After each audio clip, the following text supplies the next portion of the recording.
This is a certified hood classic, The Trip Show. I might have to drop it down, you know what I'm saying?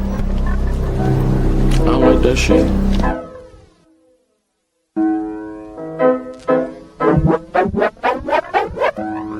Got the drip, drip, drip, drip, drip, true. Yep, Drip Nation got 2.5 subs, y'all. Subscribe today. Y'all make sure y'all check out my homie, Drip Nation. Drip, drip, drip, drip, drip. Y'all subscribe. Shout out to Drip Nation. Shout out to Drip Nation. Much love to Drip. Drip, what's poppin', kid? Keep grinding over there, you heard? Drip, what's poppin', kid? Keep grinding over there, you heard?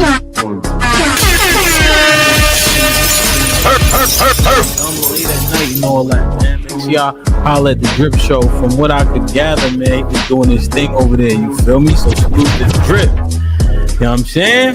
The Drip Show. Look it up. One of the mods will drop it, man. Especially if you need a late night flow. I think Drip go dumb late. I think because he on the West Coast and shit like that.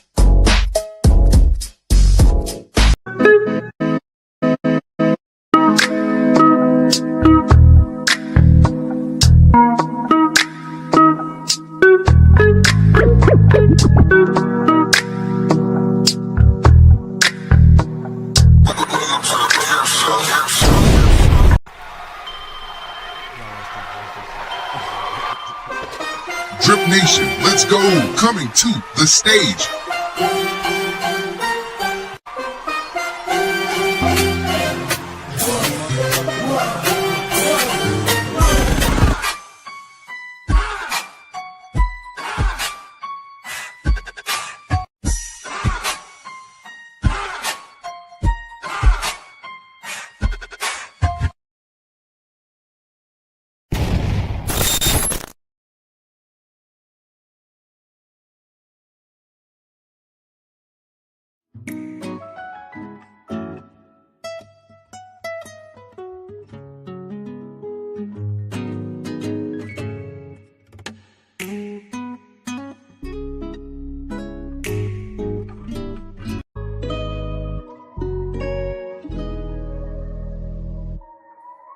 Let's go.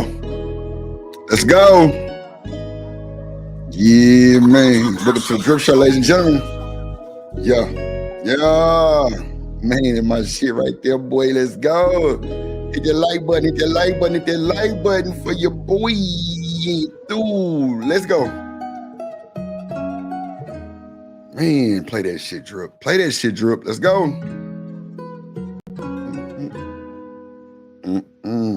Let's go, Drip. Let's go. That shit sounds so lovely, don't it? Yeah. Welcome to the Drip Show. You know we over here with the shit. Let's go.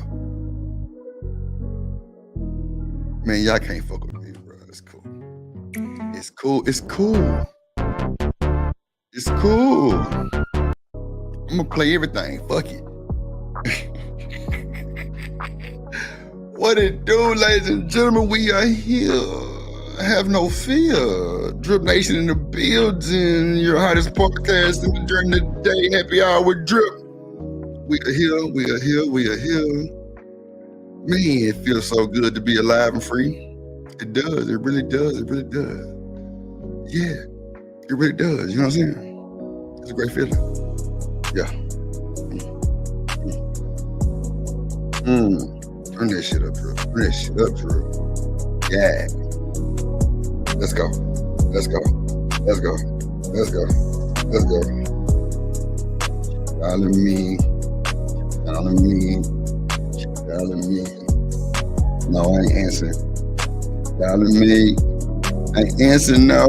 Shout out to the moderators in the chat. Let's go.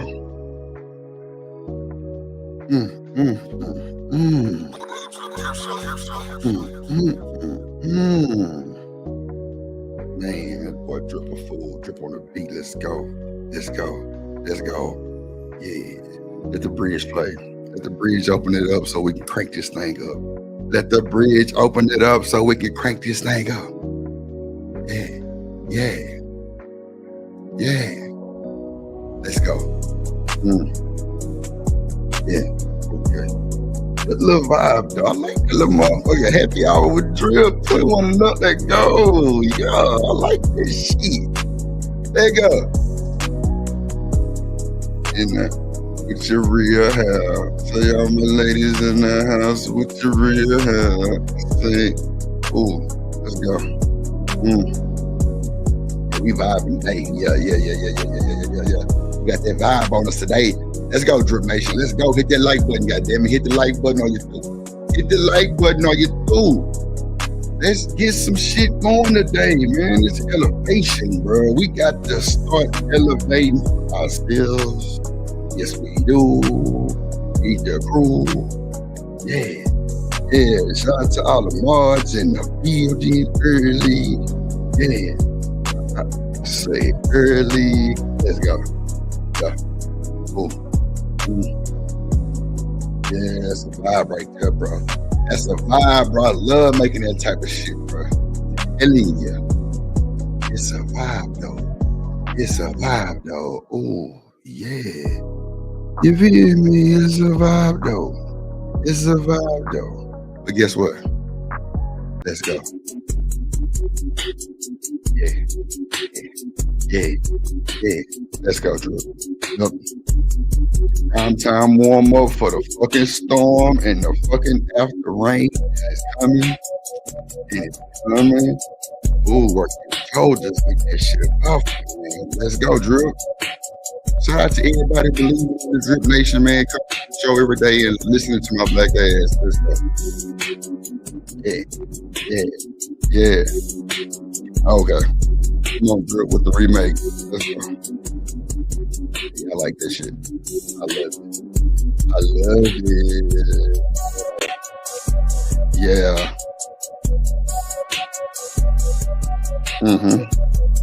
I'm feeling that pop, though. Come on, Young Nudie remake. Let's go, Drip. Let's go. Yeah. That's how we do. Yeah. Drip a fool with this shit. I'm trying to tell you. We gonna get to the. Let's go. Stop fucking playing with me. Yeah. Okay, Drip. Yeah. Okay, Drip. Okay, Drip. Yeah. Okay, Drip. It is Wednesday, ladies and gentlemen. 91 degrees. Sunny Houston, fucking Texas, by the way of Mo City. Woo, man, I love my shit. Yeah. Let's go. How y'all feeling today? Hope y'all feeling good, cause we ready. Let's go. Yeah, man. Let's go. Hope y'all got a good vibe on you today, cause I feel great, and we gonna have a good show today. Yeah, let's go. Ooh. Drip. Let's go. Yeah. I like that shit, though. Yeah. Shout out to my niggas in the D. Hey, shout out to my niggas in the D. Yeah. In the D. Let's go, Drip. Yeah. It's just music. Just man, get me prepared for the show. Get me prepared for the day. Shout out to all my folks, Drip Nation in this bitch. Let's go, Drip. We gonna speed it up.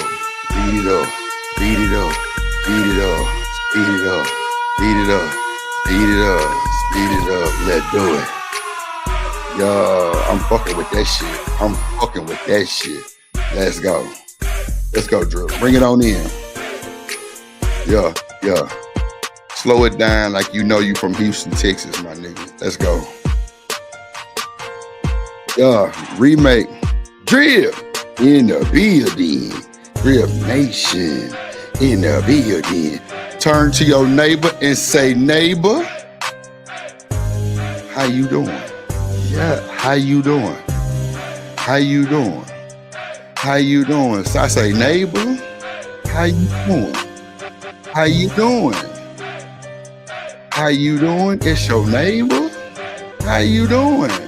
Let's go. Come on, Drip. Bring that motherfucker in. Fuck it. Let's go. Yeah, well, everybody know your name at the Drip Show. Let's go. Yeah, come on, Drip, cut that bitch up. Everybody know your name at the Drip Show. Let's go. Yeah, that's a vibe, bro. Come on, man, you walking that motherfucker. Yeah, you goddamn walking down the street, goddamn. Let's go. Yeah. All right, Drip, let's crank this thing on up, bro. We ain't got time. We got to do our thing. Let's do it. We ain't got time. We got to do it. All right. Shout out to my motherfucking chat. Shout out to the motherfucking chat. The motherfucking chat. Yeah. Damn. Everybody in this bitch early. Goddamn. Let's go. Do it. Hey.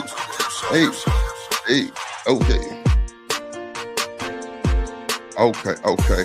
Now let me stop this motherfucking music, man. First of all, I want to say thank y'all for showing up and showing out as usual. You feel me?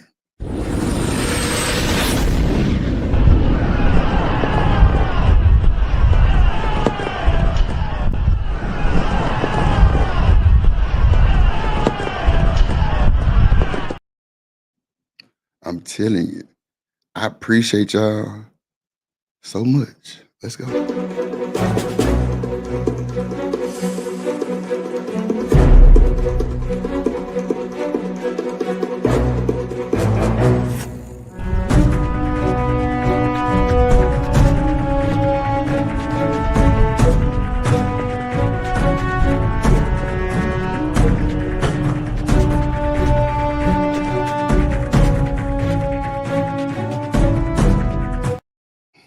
Let's go. Let's do it. Roll call. Let's go.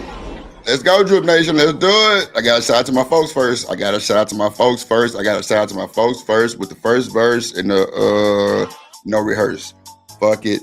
Drip Nation in this bitch. Rockets on that hat as usual. H-time stepping on shit because I'm real and I'm blessed by that man with the plan. I might have a pen. I might have some cash. I might have a mic in my hand. But I'm finna shout out to my motherfucking folks that support me, Drip Nation in this bitch. Let's go. Shout out to one of the biggest fucking moderators in the fucking space, bro. One of the biggest fucking moderators in the space, and he decided to be a mod for old Drip.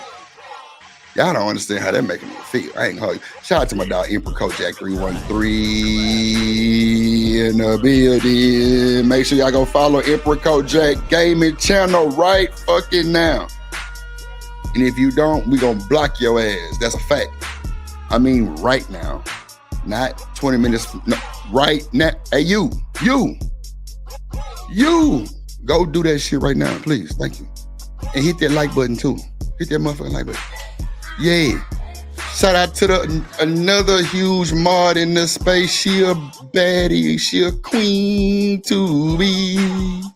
The cynical one in this motherfucker. Man, I got like the livest moderators, bro. Like, Bull ass just missing. Somebody tell Bull bring his ass on. Stop playing. Bull pop up when he want to, though. It's all good, baby. I got the best mods in the game. And I'm very appreciative, motherfucker. Yes, sir.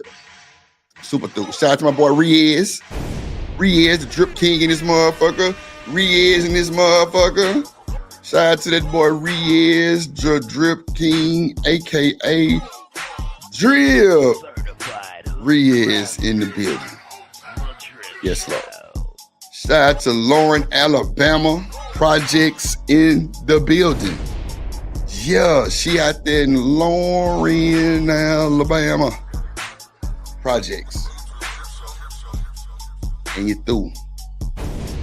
It's a sisterhood in the projects. You hear me? Big sisterhood in the projects. You feel me? Big sister. Shout out to my boy America Tradesman in this motherfucker, man. Shout out to the TMBR camp in this motherfucker, man. Shout out to Hemp, man. Shout out Izzy Bands, man. Real shit, bro. Real recognized real. It's always been there with them guys. You feel me? Shout out to my boy America Tradesman. aka marksman, in a fight and a pistol come with it. So you choose your battle. It's cool. We ain't fucked up about it. We gonna rock. We gonna rock. We gonna ride. We gonna rock out, man. I'm trying to tell you, we gonna rock out. Shout out to my motherfucking OG, triple OG, Eddie Soldier. Stand fucking archery, bro. Like what? Better buckle your double-breasted lips fucking with that one. And a fight and a missile come with that motherfucker. I ain't gonna hold you. He. Welcome to America, ladies and gentlemen. Welcome to America. I ain't bullshitting. Yeah, man. I ain't bullshitting. Welcome to America. Oh shit. Welcome to America. I'm telling you. Roll call. I got to do it. Shout out to goddamn Trill Smokey. In this motherfucker, man. Trill. See, he already triggered me because, I'm an H-Town native, you feel me? Born them forever Trill. So when he say Trill, he already feel like kinfolk already. He family. He family, man. Stop playing. Everybody welcome Trill Smokey in this motherfucker. What up, my guy? Hope everything is well and good and you're through. Yes, Lord. Yeah, man, we here. Have no fear. Shout out to Miss Jill in this motherfucker. Shout out to Miss Jill in this motherfucker. Miss Jill Scott in this nah, bullshit. Shout out to Miss Jill in this motherfucker, man. What's going on, Miss Jill? Good to see you, my good baby. Shout out to my boy. He say stepping in his Timbs, hustling muscular, dunking on niggas and breaking out rims. Yeah, that's what he said. Stepping harder in the pair of Timbs. He think I ain't remember that shit. Yeah, shout out to my boy H&M, hustling, muscling the motherfucking building, ladies and gentlemen. Yes, Lord. Yes, Lord. Let's do it. Shout out to my boy Coach Ruck, Big Ruck, Coach Ruck, OG Ruck. Shout out to him and his family, man. I feel like I know them folks, and I don't, but I do, and I love it. You feel me? Shout out to the Drip Nation crew. Shout out to Coach Ruck and this motherfucker. What up, Coach Ruck? What's happening, Coach Ruck? Shout out to my boy Third. I'm talking about Third motherfucking Ward, Texas. You feel me? Shout out my nigga Third Ward, Columbia, and then this motherfucker, man. No bullshit. Shout out to my boy Third Ward, man. Always been a good dude before I even knew him. I ain't gonna hold you. The nigga was talking about Drip. You and Third Ward looking like y'all sounded like. I'm like, well, he from Third Ward, Texas, for real. Then shit, it ain't no denying that one. It's like taking a DNA test. That's my brother. That's my brother, sir. Yeah, that's my motherfucking brother. And you through. Anybody trying to hit that other bullshit in a fight, in a slab, and a pistol come with that one too. Fuck you talking about? Shout out to the lovely lady Black Beauty in this. I almost said booty for some odd reason. I don't know, but shout out to Black Beauty Gaming in this motherfucker. Make sure y'all go follow Black Beauty. And make sure y'all go follow Lauren, Alabama too. My bad, Lauren. Make sure y'all go follow Black Beauty Gaming in this motherfucker. Let's rise them up to the top. Get the subs, get the hours. Let's get the monetization. Let's do it. I think LA real close. Let's do it. Let's do it. Shout out to Reese PCs in this motherfucker. Reese just did the utmost and sent Drip some shit that we gonna elaborate on. I ain't gonna hold you. Reese part of the team. She don't even know it. She bomb/drip squad. She bomb/drip squad. The bomb Terry got a motherfucking problem. Tell my baby mama number 10 say, hey boo, hey. I didn't want to steal her, but I got her. No bullshit. Shout out to Bomb Cherry and the Bomb Squad. You know what I'm saying? Shout out my girl Reese's Pieces. I appreciate that, Reese, for real. That shit opened my eyes up to some crazy shit, though. No, and we're going to talk about it today. Yes, Lord, we are. Yes, Lord, we are. Who else in this motherfucker, man? Let me scroll down a little bit. Shout out to goddamn. Let's see. I don't know about this one, man. We're going to have to figure this one out. We're going to have to figure this one out, y'all. We're going to have to do a background check on Jet Core, bro. We're going to have to do a background check on my sister Jet Core. I'm going to harass her to the end of the time. I ain't lying. Hey, boo, hey. Shout out to Jet in the building early, but we gonna have to run a goddamn DNA and a goddamn background check on that one. Hey, yeah, Silicon. Well, shout out to Bomb Chair, motherfucker ass. God damn it. Shit. Come on, man. Yes, sir. Mo City to the west, to the dub. You know what time it is, man. We breaking wrists around this motherfucking Mo City. You feel me? Across the tracks. Don't come across the tracks with that bullshit. I'm trying to tell you. All the way down Fondra in the motherfucking Maine. That's a fact. Nah, I'm fucking with you, Jet. I'm fucking with you, Jet. Nah, I ain't fucking with you, though. You know I'm dead ass about that background check, though. But a DNA gonna come with that motherfucker, too. I ain't bullshitting, because you had me too much on my toes, and I don't like it sometimes. I'm gonna tell you. Because I be wanting to pop my shit, and I be like, this Jet. But you know what, Jet, was crazy?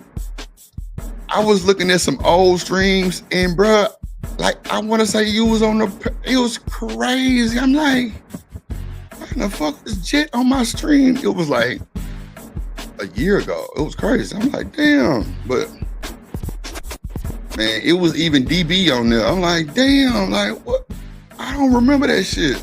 I don't know, bro. I got to go back and watch a bunch of shit. It was crazy, though. But shout out to y'all, man. Shout out to y'all. Shout out to the gang, man. Appreciate everybody for sliding.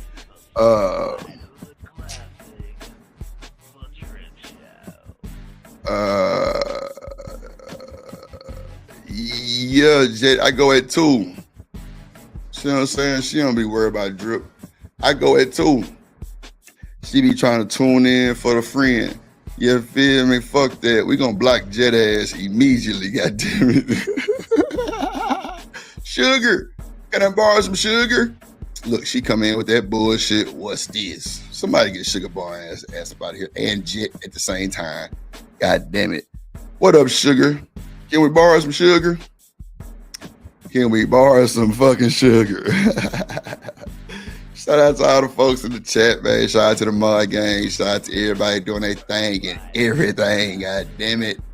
Yeah, we here have no fear.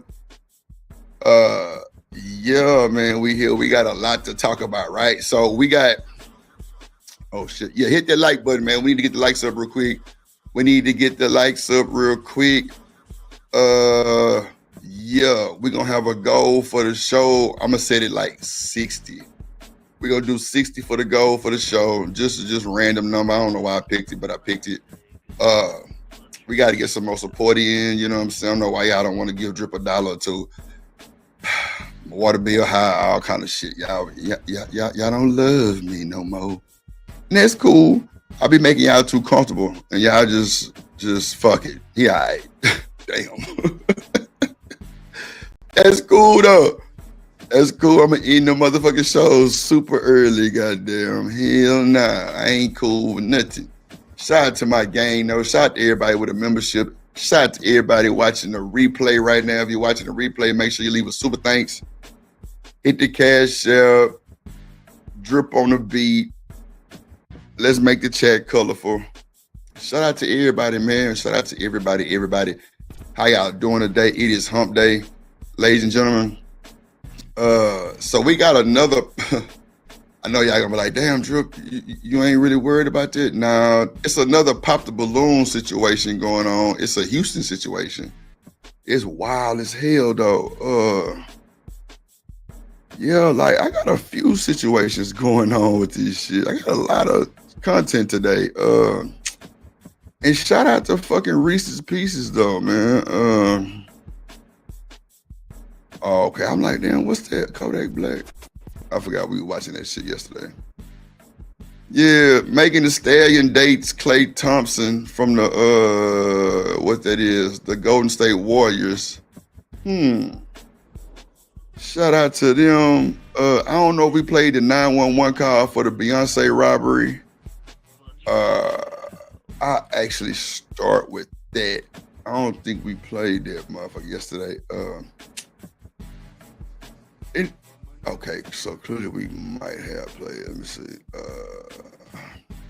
Let's see, folks. Let's see. Y'all know Beyonce was not Beyonce herself, but her dancer vehicle was broken into and they were robbed. They had stole some unreleased music from the show.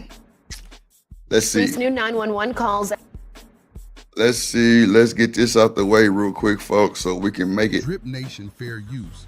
This content is used under the Fair Use Doctrine as defined in Section 107 of the Copyright Act. It is used for educational and commentary purposes. All rights to the original content belong to their respective owners. We do not claim ownership of any copyrighted material. Let's go, Drew. Let's do it. Says team. APD says someone stole some of her unreleased music from a car at Atlanta's Krog Street Market. Brooks Honor has the latest on this for us.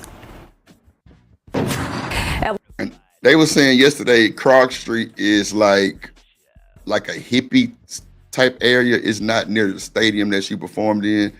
And this was like after 8. Now I know when my niece and my sister went to the Beyonce concert the other day, it started at 7 in Houston. So I don't know. This shit sounds fishy as hell, but she need to fire everybody and her whack ass dancers for this bullshit.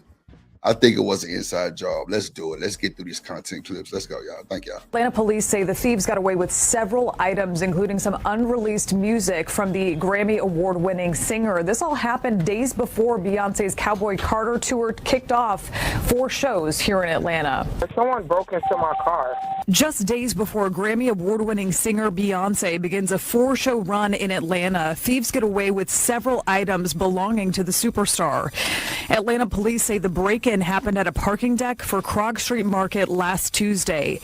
According to an incident report, Beyonce's choreographer and one of her dancers parked in the deck for about an hour and came back to find the trunk window of their rented Jeep damaged and 2 suitcases gone. I was parked at in a garage while I went to a restaurant, but they stole like my computers and everything, but it has a tracker on it. The report says several hard drives were stolen that included watermarked and unreleased music for Beyonce and footage plans. Yeah, you better watch that shit. Them trackers, them tags, boy, get your ass caught up so quick, boy. That's why folks these days, like I remember back in the day when they used to offer that shit, part of the Geek Squad. I know a few people who worked over there at Best Buy, and like they would install them, like the little air tags and shit. Bro, that shit would pinpoint your ass to an inch in front of you. I ain't bullshit. Like, steal that shit you want to these days. That shit coming right, boy, the police show up at your house. And they got more than warrants to come in your shit and take it right back.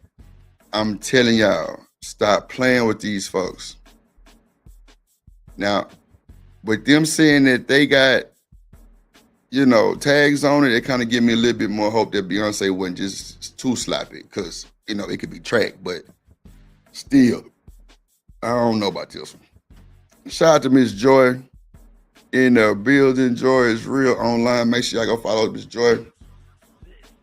Who else is slid here? Shout out to King Rooster, motherfucking ass. What up, Rooster? In the building. Let me make sure Rooster ain't blocked. Okay. Rooster, you good? Put a 1 in the chat if you good, Rooster. I be having to check on my dog, man. They be trying to get my dog up out of here. That's all right. When I get that boy that big wrench on the hideout, you niggas gonna have to, y'all gonna regret all that shit. I ain't lying. Yeah, Emperor Kojak, I'm giving Rooster a big wrench at the hideout. I ain't bullshit. Him and Shiesty. I ain't lying.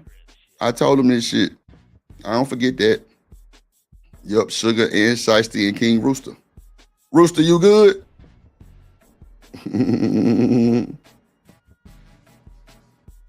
Yeah, they did, Reese. They did. And shout out to Black Beauty for bringing this up yesterday, too. This was epic. I ain't gonna hold you. This was cool. It was Chat Appreciation Day. She did her due diligence, and she had to come up here and check my ass, too. It's cool. I don't mind, you know, a little correction. You feel me? I don't mind a little correction. What up, Demon? What going on, Negro? Cool in my guy. We at work today? Oh, yeah, for sure. Emperor, come on, bro. Every channel I got, you gonna have a motherfucking big wrench, my guy. What are we talking about? You the only one got a wrench over there now. I think you and Bull and B. You know what? I think it's BJ and Bull I don't think you ever came to the hideout chat, but as soon as you put something in the chat over there, I'm gonna definitely do my thing and everything. Yeah. Come on, man. You know what time it is, Emperor Kojak. If you somewhere without a wrench, they disrespecting you, bro. Oh my God. Straight up. They know who fucking Kojak is. The fuck going on?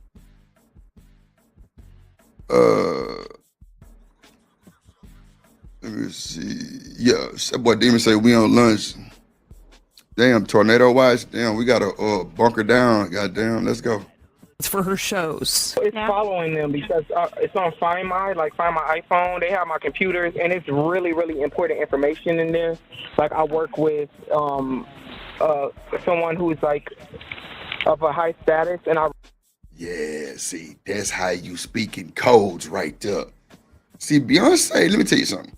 My sister hairdresser is a dude, right? But that nigga do Beyonce dancers' hair every time they in the town. And he do Deborah Duncan and a whole bunch of motherfucking women. You know, they got that money on because he high.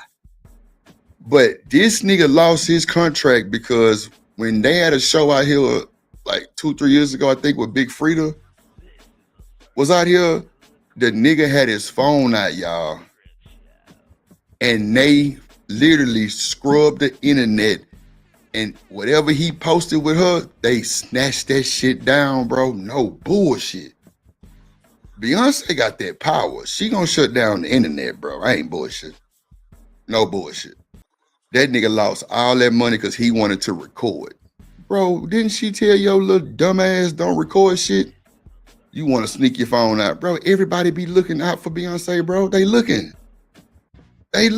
So you just lost all the money on because you want to record some shit, bro. What the fuck did she tell you? See, that's why I hate my people sometimes. Because, bro, we don't listen. We just dropped the biggest bag probably ever. You do all the dancers that's women? That's crazy.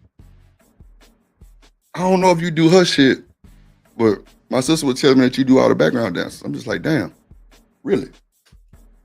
That's crazy. And you dropped the bag, bro. Fumbled the bag, bro. But you know, a lot of people need spaces to be fumbling the bag. So I hear. Let's go. Really need the my computer and everything. Police say cameras from the parking deck did capture the incident. Authorities also used the Find My app to search for a computer and a pair of missing headphones. Atlanta police are using the incident as a reminder to always remove valuables from your car.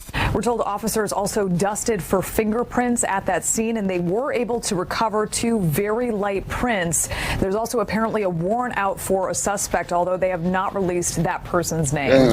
At the Fox 5 Live desk, I'm Brooke Zahner, Fox 5 News. Thanks. Man, stop playing with these folks, bro. That's B. That's Blue. Oh, shit. That's Ivy and them. That's Ivy and them. Yeah, that's Ivy and them. That's Ivy and them. God damn it. Shit. Stop playing with them folks. What up, CBP? What's up, little baby? She say, hey, drip drop. Yeah, man. Hit them with the rascals. Yeah, they found them. I got a clip of that too. Rooster, you good? Yeah, Rooster, they already got him on the cool. I ain't gonna hold you. They got him. They got him. CBP laughing. They got him, brother. Let's see. Man, I want to play that. Well, I ain't gonna play that shit. That shit stupid.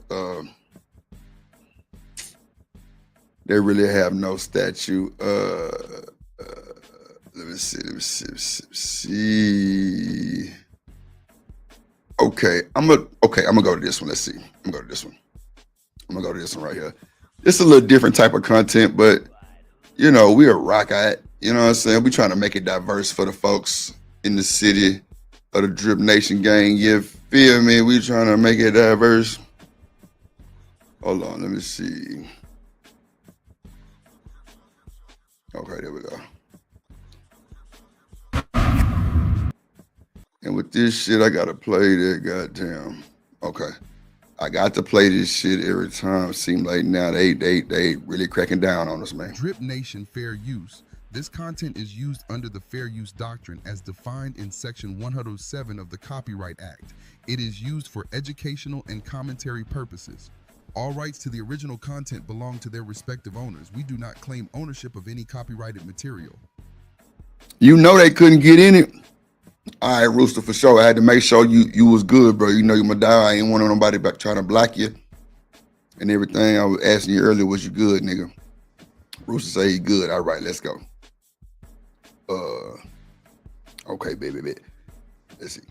So this guy is a food tester, and he tests like Atlanta rappers, restaurants. I didn't know so many people had restaurants, y'all. No bullshit. So shout out to this guy. Let's do it. Fair use for the Juice. Drip Nation, salute. Hit the like button. Let's go. Food is better than the last rappers because listen, there was a lot of things wrong. I'm ready to try it out. I'm hungry. Let's get it. All right, so the rappers' restaurants we going today is 3. We going to 2 Chainz. He got another restaurant. We about to go there first. Then we gonna go to Quavo's restaurant. Very excited to try that. He from Gwinnett. And then third, last but not least, is another T.I. restaurant. Let's see. Man, these boy got a bunch of, like, why these niggas got so many restaurants? Is it different food? I got to go back to Atlanta. I ain't been in Atlanta in like 3 years. I got to go back to Atlanta. I be in Buckhead, no bullshit. I like Buckhead. It's cool, calm, collective. It's chill. It's not far from the little, what's that street called with Candy and them restaurant on it. It's not far from that. It's not far from the stadium. I was like literally a street over from Lenox Mall at this Airbnb. It was cool though. It was cool. She say folks in the A like to eat. Lauren, Alabama. Okay. All right. Finally, at the end, if T.I.'s restaurant lives up to the hype. But first, what up, 80s in this motherfucker, boy? What it do, my good sir? Shout out to 80s in this motherfucker, man. Look, man, let's do it. We got a goal of just $60. Let's make it happen. The Cash App, Drip Nation, you want your comments for sure read. Put them in a super chat. Let's do it. Let's support the stream, support the show, and let's have a good conversation, bro. I'm really in a good spirit today. For real. Let's go. First, we got to go to 2 Chainz restaurant. It's a little pizza joint, and yeah, let's go check it out. All right, so we pulling up the T.I. spot. I ain't gonna lie, I like this spot better than the location of his first spot. Niggas out here walking and shit. I just saw a white Hispanic couple together. I'm like, oh yeah, we definitely not in the hood. Is this right here? Yes. A white Hispanic couple, bro. These niggas crazy as hell, bro. Nah, white Hispanic couple. What's this? Man, Atlanta, man. Let's go see what the fuck going on in this shit. Pizza made from plants, all natural. Oh, they got an LGBTQ plus flag in there. Wow. So the LGBTQ LMNOP plus is the, I mean, why is it a flag in there? Is that telling us that they welcome, that they support them? I mean, I don't understand why you have a flag in there that you can see from the outside of the plate. Then a pizza place made from plant-based? I mean, pizza made from plant-based? Yeah, I think I'm gonna keep driving down Censor Road. Not Censor Road. I forgot the name of that goddamn street. All them restaurants there, but yeah, I think they just making shit to make shit now. But I mean, if it's a good investment, it's, you know, I mean, you like it, I love it, huh? That's what they said, Craig. That's what they said, Drip. You like it, I love it, Drip. Okay. Okay, shows who own the establishment, but I mean, they not LMNOP plus 2. I mean, what was it? 2 plus, whatever that shit is. They not. Okay, never mind. And it's no shade. I'm just trying to figure out why they would have that.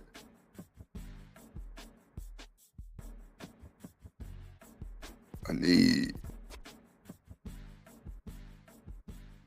You meet the employee emperor. Who is that? What?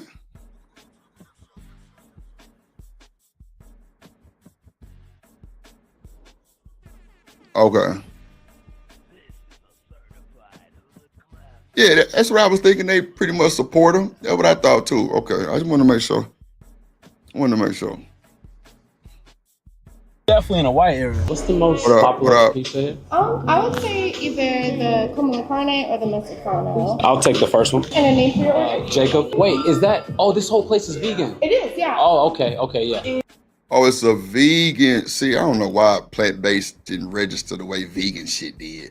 In LA, you ain't worth the shit. It's all good. It's all good. Emperor is employed over here. Yep. And it'll be about 20, 25 minutes. 20, 25? Okay. All right. 20, 25 minutes? Bro, is that kind of long? Let me put a one in the chat if y'all think that's a long time, man. Put a one in the chat if y'all think waiting 25 minutes for your food is long. I don't think I ever waited like, even the turkey leg hut, it don't be that long, but it be kind of long though. But you know, you be chopping it up and bopping and drinking and, you know what I'm saying? You know, you might get up and hit the boots on the ground and shit, but Rooster say he ain't eating nothing. I feel you, gang. I ain't eating nothing either. What up, Rasbo? What up, little baby? All right, y'all, about 20, 25 minutes. Not too bad. I didn't know it was a vegan spot, though. So what I'm going to do is I'm going to sneak attack call them niggas later to see if they pick up the phone. You know what I'm saying? Why so shit, man? Hey! Why nigga Slipknot with it? Yo! All right. Damn!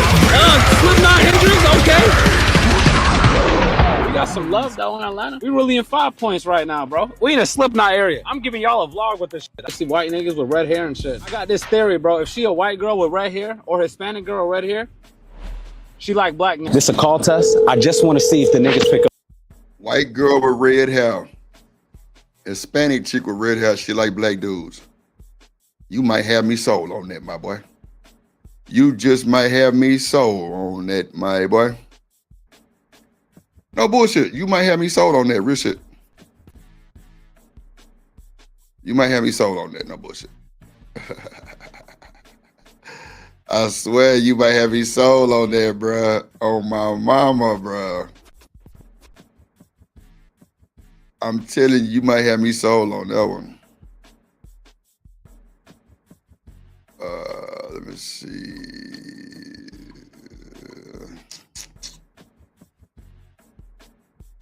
Rooster say you gotta have some meat on this shit. I feel you, Rooster. I ain't doing it. I remember when Burger King offered that water whopper or some shit. Oh man, some bullshit, bro. That shit was not good at all, brother. You say the delusion be real, Reese? I don't know about no 25 minutes, kind of long, though, y'all. I don't know. Bro, I just want to see. Come on, 2 Chainz. Pizza Ranger, this is Crimson speaking. How may I help you? Hung up. That's it. I just want to see. I already made the order. I just want to see if they pick up. 2 Chainz, you doing right, bro. Y'all ain't pick up the last one. This is for the vegans. Right now, we over here with the vegans. We with the Slipknots, and we with the LGBTQ people. And you know you gotta pick up the phone with them, because they'll stop going to that shit. Let's go get his pizza. This nigga say rabbit and dumplings. Kojak, you ain't shit, bud. You better go catch that son bitch. That's for sure. All right, y'all. The goods have been acquired. Okay, and it's vegan? That's fucking crazy. I forgot. Damn. It smells meaty. Nah, 2 Chainz last place was good. I should have asked them if they serve lamb chops. Because bro, Atlanta, bro. It's like if you a rapper, you like, oh, everybody shit, let me serve lamb chops and let me serve fucking salmon. Nigga, we eat other shit too, bro. And don't let this be the only restaurant. I ain't gonna lie, I think this is the only one that's not gonna serve it because it's vegan. Because we in the white area. But then they gonna want to serve the lamb chops, so we in the black area, bro. Now let's go try this food. Let's go ahead though, bro. This look like a real, this looks meaty. I'm not, what's the one pizza nigga, bro? I'm not him, bro. Like, it bends, yeah, cool, bro. Yeah, that like, if it tastes good, it tastes good. That's all that matters. Got a vegan pizza right here. That's for sure, Kojak. Let's try it, bro. Of the angel looking at On my life. On everything. It doesn't taste like anything. On everything I love. The sausage or pepperoni. It literally. What restaurant you went to, CBP? You better next time bring my black ass, goddammit. Fuck. I'm trying to go get that good Italia, like Charleston White say Italian. This nigga crazy. Like Italian. Shit. Let's go. Anything. I think it's because of the tomato sauce and the cheese. on everything I love, bro. It's like I'm eating water right now, like ice. I swear, bro. Listen, because of the cheese and the tomato, it's a cheese that's not. And I'm hungry too. We got garlic right here, right? And we got sausage, quote unquote, and we got pepperoni, quote unquote. Let me ask. So what is that shit? Like, what is the alternative to it then if it's not really sausage? Little 5 ones are better places. Okay. So I'm guessing Little 5 is like an area where it's a bunch of restaurants and shit. Yeah, Lauren, Alabama. I was trying to figure out how can it smell meaty and is this nigga cap. Since this is vegan, y'all answer this in the comments. If you're Muslim, are you able to eat this? It's technically not pork, right? Because the sausage is not pork and the pepperoni is not pork. So what is it then? Is it dog food? Like some kibbles and bits? Okay, I'm bullshitting. Okay, come on, Drip. Let's go. Stop doing that. So are you allowed to eat this? I'm very hungry, so I want to grub out. Let's also think, if I was vegan, I'd be fucking this up on everything. Especially if you've been vegan long enough, you forgot how real pepperoni and sausage pizza tastes like. But, god damn, nigga. Info, what's good? Oh, everybody know what Little 5 is. God damn, nigga, fucking megaphone. You know when you was a kid and you outside too long because the street light? So Little 5 is like a spot downtown or something? Okay, she said it's another hippie area. Okay. What up, Con, in this month? It's gonna be a hell of a show today. We got them folks in here. Shout out to Talking to Ken folks. Shout out to Con in this motherfucker. She say it's cool. 5 points. Damn, everybody know about this spot. All y'all from Atlanta? She said very diverse. TBP said it's a hippie spot. Okay, Kinfolk, this show. Okay, bet. Shout out to ATL, ATLANTAGASY State. Live. You know what I'm talking about? You know what I'm saying? Maybe want to play my intro real quick for them folks in Atlanta. You know what I'm saying? Here we go. Drip Nation, let's go. Coming to the stage.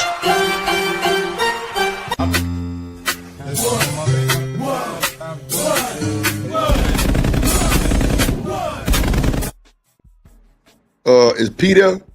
Yeah, Peter's what that boy say? Down south Georgia boys, we ready. Goddamn. Yeah, man. It's Pastor Troy, goddamn the fuck. You better know what time it is.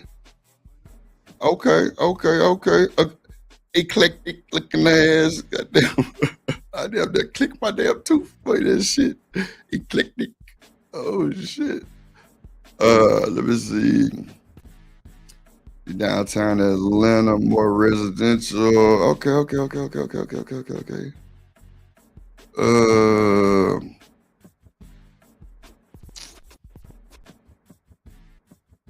me see real quick. Hold on, let me play this shit. I got you.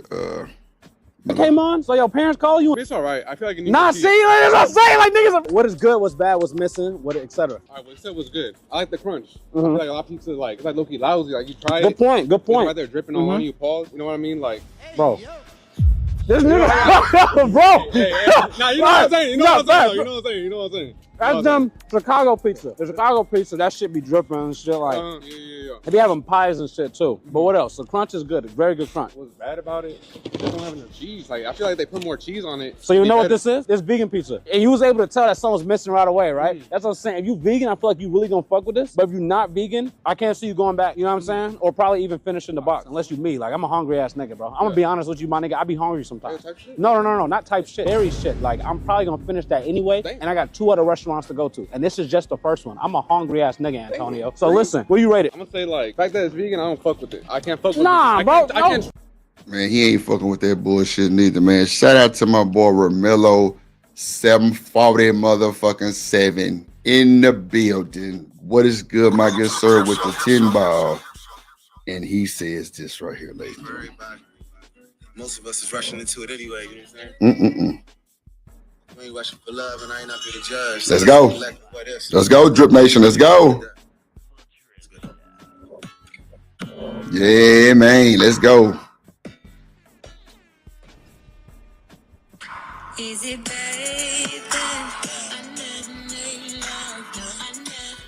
Yeah, man. That boy be dropping them bars in the chat. I do it to you. Hey, I promise that. Yeah. Come on, Mello. Yep. Let's go.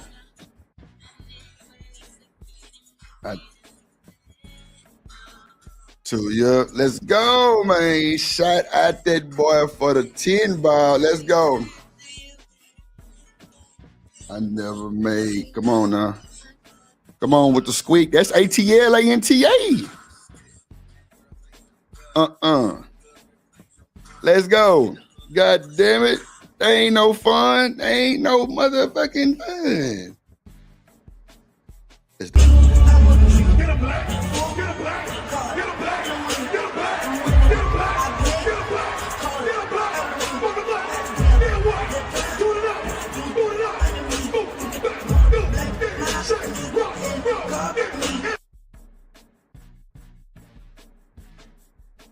Get in the car with Drip and you through. Yes, you through. Yes, you through. Yes, you through.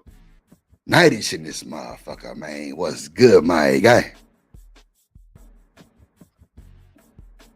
Who was the lady on the panel last night? That's Fearless Jim. That was Fearless Jim, Reese. My boy OG, Triple OG, Nightish in this motherfucker, man.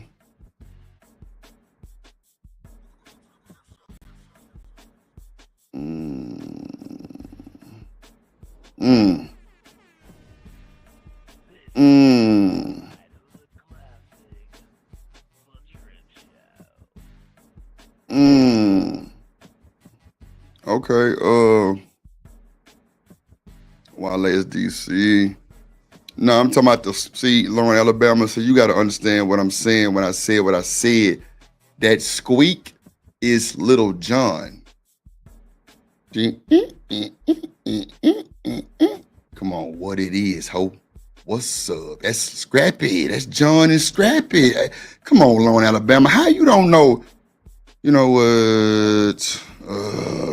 What up, Sugar Shiesty? So, Sugar, you agreeing with my boy today? What you doing?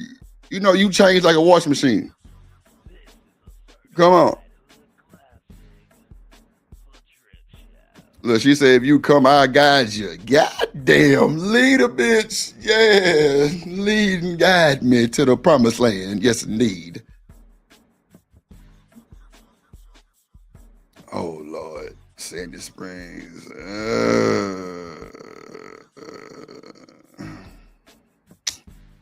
She said, I don't live by you N-words.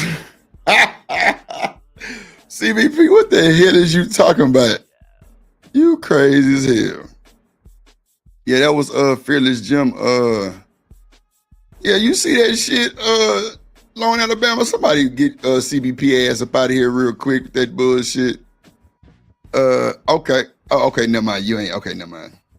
With Romello lyrics, Sugar Bomb. I'm gonna need you to drop. I tell you what, Sugar. Go ahead and send me $1 super sticker with some amazing lyrics, and I'm gonna play that shit. I want to see what type of shit you talking about as far as your lyrics. You somebody I know well lyrics or some shit. Like you be acting like you just a perfect 10, and you might be. Who knows, Sugar Shiesty? Oh, Wale. Okay, gotcha.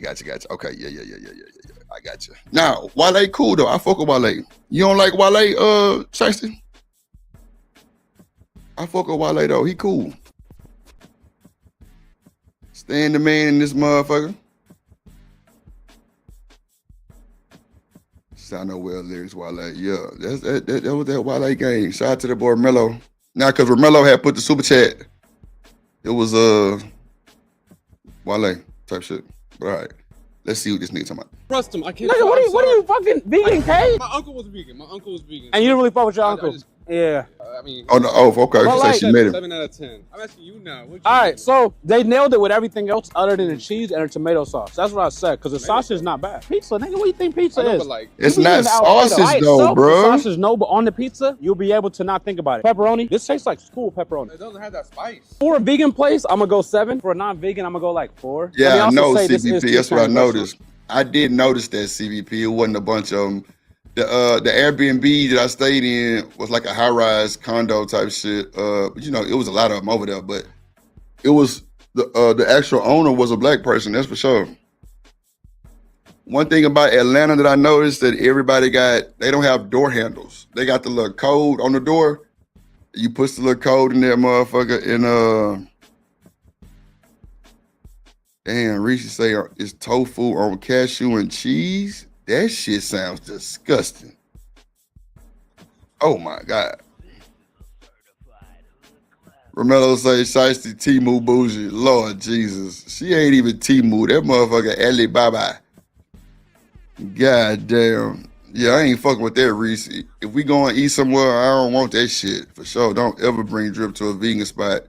Cause that'd probably be the last day type shit. Or I'm gonna just clown to where you gonna want to leave. I don't want that shit. Cashew and cheese? Come on, Reese. That shit make my stomach hurt. Damn. Damn, Reese know her shit. God damn. So he owns, he get into his white bag. Cause like otherwise, cause like you wouldn't have been at the other one. I ain't saying you white, but you wouldn't have been at the other restaurant. But you might fuck around and slip at this pizza joint right here. Cause look where you already at. You know what I'm saying? You probably didn't even know. I'm just stick with the 7. I'm a hungry ass motherfucker. I'm not really that picky. Oh, bro. Hey, nah, appreciate it. You want a slice, Alan? You are trying to reach is out of service. There's no way, bro. How are you? Like, nigga, this Quavo. Like, we not talking about up and coming rapper. Like, this Quavo. Oh, and my nigga Quavo shit is in a prime location, bro. I'm gonna call again. Come on, Quavo. I know the phone made a mistake. I ain't dumb. Phone made a mistake. So let's go ahead and call back. Who you are trying to reach is out of service. I get it. Prank over, bro. Prank over. Them niggas trying to play with me. You know, it literally says takeout is the first thing on Good to Know. It says takeout. Takeout means you calling, right? Yeah. Pizza Verdura, this is Crimson. How may I help you? Is this V12? Sorry? Is this V12 restaurant? No, this is Pizza Verdura Centera. Wrong number. I'm sorry. How did we call back the last place, bro? What the Bro, at the gas station. My nigga Quavo, I want to go in there, bro, but I'm not about to park into a parking deck, bro. I'm just not. And if you park there and go inside, they're gonna tow your shit. Cause there's like a parking. Bro, look at this shit, bro. We got valet parking at the gas station, bro. Like Atlanta, bro, they'll valet your shit. Bro, you can't park in your driveway without a valet in Atlanta, bro. What the fuck? We can order food for takeout? Yeah. The popcorn chicken comes with like popcorn on it too, right? I'll get that. I'll take the V12 ones. Nah, what's the most popular flavor here? Lemon pepper, honey barbecue. I'll do lemon pepper. So this is our fresh bar. We got men's and women's bathroom, little mirrors and stuff. This turned into a lounge afterwards, right? Oh shit, they Oh, live. that's cool. Okay, Bro, now I get cool. it. I was like, I didn't know it was that big. I thought it was only to like, damn, there's no way I thought this side was it too. It's the entire front row. Cause I was laughing. I'm like, bro, why they got valet at a gas station? That's some Atlanta shit. I get it now. Let's show you. Nah, that's fire. That's fire. Okay. Where you I gonna get see it now. this in Atlanta? Ain't nowhere in Atlanta that's gonna give you this right here. You gotta be an owner or son. I fuck with this up here. This gives me that. Sit down, let them see. I might as well do it in here. I fuck with Quavo. Quavo from Gwinnett. He from the north side. And it's tinted so the YNs can't really see who's sitting here. Let's see this. I'm getting a full tour. You gotta feel the energy from the VIP room. Okay. Have a seat, let them know. I'm doing a full tour of this bitch. At the bar, your wife pissing you off. You come here stressed out like, yo, let me get 12 shots, nigga. All right, y'all. We got popcorn chicken, and then we got this. By the way, don't worry about presentation too, because I ordered this to go on purpose. Just worry about the food. It's a fire. I ain't gonna lie. It's seasoned good. Got his green sauce. It's different because I think the last time we tried to play, it was like waffle, fruity pebbles, and shrimp. And I was like, bro, that shit look crazy as fuck. Let me try that. Waffle, This is Fruity popcorn Pebbles, shrimp. I don't know what this. Wait a minute. Wait a fucking minute here. You better stop it. Did he just say Fruity Pebbles, waffles, and shrimp? Wow. Wow, ladies and gentlemen. What the hell is he talking about?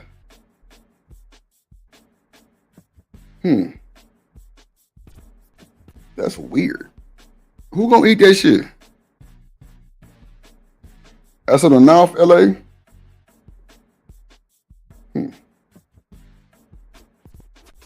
I'm gonna have to call Quavo and tell him about himself, sir.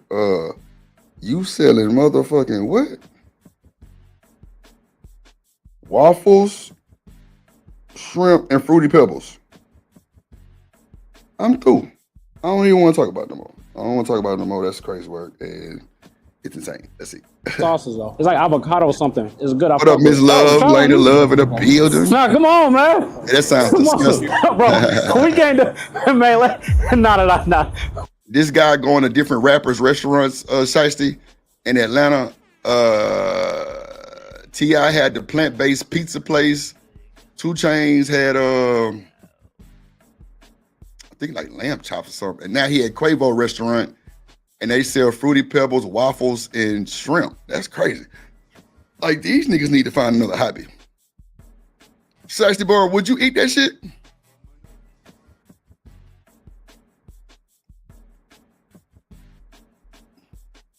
I know, that's what I be hearing too. A lot of them places don't be staying open past a year. I'm telling you, that's crazy. I want to see if Shiesty gonna eat that shit. Nah, okay. No, Shiesty. Lamb chops cool, sugar. I like lamb chops cool too. It's cool. I'm talking about Quavo sells Fruity Pebbles, waffles, and shrimp together.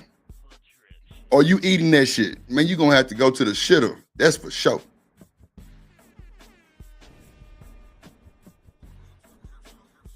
That's crazy, bro. I want to see what Sugar gonna say. Motherfucker, that. Look, no way.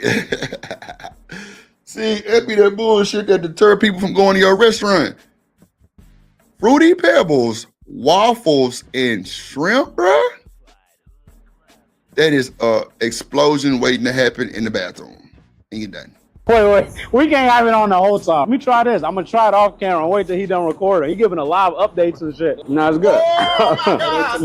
Yeah, he do kind of sound crazy as hell. Okay, yeah, it's good. That's my favorite. All right, good. These are the V12 wings.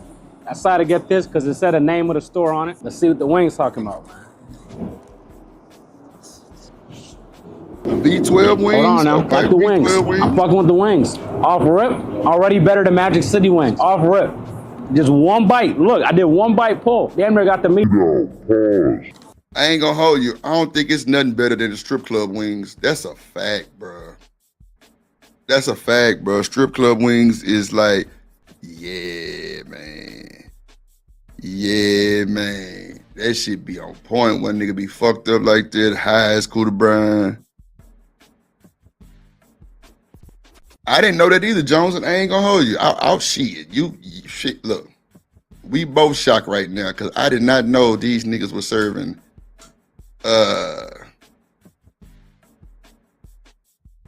Goddamn.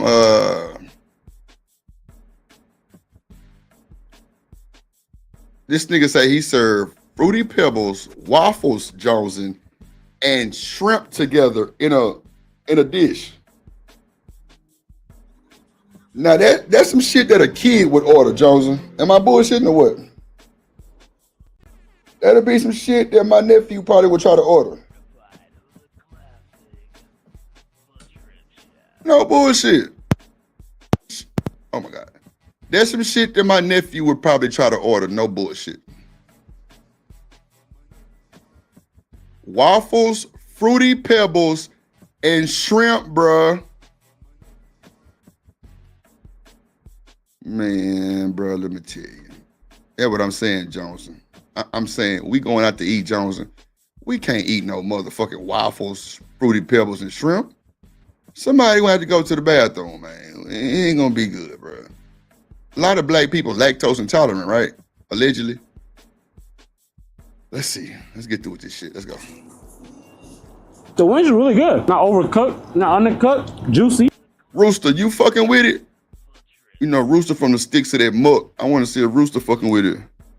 Yeah, Reese. Now, I can see a pregnant dog, but I told y'all, my cousin ate like pickles and ice cream when she was pregnant. I'm like, bro, that has got to be the nastiest shit ever. But she was addicted to pickle chips and pickles and fucking ice cream, bro. It is crazy, bro. But I can see a pregnant woman eating that for sure. Okay, so maybe that's the pregnant woman restaurant, Reese. We're going to send our pregnant women to Quavo shit and have a ball. Yes, Lord. The lemon pepper isn't over seasoned too. Because sometimes you can over season some shit and be fucked up. Nah, this shit really good. All right. Finally got some alone time. Everything I said so far been truthful. The wings actually really good. It's juicy. The popcorn, not stale, but you know when you leave a popcorn out a little too long, I just had a popcorn taste. The popcorn strip was good. The only thing that like, maybe if it was like crunchier or something, but the actual taste, the taste was really good and everything is still like eatable. Like if you order that, you're gonna eat the whole thing. The wings, however, the wings was spectacular. I'm gonna go 8-7 on the wings. The wings was really good. Wings was really, really good. I fuck with the spot. I would love to try more shit from there. I think that spot's fire. Because the location is too like center in a way, I didn't think that the food was gonna be that good. The food was fire. I fuck with it. Yeah, I mean, that is a good rapper-owned restaurant right there. The hospitality, they gave me a full tour in that bitch, bro. I was getting a tour. I was like, damn, am I about to start Monday? Like, you know when you about to start a job, they give you a tour? I'm like, damn. Yeah, everybody was super nice. I fuck with that spot. On to the next spot. This third spot we going to is Killer Mike, but it's also owned by T.I. It's a joint venture. I'm over here using words I haven't used before. Kind of nervous. Hope that shit made sense. All right, y'all. I'm at the address to Killer Mike and T.I. spot. It brought me to this place. It's in the middle of nowhere. This is not the location. This is the wrong address. I had a second guess. I thought maybe T.I. was on my phone and try to set me up. Bro, T.I., bro. T.I., I'm your fam, my nigga. I'm not even being funny, my nigga. Like, we in the boondocks, bro. There's nothing over here. I was typing in. I'm coming down the road, not one light. I'm like, oh, fuck, T.I. got me. But nah, we over here. I'm kidding, bro. We over here. I guess something's wrong with the last address. Right now, I'm trying to get the fuck out the middle of nowhere and go to the main road so I can go to the location. All right, y'all, man. So that's number 2 already for Killer Mike. I mean, for T.I. You got a plant-based restaurant. Yeah, Stan, you right, brother. After I just went into the middle of nowhere, bro, I thought it was a setup, bro. I looked on my phone. It was closed. It was supposed to reopen, and it never reopened. It never reopened. Oh, wow. It was supposed to reopen Q2 of this year, 2024. Does not exist. Let me know if y'all want to see me go back to T.I. restaurant. If y'all want one Kai Smart, you want a Kai Smart? Bro, they gave me 4 different niggas and 4 accents, bro. I had a country girl, I had a hood nigga. What the fuck? Look at that. No, nigga, it's not a bad accent, bro. Because if I go to where you from and I start talking, they'll say I have a bad accent. So everything is just about whatever situation. Your accent's not bad. Hey, that's good. You know what I mean? Poudii, Poudii. I can't stop thinking about it, bro. My nigga just battled with a horny right now. I heard Cardi B. He said Becky G and Carol G, bro. It was just like a name with a letter at the end. He just started saying. There's a third one? Hell yeah, I'll do it. I should have been like, I don't understand you with that fucking trash accent. I've never met a nigga that horny before. That might be the hold on, wait. Have I? Nah, I did meet myself once. I'm gonna be honest, I probably had a Big Mac twice in my life. I have this rule where if I go to McDonald's, you cannot spend over more than $5. If you spend more than $5, my nigga, change the restaurant. If your shit comes out to more than $5, just go anywhere else. Just go to Panda Express. Go to Chipotle. Do I sound stupid? Well, Shiesty Bomb said you sound stupid. One day, right? I never understood pizza. Quavo's whole full. It was like I was at an all-inclusive resort. I did everything but get my feet rubbed. This shit crazy. I just had McDonald's for the first time in years, bro. Yo, that sandwich make my back hurt, nigga. Hold on. I don't want to make the mistake last time. I need to make sure that the person completely owns the restaurant, rather than like, oh. Like, that just made me want to turn this content off. How you going to Rapper's restaurant and you went to McDonald's too? Is that giving greedy or is that giving just nigga shit? I don't know. Yeah, CBP. The nigga still went to McDonald's. That's insane, bro. Like, that's not. Yeah, you kind of fucked the content up with that one, G. Let me see what. It's vegan restaurant. I picked up the phone and I'm learning how. Yeah, you're through. Don't worry about it. You're through. You're done. Let's get to the next video, ladies and gentlemen. Let's see. Ooh, oh my God.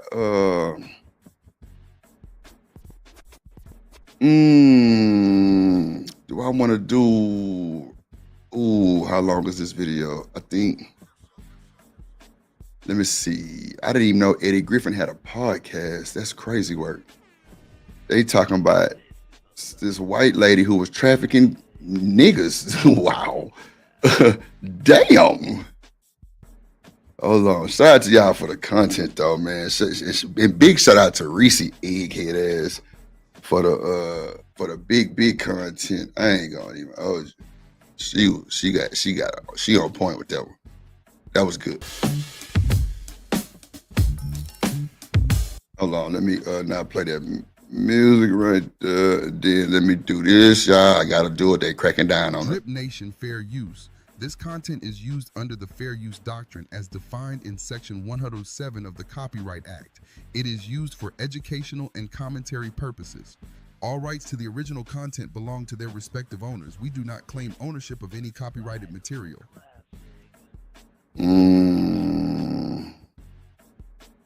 Yeah, all the celebs and the old NBA players got podcasts now, Miss Jill. You ain't lying. Talk your shit. They say a person that's drunk and high eat anything. Yeah, that's true too. The Epstein list does not exist. So how's a woman in jail for trafficking little girls and little boys to the island? What the f she in jail for if ain't no goddamn list? She's in jail for trafficking people to know. Y'all think it's an Epstein list for real? I don't know. If it is, they ain't for to drop that motherfucker. That's for sure. There's too many major names on that motherfucker. Body. Yeah.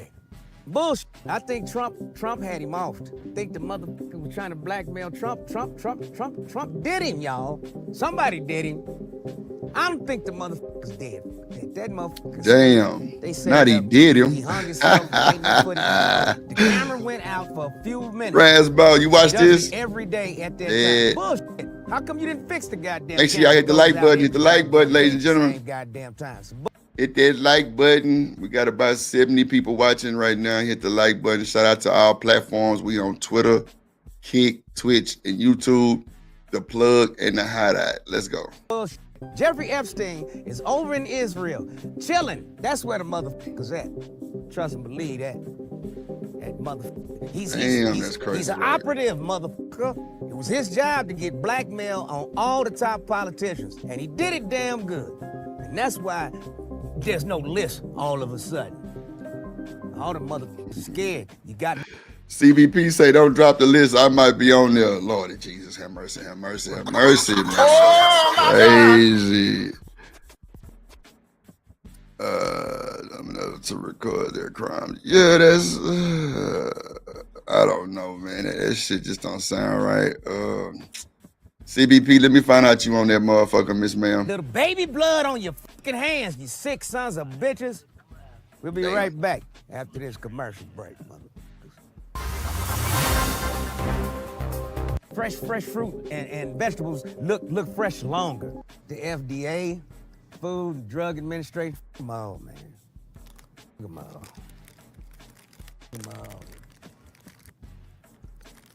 Eddie Griffin should have had a podcast, though. That nigga funny like that. I probably would watch it. You know what I mean? Can't even eat shit now. Everything's dangerous. This was not a natural disaster. This was man-made. It was caused by the United States government and their weather manipulation practices. What if the floods weren't just a freak act of nature? On July 2nd, 2025, Rainmaker, a weather modification company, confirmed they conducted cloud seeding operations over Texas. Just 48 hours later, catastrophic flash floods ripped through the region, killing dozens and displacing thousands. So there you have it. Damn. Yeah. This country is just evil. That's all I gotta say. America is a dark, evil-ass place. All right, Miss Jill, get you some sleep. Why the rest of the world get fresh food? Why the rest of the world ain't getting they weather all up and modified and shit? Huh? What are y'all just trying to break the American spirit. I get you, motherfuckers. You gotta drown us out. You gotta starve us. Oh, Jesus. And he has. Yeah, this shit. Come on, Eddie Griffin, you gotta do a little better than that, little baby. There it goes.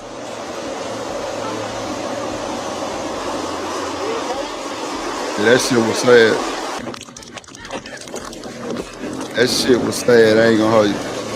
That shit was sad that happened in Texas, man. I ain't gonna hold you. That shit was sad as fuck, bro. I don't even want to watch that shit. TNL, what it do, boy?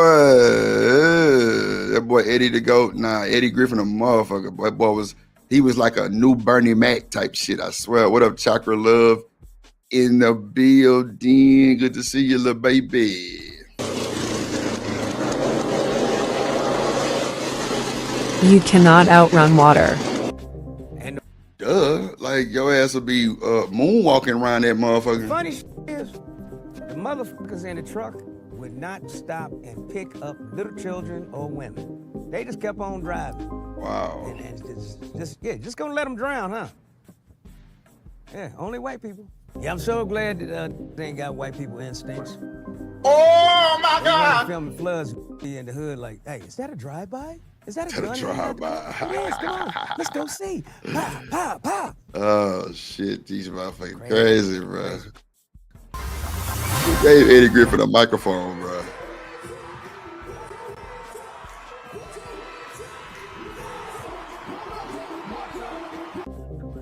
Yeah, the white people desperate, boy. Get a couple of little rappers. Fill that motherfucker up. We got to keep selling tickets. What happened to the orcas? They bit one of you motherfuckers and killed you because you just crazy white people. Hey, you want to rap in the water? Just hold your mic up. You won't get shocked. Wow. They can get them to perform where them orcas used to be, but they ain't gonna get them in the water. Shit. Bathtub high. That's it. Not bathtub high, bro. The brother ate Kentucky Fried Chicken for breakfast, lunch, and dinner. I think it's them 11 herbs and spices that got him. But I don't think he would eat that nowadays because it ain't real chicken, number one. Number two is they got rid of 10 of them spices. There's only one now. Imagine Michael pulling up to a drive-thru KFC. Yeah, I want a 10-piece. Bro, I can't deal. No I can't deal with this nigga, bro. Bruh, hell nah, bro. This nigga crazy, bro. Wings.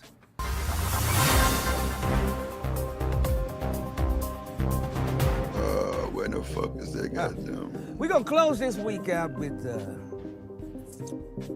some security guards that they should have smoked what the guy they was trying to handle smoked. Because he was whooping all of their asses. Damn.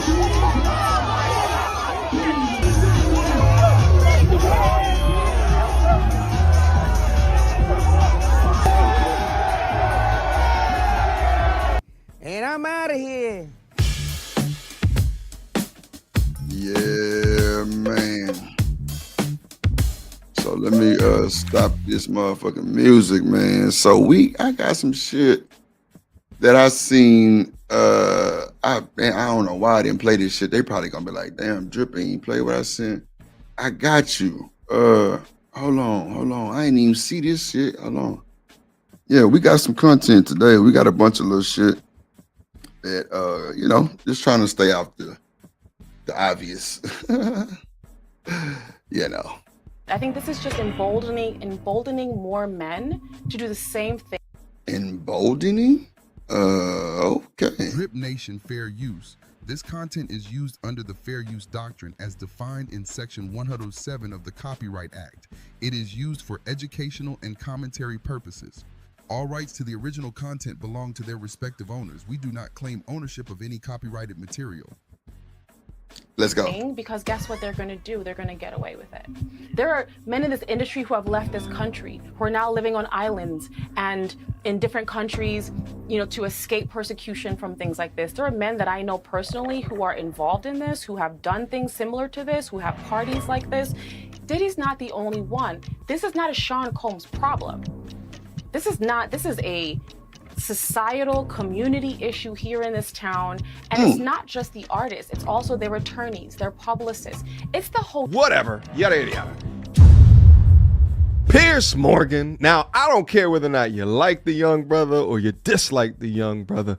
What you can't say is that he doesn't have an entertaining show, so I'm absolutely here for it. Now, shout out to the production team over at the Piers Morgan Uncensored Show. What they do is that they bring people on the show with diametrically opposed opinions about trending topics and have them debate. Now, I don't know who the content genius is over there over at Pierce Morgan Uncensored, but whoever this was went into the crypt and dug up the body, the soul of Corinne Superhead Steffens to give her opinion on the Diddy situation. And I want to get active into this conversation, or the lack thereof of the conversation that they had, because there was a couple of things within their conversation that was interesting. And then I want to dovetail to the end of it, because you have Tony Busby, who is one of the litigators that has come at these high-ranking, high-status celebrities to sue them with a lot of people call frivolous lawsuits. I believe he had some lawsuits out in regards to Diddy. There was one drop from Jay-Z's camp not too long ago versus DJ Vlad, who recently has come against Cassie, saying on his public Twitter, hey, listen, if Diddy is guilty of transportation, then Cassie should be guilty of transportation as well, especially after we listened to the S workers essentially out her for not being the good girl that she supposedly was. Nevertheless, let's get into Superhead, who's changed her name to Elizabeth. Let's get into her comments first. Now, Corinne's video is being heralded as boring, but again, key few parts I wanted to go over. Let's start with the introduction. Censored. Hold on, let me drop this shit real quick. My bad. There we go. Thank you for having What me. up, studio? A lot of people are kind of aware of your history with Diddy, but for those who know nothing about it, how would you categorize your time with him? Look at, oh. Oh, she was like, oh, that nigga made me do the same thing. I was on the Freak House. Superhead. Corinne Steffens, ladies and gentlemen. Let's go. Did she just bust a nut on live air? That's what I thought would happen. She was like, out of retirement for this, Pierce. Yeah, that's wild, bro. Oh. All right. My time. Damn, you had to get it together. Go get you a towel, baby. You Time with Sean was honestly pleasant in the beginning. my God! To my recollection, the first time we met, we spent the night together. But he was a consummate gentleman with me. Get.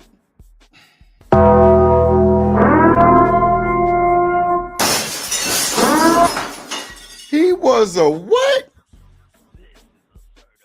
The first night y'all met, you spent the night with him.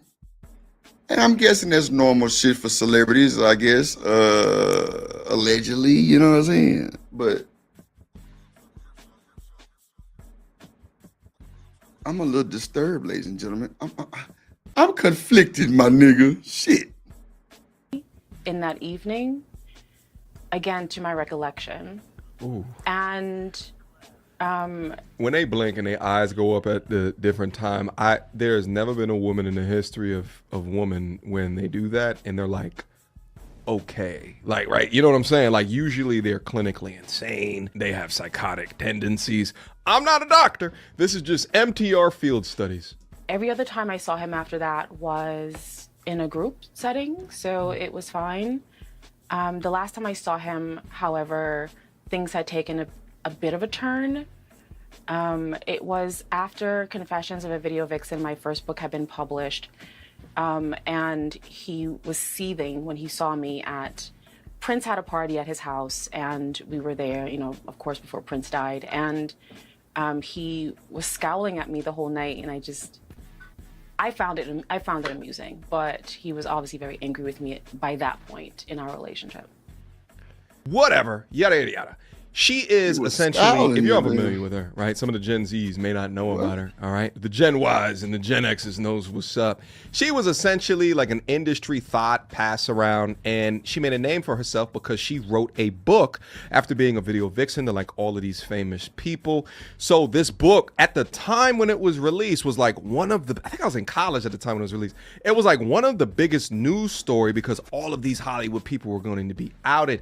She successfully utilized her femininity, her looks, in order to extract money femininity and power and status out of these men, translated into a book, and then voila, people are asking for interviews 20-something years later. But she goes on to say, in her long-winded, faux philosophical tone of voice, to say that Diddy was essentially feeling a type of way because Diddy thought that his name was going to be in the book, and then inevitably it wasn't. So then Diddy kind of left her alone. I'm gonna fast forward because that takes literally he was like finna 10 handle up minutes on for the her motherfucker back to then. go through. I'm gonna fast forward to where Pierce asked her. That nigga Diddy crazy as Did you ever get your hell. cheeks cracked by Diddy? Do you actually ever have any kind of sexual relationship at all then? I'm sorry, what was that? Did you actually have any kind of sexual relationship with Diddy at all?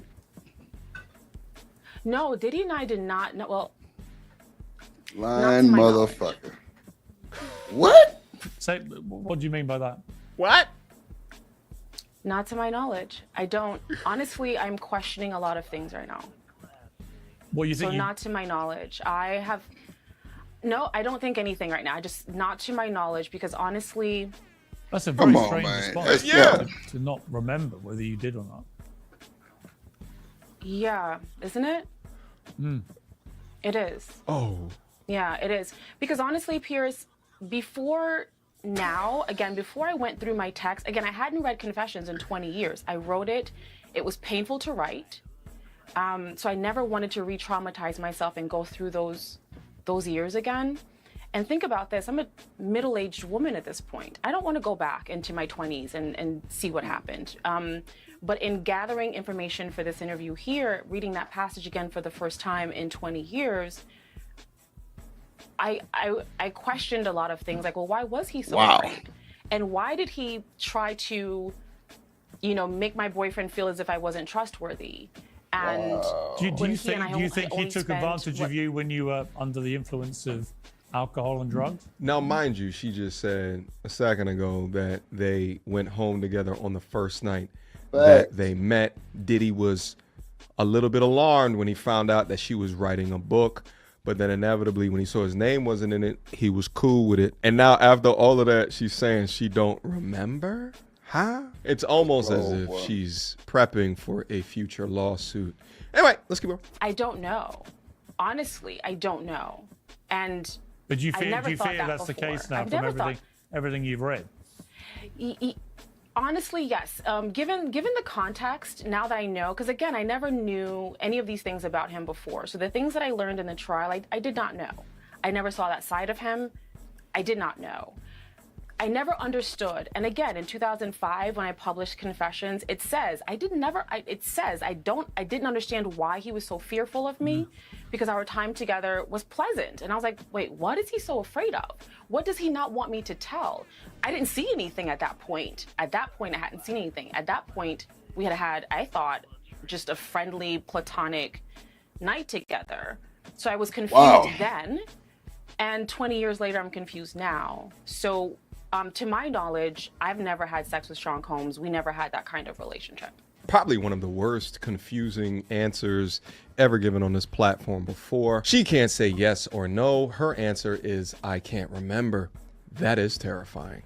Nevertheless, before we get to the Busby Vlad debate, I wanted to go through some additional comments of what she thinks about the entire case. We've heard, let's say none of that was true. We saw something, however, that tells us something about this person. We saw a videotape of him brutalizing Cassie, and that tells me everything I need to know about this person's character. So even if nothing else was true, that alone is enough reason for him to be canceled indefinitely. But I fear that's not what's going to happen. I think this is just emboldening more men to do the same thing, because guess what they're going to do? They're going to get away with it. There are men in this industry who have left this country, who are now living free. I don't know. And but do you fear that's the case now from everything you've read? Honestly, yes. Given the context, now that I know, because again, I never knew any of these things about him before. So the things that I learned in the trial, I did not know. I never saw that side of him. Real. I did not know. I never understood. And again, in 2005, when I published Confessions, it says I didn't understand why he was so fearful of me, because our time together was pleasant. And I was like, wait, what is he so afraid of? What does he not want me to tell? I didn't see anything at that point. At that point, I hadn't seen anything. At that point, we had, I thought, just a friendly, platonic night together. So I was confused then. And 20 years later, I'm confused now. So to my knowledge, I've never had sex with Sean Combs. We never had that kind of relationship. Probably one of the worst confusing answers ever given on this platform before. She can't say yes or no. Her answer is, I can't remember. That is terrifying. Nevertheless, before we get to the BuzzFeed debate, I wanted to go through some additional comments. Ladies, if they ask you, have you had sex with somebody, and you say not that I know of, that's not a solid answer. That's why I say it's cap, Reese. Come on, Reese, you know better than that. We're not doing no shit like that, y'all. Come on now. Come on now. We're not finna do this today. We're not finna play the blame and all this old shit. No. Come on, y'all. How you not know if you fuck Diddy? Now we know you got a lengthy catalog, you feel me? But goddamn. That's what I'm saying. Like, how you not recollect some shit like that? Like, that's crazy. That's giving bullshit. What y'all think? Put a 1 in the chat if y'all think this is bullshit. She don't recollect. Goddamn. What the hell? Ain't no fucking way. You don't recollect that shit. That's what I'm saying, bro. I be like, bro, come on, y'all. Stop the capital rap, bro. How you not know if you had sex with Diddy?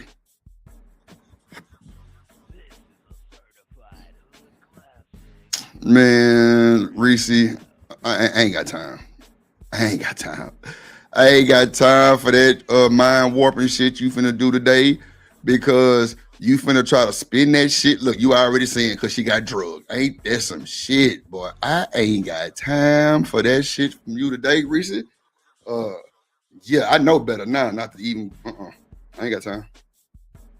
I ain't got time, bro, because Reese gonna spin that shit and it's gonna be a bad situation. It's gonna be like Drip said, and look who else here. Travel One. Who said she didn't have a right? See what I'm saying? See what do y'all see what I just said? So Travel says, who says she doesn't have a right to sue? Who in the fuck said that? This lady is a corn star. She wrote a tell-all book about every artist in the industry damn near. I wouldn't believe her with a goddamn virgin ear. I ain't gonna hold you. I don't believe nothing she's saying. Like, you one of them go snatch the soul and tell everybody. Like, yeah, y'all tweaking. Ain't no way in here. Man, boy, y'all crazy, boy. Did y'all follow the case? Man, stop that shit, bro. What up, Trevor? I'm not even reading them comments no more. Nope. Nope. She said Diddy the Tootsie Roll. Oh, that's crazy. Come on, man. If a lady said I can't remember, bro, she taking too many dicks, man. That's a fact. Seeing you too. If you say I often don't remember, it better be on some because you just don't want to tell nobody that shit. But don't say that shit. No, man. Look, I don't think she did though. Like Reese, no. Nope. I'm not reading them comments. Nope. No. I know better, Drip. I know that better, Drip. No, see, Reese, I don't care. I don't care.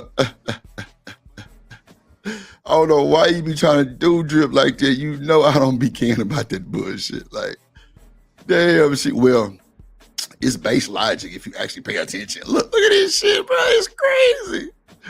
Oh my God, bro. Reese, if you had sex with Diddy, bro, You would know. Come on, now.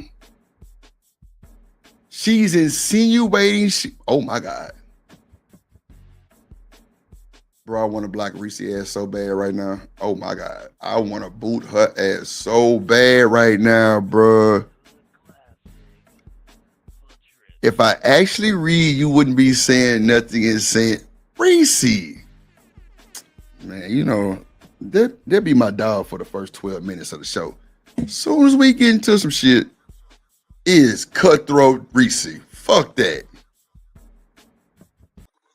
Bruh, she's a corn star. She is a toxic individual. Now, I know the women gonna stand up for the sisterhood, but y'all tainted and kind of brittle too.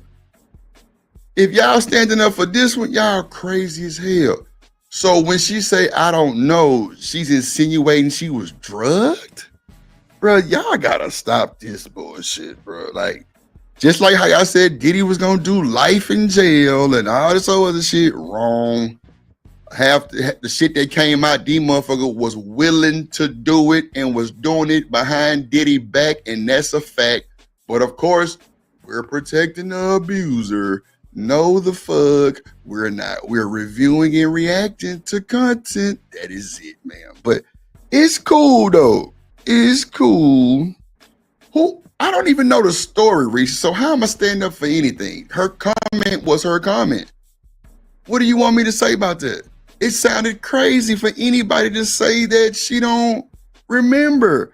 No, I'm not having my own compromise. Okay, cool. Bye, Reese. Shit. Talk to me later. That's cool. Goodbye. I'm not dealing with that today, bro. Y'all be trying to put that shit on me and, well, Drip, you ain't follow this. No, you didn't follow it. I'm having my own conversation. Everybody in the chat is saying exactly. You are insinuating. Bye. Goodbye, Reese. So what? You done. Thank you. Bye. I don't care. Oh my mama, I don't care today. Oh my. Thinks about the entire case. We've heard. Let's say none of that was true. We saw something, however, that tells us something about this person. We saw a videotape of him brutalizing Cassie, and that tells me everything I need to know about this person's character. So even if nothing...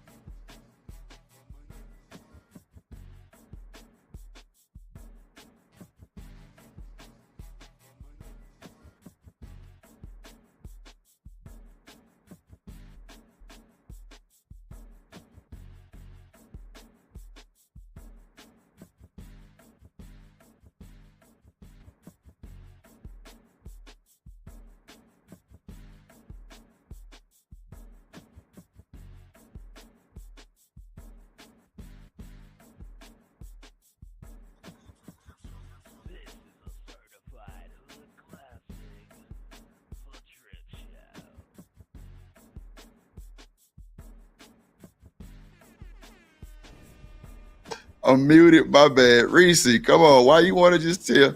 Reese, why don't you just say, Drip, I know, my bad. I don't really know. You know what I'm saying? You know, that could be it. Now I'm not listening. I don't understand. Why would you want to even? Oh my God, Reese. You know what? I'm gonna bring it back for Reese's sake, because she say I'm not listening or I don't understand. Now you're talking about Korean. Yeah, she troll good. She troll good as hell, seeing. She be fucking with me and she knows she get up under my goddamn skin, and that's cool.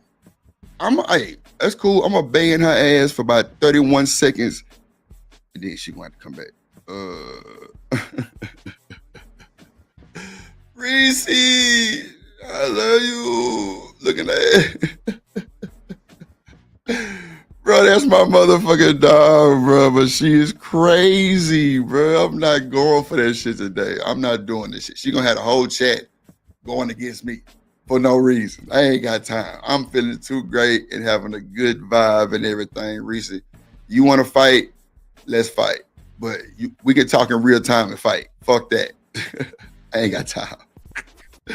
Hell no. But I'm gonna bring it back since you say I ain't listening or understanding. I'm gonna bring it back because you purposely go around smashing and sucking these niggas up and telling on them. You think we gonna believe anything you saying? I'm not. But it's a woman, of course.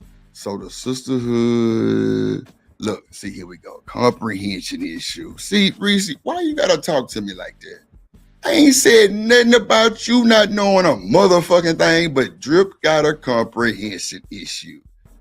I'm not arguing with nothing. I don't know what she's. You know what, Reese, for your sake and for America, I'm gonna bring this shit back and listen to it. Okay, for you, Reese, because this is like y'all gotta stop always thinking that shit, bro. That's crazy. This is a known head getter. Like, she go get that head. Who in the fuck is Jalen? Don't let us bring Jalen over here. Who in the fuck? I wouldn't give a fuck who you brought over here. Nah, I'm just talking shit to Reese about the sisterhood. I'm just talking shit. But she said, don't let me bring Jalen over here. Who in the fuck is that? Who is Jalen? What, I'm supposed to be scared or something? No, Reese, I said I'm going to bring it back for your sake, and I'm going to listen to it, what she's saying. My thing is this. She is a known head go-getter in the corn industry. Do you think I'm going to believe everything she's saying? That's all I'm saying. Can I like get full detail before you drag me on not believing her? Damn.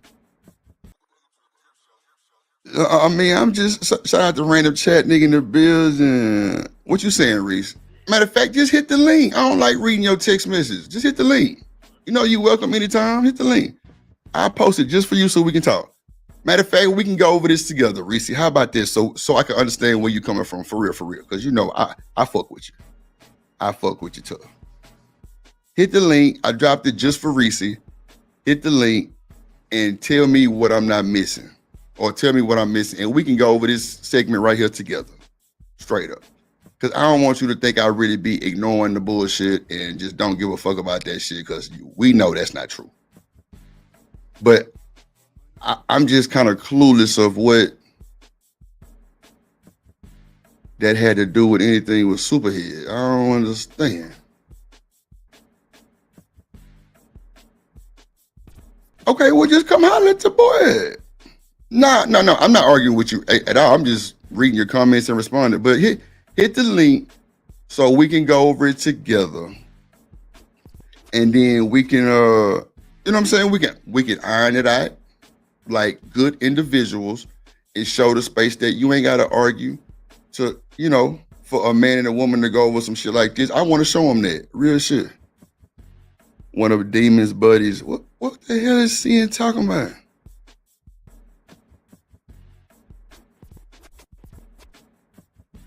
Who? Oh my God. Been drunk on drunk on the warpath today. Yeah, I don't know who that is. I don't know who Jalen is. Only Jalen I think I've seen is the chick that be on, I want to say, Hemp Show. Superhead does do corn. What are we talking about?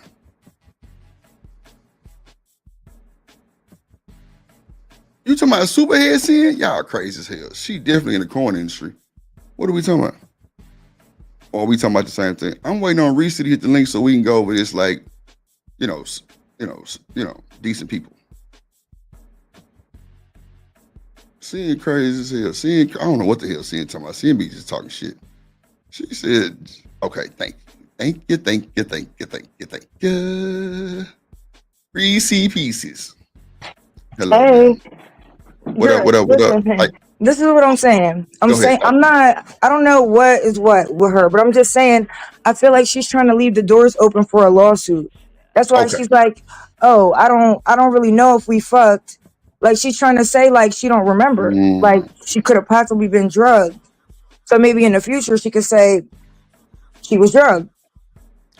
Okay, that's cool. I understand that part, but I'm just saying, like, I didn't catch that part. So maybe because I know you heard a bunch of rattling and shit in the back. I was trying to plug up my other mouse, but we can replay it so I can hear what you said, and maybe we can kind of break it down type shit. Because I don't want to be going back and forth with you in the chat because I fuck with you tough.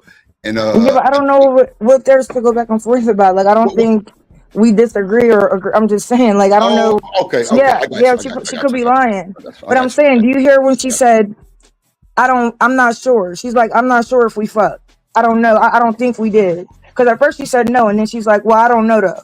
I don't really remember like that. I feel like she's just trying to like leave the doors open for a possible lawsuit.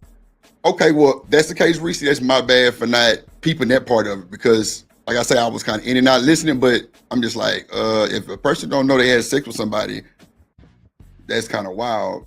That's all I'm saying. But yeah, I don't believe. I'm saying she's probably lying. Like she probably knows whether she did or not. I'm just that's saying, what I was like, thinking too. she's That's what I just was saying thinking. that.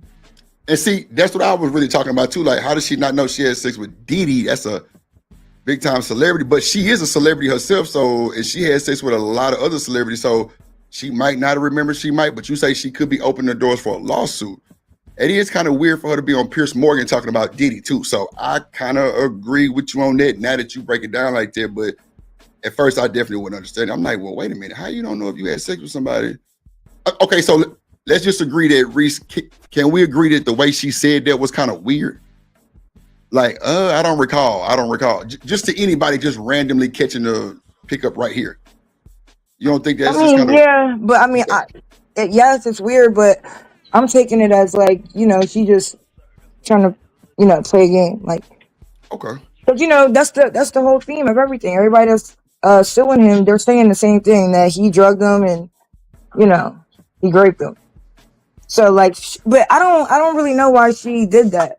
Because she said that they had like a pleasant experience and they didn't have sex. So that's what threw me off right there. I'm like, well, wait a minute. She said she stayed with him overnight the first night. Now, if we know the superhead that we know, Reese, she definitely taking soul. Like she, and I ain't saying she was there for a come up because she was already famous, but that's what I'm saying. Like, if you spend a night with a nigga the first night, you got intentions. Like you trying to, I mean, you know how they say women know if they go do something with a man as soon as they see him type shit. I'm kind of putting that with it. Like, okay, well maybe she knew that was Diddy. Anything can happen. The night's still young, and then you go back and say, well, I don't recall. So the first thing that came to my mind was just like, wait a minute, this motherfucker don't recall Diddy. Like that's kind of a big deal. But then again, y'all started talking about the man shit was little, so I was like, well, maybe she don't remember that shit type of shit. I don't know, yeah.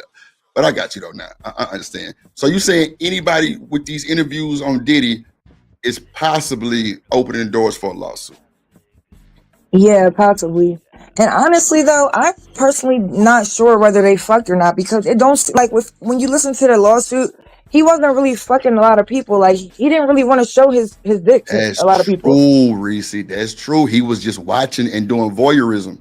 Mm-hmm. Yeah, and it was because his dick was small. They said he was really insecure about that. They said that too. They did say that. So he would rather walk around and just beat his shit and watch. That sounds crazy too, but we can't debunk that. See, that's crazy. Right. But see, now Reese, with that coming out saying that he really wasn't fucking, do you think he was fucking Cassie? Like before the freak offs? Because I'm sure they had some type of sexual intercourse before the freak offs. I mean, I'm sure. Well, yeah. I mean, she said that he was the first one to give her oral sex. So he used other things to do what he needed to do besides this. Okay. Because we know that little narrative too, like guys who eat pussy good, don't got no dick, something like that. Yeah, we heard that shit too. We hear all that bullshit. Okay. That's a good question now, because I'm really like thinking about it though. I wonder if they really did have sex though, like that.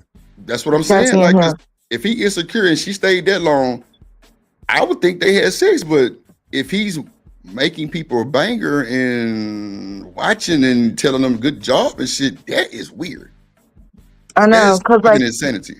The other girl, Jane, she they said that she did like a 3-day freak off, like 3 days nonstop. Yeah, she was really about it. You talking about the 50 Cent baby mom? Yeah, she was. That was crazy. But see, she also was saying that she loved Diddy so much, she didn't want that to be their main thing of having fun. But she loved him so much, she was down. Right. You know what I'm saying? So yeah. So if Diddy wasn't punching nothing with his little Tootsie Roll, then it seemed like everybody might have been on a freak off mission. Because if he wanted to just sit there and do some wild shit and just play with his shit, that definitely gives insecurities. I mean, you got somebody fine like Cassie, you got old girl, 50 Cent baby mama, she cool. Like you had Young Miami, like right. And then Young Miami and old girl was getting to it on Instagram, and she told her that's why he made you crawl to me and eat my pussy. So maybe, see that's wild. See, but I'm glad you came up here because that shit just opened up a lot of crazy shit. She said narcissists ain't have sex often. You believe that, Reese? I don't know. I mean, I don't think it's like, for everybody. I think some of them might be like, be sex addicts. But I'm really thinking about this. Because I'm like, if he's so insecure and his dick is small, and then now because they was saying like he was like fantasizing about Shaq and Kobe and whoever, Jordan, and like saying that was like he was calling like the sex workers that, I guess, because they had a big dick. Like he liked the ones with he wanted the ones with like a real big dick. So was he living his sex fantasies through the workers? That's what I would think. And then he's beating the brakes off of these women in the meantime, when he's not doing free calls or working. So it would make sense to me that he's not having sex really like that. So the way he gets his rocks off is jerking off and beating women up. And that could sound a little believable because if a nigga frustrated and backed up like that, he's definitely angry. Especially if she's trying to be like, a little sexy and, because, if you got a gal that's, I ain't gonna say managed, but, she like to grab and touch and she probably tried to grab Diddy. He was upset. He might've beat her. Now we only seen that one case of the beating, but we know it was a shitload more and that's understood. So do you think he beat the other chick, 50 Cent baby mama, or either Young Miami? Because ain't no allegations on them yet. Yeah, she said he did beat her. She said that he I forgot exactly what happened. I think she had threw a candle at him or something. Oh, yeah. I remember. Yeah. And he chased her and kicked down 4 doors, and then she had hid outside for 2 hours, and she came back and he beat her up. But Miami, I don't know. What do you think? You think about Miami? Because I'm not sure. Now, I know her baby daddy, Southside. I've actually been in the studio with him before. It was a crazy moment. That's an ignorant dude. I ain't gonna say he worse than Diddy, but that's one of the ones that'll go chase you down and do high speed chase with you, all that type of shit. She jumped on this nigga car during the high speed chase shit.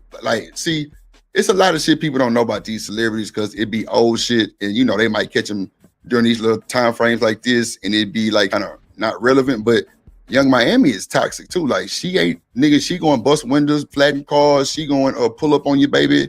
Pull up at the studio and cuss your motherfucking ass out. All that shit. She doing all that. I just don't think Young Miami would go for it. But clearly, we thought a bunch of people probably wasn't going for it, and they did.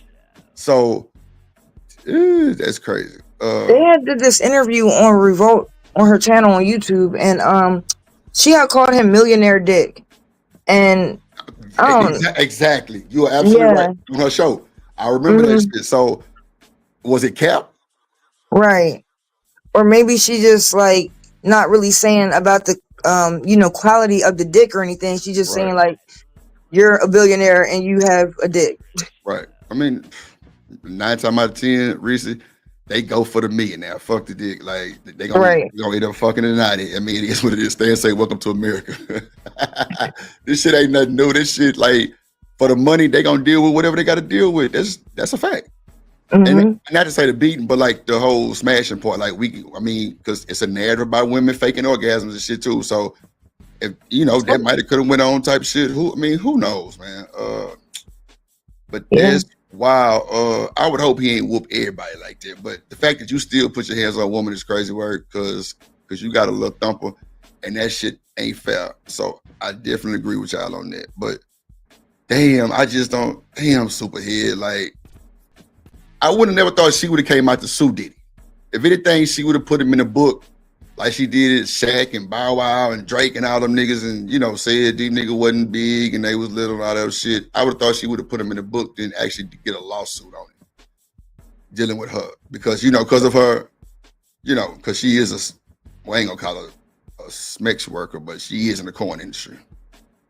But Yeah, I don't know. I'm not saying I don't know if she is or not, but that's what the idea like that I was getting, because I'm like, why is she saying she don't know? Like, you just said you didn't. So now you're saying, well, I'm not sure. I don't know for a fact. yeah, let me just bring that part back, because that was, I mean, like I say, women definitely remember shit like that. I don't give a damn how many niggas you smashed. You gonna remember somebody like Diddy. And then she said that it was a cool experience. Like, it was cool. We chill, we kicked it, woo. Let me see, so I can make sure I hit it right. Yeah, because even if it was small, you still gonna remember. Like, you just be like, oh, well, that was the smallest nigga I ever had. Like, but you're not just gonna forget. Like, right, because like women are gonna remember everything. Or she might have had a good one, a small one, a good one. Or what she gonna know? Oh, that nigga wasn't shit. Like, I don't give a damn how many bodies you got. Like, you ain't gonna forget a top tier celebrity unless you just I don't believe it. I think you definitely will remember Diddy, because clearly you saying the timeline pretty straight. Like, you remember everything else. That's why I was like, I don't recall. I'm like, huh? You don't recall Diddy? I know he wasn't back right. there trying to frog leap and shit, trying to do the leapfrog and shit. What up, Artifacts? Let's see. Hold on. Let's see, y'all. Not to my knowledge. I don't, honestly. Y'all see how me and Reese just did that, man? She ain't cussed my black ass out shit. Thank you, Lord. Thank you, Lord. Let's go. I'm questioning a lot of things right now. What you think? So not to my knowledge. I don't think anything right now. Wow. Now see, now I ain't gonna lie, Reese, that does give some janky shit right there. What do you mean? I don't know nothing right now. Now that does give some pushback to what you said. I mean, not pushback, but some type of context to what you said, meaning it might be open for a lawsuit, because if she does have something coming, that would be that type of answer. Right, exactly. Like, I'm not sticking up for her or saying I believe anything, because obviously that's like some weird ass response. But I'm just like, why is she saying that? Like, but you make sense on what you're saying now, because that was a jank. That response was crazy work. I don't know nothing now. I don't know nothing right now. Like, that's You tell everybody business in this book, and now you're saying you don't know nothing just all of a sudden because you might have said too much already type shit. Then you got aggressive ass Pierce Morgan on your ass. He gonna get it about you. Let's see, y'all. Money and power and status out of these men, translated into a book, and then voila, people are asking for interviews 20-something years later. But she goes on to say in her long-winded, faux philosophical tone of voice, to say that Diddy was essentially feeling a type of way because Diddy thought that his name was going to be in the book, and then inevitably it wasn't, so then Diddy kind of left her alone. I'm going to fast forward, because that takes literally like 10 minutes for her to go through. I'm going to fast forward to where Pierce asked her, hey, did you ever get your cheeks cracked by Diddy? Did you actually ever have any kind of sexual relationship at all then? I'm sorry, what was that? Did you actually have any kind of sexual relationship with Diddy at all? No, Diddy and I did not know. Well, yeah, see that right there, that Diddy did not. Well, what is the well? Did he eat your box too? Anybody that's having sex with Superhead, I'm sorry, we want some head. Before anything transpire, you are known for the dome and taking niggas' souls. Take mine. I don't want nothing else but that, really, on the cool. So you gotta know. I don't know. Diddy might have tried to get down there and eat that box. But if she didn't know, why would she not say that from the beginning? Why would you say no, we didn't do that, nothing, and then like it's like she caught herself, like she slipped up. Big facts. That's what I was saying. Like, maybe she said the wrong thing. Maybe her PR didn't want her to say that type of shit, or maybe she just lying. Right. Let's see. Yeah, let's see. not to my knowledge. So, what do you mean by? Even he choked up, and Pierce is a well intellectual character. You know, he kind of played. Lord Jesus. What? Not to my knowledge. I don't. Honestly, I'm questioning a lot of things right now. Huh? Now, Reese, let's make that make sense. What does she mean by she's questioning a lot of things right now? Like, I think it's still like going with the same narrative. Like, honestly, I don't know. now I'm questioning, like, did we, like, I don't know, that's all I can think, because, like, what are you talking about? So that's all I'm thinking, like, is she just trying to say, like, well, now that I think about it, now that I've listened to some of these testimonies and stuff, did we? So allegedly she probably could have been part of a freak off, and he was there probably watching her getting smashed by one of them sex workers. But that's why she was like, well, did we? Meaning, like, the same shit happened to Cassie. Like, clearly everybody thought they was fucking. And if Diddy was so insecure about his manhood, I mean, Reese, me and you both grown, we know he's not finna be exploiting that shit like that, right? Right. Okay, I just want to make sure we're on the same page. What up, Fearless Jim? Hit the link. Come, man. Oh Lord, you and Reese up here. Oh shit, it's gonna be some good conversation. Let's do it. What you think? So not to my knowledge, I don't think anything right now. Just not to my knowledge, because honestly, that's a very strange response. But yeah. Come on, it's strange. Superhead, like that make he said it. Yeah, like like I say, Pierce pretty much a straight up no bullshit tolerant type of person, and you tell this man that, and he tell you that's a strange answer. Come on, it's some type of foolishness going on. Let's see. Not remember whether you did or not. yeah, isn't it? Okay. It is. Oh. Yeah, it is. Because honestly, Pierce, before I went through my text, again, I hadn't read Confessions in 20 years. I wrote it. It was painful to write.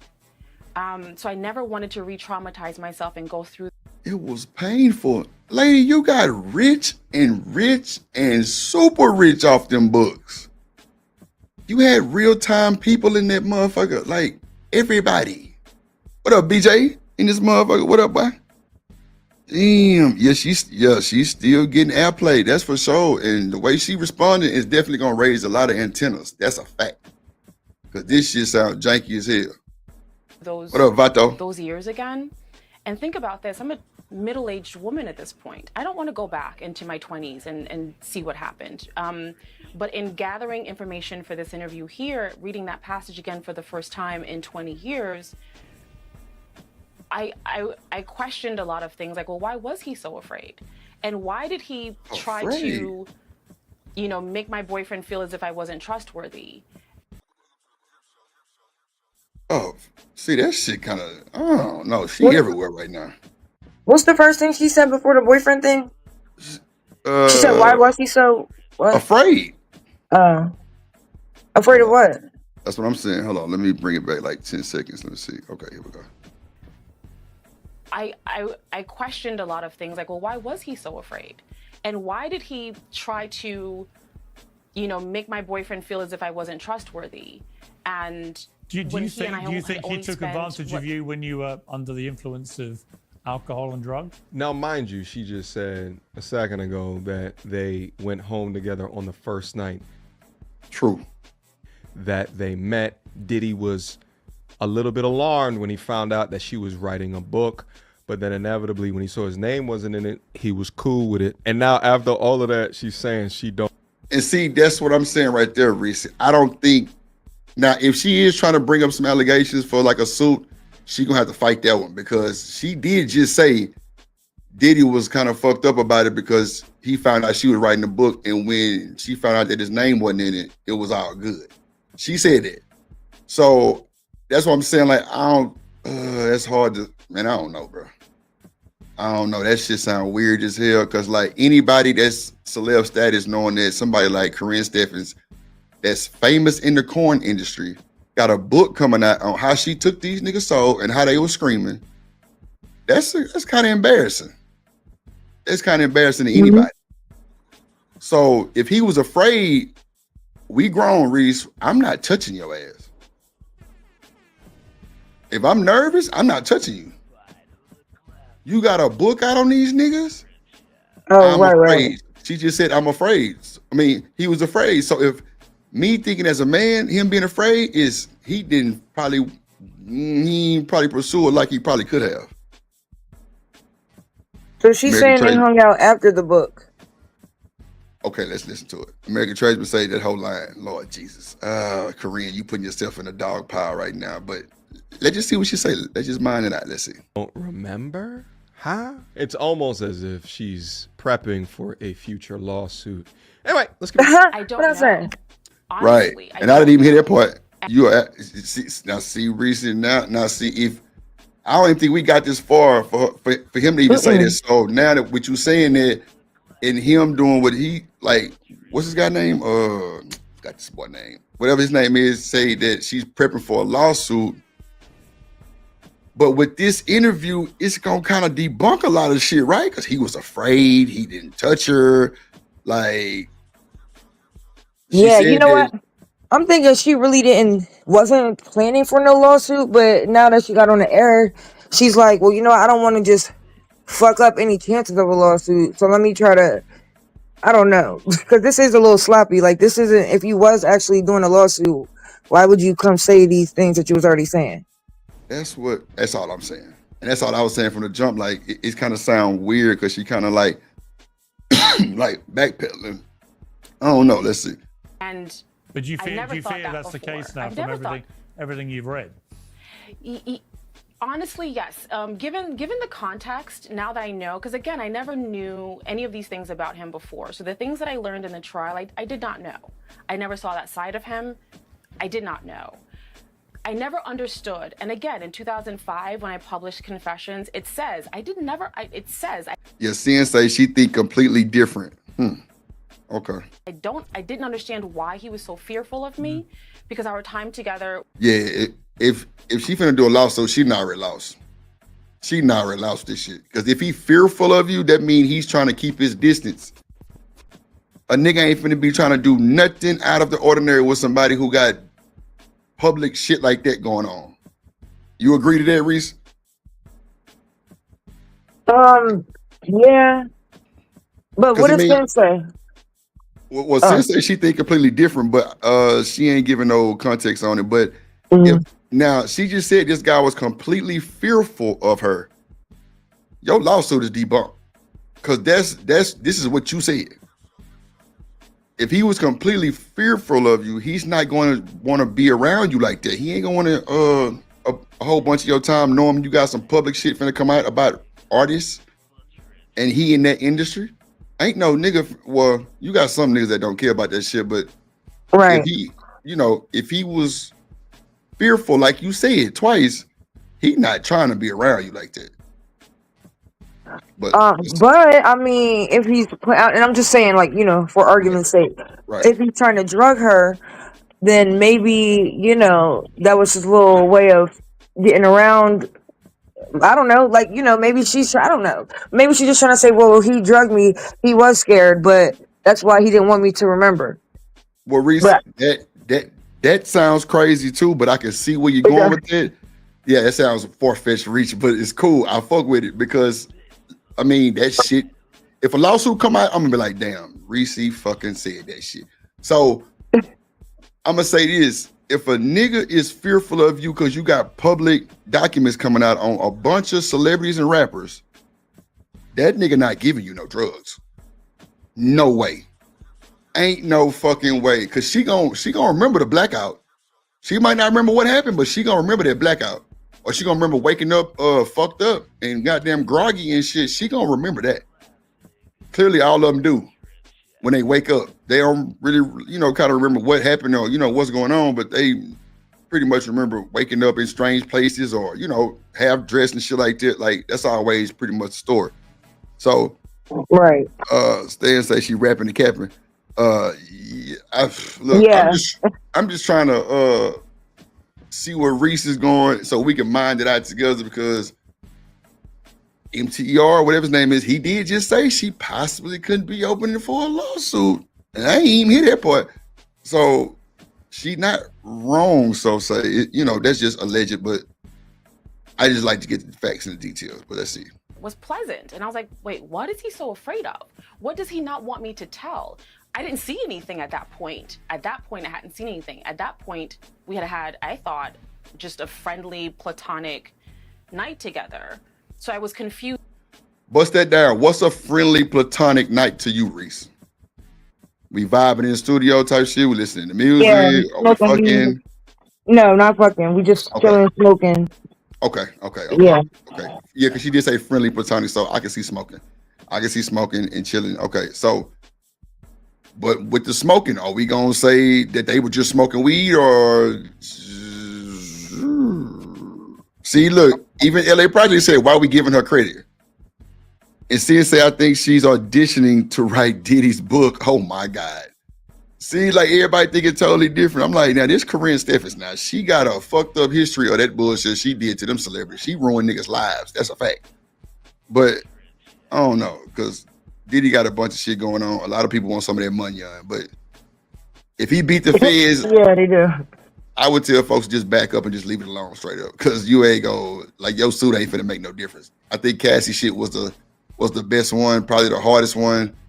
And he go ahead. I'm sorry. Well, I was gonna say you didn't hear about that lawsuit that he had. It was $120 million lawsuit. Yeah. He got awarded. The person got awarded because they never responded, but they did overturn it. Yep. And I'm like, damn. Yeah. Matter of fact, that dude was in jail and did it. He was in jail and filed it. That was crazy.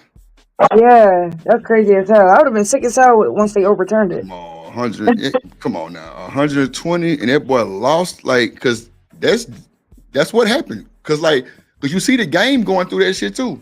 His ass ain't show up to court, man. This woman finna clean his ass out. Like, she already on this catalog and everything.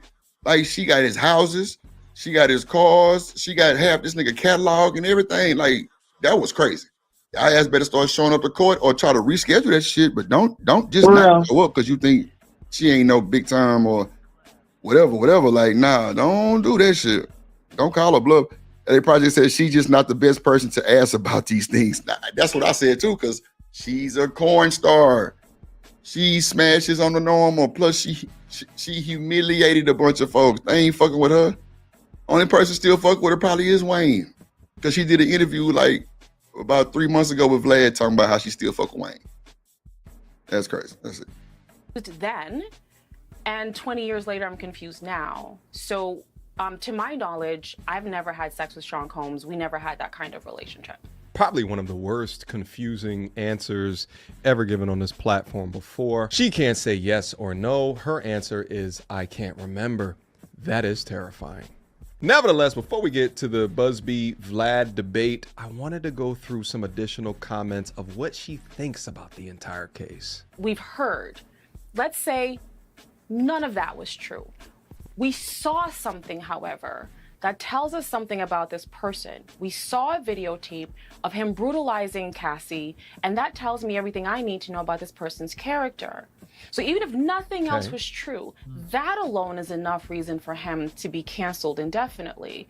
But I fear that's not what's going to happen. I think this is just emboldening more men to do the same thing, because guess what they're going to do? They're going to get away with it.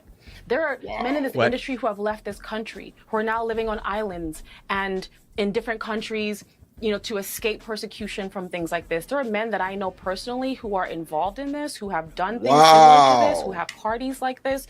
Diddy's not the only one. This is not a Sean Combs problem. Wow. This is a societal community issue here in this town. And it's not just the artists, it's also their attorneys, their publicists. It's the hotels. I was brutalized in a hotel, and guess what happened? That tape disappeared. When I went to get my police report from the police station, it was destroyed, all within 48 hours, to protect the person who had brutalized. Wow. Damn.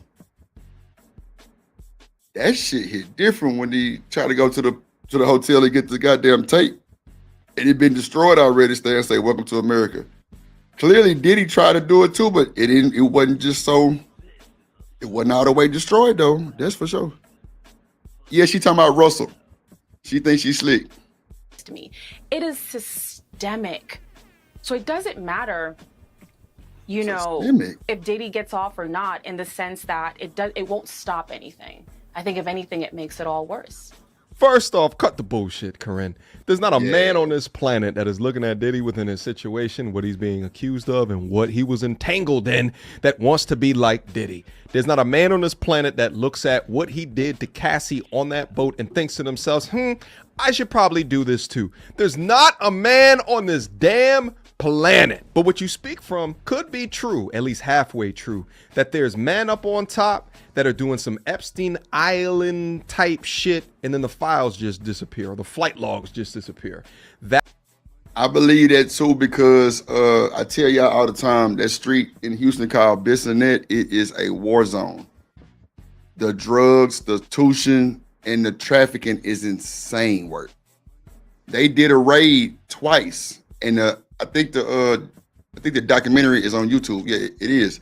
The lady that they were interviewing on the documentary was a toot, and she ended up missing 2 days after that shit hit YouTube. That's a fact. That fucking shit is insane.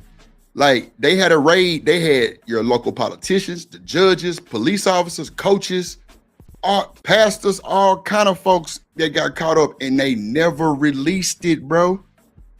They swept that shit under the rug like they did Takeoff. No bullshit. But I'm gonna tell you something. If you come to Houston and you get into it with Rap-A-Lot in any type of way, bro, good luck with your justice. That's a fact. Good luck with that bullshit, because that's the reason why Lynn from Turkey Leg Hood did what he did, and 7 years later he just not going to court for it, or like just getting charged for it. They swept that shit under the rug because we had a crooked ass police chief. That's a fact. He was on payroll. That's a fact. How in the hell you got Jay Prince and them on the bond for the nigga who shot him? What? You crazy as hell. Then I know DJ Pat. Like, personally. Like, bro was a DJ for B King. He a strip club DJ. This nigga ain't doing no shit like that, but he was a good fall guy. No record. Come on. I know. Darnus McCray. Who the fuck is, oh, Darius McCray. Yeah, I heard that. I heard that. That could happen. People in status with a lot of money can just make things just vanish. My issue with her stance is that she can blame the men, she can blame the hotels, she can blame the this, she can blame the that, but she is never once speaking about the blame of women like her and Cassie that will sign up for the bullshit. Because women like you and Cassie benefit from the lifestyle because you have an aesthetic and you lived out your roaring 20s to the best of your ability, and now you're extracting. And once you wanted a different lifestyle to be seen as something else outside of a video vixen, you played your chess piece. You participated willingly. Cassie participated willingly. And now a jury of her peers and all of the S workers that Diddy hired agree. Continuing to paint these women as victims who make this decision is ridiculous at best and hilarious at worst. Anyway, that's the Superhead section. I want to get on to this argument between Tony Busby and DJ Vlad. Let's go. I'm pretty clear what your view is of Cassie Ventura there. What do you think should happen to her? I mean, personally, I think she should be charged with the same thing that Diddy was charged with. Ultimately, he was convicted of prostitution. She was involved in the process. Every male escort that I talked to said that she was the one picking the actual male prostitute.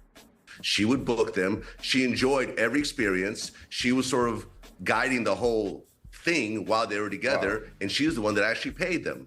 Ultimately, this is a domestic violence case that's ballooned. See, Reese, that's what I was saying when we were talking about the Diddy case. That's what I was saying earlier today, too, that allegedly Diddy wasn't even at a lot of these freak-offs. Cassie was reaching out. He was at all of them, from what I know. Not even Cassie said that he wasn't at some of them because she would call them personally.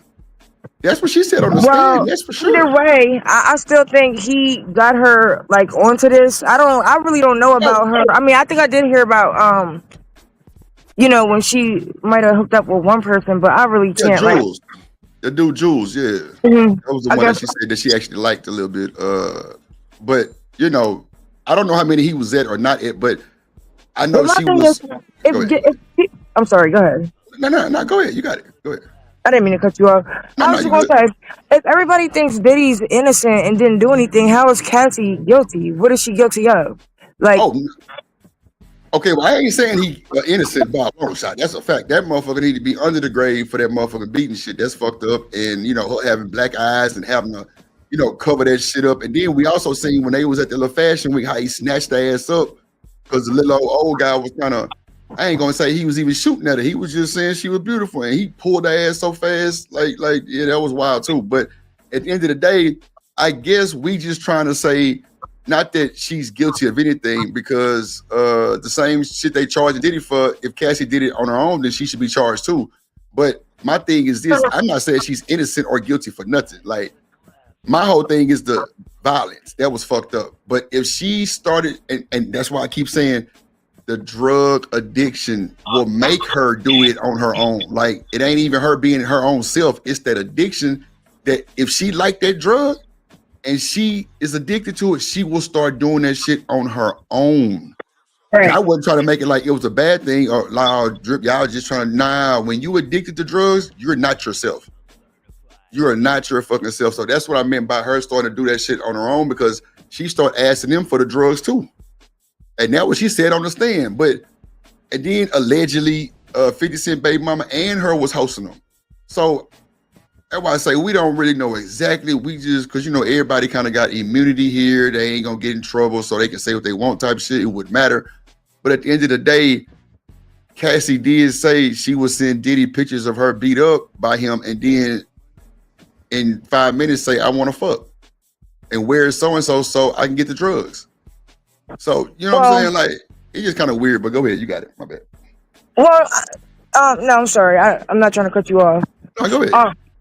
But, okay, so if she is, you know, doing that, I mean, that is part of being a better woman. So that's why that irritates me when people say these type of things, because, I mean, there's women who stay in abusive relationships for decades, years. Right. A lot of women that don't even make it out alive. So, and there's, and it's up to like 7 times it takes for like your average woman in an abusive relationship to leave her abuser. So maybe 7 attempts. Yeah. So I just think, like, I don't know. Yes, like, she definitely was groomed, but I kind of lost my train of thought, Drip. Okay, so watch this. Let me bring you back. So remember at the beginning, she said that, you know, she wanted to do anything to please Diddy. Mm-hmm. So can we both agree that taking drugs would be part of pleasing Diddy? Like, or are you gonna still stick with she was forced? Because if she's trying to get a goddamn rap career with Sean Diddy Combs, I'm taking the drugs too. I ain't gonna hold you. Like, I'm at least try. Then, like you said though, after a while she becomes addicted. So it's not even like, oh, I'm just trying to make him happy at this point. Yeah, that's it. You know. Yeah. But to your other point, even with the sex, I mean, that could be becoming an addiction too. And then like, right. And then her getting beat up and then still like wanting to, you know, be with him or have those freak offs or get high or whatever. I still think that's normal of like that type of relationship. And see, I wanted to say that a long time ago, but I thought that would have been the wrong thing to say due to a lot of my listeners are women. But at the end of the day, they said on that video that they had at the hotel when he chased her down, she walked right back to the room and they had a fucking freak off. I'm like, damn. I know, but I don't understand that. Like, why anybody? Like, we just saw what happened though. He just beat the fuck out of her. Exactly. And like broke her spirit, broke her thing. And then it's another grown man, because we saw them talk for like at least 15 to 10 minutes. Another grown man up here, and he's not helping me. He's not, you know, trying to step in between. He's sitting here talking to Diddy and saying, well, can we take this back to the hotel room? Because that's what made it weird too. You're right. Yeah. That's what they said the conversation was. Like, the security guard was trying to, like, you know, get out the hallway and trying to. That's facts. That's true. So she's not protected at all. Like, you know, I mean, this guy who's security is not helping. Like, so I feel like at this point she probably just defeated. Like, and that could be possible. I think with that drug addiction, I think there is no defeating. She was actually into that shit. She probably didn't even, she probably wasn't even in her right mind to even know what happened. Because the drugs that she was taking are manipulative and what is called when you get to seeing shit, all that type of shit, hallucinate drugs. That's a fact. She was on some big time hitters, Molly, X, Coke, ketamines and shit. That's the ultimate thing right there.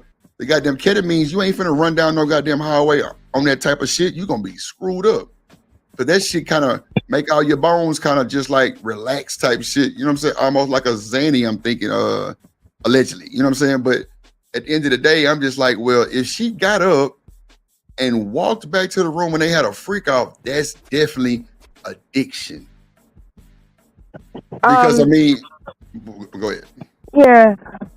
In that situation, I don't see it like that. Like I see maybe in the other ones where it's like, but then again, I really don't, because she was saying like when she's like, oh, I want to do a freak off so bad, but we got this premiere tomorrow and I don't want to mess myself up. I really think those instances was her like trying to please him. And then with the situation at the hotel, I feel like, again, it was just like she lost the battle. Like, I think she really wanted to leave.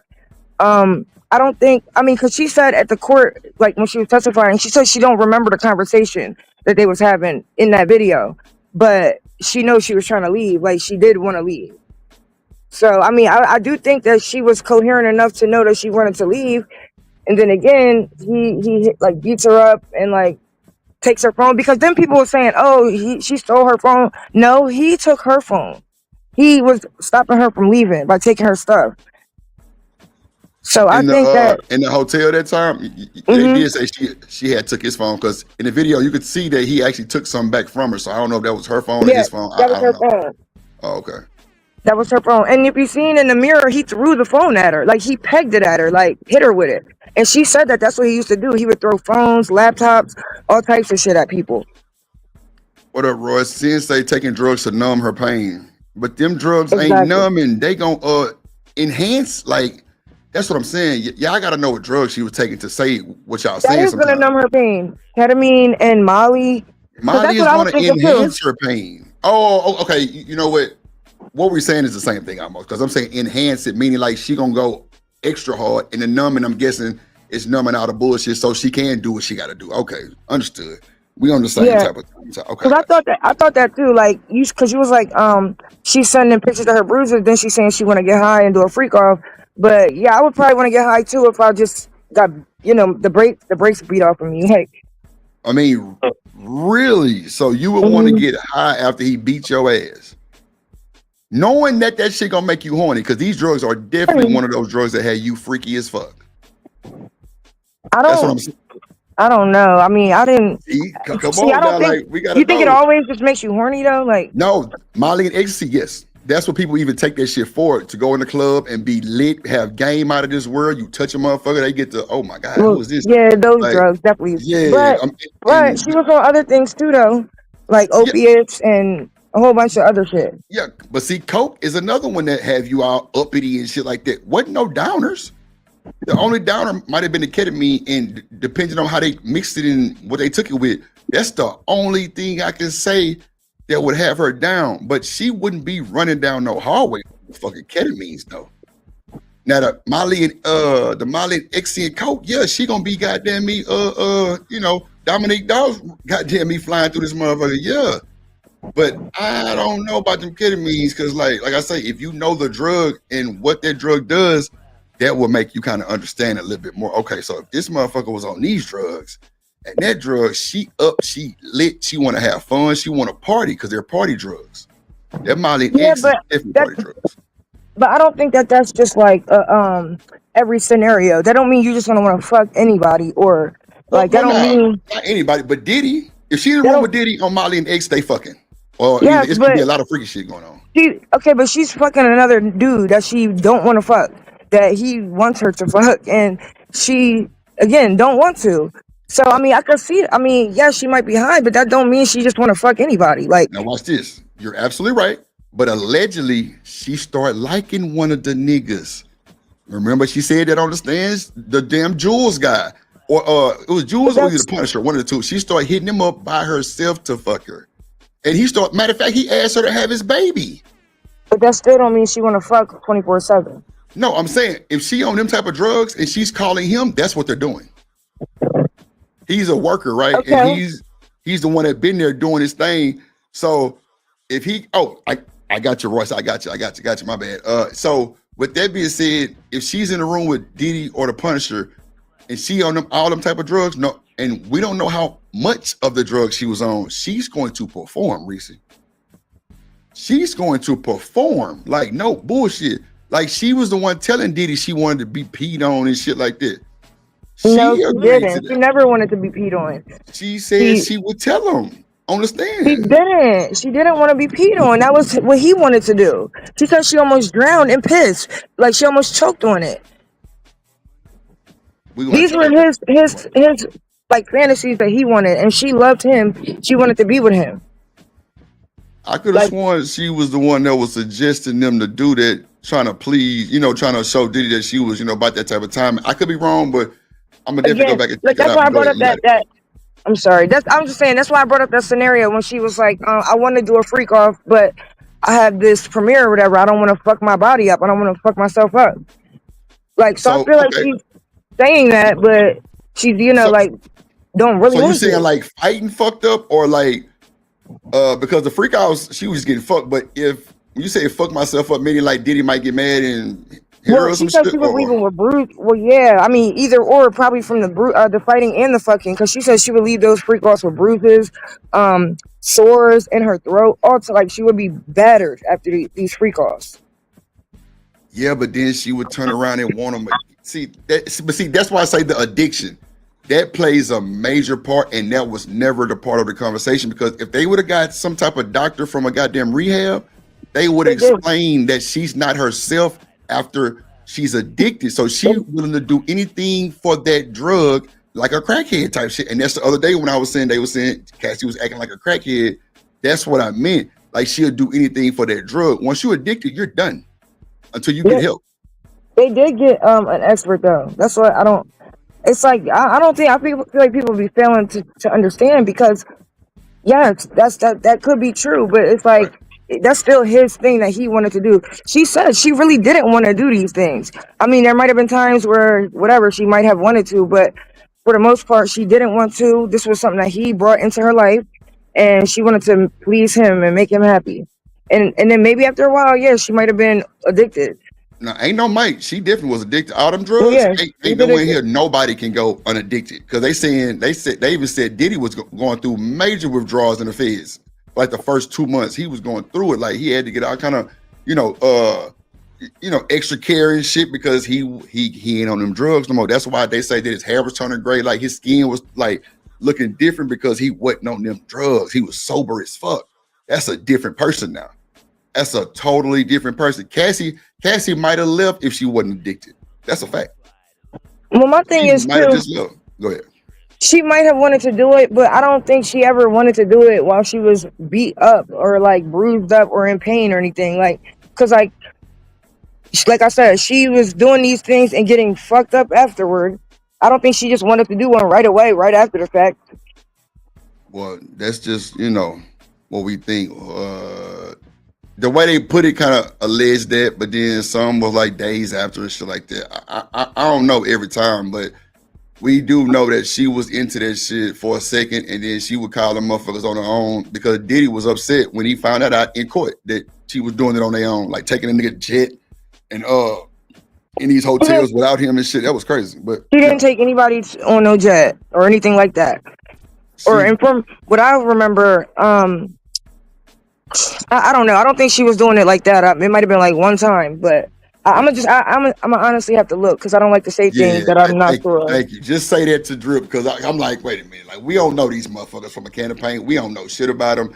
That motherfucker could have been willing, and we thinking she not and was, or either she might have been not, and we thinking the wrong thing. So that's why I don't like speaking too far and too much facts about this shit, because even having a team of lawyers, you can lie. With an $18 million team like that, a lot of shit is covered up. So even if it's, what I'm saying, true or not, we would probably never know, because like I say, $18 million will cover up a lot of shit. I'm sorry. I don't know who you are. But there are things that we do know that are in the case. What's up? So what I'll say is, I don't, from the case, she wasn't like bringing them, flying them anywhere or anything, like, from what I could tell, and I don't think it was even more than once, like that she might have met up with somebody. So that's why I'm like, I don't know why that's even like, that's kind of stupid to me. Like again, because niggas are saying that Diddy's not even Like, he hasn't done anything. He shouldn't be in trouble. They think that he's not guilty. So what is Cassie guilty of? Why should she be charged, and of what? Well, they do have charges on Cassie now from the actual workers. But my thing is this: if you're Charges? hitting, we'll see. Yeah, they said that the Punisher and another guy does have charges in the state of California on Cassie. That's a fact. Like it's already documented and everything. But this is my thing: Cassie was a freak. She was, and allegedly she was fucking Diddy and FaceTiming the trainer guy, watching Diddy fuck her from the back. That was brought up. Also, they made the nigga leave the courtroom when a lot of that shit was being talked about out of respect. That's crazy word. Like, she had just started talking to Kid Cudi. She was talking to other motherfuckers, and Diddy was shutting that shit down every time he found out. So it wasn't like she was just under Diddy's spell and she only wanted Diddy. No, she started venturing out. She started calling the sex workers by herself. She was talking to Kid Cudi. She was goddamn me, like, you know, it was a few times she was out there being a fool too. You know what I'm saying? So we can't just say she was just not doing nothing. I don't believe that. Well, she wasn't, and not only that, she doesn't have charges against her. But that's what I'm saying. Like, why would she anyway? No, She doesn't. Well, they said that no. They do have suits. I'm gonna pull the clip up too. Yes, They do but that's have, not charges. I don't know if it's civil or if it's criminal yet, but I'm sure it's probably civil. I don't really think it's criminal. So you know how that go. That's like a iffy. But they do have I'm gonna say a lawsuit, not charges. My bad. A lawsuit against Cassie. And then the state of California, I think, is also supposed to be pulling up allegations or charges on Diddy and Cassie. Because the thing is, when the feds take over, that's just for New York. They still got charges and all kind of shit that's going on in California too, that ain't nobody even talking about. And from my understanding, when they do the sentencing, it's supposed to all be ran concurrent or some shit to where that's gonna be like the major sentence. I don't know how true that is neither, but that's alleged also. But yeah, it was to the point where she was kicking it with the Punisher to where he wanted to have her baby. He wanted her to have his baby type shit. Like, so I don't think Cassie was just a goody two shoes this whole time. I think she was fucking too. And you know, but the main thing, but being freaky is not a crime. I thought being freaky wasn't a crime. So how can you say something wrong? What Diddy domestic was crime, but the other shit of him just watching her get fucked, that wasn't a crime. That was freaky. That's my point. Diddy did a lot of shit that was criminal, so I'm not saying that. I don't think Diddy was on trial for being a freak. But that's what you're saying that Cassie is. So why would she be on? I'm saying she was just fucking other guys. That's all I'm saying. Right. That's her being a freak. So why would she be in trouble for that? No. I'm not saying she's in trouble for that. No. I'm just saying I don't think Cassie was a goody two shoes and just she wasn't doing nothing. That's all I said. Like, as far as the sex workers with the lawsuit, that's a whole other ball game. I don't know exactly what they're actually suing her for. I think I want to say it's defamation or some shit. Like, I don't even think it's even like nothing huge, but it's definitely some bullshit. But at the end of the day, you know, when she came out and said that she was agreeing to a lot of shit, like, no matter how we take it as humans, if she say that shit, we gotta rock with it. And she's also said she was doing it on her own. Like, her and 50 Cent, baby mama was hosting them motherfuckers. Like, Kanye West was a part of one of them. That's why he pulled up to the court, like, allegedly. You know what I'm saying? So a lot of that shit coming out allegedly. We can't just say what they did or what they didn't do. We could think what we want to think, but at the end of the day, if you think Cassie was just not doing nothing, that's fucking insane. I ain't gonna never believe that, because she definitely was trying to talk to Kid Cudi. She definitely was fucking Diddy and FaceTiming her nigga at the same time. You know what I'm saying? And she started calling the motherfucker Punisher. What's illegal about that though? What is criminal about? That's what I'm saying. Like, because that's the same exact thing. You and everybody else, y'all literally just said no. I didn't say no. Because she's not innocent and she got charges. No. I'm saying the SMEX workers have a lawsuit in the state of California on her. That's and I just said that was totally different. I said I don't think Cassie was just not doing nothing, just, you know what I'm saying, just being like this loyal woman to Diddy. No, ain't no fucking way. Because even she said on the stand she was trying to get her friends to extort Diddy. That's a fact. But how can you be loyal to somebody who's fucking with other women, men, beating the fuck out of you? How can you be loyal to someone or cheat on them? I got you. And again, that's not a crime. So, and also, if y'all are saying that being freaky is not a crime, because that's all I've heard for the last 3 and 4 months, Why is it a crime when Cassie's being freaky? Because that's all y'all describing. It's her fucking dude. But you're saying y'all in this. I never said it was a crime. I said these sex workers have a lawsuit on her. And I said that's a different ball game.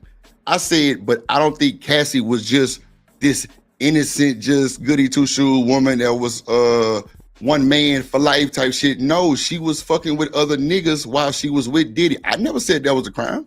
That's what I'm saying. Like, you gotta listen to me and what I'm saying right to you right now. I never said that was a crime to do anything. I'm just saying I don't think she was just goody two shoes and she wasn't doing nothing. I'm just saying she was fucking too, but I didn't say nothing about crimes or none of that. Because if that's what she want to do, that's what she want to do. Ain't no crime of her. How would she be bad though if she was cheating on a nigga that's fucking her up, like not paying her, stealing her shit, like beating her up? Like, how would she be wrong? Like, or not a goody two shoes? Watch this though. At the end of the day, I know how you feel about that, but a cheater is a cheater, period. No matter how you put that, because she cheated on somebody who did her wrong. That don't mean nothing. She cheated still. So if you cheat on me and I cheat on you back, right? But if you cheat on me and I cheat on you back, I'm just the problem. No, but we're not talking about what you did, right? No. Yes, but you cheated first, right? We're both cheated first. So why are we not talking about that? Reese, you trying to make it something that is not what I'm saying. I'm just saying they both were cheaters. She was cheating on that nigga too. That's all I'm saying. I'm not saying it was wrong. No, I'm not. I'm not saying none I'm of that. disagreeing. I don't think she was cheating on him. I don't think she's cheating on him. I don't think you could cheat on a nigga that's already fucking with others. But how? Okay, that's what I'm saying. How can you cheat on someone who's fucking with other people? As long as she is under Diddy wings, they were together, correct? Can we agree to that? No. Mm-mm. So she wasn't with Diddy the whole time they were doing freak outs. I mean, well, to me, if you fucking with other women, we're not together. Clearly. Come on, Reese, you got to stand on business. That's what you allegedly thinking. But what if they were together? Because clearly he thought they was together because he made all the rules, right? If they're together, okay, they're together, right? But now you're fucking other women. Okay, so it's not a problem if I do the same thing. Right. So that's we're both cheaters. I'm agreeing with you. I'm just saying we're both cheaters. But you don't want to. Okay, but we're not talking about Diddy being a cheater though. We're only talking about Cassie. That's my problem. Like we don't want to talk about anything that he's doing. And we just want to say she's not innocent. She I did didn't say this. that though. I didn't say that. That's what I'm saying. You gotta listen to me, not the chat. I'm listening to you. I'm just responding to what you're saying. Watch this. These are what you're we're saying. both cheaters. That's all I'm saying. I didn't say Diddy didn't do it. Okay. I said we're both cheaters. That is all I'm saying. I didn't say we're not blaming Diddy. We know that nigga had all kind of shit going on. But she. Okay, well, I have to disagree with you. I don't think Cassie is a cheater. I think she's like in her mind, possibly as a woman, we're not together because you doing your own thing. That's not true though. They were together. They were together for 10 years. She's a cheater and he's a cheater. In the discussion. You can't just say she's not a cheater because he beat her or goddamn he had other women. No, she's not even married to him. So honestly, she's not a cheater. Reese, you didn't move the goalpost to the next state. Come on, Reese. Yeah, I'm moving it. I'm moving it, Drip. Because no, for real. I'm glad you admit that shit. Okay, thank you. no, for real though, Drip. Because what sense does that make? Like, if he's like cheating on her, and at this point, when she got with the trainer, they wasn't together. Like they had like separated. But he was mad because she met her through him. The trainer was trying to take her from Diddy. Okay. Thank you. Come on, Reese. That don't be this. You know that. But to me, that doesn't even matter though. Like, why is that relevant? But that's what I'm saying. Why is it relevant? But see, you can't debunk that because of the cheating of Diddy. We know Diddy was a cheater. We know that. But nobody cares, huh? No, so that's what I'm saying. Like, why are we talking about Cassie cheating? Who cares? How's that relevant? And what is the reason of bringing it up? Can you answer me that? What's the reason we're talking about it? Definitely will bring it up. Relevant? I said, I just didn't think Cassie was just a goody two shoes. She was not only fucking with Diddy. The trainer was trying to take Cassie from Diddy. Like that's just what they call it, promiscuous type of shit going on. She was like. After she got tired of all the bullshit, I'm sure, she started doing her thing too. They're both cheaters. We know Diddy cheated, but the subject of the conversation is Cassie at the moment. I'm not saying nobody cares about Diddy, so stop saying that. I never said that. I'm saying we're both, B-O-T-H, both me and you are cheaters. I never said we didn't care about Diddy or Cassie. I said we're both cheaters. And you start moving the goalposts like, well, is she really cheating because he was doing his own thing? She was doing her own thing too. They're both cheaters. I never said none of the other extra stuff and who cares about Diddy. No, I didn't say that. I'm just telling you, we're both cheaters. They both were cheaters. And not just one, and I disagree. 3 or 4. And that's cool. You can disagree, but we know on real timing, we're both cheaters. You saying it because he was doing his own thing. She was too. That's why I said we're both cheaters, not excusing Diddy or not excusing Cassie. But if So you now say I need that to know she was why we doing bringing this, it up. oh my God. Because it's like, why does it matter? Because it seems like nothing that Diddy does really makes it. It's not a Oh big thing. my Like God. we just mention it in passing. Stop. Hey, salute Drip. What up, And Stan? Come on, Reese and salute Chad. Hey, What's up, Stan. Third Ward? I'll Vaughn, be right back. Brian. I'm going on mute for a All right, second. Reese. All right. Yeah, but this is like, man, I tell you, welcome to America, boy. This Oh, shit just keeps God. getting crazier and crazier, right? It's Bruh. like Reese is you make a crazy, decision. You just like you go to the restaurant and eat the steak, and you don't want to pay for the steak. Now, if somebody told you not to go eat the steak, then you say you're controlling.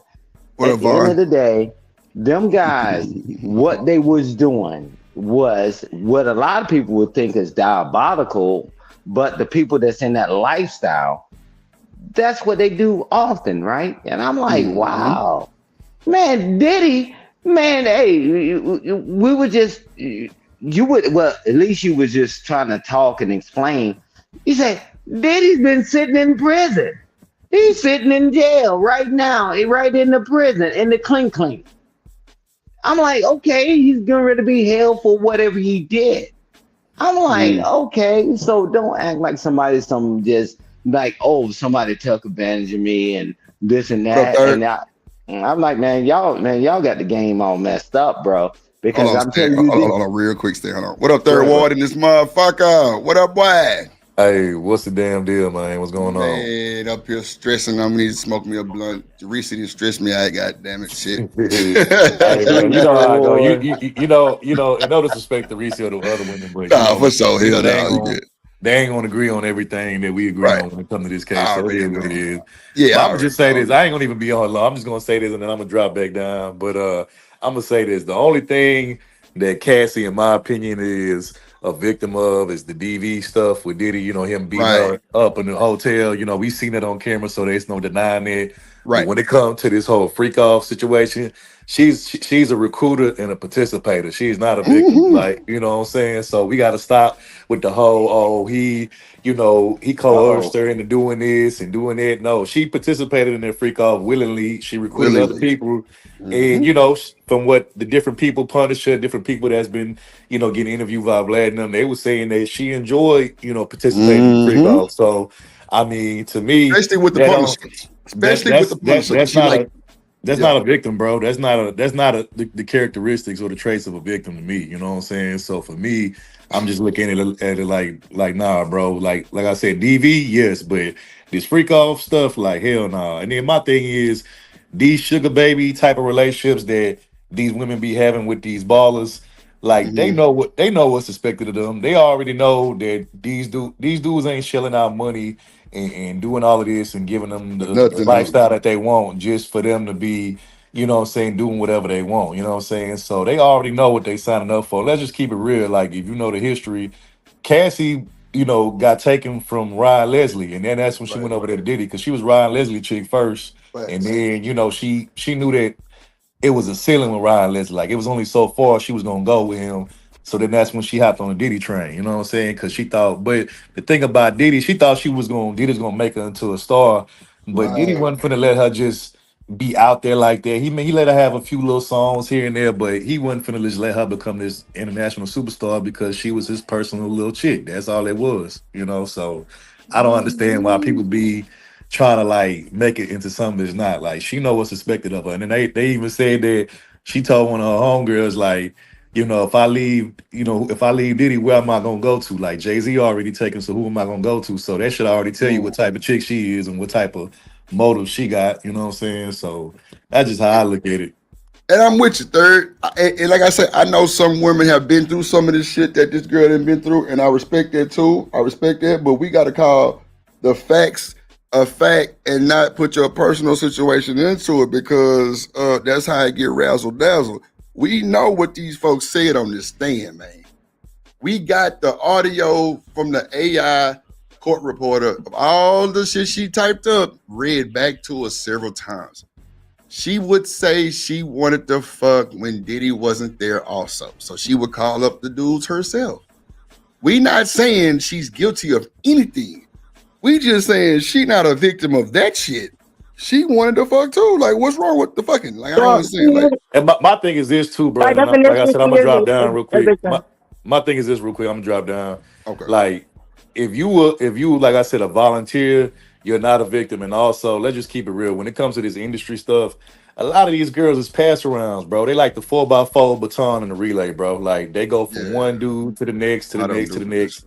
And if that's the type of time that you want, you're not a victim because you know what you're getting into. Like you know what I'm saying? Like everybody be passing each other's sloppy leftovers and seconds over to the next man. Like, nah, bro. Like that ain't no victim, bro. That's somebody that's willingly participating in the lifestyle that they trying to keep up with. Period.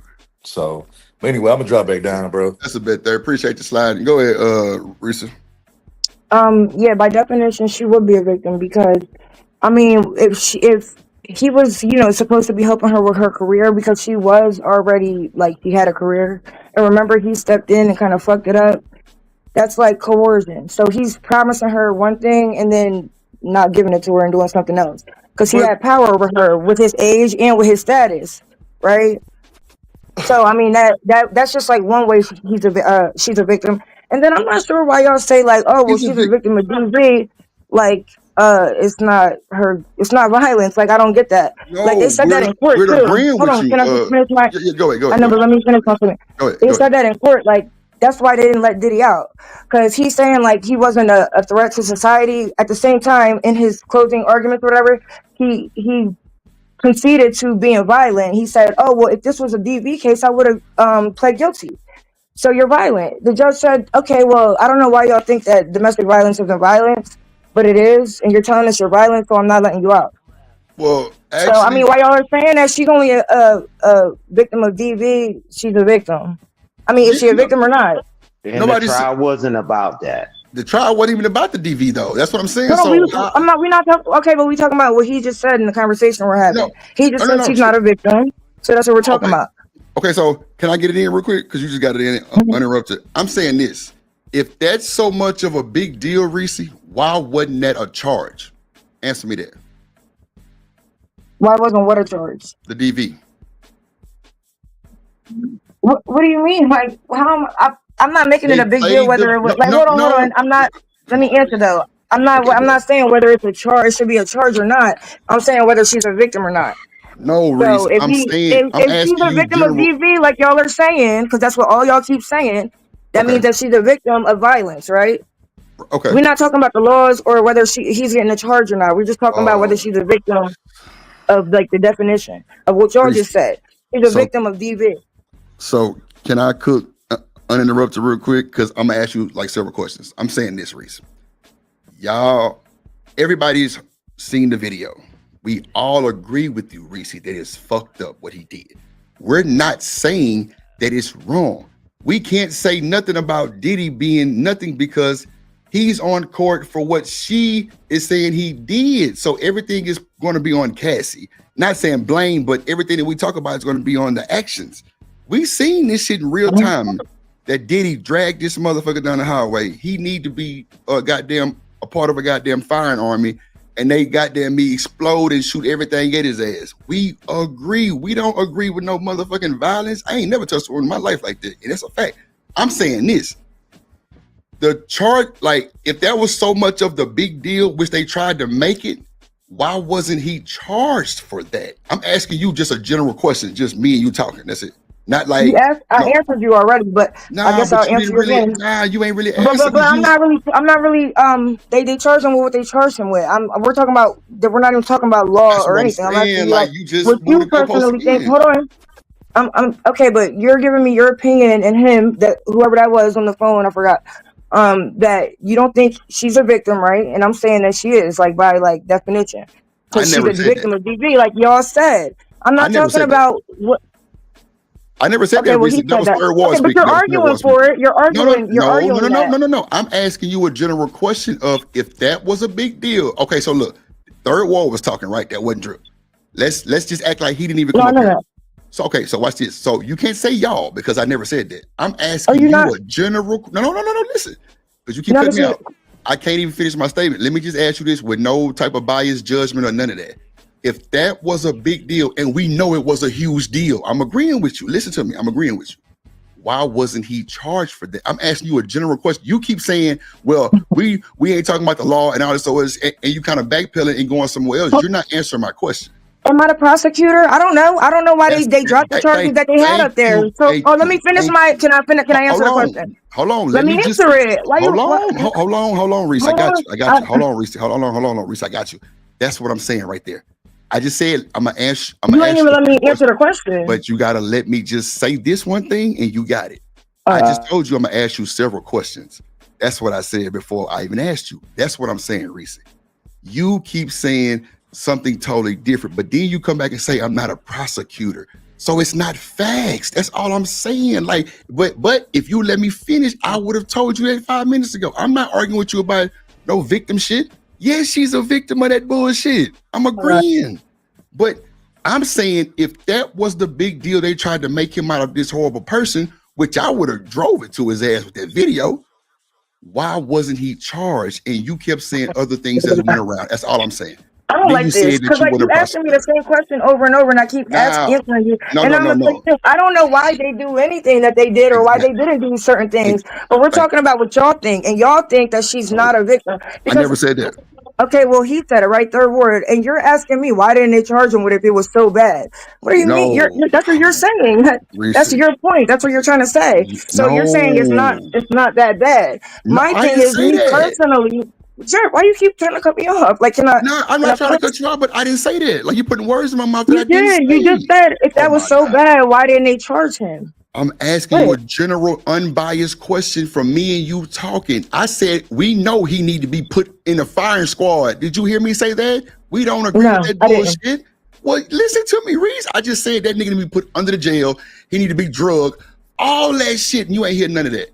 I say, I don't agree with that bullshit. That shit is fucked up. I'm saying it now to you. Listen, I don't agree with that shit. That nigga need to be buried. I just said he need to be put in front of a firing squad. You ain't hear none of that.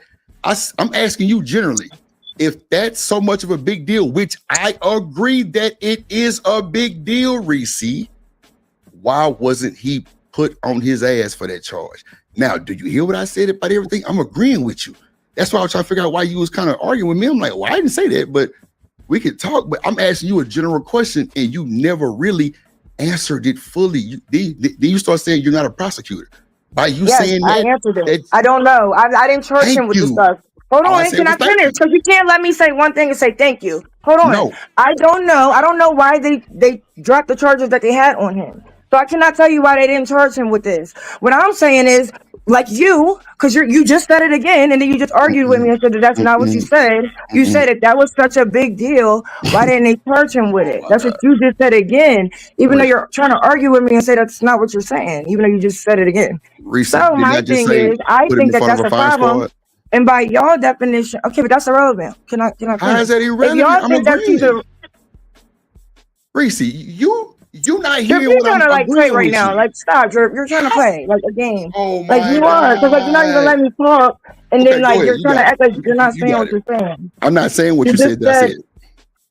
Okay, you just said it though. No. Just a minute ago, Drip, right? You just said, I didn't say that. And then you said, I said he should do this and this should happen to him. And even though you didn't say that, you just was throwing that in there right now. Which is fine. That's fine. Reese? That's crazy. I love you, my nigga. I Like, love why you you. gotta lie? Nah, You bro. know we're in front of. You just lied, Reese. You know, You said that I didn't use. I just told you, Reese, he needs to be put in front of a firing squad for that bullshit. And I made you listen to me. And then you said you didn't say what you said. No, I didn't say yeah, that. that was your It first time wasn't a saying big. it. When you said that, that was the first No, time you said that. Stan. Or okay, I ain't gonna even use Stan. Chat. How many times did I say he need to be You put under say the that jail? all the time. Thank you, Several Reese. That's what I'm times We're trying as to talking he about was what he tell said coming. just you. now in the conversation, though. We're not talking about how Yes, many Reese. times he said it in his Reese. lifetime. Yeah, and he No, I said it said Like, come on today. now. like 5 Wait a times. minute. Wait a minute. You didn't say it to Hey, me? I was talking to you. Hey, Reese, Okay. watch Come this. Let's on, move past it Reese. because He it ain't a big was deal. having We a know Stan gonna say you conversation. said it, even No, though it's I've been recorded. sitting You can here rewind it said back. waiting, chat. Reese. But I said the Reese, chat. I've been sitting here waiting.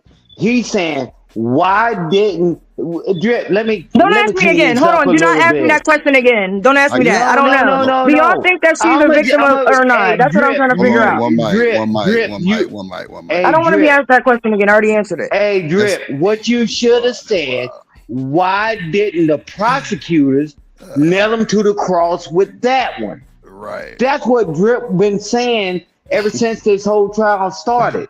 Why did they nail him to the cross? He talking about the prosecutors. Why did they nail him to the cross? It's not no demonition on anybody Can I else. answer it? That would have Can been I answer it? good. Can But I see, answer it? Reese, Yes, you you can don't let go, us Reese. finish saying what we saying before you say, "Can I Lord, man. answer it?" And that be the disconnect. I'm not saying that nigga don't that shit don't matter. I said that shit is big, but I'm asking you. Besides that, me and you talking. If it was so big, and I'm saying this again, it was huge. Did you hear that part? So you can put that in your book. It was huge what he did. But if it was so huge, why wasn't he charged? And Reese, let me finish, please. You said, I'm not a prosecutor, Drip. And when I said thank you, that was me telling you exactly. We don't have facts. You're not a prosecutor. I'm not going against you, Reese.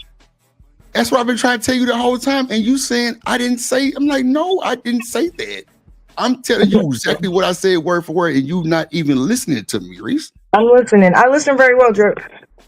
Yeah, I'm not a prosecutor. Just like Stan asked me, why didn't the prosecutors charge him? You can ask them. I don't know. I'm not them. So when I I say I said don't that's know, that means what I don't Drip know. was But my saying. personal, listen, we going off my personal morals and my principles, and we going off facts. Y'all said that she was a victim of DV. So she's a victim, right? I mean, that's really it. I don't know why it's all this but if she was, then why didn't they do this? I mean, if they thought that he did RICO, then why would they drop all the charges for it? So that makes like it doesn't. I can't answer that question. I don't know. It wasn't me. I didn't Thank do it. you, Reese. That's the best thing you No, could but have that said doesn't was I mean didn't That's the know. anything. best My thing. point No, is, I know we it all still doesn't. saw him beat her up, right? So now I'm Reese, asking y'all, in y'all mind, y'all are not lawyers or judges. What do y'all think? Do y'all think that she's a victim or not? Y'all I don't. told She's you a victim yes of 50 DV. times. That's We what I'm keep So what are answering we a saying. what are victim we of arguing DV. for? Wait, Hold on, what are Stan. we Hold on, arguing? Stan. Hold on. One mic stand. I don't want this to be like an ambush. I fuck with Reese. I don't want this to feel like that because it's not. Reese, I've been agreeing with you the whole goddamn time. You're not listening to Drip because you have your own, what you just said, morals and standards and all that. Nobody cares about your own morals and standards clearly because you don't care about what we say neither. And that's fine, Reese. That's no harm, no foul. All I'm saying is we know Diddy is a fucked up individual, right? We know what the fuck he did. That nigga need to be under the jail 99 years, right? I'm saying if it was that big of a deal, meaning clearly that shit didn't stick, and you said, because I'm not a prosecutor or a lawyer, I'm telling you that's nothing wrong with what you're saying. That's a good goddamn answer instead of you making up some shit. Thank you. That's all I was saying. I wasn't trying to come against you. No, I'm saying that's a good answer, Reese. I'm not a prosecutor, Drip. I don't know. Because guess what? My answer is the same thing. I don't fucking know. That's all I'm saying. But you saying that we So not now that saying we she a don't know victim. about that, why would we keep talking about that though? I'm not talking about the law. And plus y'all and any other time y'all say we can't go off the white man's law anyway. Oh my So God. I'm not You understanding why got the we're wrong going off of channel. this law. What I'm saying is like you know, because like we heard Third Ward, right? He just came up and he said she's not a victim. You heard Oh, Third but Ward. anything, That's she's it. a victim of DV, but she's not a victim.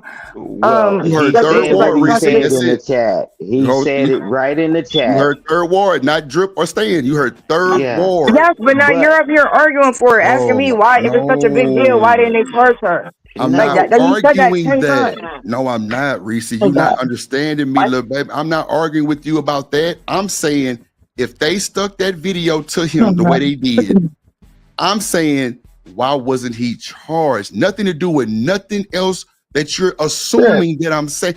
People in the chat I'm are saying that saying you're literally windmilling. what you're saying verbatim. No, you're you're asking me not. why wasn't he charged, right?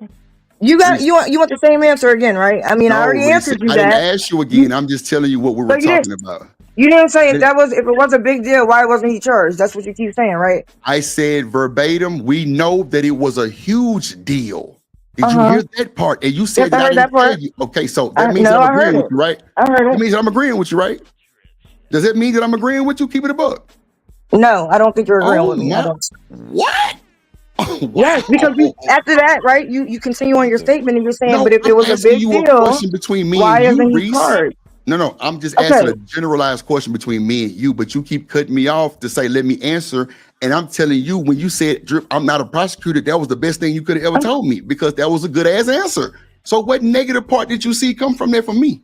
From me, not saying You asking me you asking me if it's a big deal, why didn't they charge him? Like you keep saying if it's a big deal, why didn't they charge him? Reese, It's a huge deal, but if it is a big I deal, why said didn't it they was charge him? huge. I said, well, Reese, I'm gonna say the I same thing you said. know I'm not a that you said prosecutor. that, but that doesn't really mean anything if you say afterward. But if it is a big Reese. deal, if it's such a big deal, why didn't they charge? Are you like, can we just have a real Reese, conversation, Drip? I'm not. Hold I on, can just look, said Drip, my I can't answer punish is the you or same as yours. anything. No. I can't do anything to I you. ain't Like, worried about that, Reese. I ain't worried about that because everybody in the chat saying that you're windmilling. I'm saying this. I would have said the same thing you just told me. Reese, I'm not a prosecutor. I don't know why it didn't stick.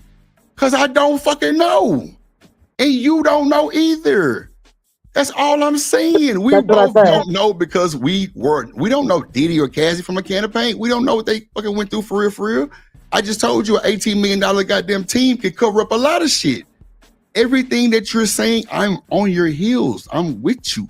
And you're steady saying that I'm saying if it's a big deal, I'm just asking you a generalized question on how you feel about that. Not the law or none of that. Just if that didn't stick, why didn't it stick type shit? Not saying nothing else, but you answered. You say, Drip, I'm not a prosecutor. Now you said you just asked me the same question. I would have told you the same thing. I'm not a prosecutor. I don't know. That's a fact. I don't know. Okay. And that's all I'm I was not saying. sure how I'm windmilling. I'm really trying to have like a logical conversation. Because if you're asking me that, then it's like, I don't know like what's going on in their heads at That's what all. I'm asking you what you think, right? What y'all think. Is And it I a big told deal you I to ain't a y'all? prosecutor. You don't like I don't know. obviously like a lot of things happen in the court system that we don't agree with. So I Right. don't know why that keeps even being like a relevant point. Reese, we're just having a conversation. It's not about relevant or no relevance. This shit over with. That shit done. They didn't charge him for it. Fuck you. I'm Right. just That's asking why you. I don't think we should even be talking about that. I can ask you what I want to ask you. Like, can I answer no you, limitation on what? Hold on, Stan. I got you. There's no limitation on what you asked me, and there's no limitation on what I asked you. We're talking like two human beings that have nothing to do with this shit. I'm saying if that shit was supposed to be a big deal, and again, it was fucking huge. Why didn't they charge me? And you told me I'm not a fucking prosecutor. Now, if you'd asked me the same question, my answer would have been, I'm not a prosecutor. I don't know. But like I said, $18 million could cover up a lot of shit. I never once said she was not a victim. I never said that. So you can't put words in my mouth and spin them on me because I know what I said. Third Ward said she's not a victim for freaking. She's a victim of violence. That's true. We can't say nothing else is true because we don't fucking know. So you had the best answer. That's what I'm saying. I don't know why you think I'm going against you. No, I'm agreeing. Well, what is your reason for asking me like if it's such a big deal, why didn't they charge them? Like, and then like when I just answered had the it, like, question why to ask asking you, me Reese. over That and was over? it. I know, but I want to know why. Like, what point are you making now? Like by asking that? Okay, I asked the question because I wanted to ask. It wasn't a why or nothing. My thing, y'all kept saying he should be done like this because of the DV. And then y'all saying she's a victim, she's a victim. I'm saying just being devil's advocate, just asking you a question to kind of give context on it.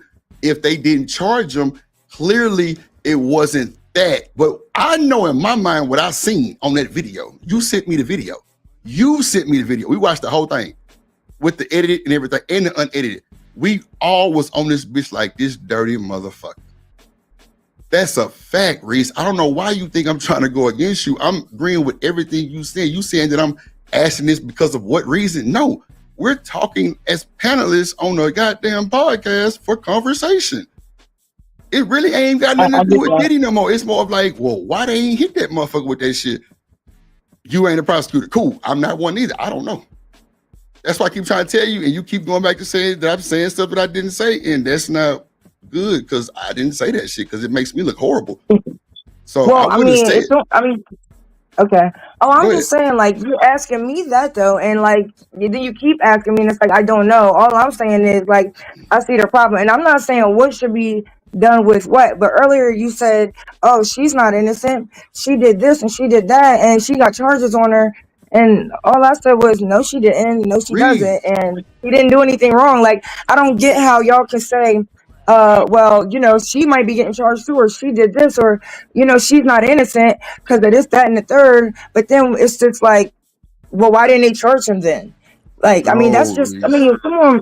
These are like, this is what's actually happening in a conversation. I don't know why we're trying context to on that, Reese. act like that's not what's happening. No, Reese. Let me give context on that because you took that wrong. Me saying she wasn't innocent had nothing to do with charges. I'm meaning like as a girlfriend, she wasn't a goody two shoes. That's all I said. I never said nothing about innocent or like dealing with charges. I said the SMEX workers have a lawsuit against her. That's what I said. Then I said, well, Cassie was cheating on Diddy too.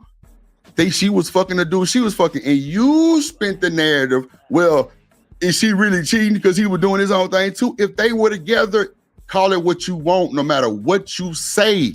They're cheaters, both of them. That's all I was saying. And as you can see, as I'm talking slow to you now, you probably understand. I wasn't saying nothing about it. You don't have to talk slow to me. I I'm not saying, understand. oh my God, Reese. I'm not saying slow like you were slow. I'm talking like, because I might have been talking a little fast earlier. I'm talking to you like, no, they're both cheaters. That's all I'm trying to get you to understand. You're saying, well, now, and I say, Reese, you're moving the goalpost. And you said, yeah, I am moving the goalpost. So I just left it alone. And then Third Ward came up here. And then you said that we all saying she's not a victim. I never said that. She is a victim. What are we talking about? But they're both cheating. That might not have nothing to do with the relevance. I'm just talking to you as Drip and Reese talking. The case is over with. We can give a fuck about that shit. We can't prove nothing with me and you. Me and you can't go to the court and do a motherfucking thing. But get our ass put out. That's a fact. So everything we arguing about right now has no relevance, period, because the case is done. He waiting on sentencing. Half the shit that y'all was claiming he done and did not get charged for. That's all I'm saying, Reese. That's it. No negativity, because I don't want nobody to think that we don't care about that shit, because that shit was fucked up. That's a fact. That's all I'm saying. So for everybody that's saying this and that, y'all gotta like just listen and stop going with your own logic. This is a real live court case that was going on and happened. I don't know what people don't understand about that. Like, man, come on, man. We got to keep it a buck. And it makes it look horrible to say that we didn't care or we didn't say she was a victim. Nah, you can't say that. You got to say it in rebuttal how we said it to you. That's all we're saying. Well, that's all I'm saying. I ain't going to even speak for nobody else. I'm saying me. And now you saying we wish we could have a real conversation, but you're taking, okay, that's cool. But you're taking what I'm saying and spinning it. And it's no big deal. Because like I said, at the end of the day, neither one of us are jury, judge, prosecutors, goddamn the team, none of that shit. So we really don't know. But I did say $18 million can goddamn cover up a lot of shit. That's a fact. That's all I'm saying. For you to ask me, well, why did you ask me that? Because we're on a podcast and I have questions that I really wanted to see what your answer was. And you cut me off every time to say, can I answer? And I wasn't even through asking you the question. But now that I can ask the question, you give me a better answer. Because at first she was like, well, why does that even matter? Why? Because I'm asking you a question. Then you say you're not a prosecutor. Thank you. That was the best shit you could ever told me. Because that's really what it is. We're not the prosecution team. We don't fucking know. I'm with you 100%. I don't know why you didn't see that. Like, you were trying to put words in my mouth, though. It's cool. Motherfucker, you tried to get your boy Drip up there. It's cool. It's all good, Reese. Your ass crazy. You want to argue about some shit that you have no clue, and we don't have a clue either. That's all we saying. That's all we saying. We don't know what the fuck happened. Like, I don't understand. Like, if for the chat to be saying you windmilling, like, come on, man. Like, normally they dragging me. They not dragging Drip today. And this is good. Fearless, I agree. Like, maybe she settled for the money. Like, it's a bunch of shit could have happened. We don't know. We're not fucking you know, I don't understand. Like, I know I wasn't going off the rail. Like, I know I was really trying to stay logical. Yeah, nutted out the top. She was a little upset, but you know, I fuck with Reese. I ain't finna like do no disrespectful shit like that. Hell no. I'm just saying what happened that we know of facts because she said it on the stand. And really on the cool, that might be a lie too. Clearly she was lying on some shit. What it was, who knows? But clearly they were saying she was saying a bunch of shit that she didn't say at first. I don't know what she said at first. But we can't act like that shit not happening, y'all. Y'all just going off her being a victim. Yes, she is a fucking victim of abuse. That is a fact. I never said she was not a victim of abuse. Never. Reese was just a little excited. And that's cool. I don't expect her not to be. Honestly. I don't expect her not to be. There was a bunch of devious shit that went on. We seen this nigga stomp this motherfucker 8 times, stomp her ass. That was so fucked up. That nigga would have did my people like that, my sister like that. I'm talking about to the middle of the skull. To the middle of your skull, nigga. I ain't going. Nigga, you gonna end up on side of the street somewhere, nigga. That's a fact. I don't condone no violence, no domestic shit, none of that shit. Drip ain't got none of that shit on his record. I love my family and I love women, so I'm not going that way. And I'm well, you know, I know how to handle myself choosing right and choosing wrong, or if I'm choosing for that second to just make some shit shake, that's my prerogative.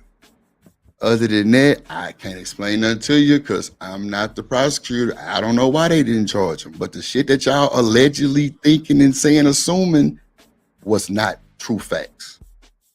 No matter what your ideology is or what your thoughts or your morals is, what the judge said happened, we gotta go off that, not because of this and that and this and that. Well, maybe she didn't do it like this. Man, hell no. She fucking did it, period.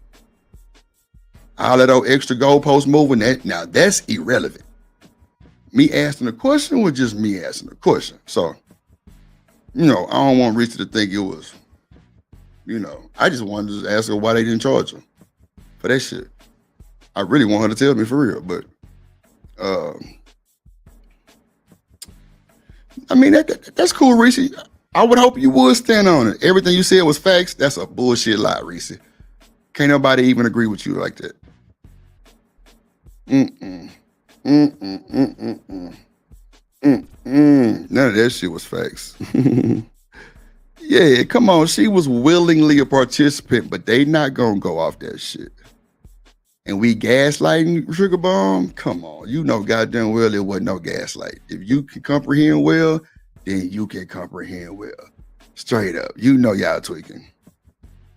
Bro, if y'all want me to bring this shit back up on the replay, I can bring it because I'm telling you, you will be upset, Reese. I'm trying to save you for the The whole chat was saying you was windmilling, ma'am. I'm just saying. Shit, like, I can't make this up. I kept saying, we don't agree with the shit. He was fucked up for what he did. You kept saying I didn't say that. I'm like, wait a minute, what? We can bring it back, though. I promise we can bring it back. And you, matter of fact, I'm going to bring it back. Fuck it. Let's go and bring it back so I can go and claim this title for you and old melted sugar over there, because she ain't worth a shit neither. That's a fact. Let's see. I got you, Reese. I'm glad you said bring it back, because you really just pressed yourself for nothing. It's crazy. And that's why I didn't say stand, because I didn't want you to think it was an ambush. I said chat. Come on now. Hold on. Let's go back. Yeah, let's do that, Reese.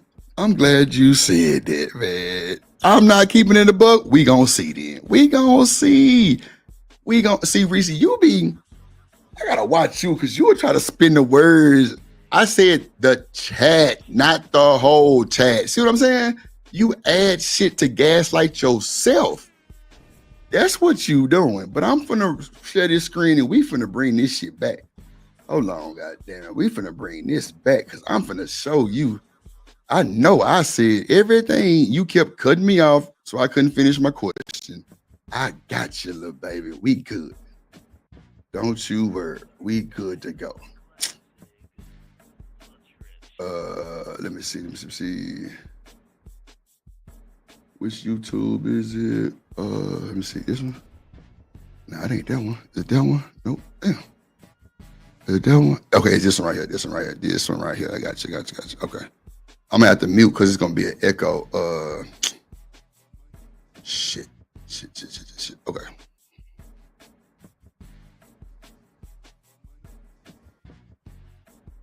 Is it an echo? Let me know if it's an echo. Nah, you wanted me to bring it back, so I'm gonna bring it back. Let me know if it's an echo, though. Let me know if it's an echo. Well, I just muted that shit, so let me know if it's an echo, y'all. Put a 1 in the chat if you hear echo. Put a 1 in the chat if you thought it was an echo.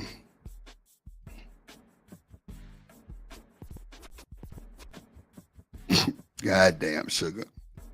How does he wrong for agreeing with what I was agreeing with Reese on? That's what I'm saying.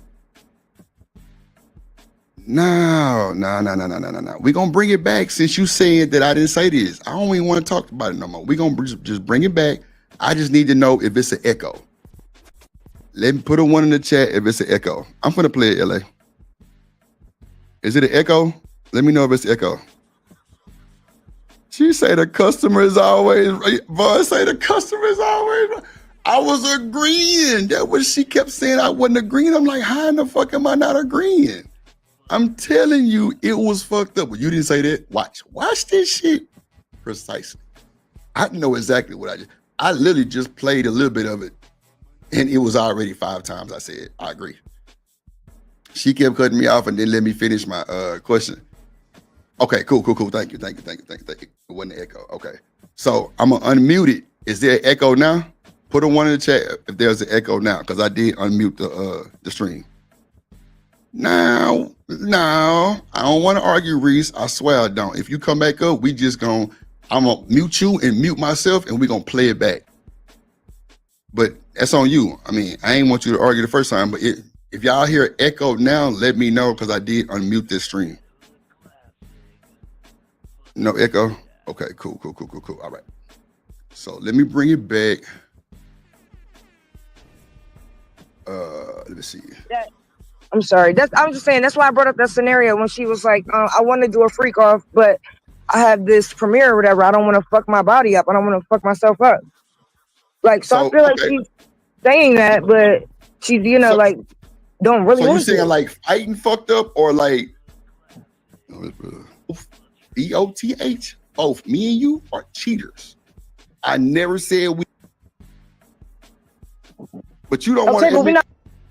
The fuck out of you. How can you be loyal to someone or cheat on them?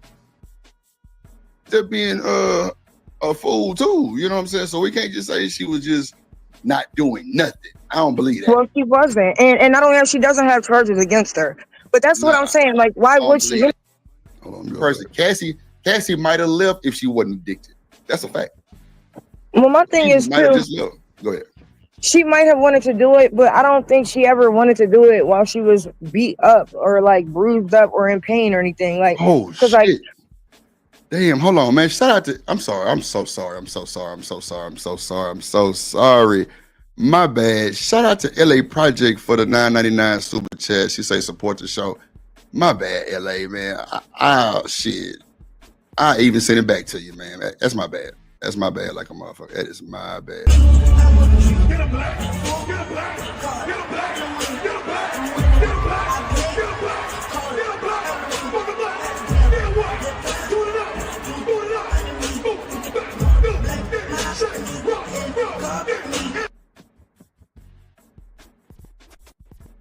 That's my bad for sure.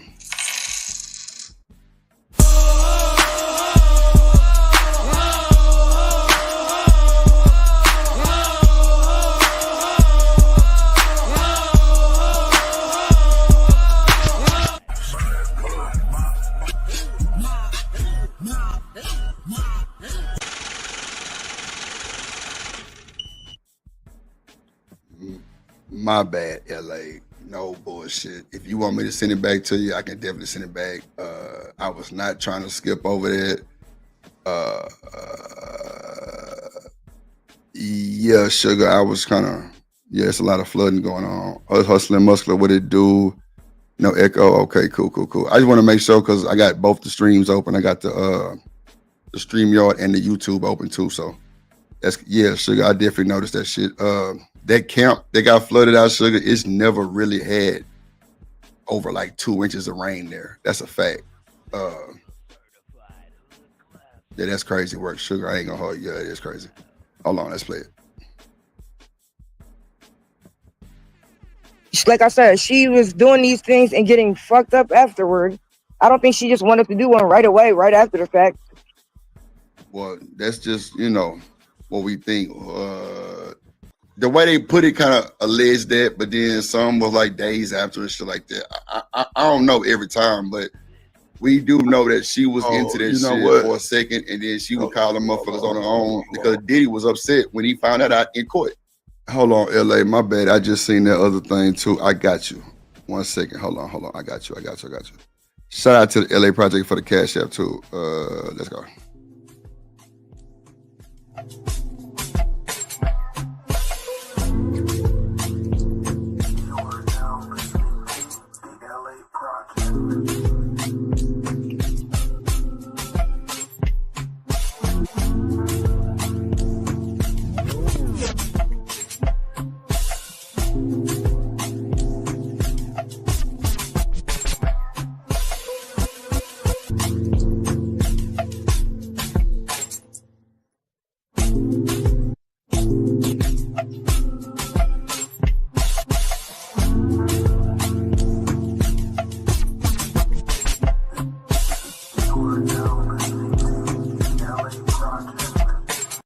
You are now listening to the LA Project. Shout out to the Lauren, Alabama projects in the goddamn building. Appreciate it. Oh shit. Get through. Damn, my bad. Drip. Let's see. We're gonna go there right there. No, we're gonna go with this one right. Oh shit. I definitely got the. Oh, there we go. Right here. My bad. All right, let's get back to it. My bad, LA.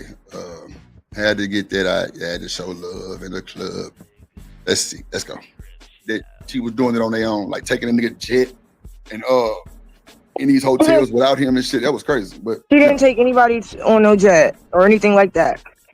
And from what I remember, I'm gonna say a lawsuit, not charges. My bad. A lawsuit. Thank you. A lawsuit, not charges. You kept saying Cassie was innocent and she got charges on her. I came back and fixed it. I said a lawsuit, a civil suit at that. Come on now. This is the recorded version. We can't make this shit up. Let's go. Against Cassie. And then the state of California, I think, is also supposed to be pulling up allegations or charges on Diddy and Cassie. Because the thing is, when the feds take over, that's just for New York. They still got charges and all kind of shit that's going on in California too, that ain't nobody even talking about. And from my understanding, when they do the sentencing, it's supposed to all be ran concurrent or some shit to where that's gonna be like the major sentence. I don't know how true that is neither, but that's alleged also. But yeah, it was to the point where she was kicking it with the Punisher to where he wanted to have her baby. He wanted her to have his baby type shit. Like, so I don't think Cassie was just a goody two shoes this whole time. I think she was fucking too. And but the main thing, but being freaky is not a crime. I thought being freaky wasn't a crime. So how can you say something wrong? What Diddy domestic was crime, but the other shit of him just watching her get fucked, that wasn't a crime. That was freaky. That's my point. Diddy did a lot of shit that was criminal. So I'm not saying that. I don't think Diddy was on trial for being a freak. But that's what you're saying. What did I say? You're right. That's true. Come on. I've been agreeing with you, Reese, the whole time. I said, you're right. That's true. I didn't go against you not one time. I made sure I didn't, because what you were saying was on point. That Cassie is. So why would she be on? I'm saying she was just fucking other guys. That's all I'm saying. That's all I said. She was just fucking other niggas too. And you start moving the goalposts. Well, if he cheating, then she can do what she want to do. No, they're both cheaters, clearly. No. That's her being a freak. So why would she be in trouble for that? No, I'm not saying she's in trouble for that.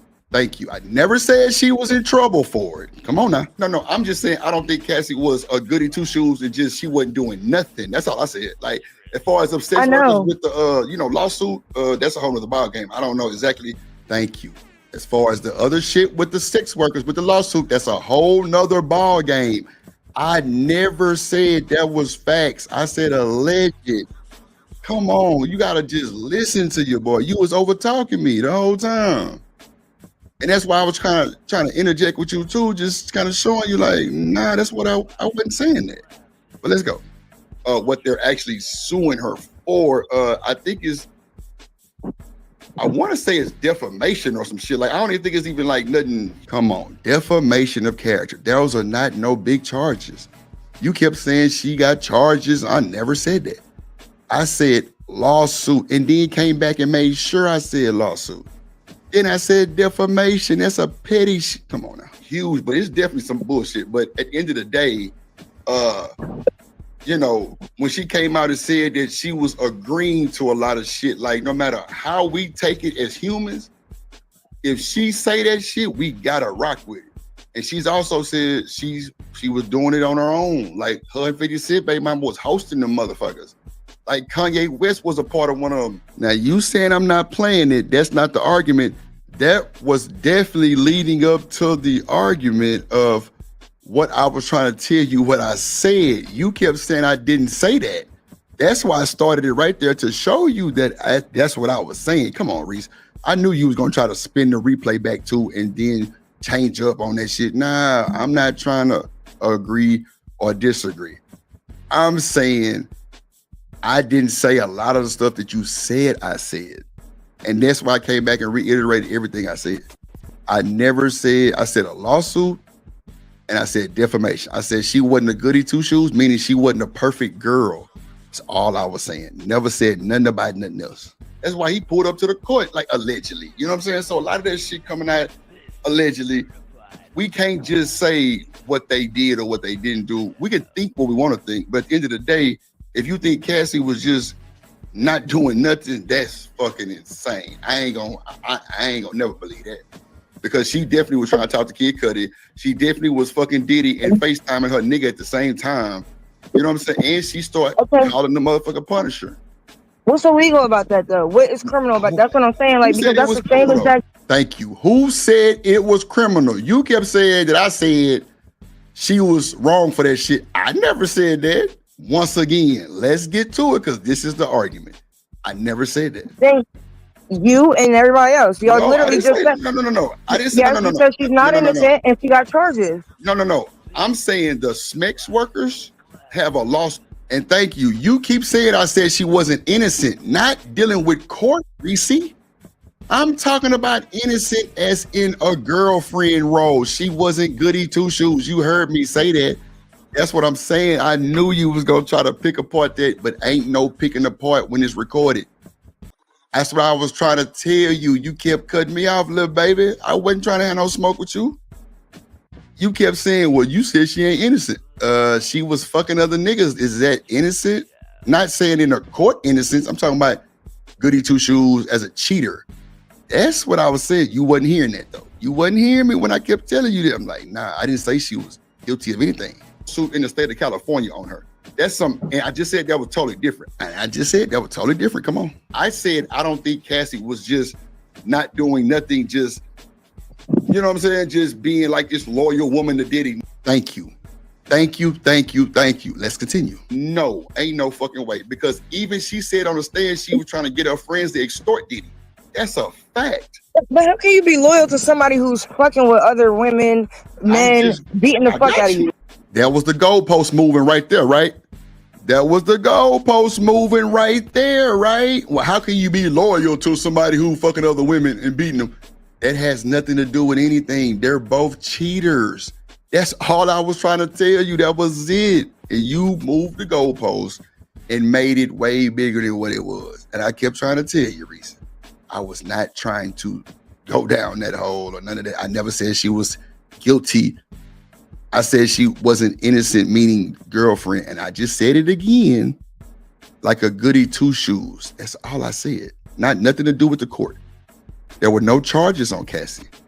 Never said that. Come on. How can you be loyal to someone or cheat on them? I got you. And again, that's not a crime. So, and also, if y'all are saying that being freaky is not a crime, because that's all I've heard for the last 3 and 4 months, why is it a crime when Cassie's being freaky? Because that's all y'all describing. It's her fucking dude. But you're saying y'all in this. I never said it was a crime. Thank you.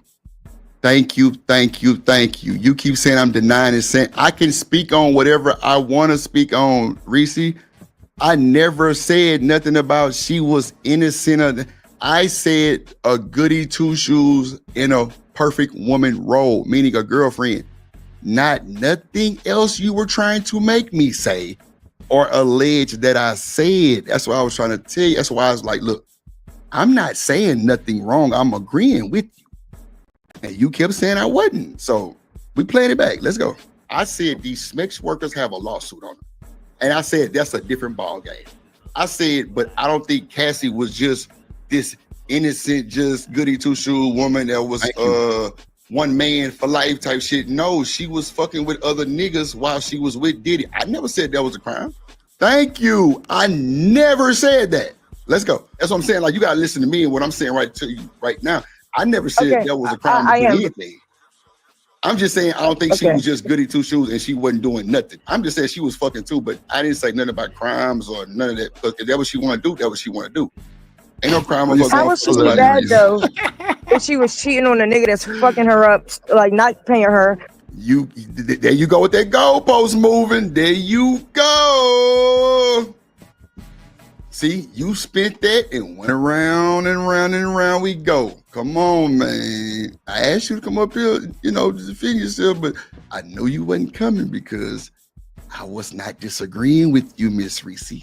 That's a fact. Stealing her shit, like beating her up. Like, how would she be wrong? Like, or not a goody two-shoes? Watch this though. At the end of the day, I know how you feel about that, but a cheater is a cheater. That's all I was saying. That's all I was saying, Mama Gemma, period. No matter how you put that, because she cheated on somebody who did her wrong. That don't mean nothing. She cheated still. So if you cheat on me and I cheat on you back, right? But if you cheat on me and I cheat on you back, I'm just the problem? No. See what I'm saying? Nobody even said that you were a problem. Come on, Reese. Stop playing with Drip. I knew what I said, bro. I didn't say you were a problem. I said we're both cheaters. Come on. I'm not on no gender shit or no bullshit like that. You know that. Hell nah. You tried to play me and put shit in my mouth. Nah, ain't nobody contradicting shit. Everybody hitting shit on real life timing. It's crazy. I never said none of this shit that you made me want to, like you were putting words in my mouth. I kept reiterating, I'm not saying she was wrong for anything. I kept saying that. I'm asking you a generalized question. That is it. Clearly, you still taking it crazy, but I'll let the chat decide. Let's go. Ooh, but we're not talking about what you did, right?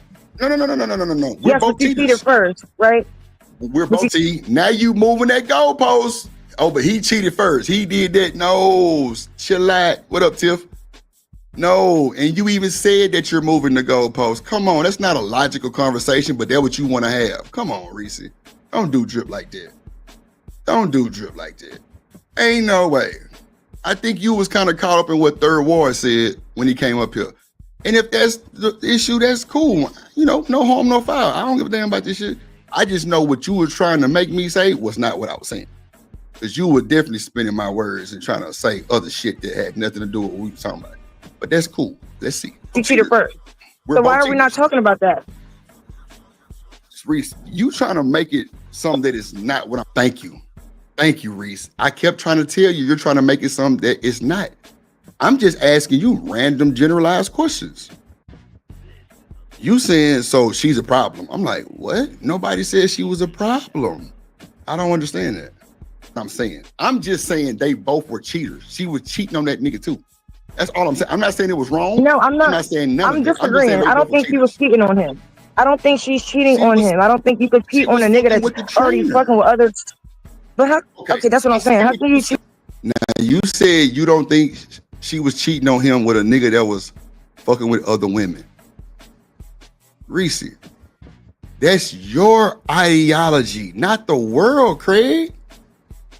That's not what we're even talking about. I just said she was fucking with Kid Cudi, the trainer, and she was also fucking the Punisher. That's cheating if they were together. That's all I said. You kept spinning shit in a goddamn merry-go-round that I wasn't even saying. God damn it, Reese, shit. Cheat on someone who's fucking with other people. As long as she is under Diddy wings, they were together, correct? Can we agree to that? No. Mm-mm. So she wasn't with Diddy the whole time they were doing freak offs? I mean, well, to me, if you fucking with other women, we're... Come on. Still not answering the question. Backpedal. Windmilling. Come on, Reese. Do we really need to go past this for real? I don't like reviewing shit like this because I know what I said. You were just excited and passionate about it, and I give you all that. I swear. I don't mean no harm or none of that because that's not how I'm rocking and rolling, and you know that for a fact. But since you want me so much to play it back, I'm gonna play it in this whole entirety because this is crazy. We're not together, clearly. Come on, Reese, you gotta stand on business. That's what you allegedly thinking, but what if they were together? Because clearly he thought they was together because he made all the rules, right? If they're together, okay, they're together, right? But now you're fucking other women. Come on, Reese. He's a cheater. I never said, that's what I was saying. He's a cheater. That nigga cheating. That's what I don't understand what we had a disconnect, Reese, I swear. I was kind of confused for a second. I'm like, wait a minute. He a cheater too. They both cheating. You ain't want to admit that. I don't know why. It was definitely put out there that she had her little flings too. That's all I was saying. Okay, so it's not a problem if I do the same thing. Oh, right. Oh, hey, thank you. Come on, Reese. Do you hear yourself? You are saying it's not a problem if I did the same thing. Who said it was a problem? I said they're both cheaters. That's all I said. You kept trying to make me say different things by adding words to it, and it was not that. Boy, that's I know I ain't doing no harm because you know I ain't on that type of time. You know what I'm saying? You know, man, you crazy as hell, Reese. I'm gonna keep playing it uninterrupted so you can hear me stand on it. Because what you were doing was trying to fuck my words up and spin them and make me think it is something totally different, and we wasn't even discussing this shit. That is a fact. You now already proved that you already said two things that I didn't say. So now she a problem. No, nobody said she was a problem. And I said that. On this, Hey, so That's what we're I'm saying. both cheaters. I'm agreeing with you. Thank you. I told you I was agreeing with you. You know what? Let me just stop pausing. Go ahead. Saying we're both cheaters. But you don't want to Okay, but we're admit not that she's talking a about cheater. Diddy being a cheater though. We're only talking about Cassie. That's See what I'm saying, Reese? That's what the disconnect is right there. I'm telling you, I'm calling right up the middle. We're both cheaters. I never once singled out Diddy or Cassie. We're both cheaters. What is so hard to admit about that? You're saying because he was fucking other women, she's not a cheater? That's crazy. Like, I don't understand. She was cheating. Because if she wasn't cheating, why did he blow up the nigga car? Allegedly.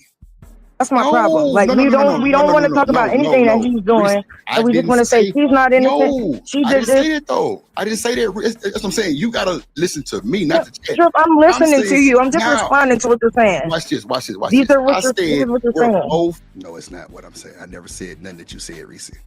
Cheaters. That's all I'm saying. I didn't say. I don't know how you want me to put that. All I said was we're both cheaters. Hey, Diddy didn't do it. Okay. I said we're both cheaters. That is all I'm saying. I didn't say we not blaming Diddy. We know that nigga had all kind of shit going on. Thank you. Since you said I never said Diddy was this and that. Now I just said Diddy had all this bullshit going on. We know he fucked up. We seen the video. We're talking about cheating on each other and you going around the bull and going around the goddamn trees. It's cool. But she Okay, well, I have to disagree with you. I don't think Cassie is a cheater. I think she's like in her mind, possibly as a woman, we're not together because you doing your own thing. That's not true though. They were together. They were together for 10 years. She's a cheater and he's a cheater. Now what was wrong with that? Nothing. They're both cheating. They're both cheaters. The discussion. I got you, Tip. Just say she's not a cheater because he. Man, don't go on with that. You know what? I ain't got time for you or none of y'all sisterhood motherfuckers. Of course, Reese's right. Yeah, but she's spinning a goddamn thimble all over the goddamn space, and it's feeling like boy, y'all crazy as hell. I don't know what y'all talking about, but Reese right. What type of shit? Tiff, you know what? We gonna fight. Me and old Tiff gonna fight. He beat her? or goddamn other women? What up? She's not even married to him. So honestly, she's not a cheater. Reese, you didn't move the goalpost to the next state. Come on, Reese. Yeah. I'm not disagreeing. I never disagree with you, Reese. That's what I'm trying to tell you. You were making up different plots every time I would say something. Oh, so she the problem? No. Who said she was a problem? Then you would spin off that shit. Then you would say something else. As we're watching you do this. Come on. If you don't agree, that's fine. That's your ideology. That's the way you think. Cool. There's nothing wrong with the way you think. I never said that it was the wrong thing. I'm moving it, Drip. Oh, thank you. I'm moving what, Drip? The goalpost. You admitted that you were moving the goalpost, Reese. Come on now. Stand on your 10. You were moving the goalpost. You just said that on the play button recorded. Yes, I am moving the goalpost. Come on now. That would have debunked everything right there because you was not answering my question. Okay, no, I'm glad you admit that shit. Okay, thank you. No. Come on now. I'm glad you admit that shit. For real though, what sense does that make? Like, nah, we can't keep it pushing, Reese, because you wanted me to play it back. Don't backpedal now like you was earlier. Hell nah. I want you to see that Drip was agreeing with you the whole time. I said they're both cheaters and Diddy is fucked up too. I said that shit. You said I didn't. So that's cool. I just want to make my point. And if you want to come up here and try to make your point, I will mute myself. That's a fact. I just want you to know what you were saying was not right. Because you was putting words in my mouth. If he's like cheating on her, and at this point when she got with the trainer, they wasn't together. Like they had like separated. But he was mad because she met her through him. The trainer was trying to take her from Diddy. Facts. You just said yourself, Reese, he was trying to take her from her. You said they wasn't together? Come on. How you think she met that motherfucker? That was Diddy's trainer. She was with Diddy. That's what I'm saying, Reese. I don't know why you trying to argue with Drip. I was agreeing with everything. Okay. Thank you. Come on, Reese. That on business. It don't matter. You know But to that, me, Reese. that doesn't even matter though. Like, why is that relevant? But that's what I'm saying. Why is it? Now, why is that relevant? See what I'm saying, Reese? You were kind of jumping everywhere, and I was still on the same thing. That's why it kind of probably was a disconnect. It's cool. If I did something wrong, my bad. I didn't. Okay, cool. Gotcha. But see, you can't debunk that because of the cheating of Diddy. We know Diddy was a cheater. We know that. But nobody cares, huh? No, so that's what I'm saying. Like, why are we talking about Cassie cheating? Who cares? How's that relevant? And what is the reason of bringing it up? Can you answer me that? What's the reason we're talking about it? Definitely will bring it up. I said, I just didn't think Cassie was just a goody two shoes. She was not only fucking with Diddy. The trainer was trying to take Cassie from Diddy. Like, that's just what they call it, promiscuous type of shit going on. She was like, after she got tired of all the bullshit, I'm sure, she started doing her thing too. They're both cheaters. We know Diddy cheated, but the subject of the conversation is Cassie at the moment. I'm not saying broke that shit down. I said we know Diddy fucked up. We just saying the subject of the conversation at the moment. That is all I was saying, Reese. That's all I was trying to tell you. You kept going this. Why are we talking about this now? That's irrelevant. I never switched questions. It was the same exact one. You were all over the place trying to make it seem like I was just so wrong. No, I was agreeing with you I never still have not disagreed with you yet. I'm saying, no, that nigga is fucked up. He is a cheater. I'm agreeing with everything you're saying. And nobody cares about Diddy, so stop saying that. I never said that. I'm saying we're both, B-O-T-H, both me and you are cheaters. I never said we didn't care about Diddy or Cassie. I said we're both cheaters. And thank you. I never went against you, Reese. I don't know. And then when I asked you, would you listen to me? You said no. Watch, it's gonna be on the stream. So that's why I was like, well, why are we arguing or going back and forth? And we both agreed to the same thing. It was crazy.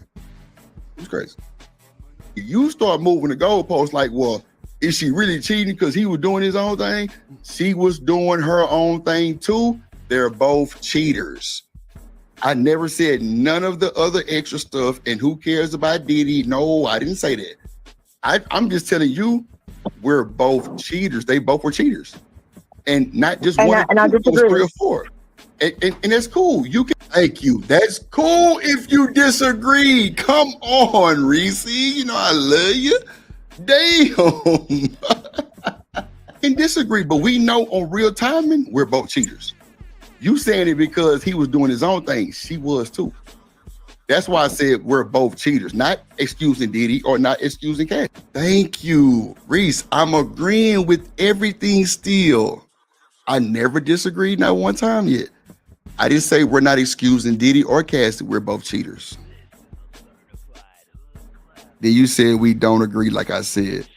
How everything that you were saying for what my issue was, we agreed. I was agreeing with what you was agreeing with as far as, because the whole argument pretty much was the victim thing. I'm like, I never said she wasn't a victim like that because you heard Third Ward statement. And I think that's where the disconnect came from. And if it is, that's cool too. I ain't fucked up about it. I fuck with you. That's it. But if so you now I need to know why we bringing it up. Now you moving the goalposts again. So now why are we bringing it up? That's what I'm saying right there, Reese. We was having conversation, just normal conversation. Now you like, well, why are we bringing that up? I'm like, because I wanted to ask a question. Like, I don't understand. It wasn't no matters to it. Just asking a genuine question. Oh my God. Because it's like, why does it matter? Because it seems like nothing that Diddy does really makes it, it's not a big thing. Like, see what I'm saying? You steady bringing extra shit to the conversation that we were not talking about, Reese. You said that I'm steady bringing up Diddy. No, I'm not. I'm saying we're both cheaters. And for the 15th time, that was it. Nothing more, nothing less. And you saying that I'm doing this and doing that, and that was not true. You just mentioned it in passing. Stop. That's why I'm laughing, because I'm like, wait a minute. This is crazy. Hey, salute Drip. What up, Stan? Reese and salute Chad. What's up, Third Ward? I'll be right back. I'm going on mute for a second. Yeah, but this is like, man, I tell you, welcome to America, boy. This shit just keeps getting crazy and crazier, right? Bruh. It's like you make to the next, to the next, to the next. Okay, here we go with Third Ward comment. Here we go. Participator. She's not. That's why you kind of got to you know what I'm disconnect. saying? So we got to stop with the whole. He coerced her into doing this and doing that. No, she participated in that freak off willingly. She recruited other people, and from what the different people punished her, different people that's been getting interviewed by Platinum, they were saying that she enjoyed participating in the freak off. So I mean, to me, especially with the publishers, that's not a victim, bro. That's not the characteristics or the traits of a victim to me. You know what I'm saying? So for me, I'm just looking at it like nah, bro. Like I said, DV, yes, but this freak off stuff, like hell nah. And then my thing is these sugar baby type of relationships that these women be having with these ballers. Like they know what's expected of them. They already know that these dudes ain't shelling out money and doing all of this and giving them the lifestyle that they want just for them to be, doing whatever they want. You know what I'm saying? So they already know what they signing up for. Let's just keep it real. Like if you know the history, Cassie, got taken from Ryan Leslie, and then that's when she went over there to Diddy because she was Ryan Leslie chick first, and then she knew that it was a ceiling with Ryan Leslie. Like it was only so far she was gonna go with him. So then that's when she hopped on the Diddy train, you know what I'm saying? Because she thought, but the thing about Diddy, she thought Diddy's gonna make her into a star, but Diddy wasn't finna let her just be out there like that. He let her have a few little songs here and there, but he wasn't finna just let her become this international superstar because she was his personal little chick. That's all it was, So I don't understand why people be trying to like make it into something that's not. Like she know what's expected of her, and then they even said that she told one of her homegirls like, if I leave Diddy, where am I gonna go to? Like Jay-Z already taken, so who am I gonna go to? So that should already tell you what type of chick she is and what type of motive she got. You know what I'm saying? So that's just how I look at it. And I'm with you, Third. And like I said, I know some women have been through some of this shit that this girl has been through, and I respect that too. I respect that, but we got to call the facts a fact and not put your personal situation into it because that's how it get razzle-dazzled. We know what these folks said on this stand, man. We got the audio from the AI court reporter of all the shit she typed up, read back to us several times. She would say she wanted to fuck when Diddy wasn't there also. So she would call up the dudes herself. We not saying she's guilty of anything. Thank you. We're not saying she's guilty of anything, Reese. Lord Jesus. You're saying she not a victim of that shit. She wanted to fuck too. Like, what's wrong with the fucking? Thank you. I was not. All I said was, what's wrong with the fucking? Like, I never said no negative shit. Like, what's wrong with the fucking? Like, what's wrong with it? And my thing is this too, bro. Like I said, I'm gonna drop down real quick. My thing is this real quick. I'm gonna drop down. Okay. Like, if you like I said, a volunteer, you're not a victim. And also, let's just keep it real. When it comes to this industry stuff, a lot of these girls is pass arounds, bro. They like the 4x4 baton in the relay, bro. Like they go from one dude to the next, to the next, to the next. And if that's the type of time that you want, you're not a victim because you know what you're getting into. Like you know what I'm saying? Like everybody be passing each other's sloppy leftovers and seconds over to the next man. Like, nah, bro. Like that ain't no victim, bro. That's somebody that's willingly participating in the lifestyle that they trying to keep my bad. I ain't even see y'all ass back there. My bad, y'all. Hold on. Anyway, I'm gonna drop back down, bro. That's a bit there. Appreciate you sliding. Go ahead. Damn, my bad, Reese. I ain't even see you in LA. It say device not connected. Hold on real quick, Reese. I got you. Oh, there you go. Okay. Damn, I ain't even know y'all back there. I was looking at the other screen. My bad, y'all. Well, we all know. What up? Hold on. Let me speak to the chat real quick. A lot of people that came through this. What up, James Moore? Tiffa goddamn. Who else came? Big Coach Ruck in this motherfucker. Who else came? ADS back in this motherfucker. Okay, James Moore. Let me make sure I ain't missed nobody real quick, y'all. We can go on forward with it. Okay. Y'all got it. Go ahead. Reese or LA. What up, Jet? Okay.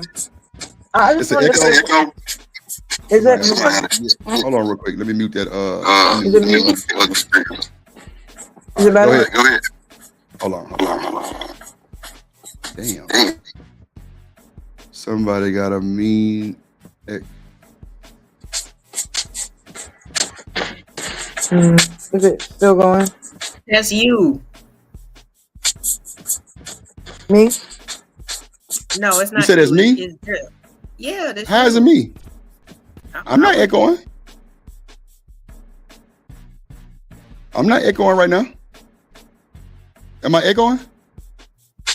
I don't hear not right now. Yeah. Whoever just added they shit echoing. Hold on real quick. Let me mute everybody.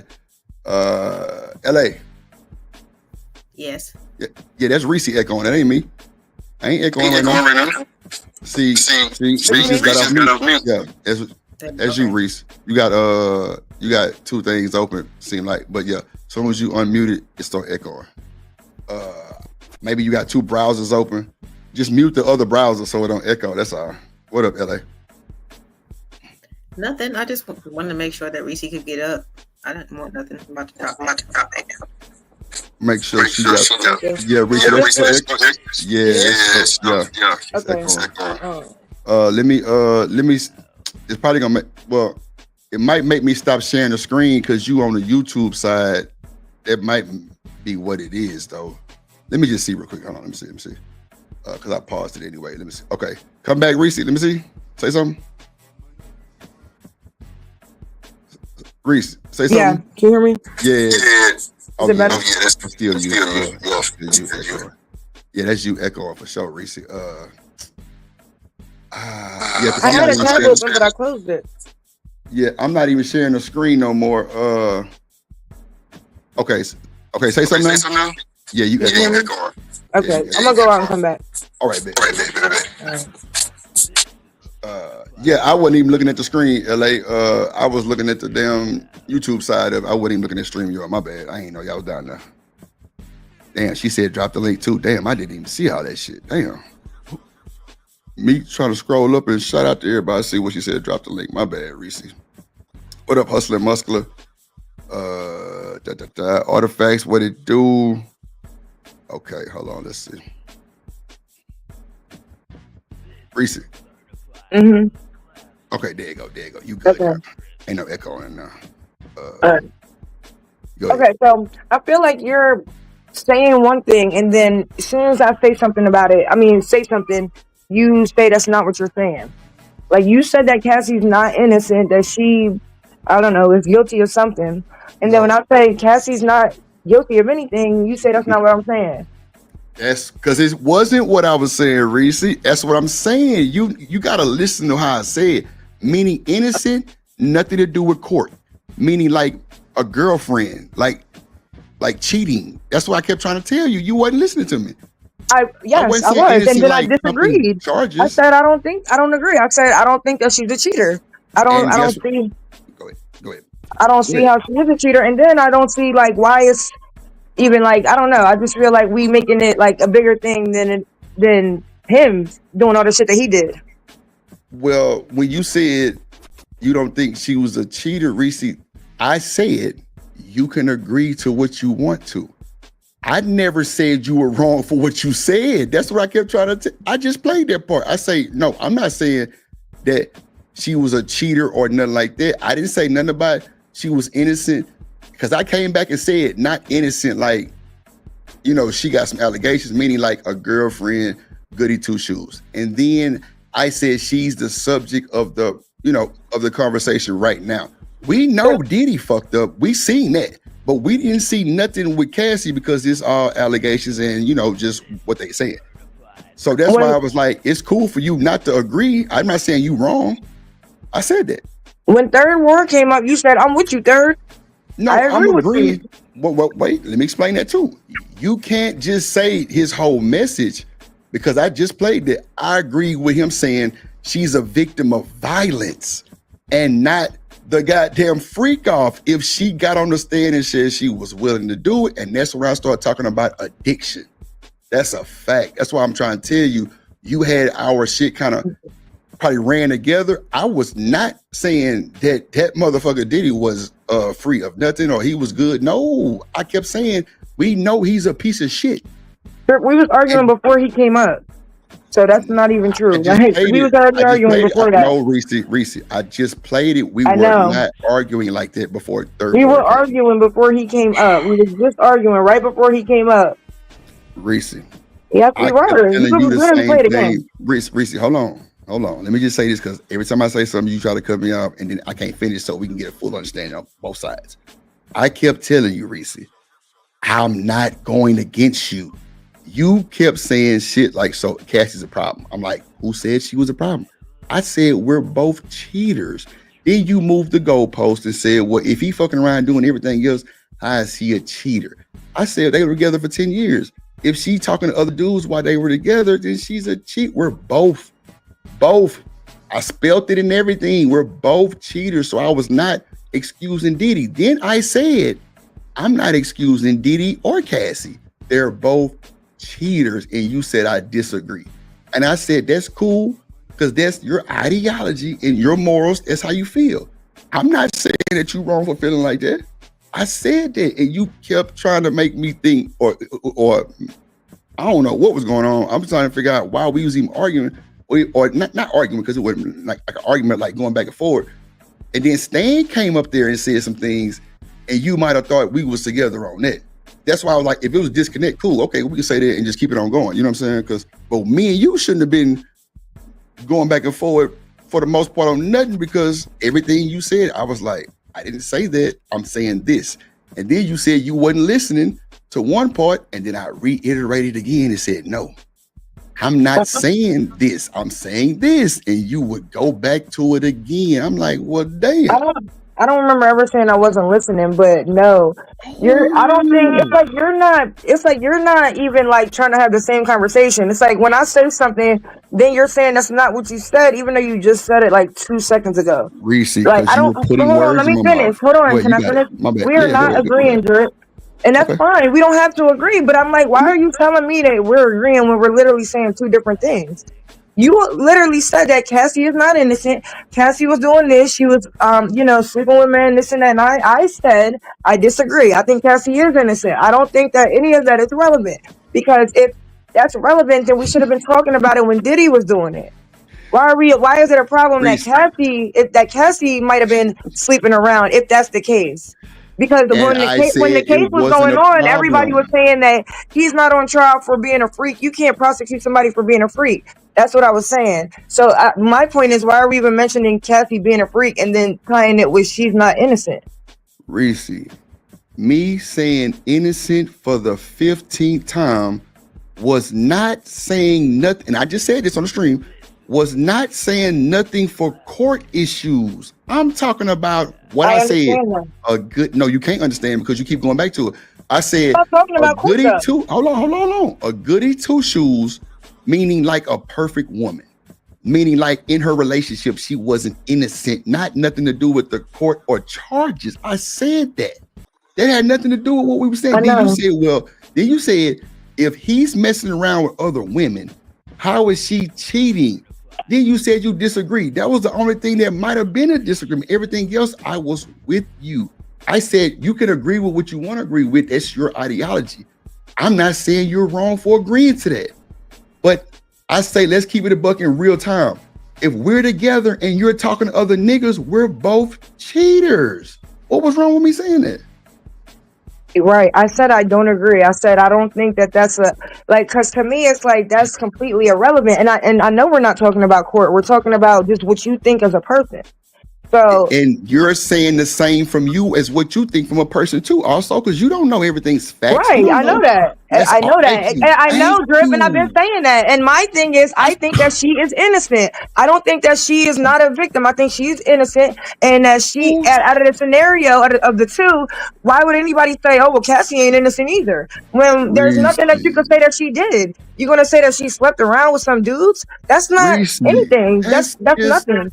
For you to say that she's a bad person, and that's all I'm saying. No. And then when I say that, it's like you say, "Oh, well, that's not what I'm saying," but like you said it like wasn't. You're doing this again, Reese. I'm not saying. Okay, what is your definition? No. Let's just break it down for real. Hold on. We don't have to really break it down like that. No, let's let each other talk because you're doing this again. You're putting words in my mouth again. You said she's not innocent. What is your definition of innocent when I said that? What did you The take opposite of guilty. She didn't do anything wrong. That's what I'm my saying. thing. I'm not talking about in court. I'm talking about in the relationship. So you think she didn't do nothing wrong? No, I don't. And that's your decision. Hold on, let me finish because you steady cut me off. No, I'm not. You asked me. I'm trying to respond. I said no, I don't. I don't think you she did steady anything wrong kept within saying the the same thing. relationship. Hold on, like you cut me off now. Hold on, listen to me. What did I say in the stream? I can play it back right now with you. I said there's nothing wrong with you having that ideology or your morals on how you feel about that. I said that. That's what I'm saying. I never said that what you said was wrong. That's what I'm keep trying to tell you, and you keep going back to it. I'm saying you're not wrong for feeling that. I said that. Yeah, I know, Dirk, but that's not even the argument. The argument is that you're saying that you said she's not innocent, she's guilty, she was fucking around and doing this and that, and Never then you say said that she you're was agreeing guilty. with me. When you're not agreeing with me, and that's fine. We don't have to agree, but like, don't say you're agreeing with. We're not agreeing. When We're did I say disagreeing she right was now. guilty, though? When did I say she was guilty? I never said guilty. Multiple I never times. said that. You just No, I played the didn't. clip. You said Cassie's not I innocent never. either. And then when Third Word came up and said she's not a victim and this and that, you said I'm with you, Third. Whatever the last thing he said, you said I'm with you, Third. And So it was what, something along. Reese? I can say I'm with you with anybody. That don't mean I'm with him with his whole statement. I just told you. I said the victim of the freak off, I'm with.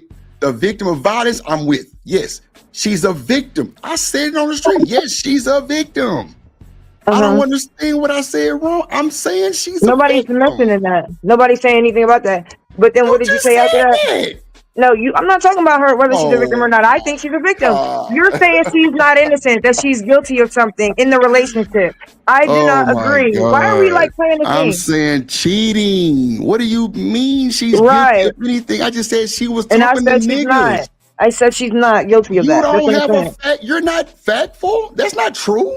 You can't make me think that you're true because you're saying she's not. I'm not Anybody can trying say to that. though. I'm not trying That's to. My what whole I'm thing is that's telling not really you. relevant though. Hold on, Drip. Can I Why is just it not say something? relevant, Reese? My thing is out of the situation that happened, right? We know that he beat the fuck out of her. He done staggered her life, got her on drugs, did a lot of things. So why are we talking about cheating in the relationship? That's what I'm asking you. So in the We're grand having scheme a of things, general she is not guilty of conversation, Reese. anything. Yes, In the she grand, is. hold on, let me just finish my statement. In the grand scheme of things, she's not guilty of anything within this relationship. Reese. That's what I'm saying. If we're gonna look at everything, y'all not looking at everything else. We're gonna look at if she might have I can't even like finish my statement ever. And then you're gonna say I'm cutting you off. In the grand scheme of things, in my opinion, she's not guilty of anything. That's Whether she your slept around or opinion. not after she was being abused and robbed and all that. I know that, Drip, but can I get it out? Like, God, But like that's what I'm we're telling not you. agreeing on this, and I'm just trying to give you my But point. we I'm really trying to tell you are. what we're not. Go ahead. We're not agreeing. Okay. Like I said, so because you think that she is guilty in the relationship, you think she did something wrong. I don't think she did anything wrong Cheating from what is we know wrong. within the relationship. From what we know within the relationship, I don't think she did anything wrong. That's my point. And you Cheating is bringing not up wrong? no, not in that case. No, it's not. What? Man, you moving the goalpost. Bullshit. It's cool. I got it. So just I like see you're what's not going even on. trying I to see have what's like a going on. real cohesive conversation. You're not. Nah, Reese. You keep trying to spin my words and like put them in different ways, and I'm not. My I thing just is, said on this stream that she was not wrong of anything. If she cheated, that's her. They both were cheaters. I said that. That's why I said we're really agreeing. But you saying you don't agree that she was a cheater, I still agreed. Like, yeah, you're not wrong for thinking that. That's why I say we agreed, because I said you're not wrong for thinking that. That's what I keep trying to tell you. So can I ask you this? So now that you think that she's a cheater, now what? Like that's what I'm trying to figure out. Like what is the? Nothing. That's what I'm saying. Like you taking it to a place that it wasn't supposed to go, because I wasn't. I'm just talking to you generally. Generally, not. You remember how this conversation started? You said Cassie had charges. No, I didn't. I said she had a lawsuit in California. I didn't say charges. I said it. I said, let me say this. A lawsuit in Cali. That's what I said. I just stated. You said that after I looked it up and said, I was like, no, she don't have charges, Drip. And you said, no, she don't. She got a lawsuit. And that's how this conversation started, though. And I said, okay, but either way, like, I don't think she did anything wrong. And you do. But now you're trying to say that we're not even having the conversation that we're having. Like, oh my God, this is insane. Like, I'm not finna go back. It really is. It is. This is crazy, Reese. I love you like a fat kid love cake. You know goddamn well I was agreeing with you said. I never said nothing about charges. Y'all just heard that. I said lawsuit. I said wrong. Guilty in a relationship is nothing what you're taking it as. I'm saying she cheated on Diddy too. She was fucking with saying she didn't. And that's fine. You can have your opinion. That's not a fact. That's all I said. Once again. So what are we arguing But for? yours isn't a fact either, right? We're having a discussion. I didn't say it was. I didn't say it was or it wasn't. You're saying that what I'm saying isn't a fact. We're just going back and forth, and then you're trying to tell me I'm not even having the same conversation with you. That's what's irritating to me. I didn't say that. You told me I wasn't having the same conversation with you. Name a time that I said that. That's what I'm saying. You keep adding shit to it, and I didn't say the stuff that you're saying. You did say it, Drew. Oh We just my heard you say it. God. No, they did not hear me say nothing. We've been talking about this whole time about nothing. I just like brought this up out of thin air and just started saying, you I just put started words responding. in my mouth. You You were know. moving the goalpost, and you admitted to moving the goalpost. What One are you time, talking about? in one I scenario. said it one time. I'm okay, but that's not even relevant because that wasn't the That's argument. not relevant. Oh my God. Dude, why are we arguing and then you're saying we're agreeing? Like that's what I don't get. We're not Because you're agreeing. not listening to me. Just like I said just now, if that's your opinion, and you said it's mine, and I Right. said correct. That's what I'm saying. So I'm agreeing with you that you're not wrong. That's what I'm saying. I don't know what you want me to say, how you want me to say it. I'm telling you, your opinion is not wrong. If you feel that way, that's not how the you argument. feel. That's what I've I been know saying. that. I don't need that validation. That's not Oh even the my argument, God, Drip. bro. That's Come not on, even the Reese, argument, bro. Drip. That is Come not what we're talking on. about. Reese, I'm not Drip, gonna keep you're holding saying my that show up. you No, said that Reese, the woman is no, not. You no. said that the woman is not innocent, Oh right? my Then now God, you're saying that that's not Reese. what you're saying. That you're just Oh, agreeing I with me. never That's what said made that. sense. You're putting words in my mouth again. No, I'm not. Oh I'm my not. God, Reese. Okay, I'm not gonna hold my show up for this bullshit. I clearly just said what you said is not a fact. What I'm saying is not a fact either. This is crazy. I understand that. So Why if we? you What's the understand, why are problem? we going back and forth then? We're not We even shouldn't going be back and going. forth about that though. So I don't know why you're Oh saying that. my You keep doing that. You God. keep Oh like my really God. doing that. This is not even a Okay, Reese. conversation. Okay, Yeah, Reese. like, we should leave it alone because it's not even Okay, like Reese. Okay. I bow productive. down, Reese. You got it. You won. My bad. No, I'll bow down, Drip. If you got it. No. I'll bow down. Like you got it. I don't want no smoke because I mean I don't know. I don't think we're having the same conversation. That's what I'm No, saying. we Like I don't. still, yeah, we having the same conversation, Reese. You just not like, I don't know. Like, I don't know what a disconnect is because I don't see the disconnect. Like, I thought we was talking about the same shit. And then you would change it and put some shit on it and then go off that shit. And we wasn't talking about that. And that's why I think the disconnect was you wrong on anything, honestly. I told you, even with your I never opinion, talked you're not about wrong. anything we wasn't talking about. Oh, Listen, you said you don't think she's innocent, and now you're trying to say that's not what you're saying, but it is, and it's fine. I don't know why we're doing that. Like, we don't have to even do all that. Let's just have this discussion that why don't you think that she's innocent? And I'm gonna tell you why I think she is, and that's the conversation we could have been having. But you're trying to make it seem like that's not even we what you just said. agreed to that. I said she's a cheater. You said she wasn't. And I told you that's fine. I never went against you on you saying she was not a cheater. For the 50th time, I said, your opinion of her not cheating is fine. Okay, cool. What do you want me to say? Like I said that you're right in your opinion and I have mine. Both of us are probably wrong as two left shoes. I never said I did not agree with what you said. I said your opinion is your opinion. What else do you want me to say, Reese? That's what I'm saying. Like I don't see why you don't think we agree. And I said what you're saying is not wrong either. If you think she's not a cheater, then she's not a cheater. I never said nothing else more than that. I don't want you to say anything. I just want you to not. Oh my God! Well, look, leave me alone. Damn, I can't respond. I don't want you to say anything. I just want you to not say I'm not hearing what I just heard 2 seconds before. No, you didn't hear that. That's all I want. I just want you to not tell me that I'm not No. hearing what I just heard. That's it. You didn't. because I'm saying it to you for another time. I'm not telling you you're wrong for your opinion, Reese. What else do you want me to tell you? It's nothing else to say. You said she's not a cheater. I think she is. Cool. We digress. What's the problem? What's wrong with what I just said? I said, your opinion is right and my opinion is right. We both have opinions. That is it. We don't know these folks from a can of paint. I don't know what you thought I was saying, but that's why I kept saying we was agreeing, because I never said you was wrong for feeling that way. I never not once said that you were wrong. And then you come back and say, well, that's not the argument. That's irrelevant. That's what we're talking about. I don't understand.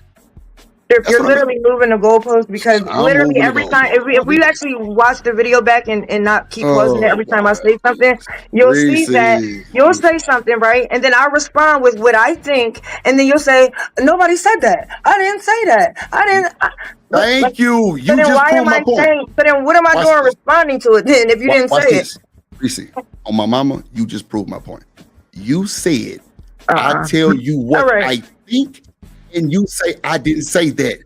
Duh, you're telling me what you think. And that's a lie, because you just said it. That's my point, Drip. You'll Reese, say I ain't something. got time. Go to bed, Reese. Go to bed. I ain't got time. Go to bed, bro. I'm telling you, you would change up my story and say some shit. No, you not finna do me like this. So yeah, I put you in the back for 2 seconds.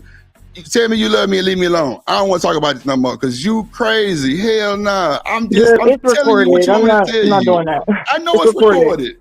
I know. Okay.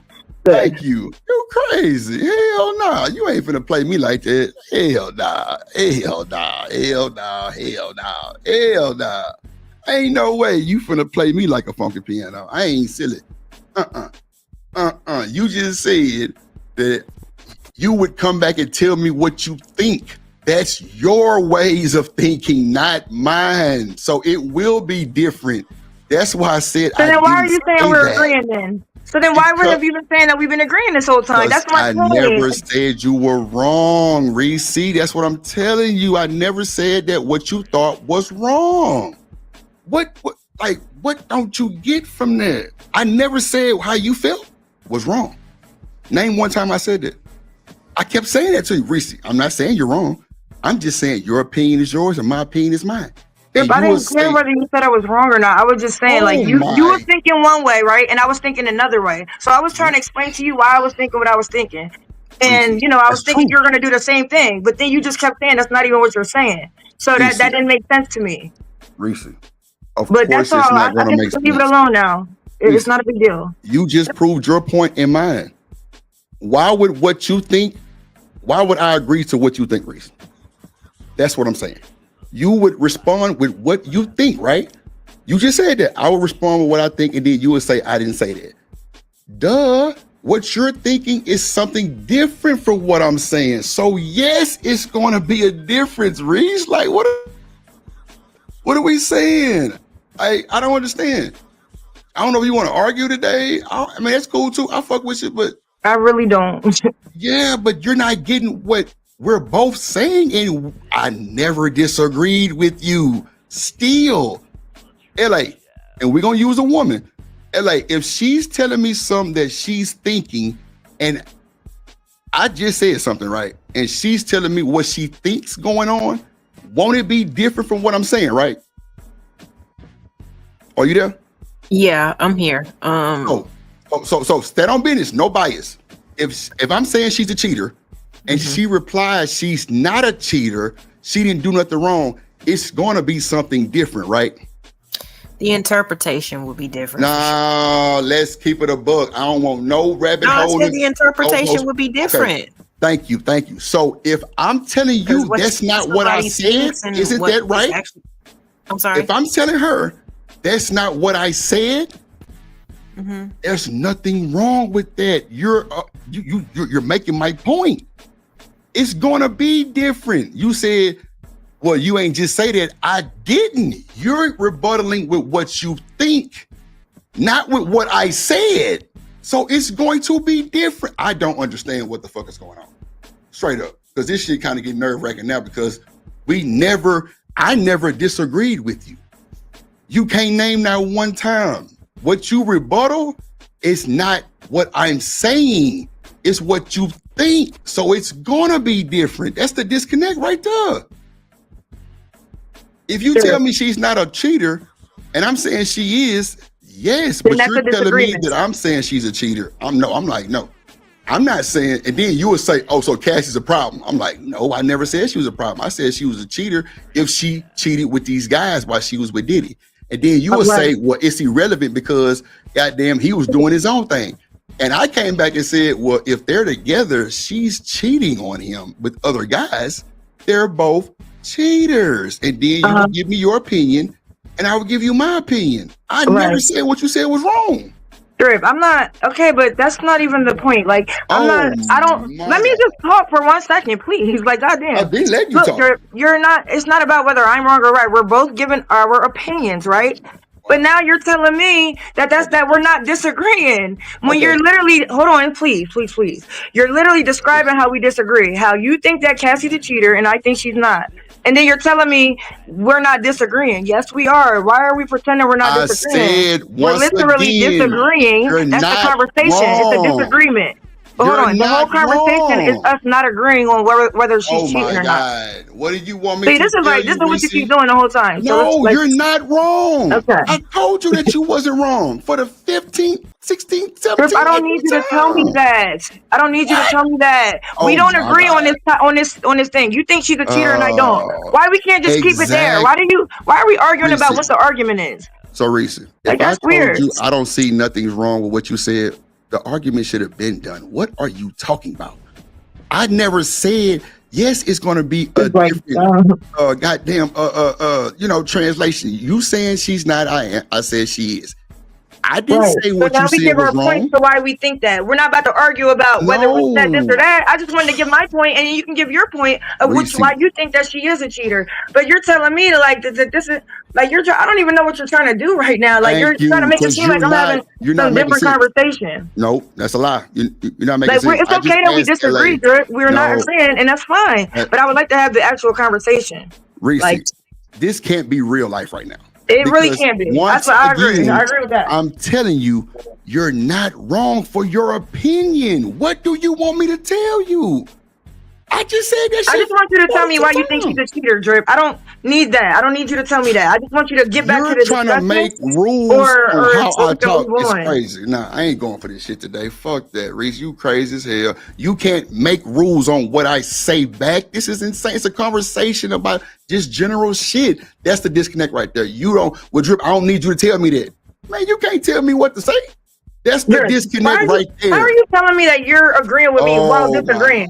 How are you telling me that you're agreeing with me, but then you're telling me something that is disagreeing with what I'm saying? Reese, that's contradictory and it doesn't make any logical sense. I quit, Reese. It's cool. I quit because now it's getting boring and it's getting stressed out and dragged out. You can't even be like a regular person and be like, you're right. No. There's a comprehension problem between somebody and I'm telling you, I know that you're not wrong. So how am I disagreeing with you? Your opinion is your opinion, Reese. It's not a fact. We know that. So I can't disagree with that because it's an opinion. You can disagree with it. That's the whole point. I'm not you don't trying have to tell disagree, me though. that my opinion is not wrong. We already know that because it's an opinion. That's it right there. You're trying to tell me how to rebuttal to you. That's not right. No. That's not fair. I'm telling you what you're saying is not wrong if that's how you feel. And you're telling me, I don't need you to tell me that. What the fuck? Not 10 times, Drip. You already said it. Like I get that, but we're still disagreeing whether you say that or not. We're still disagreeing because you're telling me something that's opposing to what I'm saying. Why lie about basic shit that's going on? Like that's just dumb. Like we're not that makes no sense. That's like intellectual if I'm telling you that you're right with your opinion. How are we disagreeing? I'm not going against what you're saying. I said one thing, you said one thing. Cool. I'm telling you what you're saying is not wrong. If you feel that way, what do you want? That's what I'm saying. Like, I don't understand. What you're saying is not wrong, Drip. Okay. I didn't say it was. I know. So what are we doing? Nothing at all. Exactly. My fucking point an hour ago. Come on, Reese. That's crazy. I've been telling you the whole time. I'm not disagreeing with you. What you're saying could be right. I never said my shit was a fact. Never said that. And that's what you thought right there. That's the problem. That's the problem. So why say Come all that, on. but then not stand on it now? Like, No, Reese. why No, say all no, that, no. make your point, and then now you're not standing on it? Because now Reese, you're saying that I'm I'm not still. wrong. Oh my God, I've been saying that the whole stream. I just played it back, Reese. So then why say? So then why even make that point then? And now you're not standing on it. Now you're saying you agree with me. So why are we been Reese, talking about this for an hour? Reese, read the chat, baby. Read the chat. That's crazy. I'm gonna just tell you to read the chat because that is insane work. I knew I wasn't tripping. Thank you, ma'am. And you through. I know I'm not. I'm agreeing that what you said. Sure, I'm not gonna do that. Like, I expect that Romelo's gonna, agree with you. But anybody that's listening knows that this is like, it's not what you're saying it is. It's not. Okay.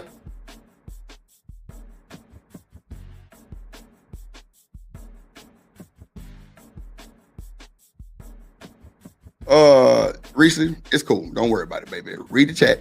Read the chat. Read the chat. They'll definitely tell you that you're talking in the loop. I never said that you were wrong. I said your opinion is your opinion. This is the internet. Nobody has a true statement of nothing. I told you this shit 50 million times, and you're steady telling me how to respond by telling me, I don't need you to say this. I don't need you to say this. I need you to do this. No, it's not about a need of nothing. We're having a conversation between two people with two different opinions. I never said your opinion was wrong. That's all I've been saying, ma'am. And you steady going back to you saying, well, I don't need you to say this, and I don't need you to say it. No, you can't tell me how to goddamn rebuttal. I never went against you, what you said. I said she's a cheater. You said she wasn't. Cool. Fuck it. I don't give a damn. They ain't paying no bills of mine. No, So is it a rebuttal or not? Because that's the contradictory shit. You saying you agree and then you saying you're rebuttaling. That's what I'm saying. Okay. Like, why we can't Reese. just be Okay, honest? Reese. Okay, Reese. Okay. I'm wrong. It's two left shoes. You're right. You won this. You don't even just want to like. No, Reese. This is stand getting on like. what you're saying. Like, I don't care about being right. Nobody's Reese, right because it's our opinion. Though, Reese, Nobody's wrong or right because it's our opinion. Oh my God. That's what I've been saying. You just said it. What are we talking? You just said none of us are wrong or right because it's our opinion. Oh my fucking God. I've been saying this. But then you keep telling me I'm not wrong. That's my point. Why you keep telling me that? If we know that because we're talking about our opinion. Oh my God. We already know that. So why do we keep bringing that up? Reese, But it's like you don't even want to like listen to nothing. Like you just want to argue with everything I say. No. So Let's it's not a big deal. We can just move on. I wish we could. Cool. We should have been moved on because you know you wrong with two left shoes though. But LA and Hustling Muscle. Am I wrong for saying what she said is not wrong? That's her opinion. I can't tell her shit is wrong. I never said that. And you're trying to tell me that I'm wrong. Okay, cool, whatever. It's my opinion. That's it. That's where it should have stopped. I never said nothing more, nothing less. And then you go back and say, well, I don't need you to do this. I don't need to do that. Then you go back and say, you just say, I never disagreed. I said, okay, if that's how you feel, that's how you feel. Cool. What you want me to say? It's very obvious that you guys are, you agree to disagree. But I want to know, what is both of y'all's bottom line? We were having just a random conversation. Wasn't no bottom line for me. It was just a random conversation of just asking, because I know some of this shit can be triggering. That's all I was saying. Like, so I'm asking just random questions. Well, if this was this and this was that, why didn't this get charged? Not saying excusing nobody. The court case is over with. They said what they said and they done. We just having generalized conversation like we always do on a panel. And I just explained everything that she just ended up saying, which was we both got opinions and we're both not wrong. I just said this shit 100 times in every way. What's really going on? Like, I know I can't be tripping. I never said she was wrong for what she said. That's why I said we were agreeing, because I never told you was wrong. That's your opinion, and it's my opinion. I'm not saying I was right. I never said that. So I don't understand what a disconnect is. I never said that she was wrong. Man, I really don't want to talk about this shit anymore, but you got to go ahead. This is crazy, bro. Like this is. You don't. Wow. Okay, but I don't. It doesn't. Again, we already established. I'm not offended if you say I'm wrong or not. It's not even about whether you're saying I'm wrong or not, because we're clearly having a disagreement. We're just having a friendly debate as family friends, just having a discussion that we don't agree with. You think that she's a cheater and I don't. You're trying to tell me while disagreeing with me that you don't disagree. I really I'm don't not understand that. disagreeing Hold on, with can I you, just please Reese. finish my statement? Because then you're going to tell me I'm cutting you off. But you saying that I'm Please, disagreeing with you, can and I that's finish not my right. statement? Yeah, but just let me finish, and then you. But I'm not disagreeing with you. I just told you what your But I opinion don't think is. that Cassie's a cheater, and you do. So That's we your don't agree. opinion. Oh my God, bro. Okay. So that we don't This agree, is over. right? I told you. That's like a simple, basic thing. It's No, nothing to argue listen to about. me, We just Reese. don't agree. Reese, that's Like cool. I don't. That's fine. That's fine, Reese. That's fine. That's fine. That's fine. You don't even want to hear it, and like. No, Reese. What you're saying is your opinion. I can't tell you that your opinion is wrong. If I was disagreeing, I'd be like, you a fucking liar. That's what I would have been saying. I never said that. That's me disagreeing with you, Reese, that you're a liar. I never said that. Did I say that to you? I didn't say that you did. That's what I'm saying. I never said that. We're just having like a discussion, right? You think Cassie's a cheater? I personally don't. I wanted to like have a little debate, like, okay, you can tell me why you think she's a cheater, and then I'm gonna tell you why she's not. We're literally having a discussion on why we're discussing this. We literally do not agree, and that's perfectly fine. It's cool. We don't agree on this situation right here. Like, we should just move on. Like, Reese, it's not a big deal. Like, Reese, we it's always cool. disagree. It's cool, Reese. It's cool. It's cool. We always disagree. All right, no problem. You won. You got it. I never told you that you was wrong. That's all I'm gonna say. So I'm gonna keep moving forward, and we can go to the next topic. But I never told you was wrong. So I'm gonna stand on it, and I'm gonna keep standing on it. I never tell you that. Come on, I never told you were wrong. Like, if that's your opinion, that's your opinion. I'm not saying you're a liar. That's a disagreement for me. So maybe we got that disagreement kind of caught up in something else. But when I say disagreement, I meant like me going against you saying that's a lie. I never said that. I just said you gonna think what you think, and I'm gonna think what I think. That's all I was saying. That's why I said I was agreeing with you, because if that's what you think, that's your opinion. I can't debunk your opinion. That's why I said I was agreeing with you, because I didn't go against you, meaning like that you were a liar. That's what I meant. So maybe there was a disconnect right there, because I wasn't meaning that, I'm just, fuck that. I never did none of that. I was just saying, if they was together and she was cheating on them niggas, we're both cheaters. And you said, well, I don't think she's a cheater. I'm like, cool, no problem. I'm not saying that you're wrong for, for making that statement. That's why I said we was agreeing. That was it. Everything else, I don't understand, but clearly, because I was saying you were wrong. Yeah, but I'm saying it's my opinion. I never heard you say, well, Drip, you're wrong. Like, you were just saying she's not a cheater. Like, I wasn't saying I was right neither. I'm just speaking my opinion. That's it. That's why I said we were right. That's what I thought we were doing. I didn't know. I don't know why we're not agreeing on this situation. No, but see, that's the disconnect though. We just figured it out. We just figured it out in real time. You thinking that just because we got two different things on it that we disagreeing. No, two things can be right. Clearly, you think a disagreement is a negative thing, and it's not. Nobody's going to agree 100% of the time. We're different people. Can I finish? Just 2 seconds, I swear. It's all going to make sense. I think we found a disconnect. What I mean by that is when I say disagreement, it's me telling you that you're a liar. That's me disagreeing with you on that shit. I said it's cool because you got your opinion. That's all I was saying. And you think that me saying disagreement is something a little different, and I can understand that too, straight up. I ain't like that's what a disconnect was, because I was trying to figure out, I'm like, well, damn, we saying pretty much the same thing, but you got your way and I got my way, but I never said you was wrong. I never said that, you was a liar and fuck that, she a motherfucker cheater. No, we just explained our points on why we thought so, and you thought that since he was doing his thing, it's not cheating. Cool, I thought her doing that was cheating, but I never disagreed with your statement though. I didn't say you were lying. We just said our points, and that was really it. Like, we didn't have an argument about why she's a cheater or not. We didn't have an argument about that. And I think that's what a disconnect was, because for me, my disagreement, like I said, would have been saying that you're a liar. That's it.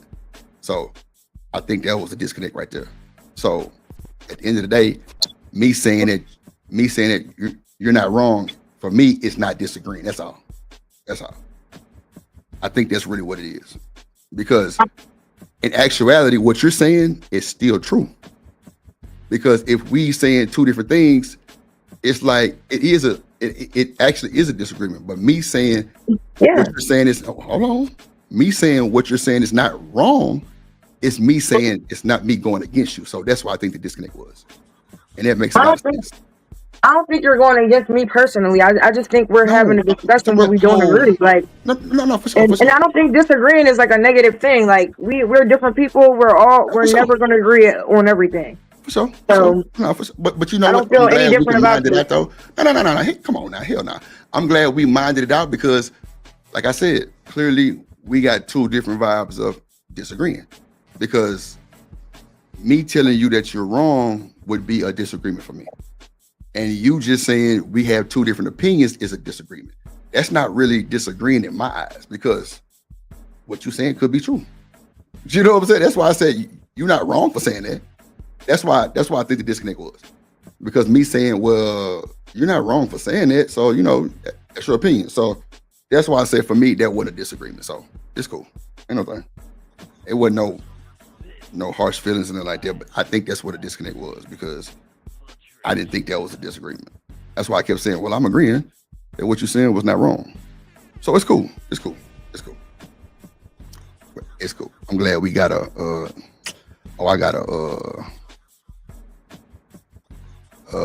on, let me get somebody here real quick. Nah, but it's cool, Reese. I got you. I understand everything you're saying. And she say, nah, for real. Like, I'm glad we can mine that out in real time and wasn't no disrespect and, you know, all of those shit that motherfuckers normally be doing, you know what I'm saying? I'm glad we did that in real time, Reese, to be honest with you.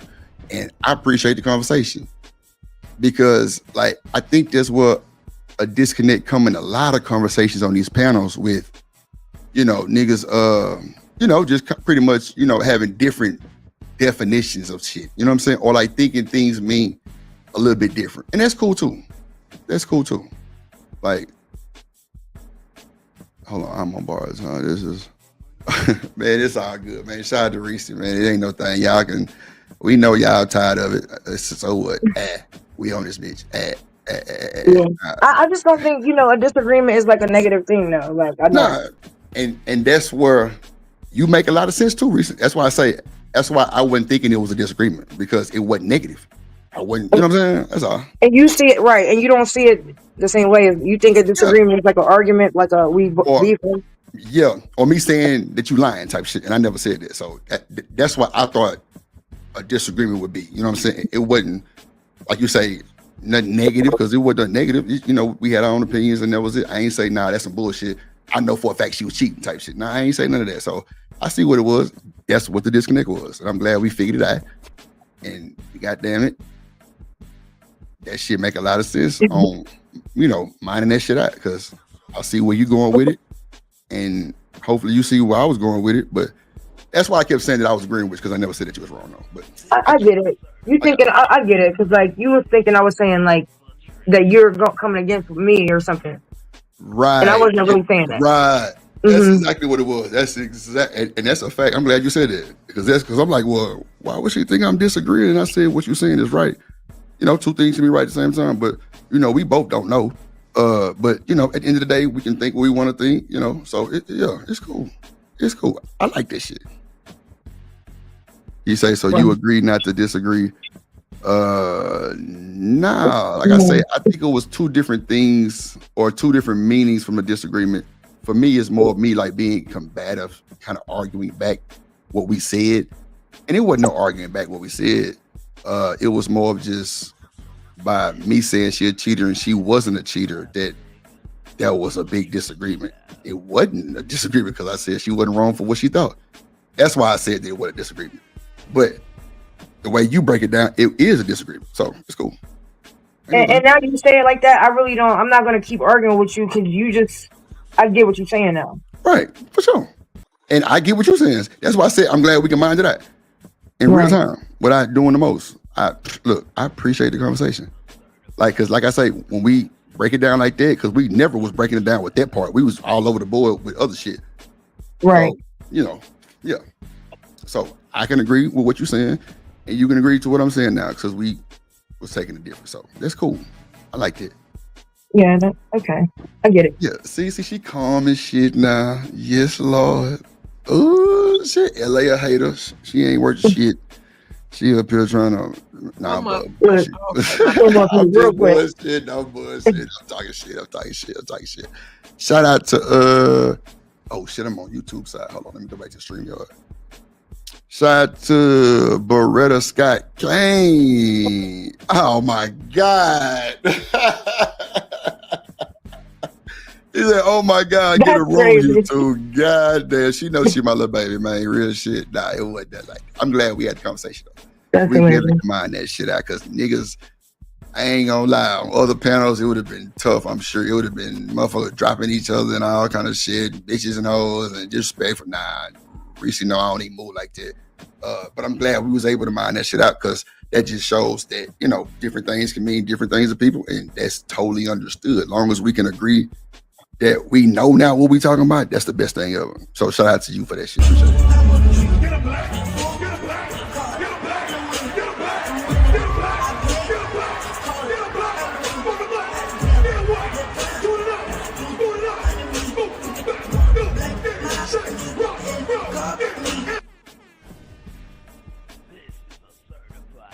Nah, shout out to you. That's funny though. That's funny as hell. Hustler Muscle, what up, boy? You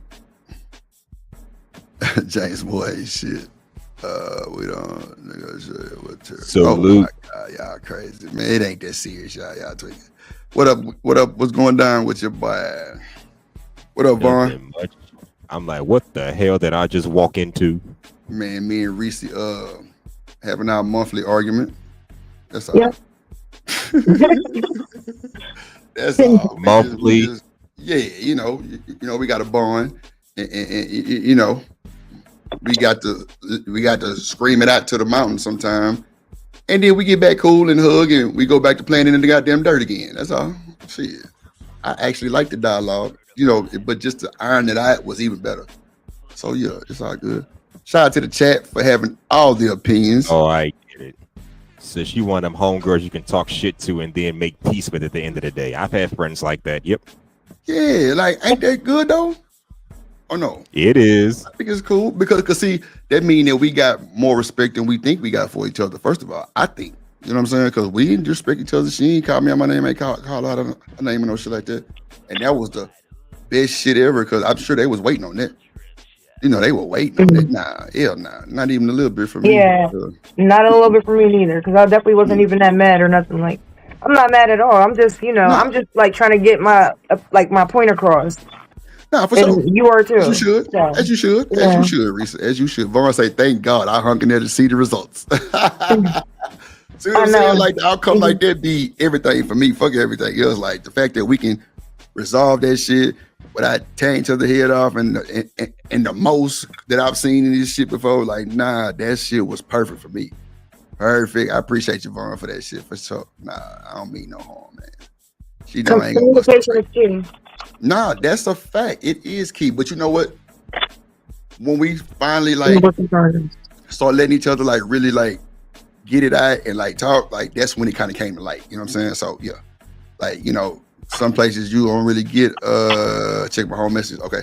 Some places you don't really get a chance to talk because it'd be a bunch of bullshit. But nah, I got, man, look, shout out to goddamn oh Lord, my text message is crazy. Man, I'm not responding to this shit like cause it wasn't nothing like that. Y'all crazy. You say we'll argue with terrorists. Bruh, chill out. I know, Stan trying to start some shit. I'm just like, let me ignore Stan. Nah, she ain't no terrorist, bro. Like, nah. Tit for Tat came in and said, I don't know what y'all talking about, but Reese right. I'm like, what? Wait a minute. That's some bullshit. He's smart. Shout out to Tit for Tat too, though. Shout out to Jones and shout out to everybody that slid through, man. Shout out to Jet. Jet say I'll be back later. Goddamn. That's cool. Y'all be back. Another coolo. But I'm glad we had that shit though, for real, because like I say, once again, I ain't gonna say it no more. Like, that's the way you should be able to have a conversation with the other six and like mind that shit out for the most part. You know what I'm saying? And yeah. And not cut each other toes and fingers and disrespect in the most way. So I appreciate And look who comes in after the fucking shenanigans. God damn it.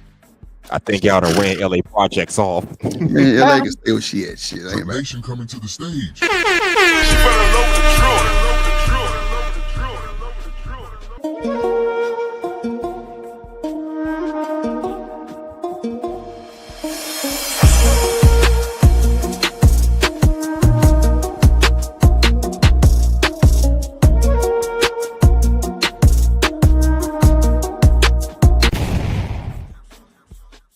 Johnny guy in this motherfucker.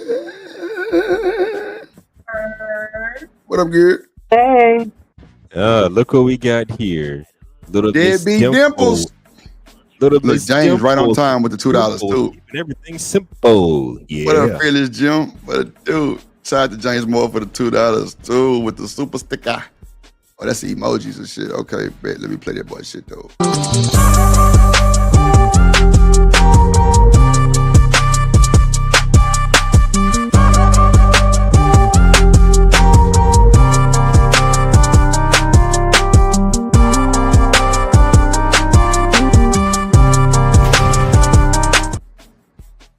Shout out to James Moore for the $2. Appreciate you, my guy. Shout out to TMKC in this motherfucker too. Sugar Bomb. Who else came in this motherfucker? There's people sending super chats that ain't even in the chat. I appreciate y'all. You say Pacquiao and who is it? Oh my God. Boy, y'all ain't shit. What up, Shanique? How your day going? Well, Oh, okay. You say what? I hear you. I said I just woke up from a good nap. Damn, ain't that some good shit? Yeah, Nap. I'm not even one to take now, but I had to. You say what? You ain't want to take one. Yeah, nap taker like that, but I had to. I was so tired. Shout out. Yeah. Oh, LA right there. Shout out to Shanika though in this motherfucker. Oh, there she is. I don't know if she wanted to be pulled up or not. Like you, hold on. You was back there the whole time? I thought you was on the panel. Yeah, I don't think she want to be pulled up on. I told you ran her off. Nah, ain't nobody ran her motherfucking ass off. She better sit down somewhere. What I finna ask Shanika? Shit. I don't know. Hell, Shanika, what your ass doing? You had a good nap? What you cooked today? Oh, nah. Hell no. Somebody dropped Shanika $2. Hell nah. Get this motherfucker yawning ass nigga. Hell nah. Don't do that. Don't hate. Don't hate. I'm a little jelly on the nap. I ain't gonna hold you. Catching up on vitamins. Z's. Yeah, last night was long in the Discord. I feel you. Niggas in that bitch 4 in the morning. Lord Jesus. BJ, what it do? Fearless Jim in this motherfucker. Man. My bad. Go ahead, Sneaky. Oh no, I just want to say my 40 wings because I don't think anybody say that no more. 40 wings when they talking about going to sleep. You ever heard of that? You said 40 beats? 40 wings. Oh no, I ain't never heard of that. You never heard of that as a sleep term? I don't think so. Maybe you can explain it. They need to come back to me, but I don't think so. I mean, I don't know how to explain it, but that's just what they say when I was younger. 40 wings. Go get your 40 wings. Like that was, you know what I mean? Oh yeah, nah, I ain't never heard that one. Then you sound like you kind of like under the ground in the bunker a little bit, so it's kind of cutting in and out. Yeah. Side to Vaughn, he say one of the greatest components of a conversation is to listen. When we listen and get an understanding, we gain more from the goddamn dialogue. That's a fact, and that's what happened. Damn right. That's what happened. We like kind of backed off and kind of let it go and was like, okay, that's what that's why I was like, okay, that's where it's at right there. I see where the disconnect was. I see where it was. Hell yeah. I'm glad we found that motherfucker. Shout out to you. 40 meats? Tell the bill say 40 meats. Oh my 40 God. meats. Like when you wink your eye, don't make me fight y'all. Nah, your mic, Sneaky, your mic going in and out, so it sounds like it's saying meat, like real shit. You trying to be funny. That's what I was going to say too. Like in terms of just in order to understand, like you gotta take a beat and sometimes like actually like even repeat what the person said. Okay, what I heard you say was da da da da da. So you can go ahead and get a lot of this shit, like, you know, because a lot of people misinterpret stuff because what they think that you're saying versus what you really saying be different. You know what I'm saying? So sometimes, like I said, it might take a little bit longer, but just be like, okay, what I heard you say is, and then try your best to paraphrase it. That way you can kind of like cut a lot of that out, you know? No, for sure. And like that like really that's what it was for me, because I'm like, I know I didn't say she was wrong, but she took the disagreement as something totally different than I was thinking. So that's I mean, at the end of the day, we both really right. Like what she's saying is right, and what I was saying was not saying the cheating thing, but just the whole disagreement part. So yeah, that's why I was like, that's where it is right there. Because I was like, what the fuck is we doing? Some ain't right, but nah, yeah, come on now. I fuck with Reese, so I ain't finna be on no whole shit. Nah, let me just figure out what a disconnect was. That's why I just kind of let her just kind of have it for a second. And we found that motherfucker. How many times you done seen somebody do that shit in real time, LA? I'll wait. It might have took an hour and 49 minutes, but it was worth every 49 minutes of that motherfucker. Right. I mean, mad long, but So you mad? You mad? no, you just asked me if I Okay. actually seen it happen. You were just like, yeah, it might take a little bit. Yeah, I did. They talk about, hold on. They said you got a room booked already. It's on the screen. You stop trying to tell me. Shut up, Beretta Scott King. That boy said I booked y'all a room at the Best Western. It's not no boomerang. Hell, not the Best Western, god damn it. Hey. Lord. Get a black, get a black, get a black, get a black. I played get it right, tighten up, get it right, get a black, tighten up, come on, get it right, tighten up, come on. Shout out to Beretta Scott King in this motherfucker, boy. I appreciate you, boy. What up, Coach Jack? BJ say somebody The come best rub my Westerner. feet, and I got you. What's the best Westerner? That's a hotel, a little old shindig, a little spot, you know. Hotel 6 or whatever. Yeah, some shit like that. Hotel 6 or Hotel 6? Which is it? The One of Best those. Western is a motel, right? I'm thinking well, see, you crazy. The whole hotel is like them weird Whole names, hotel. like the Mustang Inn and some shit like. Cause this is one over here by my mama house. I'm like, they built a fucking slut walk over there. That's crazy. Like, why would they put that right there?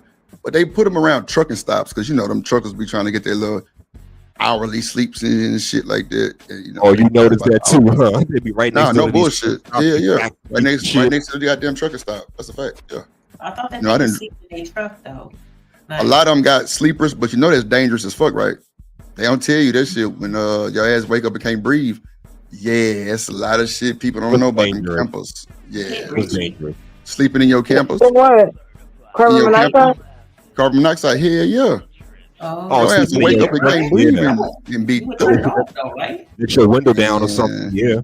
You gotta know where your boy coming from. If you've been in that truck like that before and you've been on OTR over the road, you know that camper is not nothing nice. That's why a lot of motherfuckers ain't even got them. They'll just go to the to the little truck stop, take a shower. They go to the little rooms right there and get maybe 4-5 hours of sleep because them rooms go by the hour. That's why they got them right there.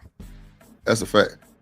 For this Jim said I missed the resolve, but I'm glad y'all resolved it. Nah, for sure, all the time. Yeah, just get an you gotta start all-nighter. somewhere. Just get an all-nighter.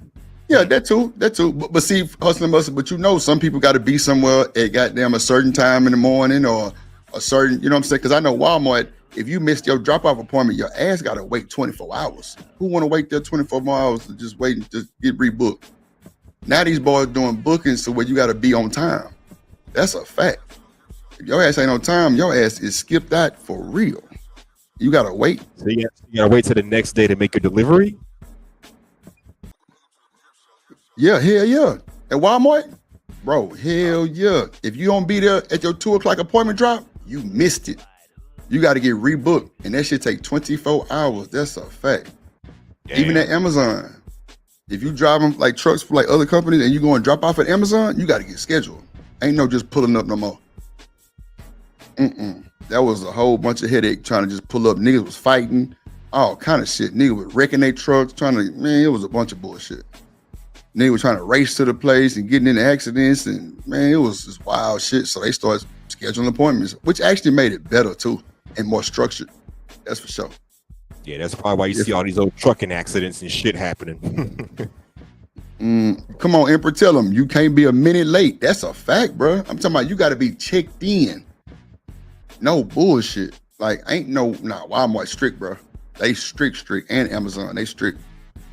They strict as hell, bro. If you miss that appointment, and I'm talking about even in these goddamn plants and shit, because I used to, I don't know if y'all ever seen like an oil plant, but they got them big long silver pipes that go in the air. Like I was delivering that goddamn silver coating that go around the pipes. Shit, boy, your ass be late. Your ass gonna be 4-5 hours waiting for another appointment because it's a line backed up.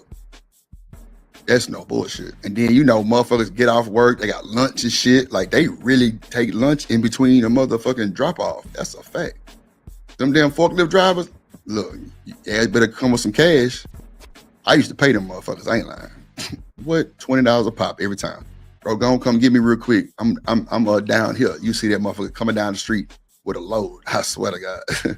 I wasn't waiting for shit. Fuck that. I was tired of that bullshit. I'm like, nah, I'm late, bro. But if I definitely drop you a 25 piece if you just come get these 2 pallets real quick, I'm good. Shit, they get them whole 25 in their pocket. They good to go. Ain't nobody gonna tell them nothing. Shit, they good to go. That's a fact. Yup. They say 2 p.m. Yeah, they mean 2. Yeah, actually 2 p.m. mean 1:30. Shit, Walmart, them hoes crazy. I don't know what they got going on, but they make you be on time though. They definitely do that.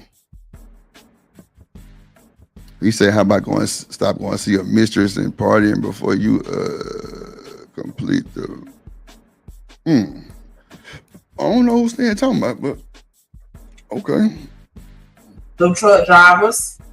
They going to their mistresses? Who they? Oh, you talking about the lot lizards? Boy, you ain't shit. I'm say the lot lizards cannot exist if ain't nobody buying lot it. lizards. Let's stop it. Them niggas is buying that shit, and at the hotels they buying. That's a fact. Right. So They let's buying not that shit. act like we don't know. No, he said mistress. That's why I was like, who in the fuck got a mistress? But I kind of figured out what he was saying. The damn lot lizards and toots. And the locals, because a lot of the truck drivers that I know be having holes in different area codes. Oh no, that's a given. A lot of them travel with them niggas. That's a fact. A lot of them travel with them niggas state to state. No bullshit. Or if they got like a local route that day that might take 6 hours, they picking their ass up at the pilot and they dropping their ass off at the pilot. But like a lot of them truckers park their trucks there too. For like, security reasons, because them cameras be watching everything out there. They got a bunch of them hoes. So that's why you see a bunch of trucks parked at the goddamn pilots and all of those shit. Yes, sir, Bob. Ladies better hope they come back in one piece. It's not if you're around my block. That's risky. Nah, no, it ain't. Just riding around with a truck driver. Man, you talking about the lot lizard? Nah, I ain't gonna lie to you. A lot of them have real-time relationships with them. I ain't gonna hold. And I ain't saying like a boyfriend, girlfriend, but they know each other. To the point where if a nigga finna take a 10-hour trip, and this gonna sound crazy, and I'm not condoning it, but you would want to have somebody. That's why like a lot of them niggas get dogs now. I don't know if you noticed, but like a lot of truckers got dogs. It's crazy work. Like a bunch of them niggas got dogs and shit now. But in them long ass trips, that shit get, man, look, keep your ass up. If you get you a damn lot lizard that's willing to ride, shit, take off. There's a lot of episodes of the first 48. What are lot lizards? Are they like hitchhikers or something? You could call it that too. You can call it that too. I've heard that term many times, but never seen it. But then again, I don't drive truck. Yeah, P-toots, P-toots and shit like that, which is crazy work. Yep. It's kind of lonely on the open road. I drove trucks for the military, but that was it. Yeah, I'm telling you, bro. My pops did too when he was in the reserve, type shit. I'm telling you, bro, that shit was crazy. Like, a lot of truckers got dogs and look animals and shit that goddamn keep them kind of company type shit. Or if you got a lizard that goddamn that's like willing to ride and don't be on that bullshit, which trying to steal everything out that motherfucker from you, you might have a good little partner. Cause all of them don't be soliciting that shit to everybody. I had a partner who had got cool with a motherfucker, and like she was like, she ain't want none of that shit. Like she was just riding. Like she literally wanted to ride, and the nigga fed her type shit. That was it. It was crazy. I'm like, bro, you gonna let her ride with you like that? He said, bro, this motherfucker can talk. I'm like, damn, all right. I just like, damn, all right. Shit, bet, whatever. I ain't judging. Do what you do. You say what? No, I said that's hilarious. No, that shit is hilarious. If you want to continue playing that Superhead video or either the Cat Williams on Lorenz Tate, that shit funny as hell. But I got this other one with the woman who shot the guy at the barbershop too. And they got a Pop the Balloon Houston that I got in the back too. Oh, we already know they funny. Yeah, it ain't by the same folks, so it's a little different. And then he said, like, that's all I needed to do. Huh? I say exactly. Oh, you a hater. You a fucking hater. Nigga. I know it's ghetto. Why the fuck it? It's a nigga. This is insane how you be hating on my Houston people. God damn it. Y'all don't have like derogatory names for people like them dickheads from Dallas or them Houston hoes, or because we got names like that down here a little bit. Like, yeah, we know y'all ratchet as fuck. Y'all got Zoes and Slows and I ain't talking about that bullshit. Like the people like the people popping up, people call them Papa hoes. Like, you know what? I don't. Well, okay, so not really. Not that I just know of. Oh, I thought it might have been some city beef. No. I mean, crackhead is a crackhead, prostitute is a prostitute. That's shit. I ain't never heard nobody say like, like them Bissonnette bandits or some shit like that. I ain't never heard that. Yeah, something like, okay. You ain't shit, nigga. Jet Cora, don't be wooing, goddamn. Your ass is on thin ice around this motherfucker. God damn it. Hold on, so nigga, let me add this shit in the back. I got to piss like a racehorse, boy. Shit. But nah, man, them lot lizards really be like, man, look, niggas be like real deal having relationships with them motherfuckers, which is crazy. I mean, it's crazy for the truck driver, but for them, I would think that the lot lizard probably can benefit from that shit. But yeah, I think that shit is insane. At least get you a meal. What you think, Shanika? Even a meal? No meal? No? Okay. I'm just saying, man, them motherfuckers don't be having no money. I'm getting some meat. Lord Jesus. Hold on. All right, so we go back to the superhero right there. So forth. What? There you go, right there. I got to piss up right there. Nah, I'm just messing with you. You can see the world for free. I get that too. I get that too, Johnson. I get that too, man. It's just some of them niggas be wanting company. Like them long strenuous ass rides can be hit. Man, look, I'm gonna say this and I'm gonna take my piss for free. I've seen niggas let lot lizards drive the truck. That is a fact, bro. I swear to God. What? I swear to God. I swear to God, they drove the truck for them. Nah, they just know how to drive them from just past experience. Isn't that against policy to do that? Well, if you an owner operator, who gonna say something? I'm just saying somebody that don't work for the company driving your truck. Like I can drive your truck or Dimple's truck because I know y'all. I can do that. Can I? Yeah, no. That is a policy if you're driving the company's truck, and 9 times out of 10, well, I'm gonna say 7 out of 10, you're probably driving the company's truck. But if you're an owner operator, which you own that motherfucker, that's just, and you own your trailer, you just got they load on there. Yeah, you can do what the fuck you want to do. But if that person gets pulled over, you fucked. Because they'll put your ass out of service immediately. Yeah. What if my ass can't drive for shit and she get into an accident? Then what? Well, see, hustling. That's what I'm saying. Like, I don't think they'll let anybody drive them. Like, I've only seen one person drive somebody's truck, and they was a hell of a driver. That's a fact. Like, they backed that motherfucker into the gas station, everything. Like, crazy work. Because when they hopped out, I'm like, did she slide over from the other side? Or is that the motherfucker? And that boy got out the car. Out the truck. I'm like, oh, this nigga ill. He ill. Something wrong with this nigga. Hell nah, ain't no fucking way. But now, like, some just be watching them niggas drive like that, bro, and they know how to drive them. Or either they might have been in that type of situation before. I don't know. But I've seen one dude before. It was a Mexican guy. He had that motherfucker driving that truck. That's a fact. Man, that's a huge gamble. Hell yeah. But like I say, fucking up my bread, like fuck that. But see, it's not fucking up the bread. It's really beneficial to him because if he tired, she can take over the road for maybe about 4 or 5 hours. Who knows? I ain't saying she probably drove the whole way, but anything helps. That's for sure. And if that motherfucker know what they doing, yeah, it's a liability for sure. Like I say, I only seen one, and that's what made me like, wow, that motherfucker must really know how to drive. And I ain't doing that. That motherfucker knew how to drive because you don't see a lot of people backing into spots like that. Yeah. Well, when that motherfucker hopped out, I'm like, damn. Lord Jesus. I'm gonna say that if I see somebody backing in an 18-wheeler and they whipping it, like they get much respect. Oh yeah, that's a fact. License office, so I've seen people, fuck up them driving things. Nah, that's true though, nigga. You ain't bullshitting. That's true. Like, them niggas will tear the whole goddamn gas station pump down. That's a fact.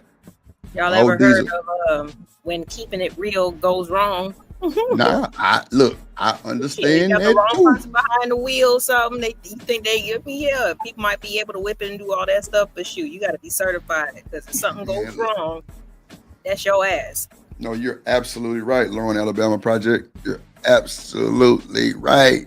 That motherfucker's doze off or that motherfucker do anything wrong, you're through. But you can't let them go through no goddamn checkpoint, though. That's what you can't do. You can't let them go through no checkpoint. And you can't let them pull up to the actual spot that you're going to. That's a big violation. Because at the checkpoint, they're going to get all your, your ID and shit like that.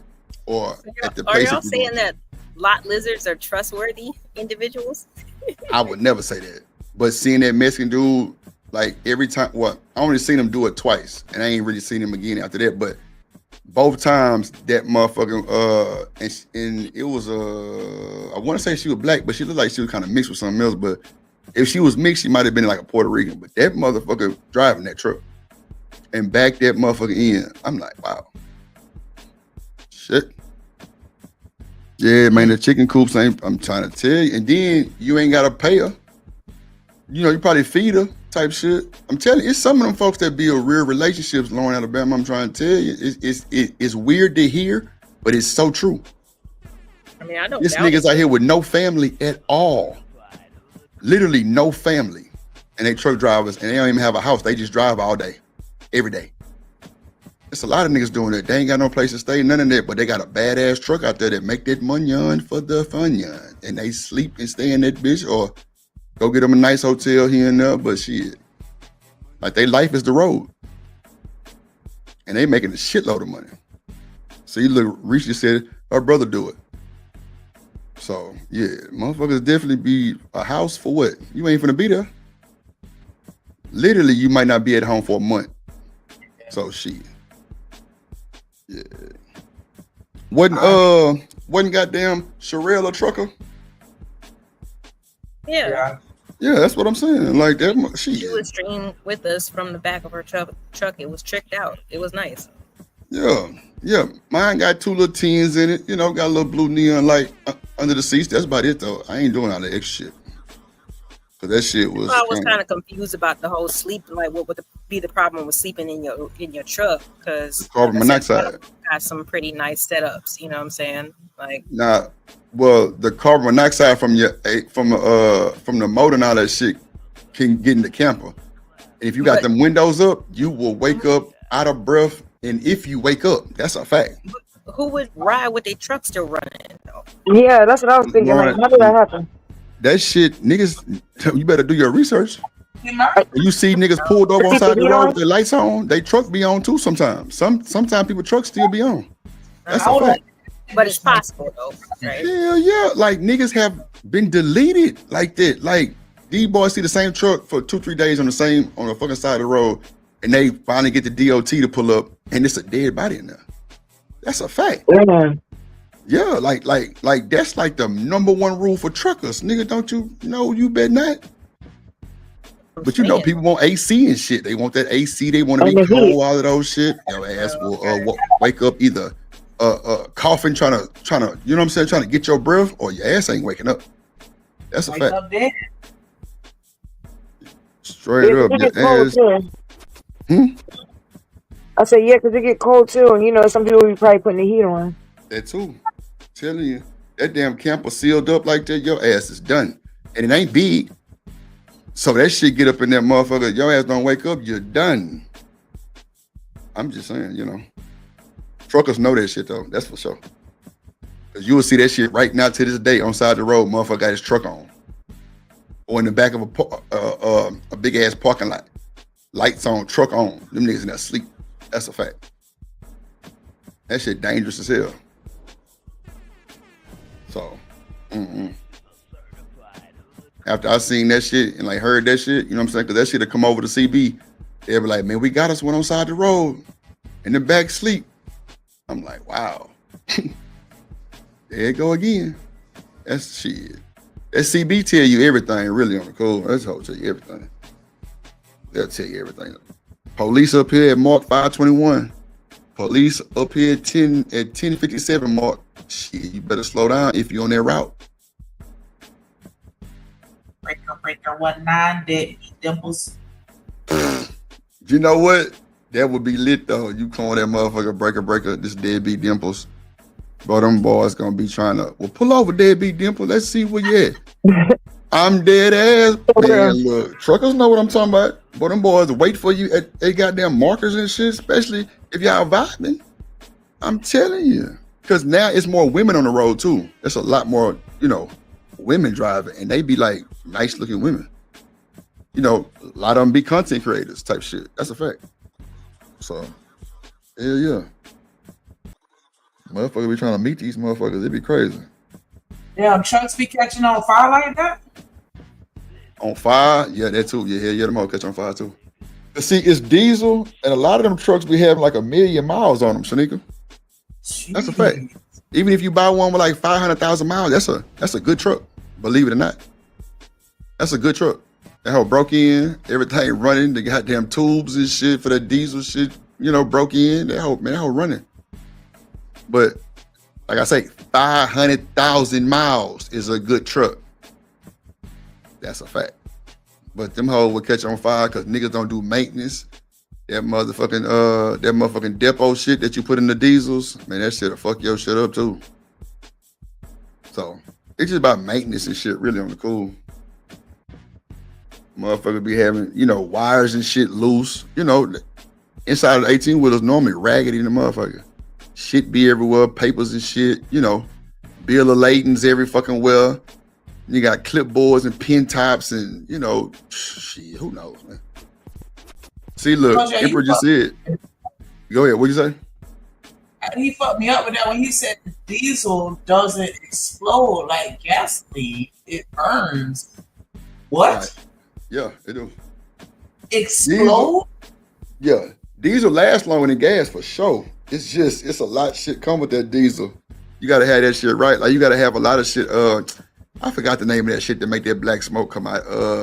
I forgot. But you gotta have that shit deleted. Like, man, I'm telling you, it's a lot of niggas be trying to mod they 18-wheelers like a fucking dually truck and shit. Like, yeah, you can kind of get away with a lot of shit, but most of that shit, boy, them hoes will pull your ass over, Shanika, and put you out of service.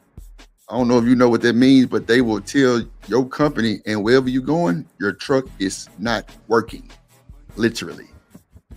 Your logbook overfilled, you've been doing too much driving, they'll put your ass out of service to where that truck got to stay there for so many hours until it, like, you know, come back to like a zero to where it's time for you to drive again. But if you drove over the hours, that means you got to sit there for all them hours you drove over that time.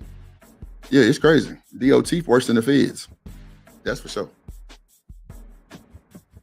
Yeah. But nah, you got it. Go ahead. 1.2 million miles. Child. What's that say? Y'all sleeping in them cabs, you gonna wake up dead. Lord Jesus.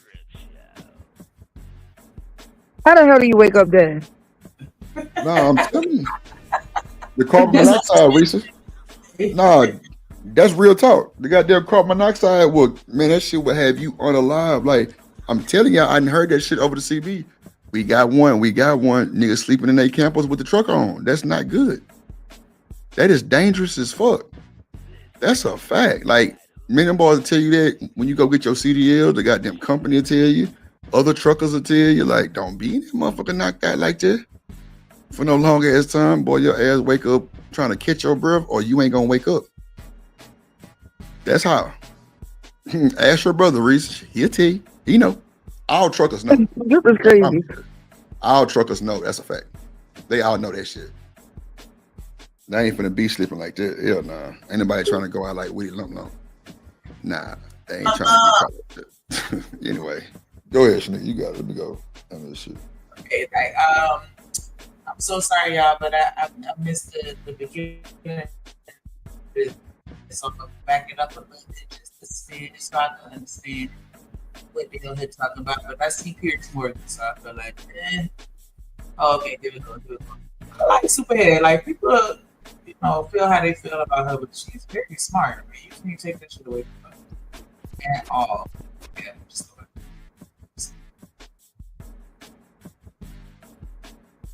There's not a man on this damn planet. But what you speak from could be true, at least halfway true, that there's men up on top that are doing some Epstein Island type shit and then the files just disappear or the flight logs just disappear. That could happen.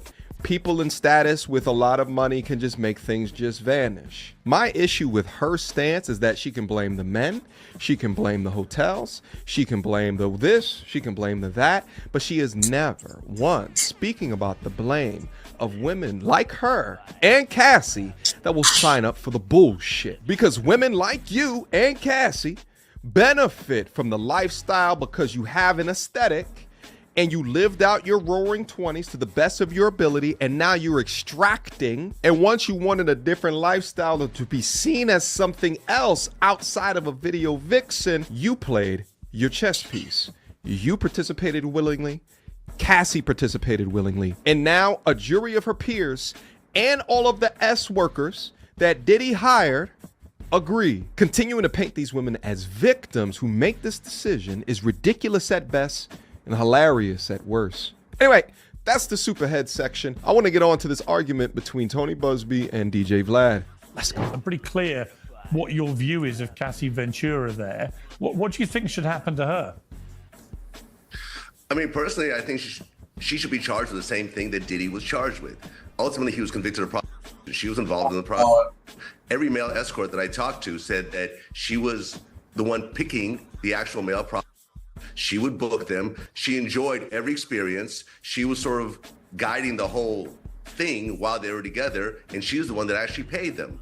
Ultimately, this is a domestic violence case that's ballooned into a RICO and sex trafficking and so forth. What Diddy did to Cassie in that hallway was absolutely horrible. It's abhorrent. But that is not what the trial was about. Right. It was about RICO. It was about sex trafficking, neither of which made sense in this particular trial. And if you want to actually convict her for prostitution, Cassie is just as liable for that same process that Diddy got convicted of, but she was given immunity in the whole situation. So I just feel it's really just a messed up situation. That's a completely ridiculous stance, because you know what the consequences of her, not booking those prostitutes? We saw it in that hallway in the hotel, in an international chain hotel that were happy to take $50,000 to wipe it off the face of the earth. Those are the consequences. If she hadn't done that, it is very likely that she would have been manhandled in that way, even in the street, and someone would have been able to wipe the footage of that. I appreciate the fact that she hold on. Case, which is the... Hold on real quick. So somebody got paid $50,000 to wipe that video of him beating her up in the elevator or the hallway or whatever. And then What happened? Like, I feel like somebody need a refund. Why did the video clearly didn't get wiped? Well, supposedly they said that a security guard had recorded it with his phone. So, like, I guess the people who that they had paid actually deleted it, supposedly, but I guess somebody else recorded it with their phone. But I'm not sure how true that is. They probably just kept it. Okay. Because I'm like, what? So do you think that? So okay. So y'all, I want to say I saw a video of this one dude, a male worker, not the Punisher, but another one, who was I think he said he was suing. He was about to sue her or whatever. Yep. You think that she deserves to be sued? No, I don't. Not at all. Mm-mm. Do you? I personally don't. I mean, that's, I don't know. That's a tough one because I feel like, once you get immersed in an environment that you had no control over to a certain extent, you were just exposed to certain things beyond your maybe maturity level or cognitive thinking level, like whatever, and then once you get in it and then you start orchestrating it, do you get a pass? Well, I feel like, yeah, because, he said it too. She got immunity. That's why it don't really make sense to me because, she gets a pass apparently. And I agree with the English girl said too. Like, we seen just one of the consequences that she had to face during her going through that time. Her getting, beat up. So, I think, I don't think really like, I don't know. I think she has suffered, I guess. I don't think she's done anything wrong. Because I was saying earlier, like, a lot of people are saying Diddy ain't done nothing wrong. So if he's not guilty, then why is she guilty? And that's actually, like, how I was going to circle back around because I feel like the same thing happened to him. He grew up and he was thrown in an environment that he wasn't necessarily mature enough to process and understand. And he just started perpetuating the same bullshit that he was around the same way she did. Somebody got to introduce you to the bullshit. So it's like, at what point does the excuse or the accountability shift from the person that exposed you to it, and then it becomes now, okay, well, now you know exactly what the fuck you're doing. Like, we grown. Were you you know what I'm saying? Like, were you under the influence of drugs 24 hours a day, 7 days a week, to where you never had a clear state of consciousness to see what was going on around you and understand? Or once you got in too deep, then you can't get out? Because I'm wondering, like, is that not the case for both of them? Well, I do think the difference is, like, Diddy is bringing more people in. Like, he can't just, like, she did this while she was with him. When she stopped being with him, it kind of, I don't know, I guess maybe she was on drugs, but I don't think she was still doing that. So I feel like he continued it on. He brought a lot of people into it. She might have just, possibly bought a couple prostitutes, which is illegal. But, she didn't implement other people into it. I thought they said she was roping them in to the point where she called Punisher. Punisher was on vacation with his girl, and she was like, "Oh, okay, well, fuck it. You know somebody else?" Well, what I'm saying is, yes, but he's already a sex worker. She didn't bring him into it like that's just her boyfriend, and she's now convincing him to start doing this. Like, this is something that he's already doing. Like, Diddy done implemented a lot of people. The friend that she worked with. The one that she had the job with, and then she was like, "Come, I want you to come meet my boyfriend." And the friend was like, "I don't want to meet Diddy. Like, what about that?" That didn't feel like she was reading somebody in that wasn't a part of it or trying to. I guess you could say that, but I don't know. I don't think it was to like the extent. Was she doing like illegal stuff and like buying prostitutes or sleeping with them or whatever? Yeah. That white girl was straightening, and she was the one that was actually handing over the cash. No, I'm talking about that white girl, Cassie's friend. Her best friend that she said she brought in I don't think she was down with it. No, she wasn't. But what I'm saying, I really don't think that Cassie is as guilty. I don't think she's guilty at all. But if we're gonna say both of them, because my thing is Cassie was like 19. Okay, Diddy might have been young when he was introduced too, but again, he's a grown man now, bringing other people into it. She's not bringing people into it and continuing like this long perpetual cycle. I mean, she did it, and then it was like a phase, and then it's over. But like he continued, like he's a repeat offender.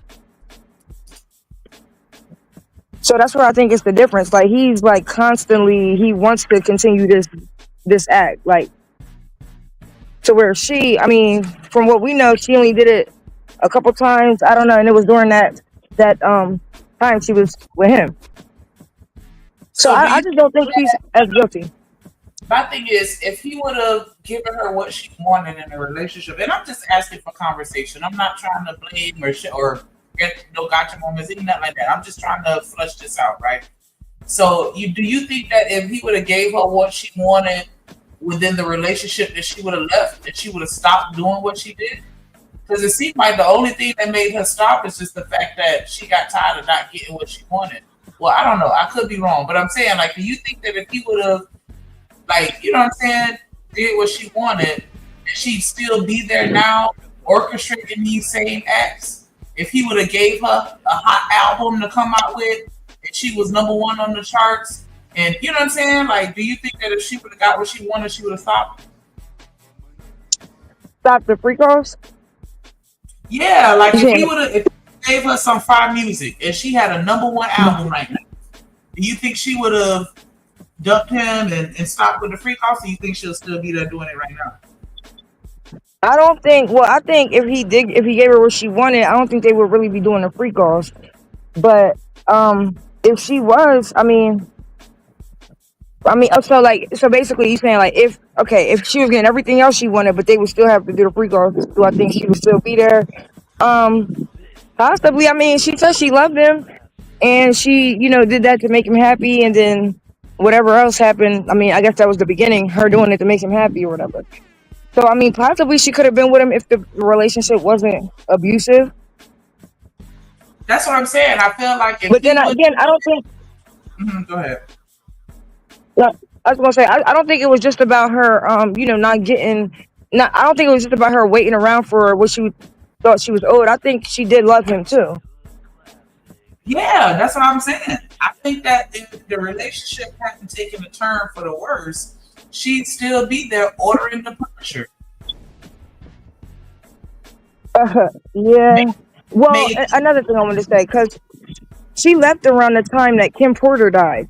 So, I don't know, because to me, in my mind, I'm thinking, like, she must have seen something, or she might have thought, like, well, that could be me. So, maybe that's the reason that she left. Because I'm not sure, like, because I don't think it was, like, one exact thing, like what exactly made her leave. Like, it was not like she left the relationship after that video or anything like that. So that's why I'm wondering, like, what would have made her leave. And they broke up in 2008, and that's when Kim died. So that's what I was thinking. But that's why I'm thinking, like, maybe she wouldn't be there, because I mean, she would have still seen that situation.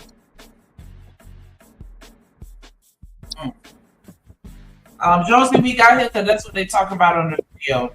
H&M, you still here? Okay, he probably stepped away for a second. But yeah, I'm just curious as to, because I think about these things. Like, we talk about the fact that she was a victim, that she was brought into a situation that she may not have understood.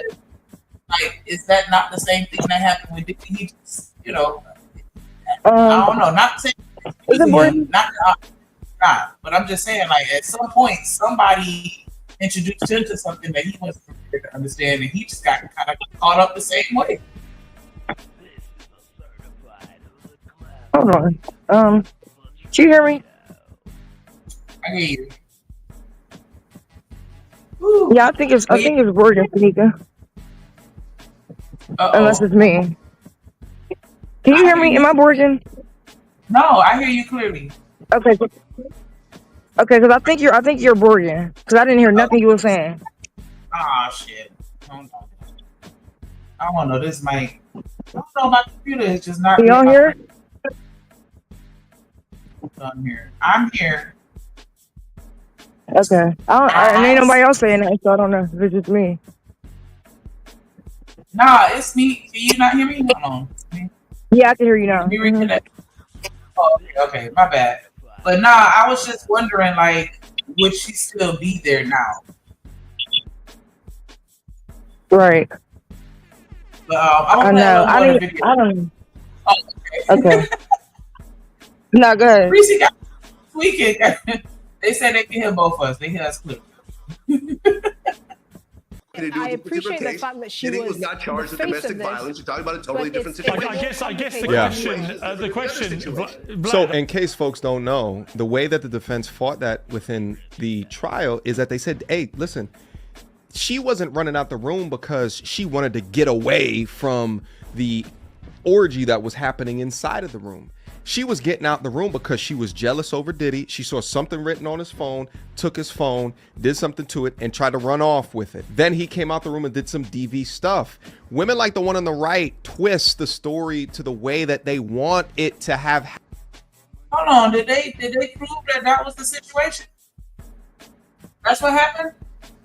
She saw something in his phone, took his phone, and tried to run with it, and then add to that video. No. Apparently, supposedly in court, she wanted to leave because she didn't want to do that freak off, and that's what happened. He came and beat her up. I don't know why people keep saying that, but it's like they kind of I think they just trying to make it seem like it was a reason why he did that. Because I mean, that's not what happened at all. Because like at first they were saying that she stole something. I was saying they were saying that she stole something. Then they were saying she stole his phone. Because you see him grab her phone and throw it at her and then take it. But yeah, I think they just saying that. Oh, okay. I never said I didn't know that. You hear that part? Like, oh, she's still in phones. Like, you know that'll get you beat up quick. Taking the phone and run. Like, don't even play the games. Right. Happened. Not that there's any other context or any other conclusion that can be drawn besides this is trafficking. Even when they hear all of the witnesses, even when they hear all of the S workers talking about, oh, no, Cassie used to invite me to go down to strip clubs with her. And then behind Diddy's back was letting me all up in her. That's what the S workers are saying. Cassie was getting her back flipped and rearranged without Diddy even knowing. That goes against the whole swinger lifestyle. That may cause some DV-ish. Vlad is talking about this is DV. She's talking about that this is trafficking. The footage does not prove that, and the S workers didn't prove that as well. That's why they didn't want those S workers to come up and speak on behalf of the prosecution, because they would paint Cassie in a much different light. Let's proceed. I guess the question that Esther's posing there really is, did she go along so apparently consensually with all the freak-off stuff with all these escorts because she admitted to that. Well, hang on. My question is, did she go along with it in the apparently consensual way because she was in fear of retribution from Diddy in a way we saw with the beating? No, I don't think so. At the end of the day, this was an artist that had one hit song 20-something years ago. She had the ability to leave at any point. She was signed to a label, but labels leave artists that don't react constantly. She could have went. She stayed because she wanted to be in that particular situation. Now, people are going to argue with me and so forth, but at the end of the day, she stayed because there was no one else that was offering her a record deal. There's no one else that was spending millions of dollars on it. There's no one else that was showering her with gifts. So she decided to stay. And ultimately, at the end of the day, when the money ran out, when she married a broke fitness trainer and had to go move back in with her parents, and the money completely ran out, then it's like, okay, let's sue Diddy and let's get $20 million out of him. Damn. That is my take. He up here looking and sounding like a whole black man in this Fendi shirt.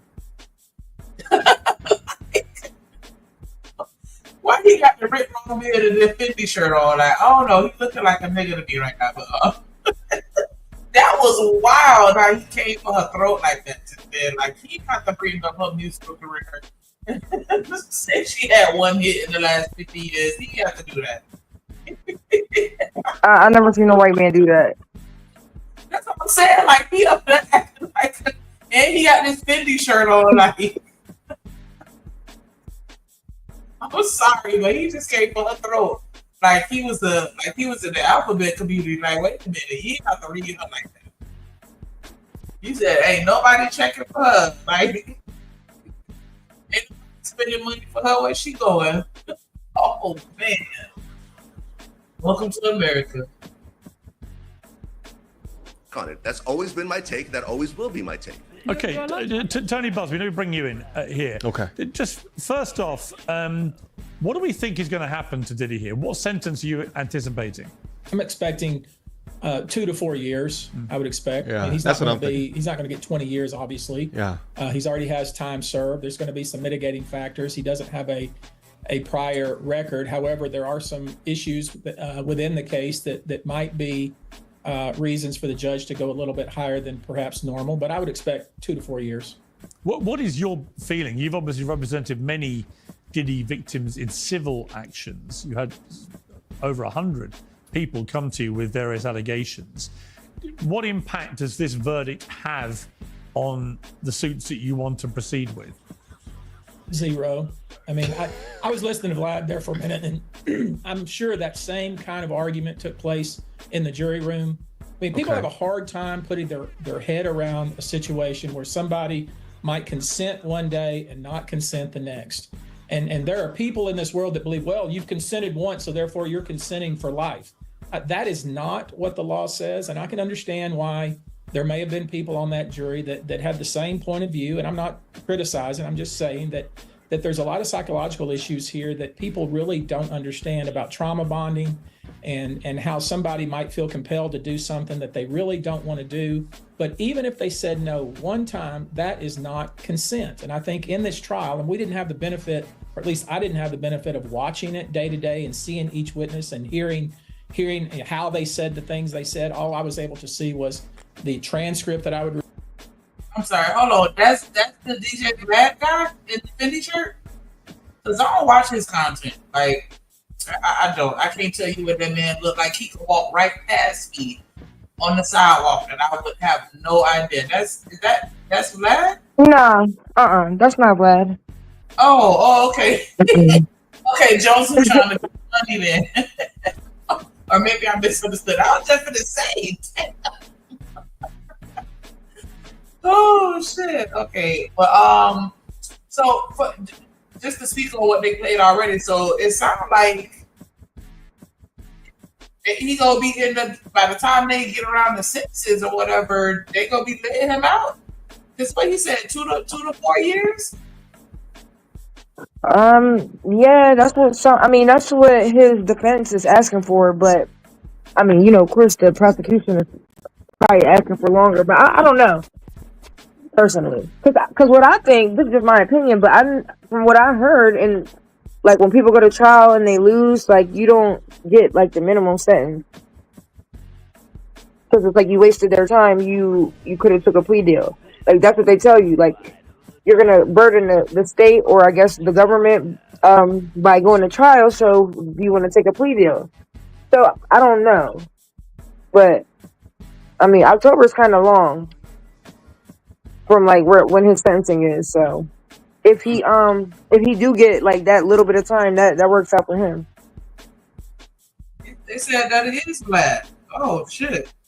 Is it? Oh well. That's 100%. Appreciate you for that, because the talker said walk right past me and I wouldn't even know it. I didn't think he looked like that. I've seen him before, but I didn't think. I don't know. I mean, it did kind of look like him, but I just didn't think that was him. Like I didn't know he had a red beard. And they said he looked like Angry Man little brother. He's so stupid.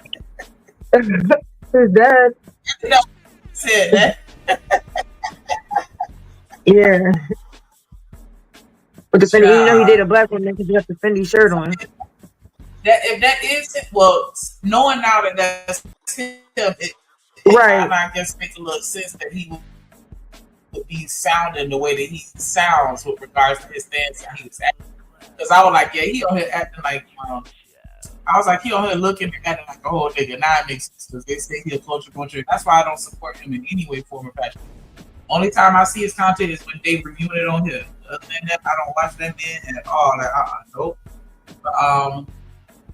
But, that's interesting. Like, you know, just as far as just, you know, with anything, right? Because even if we take this child away from the conversation and we just talk about, like, you know, dope boys or whatever, like, some of them just, you know, they just grow up in that environment, they get indoctrinated, and, you know, next thing you know, they doing it too. And it's just like, okay, so is it not your fault because you just happened to, you know, your mama and your daddy was, you know, I was trying to think, Ghost and Tasha.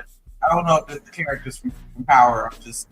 I'm sorry, I shouldn't use the show to watch that for reference. But I'm just saying, like, if you grow up in a mob family, you know, like, how much of it can we blame on? How much can we blame on your upbringing? And just, you know, at what point do we cut it off and it's like, okay, now you grown, you should know better.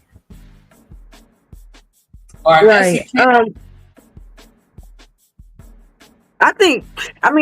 think every circumstance is different, but I mean, you know, 25 is like, I guess when your frontal lobe should be, you know, developed. But at the same time, like, if you're in like a cult or something, you might not really ever get a chance to know that that's wrong. So I know like every situation is not the same. You said a cult, man. I'm just saying, like, you know. I know what we're watching as far as this is a review of MTR about a conversation about Cassie on Piers Morgan. I just can't tell you everybody's individual name that's up there on that screen. Like, I know that's Piers on the left. I know that's that lawyer, whatever his name, Busby, in the second left. I don't know who these two people are on the right.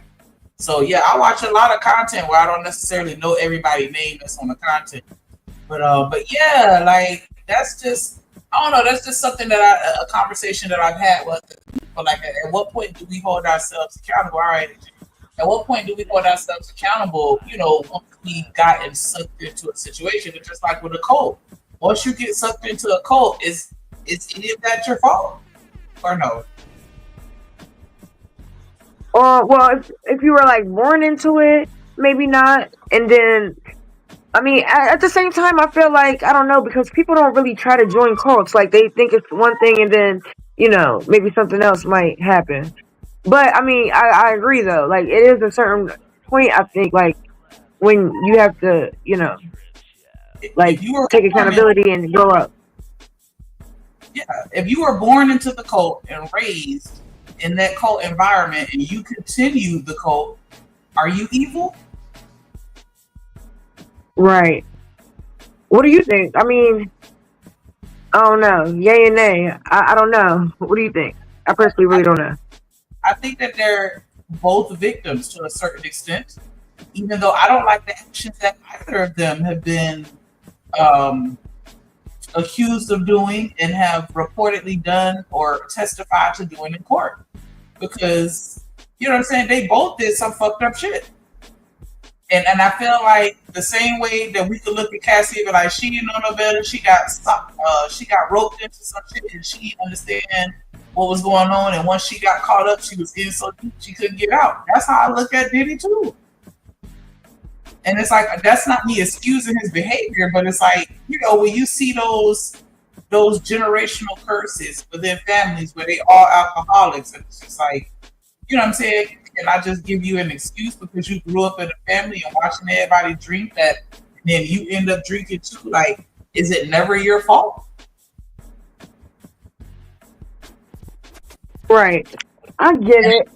I think that's why some people are coming across like they're trying to blame Cassie. I don't think that they're necessarily trying to blame Cassie or say that she deserved what she got. I think that they're just highlighting the fact, like, at some point, like, you know, you have to be, you know, in control or at least cognizant of what's going on around you.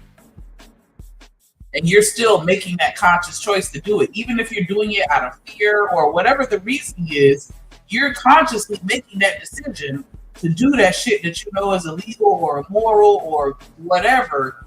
You're knowingly doing it.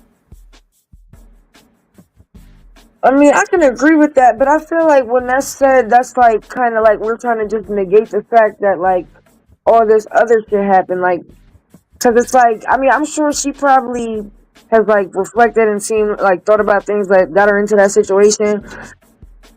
But I mean, at the end of the day, he's still wrong for doing that, for treating a person like that, for doing that to somebody. Like, I mean, yes, they was doing drugs and doing illegal things with prostitutes and stuff, but I mean, he's like really harming people, like taking people's resources, making sure they don't have nothing. I mean, he's doing a lot of stuff, like. And I think that I mean, yes, like she definitely has to see like where she could have not, like where she could have definitely did things different. But it's like, I mean, he still is the fucked up person. That's what I think. I mean, because to me, it's like we can't really hold her accountable or tell her that she has to be accountable. Like she's going to do that or not, but most likely she is going to reflect on like how she got into that situation. So then when we say that, it just makes me feel like we just don't even like. It's just like we just mentioning her, like, and not him. I think that they both should be mentioned, right? And I know that sometimes can come off like a victim blaming, but I feel like we got to look at both of them. I look at both of them the same light. Like, you knew full well what you were doing. Now, the reason behind you doing it may be different, but you both still knew full well what the fuck was going on and what you were doing. You weren't high 24 hours a day, 7 days a week, 365 days a year, like, and you still engaged. Even though you were young when you got into it, you were, older when you left. You were still doing this while you were older. So it's like, I don't know. It's just hard for me to not look at both of them like, yeah, both of y'all did some fucked up shit. But it's just like with a crackhead. They high off their mind and they go and they steal a car. Can we just say, well, you were high when you did it, so I can excuse you? Or are you gonna be like, nah, you stole that car, so oh well? Well, that's why I'm like, what are we saying that Cassie did though? Because it's like she didn't harm nobody, she didn't rob nobody or like fuck them up or possibly rape them allegedly or not, or supposedly like what did she really do to harm anybody? That's why I'm like, what are we looking at her for? Like mistakes, the choices that she made in her life. I think that they're looking at her because she's guilty of doing the same things that they're accusing Diddy of doing. She orchestrated a lot of it, and she was the one that was actually paying them. Yeah, I mean, I don't know. I just don't feel like that because I feel like it's his business. It's because he wants to do it, and like that's kind of why she got immunity, because they consider her like to be coerced into doing it, to basically be doing it in order of his mission. But that's why I don't see it like that. Like, it's not like she just wanted to. I mean, yeah, she did still do it, but she got immunity because, I mean, it was, it's like the RICO thing. So we all doing this for his mission, which is what they initially charged her with. I mean, him with. I get it. Do you think that it was his choice when he was legit and he was exposed to all of that stuff? And his parents had him doing all that crazy shit? I mean, definitely not. But I mean, no, there's no but. But I don't know if that's what happened. I'm not saying it did or didn't, but I know people like insinuate that maybe his mom was doing free calls or whatever. But I'm not. I don't know that he was groomed or whatever. He could have just been that shit when he got into Hollywood. I mean, they say that he was groomed by his parents, and that his mom was exposing him to their shit and making him, participate or at least be in the environment. And they were saying that he was possibly allegedly groomed by Clive Davis and the people that was above him. Because, you know what I'm saying? Like, I feel like when you have certain behaviors that happen on such a larger scale, like what he was doing, he had to have seen somebody else getting away with it, or somebody had to have been opening that door for him. Like, oh no, I can't help but feel like, when just people in general do things because they saw somebody else do it, somebody put it in their mind. Like, not sometimes people will think of devious shit on their own, right? But a lot of times they, you know, I want to make sure I say it right, but you know, like, I guess and that's my thing. Tiff, like, why they, you know, talking about that more? Because I could have sworn they had a little documentary or something like that, where they were saying that, you know, he was exposed to that at a young age or whatever. They never really talked about what him and Cloud relationship was like. But I think that, you know, I just can't help but feel like he joined the club in so many words. Like, you know what I'm saying? Like, he ain't the only one doing this shit. He just the only one that got caught doing it. You feel me? Like some Hugh Hefner type shit. Like, you know what I'm saying? Like, this is what the people in his environment were doing. Because that's just like when they say, you sell your soul allegedly. Like, you have to participate with things that you quote unquote don't want to do, the rituals and all the other stuff that they talk about in the parties, and people gotta perform these acts and sacrifices and stuff like that. Like, I felt like it may be some truth to it to a certain extent, where it's like you have to kind of go along with the program in order to be successful in certain industries. And that's how I think of the entertainment industry. Like, he was going along with the shit that everybody else is doing and going along with. Yeah, well, that's not. Yeah. But did he start off? I don't think so. Right. I mean, well, I definitely agree with that. But then that's why I said before, like, he could have been a victim, but then you're like perpetuating it and bringing other people into it, and that's what I think is a big difference between them. Like, she hasn't victimized anybody, she hasn't brought anybody into it, groomed anyone. Even if you want to say she like got these sex workers, they were already sex workers before they met her. So I mean, she just paid for prostitution, which is illegal, but it's not her like, pretty much influencing, not even influencing, but pretty much like doing this to somebody else and bringing them into this negative lifestyle. Like, that's what I think is a big difference. Like, they both could have been victims. Well, I think she's definitely a victim. I don't know if he's a victim or not, but he could be a victim. But I mean, once you start victimizing other people, then you become a problem. They were saying that she threatened to delete one of the sex workers. I know. I've seen the audio. I mean, I heard it. But I mean, is that like comparable? I don't think it is. I don't know. I mean, that's why I'm just trying to have a conversation. What up, chocolate? So that's why I'm just asking questions, just for the sake of conversation, because it's just like it seems like yeah. I'm just all about, I don't know. My friends say sometimes I should have been a philosophy major because I question everything. I just can't help but question. I'm going to look at everybody in the situation, regardless of how I feel about them or my relationship with them or connection with them. Like, I'm still going to look at both of them like, let me do the research and investigate and think this out. So that's really all this is. Just fleshing out a conversation for the sake of conversation as it relates to the video. But yeah, I just think that's interesting that she did some of the same things that he did, but yet we're looking at her like the victim and we're looking at him like he's not. Like, we just automatically know that he's not. And I'm just curious as to why we're not really deep divers, just like with R. Kelly too. They were saying that, he was doing a lot of the stuff that he was doing to other people was stuff that was done to him. And it made me think about, like, even with Paula Dean.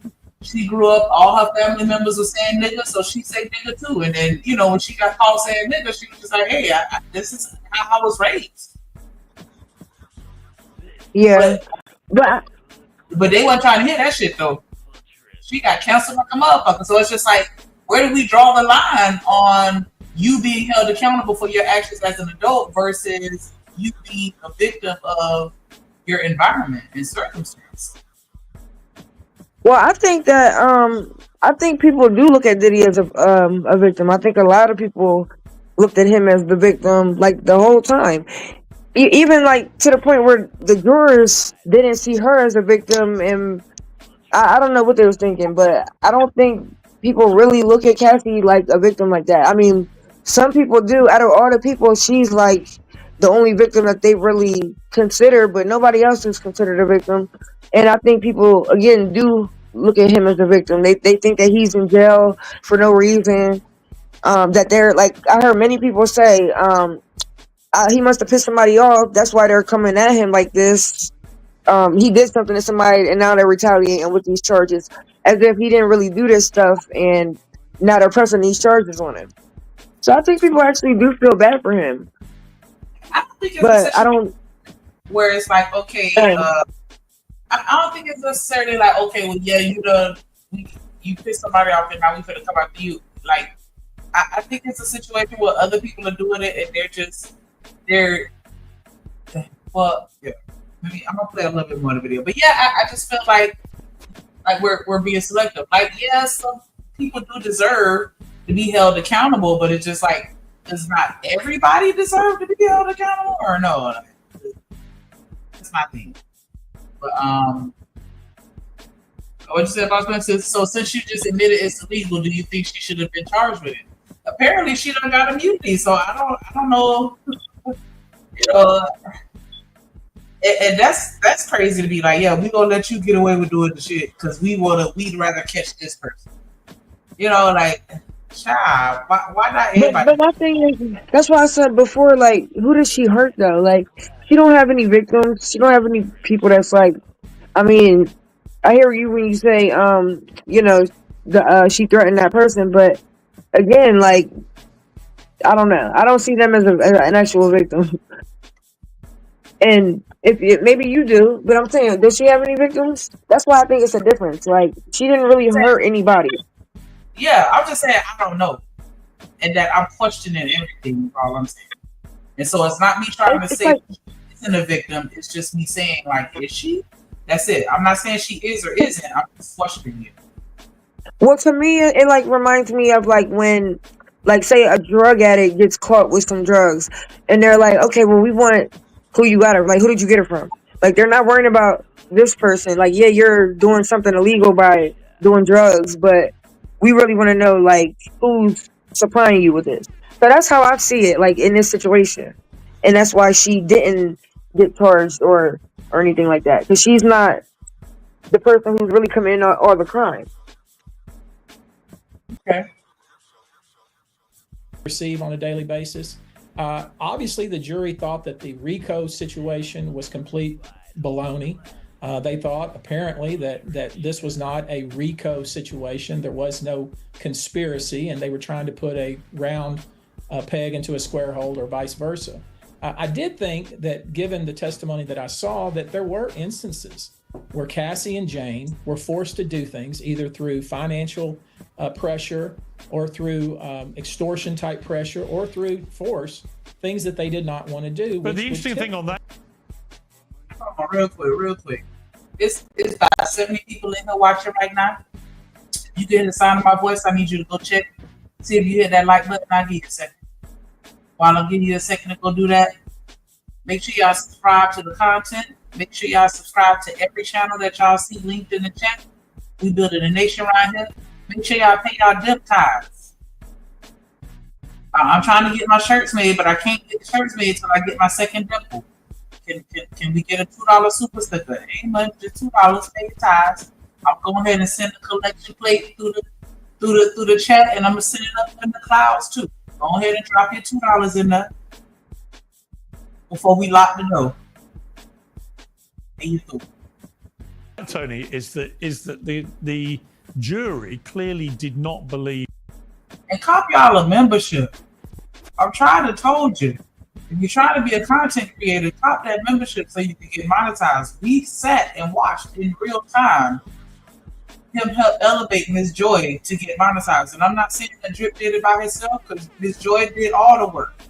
But he just took on the role of a mentor and helped nudge her in the direction she needed to go. If you need that nudge, if you need that kicking ass. No, I'm just kidding. But if you need the resources, if you need the tools, if you need the education and the knowledge on what you need to do to get where you're trying to go, make sure you subscribe. Search up Content Club and free. Get that membership. Either woman when it came to any issue about consensuality. Yeah. They just didn't believe any of it. I think pretty much across They the believe it board, was a transaction. It was clear they had not bought in to the suggestion that any of this was non-consensual. No question. I mean, I think you're right. And you know, sometimes juries do things that we don't expect. Okay. You know, I go back to whether, you know, each instance that this happened, did he have consent each time? Then I see Blatt's point. There were times when it looks like that Cassie was involved in setting some of these Well, there's no question. What do you mean looks like? There's no question. The Punisher, you know, the guy who gave evidence, he gave very powerful, eloquent evidence. And I've interviewed him several times. He's a very good talker, and he had no real kind of skin in the game. In fact, he was brought from the prosecution to give evidence, but actually ended up being a pretty powerful witness for the defense, it turned out, because what he said was everything was done through Cassie Ventura and seemed very consensual. Went on for over 2 years. Drip Nation Fair Use. This content is used under the Fair Use Doctrine as defined in Section 107 of the Copyright Act. It is used for educational and commentary purposes. All rights to the original content belong to their respective owners. We do not claim ownership of any copyrighted material. Yes, 2 years. It seemed like she was cool with it. You know, a dozen or so encounters in hotels where Diddy just sat in the corner saying nothing. She booked him, she paid him, she organized it. Everything was driven by her. She seemed to have a good time. Everyone was happy. I thought that was very powerful evidence, actually, for Diddy, because it seemed to contradict everything that they were trying to position it as, which was this was all coercion. Right. And also notice that they never tapped into the S worker that was in the actual hotel room when we got the footage. Why didn't you just ask him? What was the argument about? Now, Pierce is damn right. They had all of these damn different S workers and they only had one come up to the stand. And that one was saying there was no drugs. It was consensual. And in fact, it seemed like they were having a good time. The Punisher also said that he was invited by Cassie one time, and he said that he couldn't go because he was at Six Flags. And then Cassie was like, well, can you just bring someone else? What? Like, how easy it for you to take unknown schlong or eggplant from new men that you've never even met before. But that's how she is. That don't sound like force. That sounds like being an avid fan. Let me offer this up. You know, the government settled in on using two alleged victims. They used Cassie and they used Jane. Early on, when this all started, we were contacted by the U.S. Attorney and they asked us, can we speak to some of your clients? So we went to, and they told us, these are the ones we want to speak to. We made those people available. They talked to a couple of those people.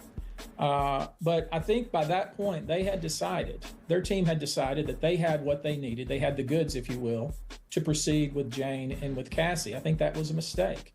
I will say, as I watched the trial, or at least learned about the trial daily as it went on, I thought the government was doing what they needed to do to get a conviction. Obviously, that wasn't the case. Obviously, they did not believe that they believed that Diddy had consent, and they didn't believe there was a conspiracy. And obviously, the transportation to commit prostitution, that was pretty cut and dried. And I think everybody, no matter which side you fall out on, believed that there would be a conviction there. But there is a point, isn't there, that which Vlad made, I thought, pretty compellingly. Cassie if should you're be going to charged. convict Diddy and you don't believe that it was non-consensual and Cassie did all the booking, why is she not being charged? And could it be that the reason that she turned on Diddy was to preempt potentially some legal exposure herself?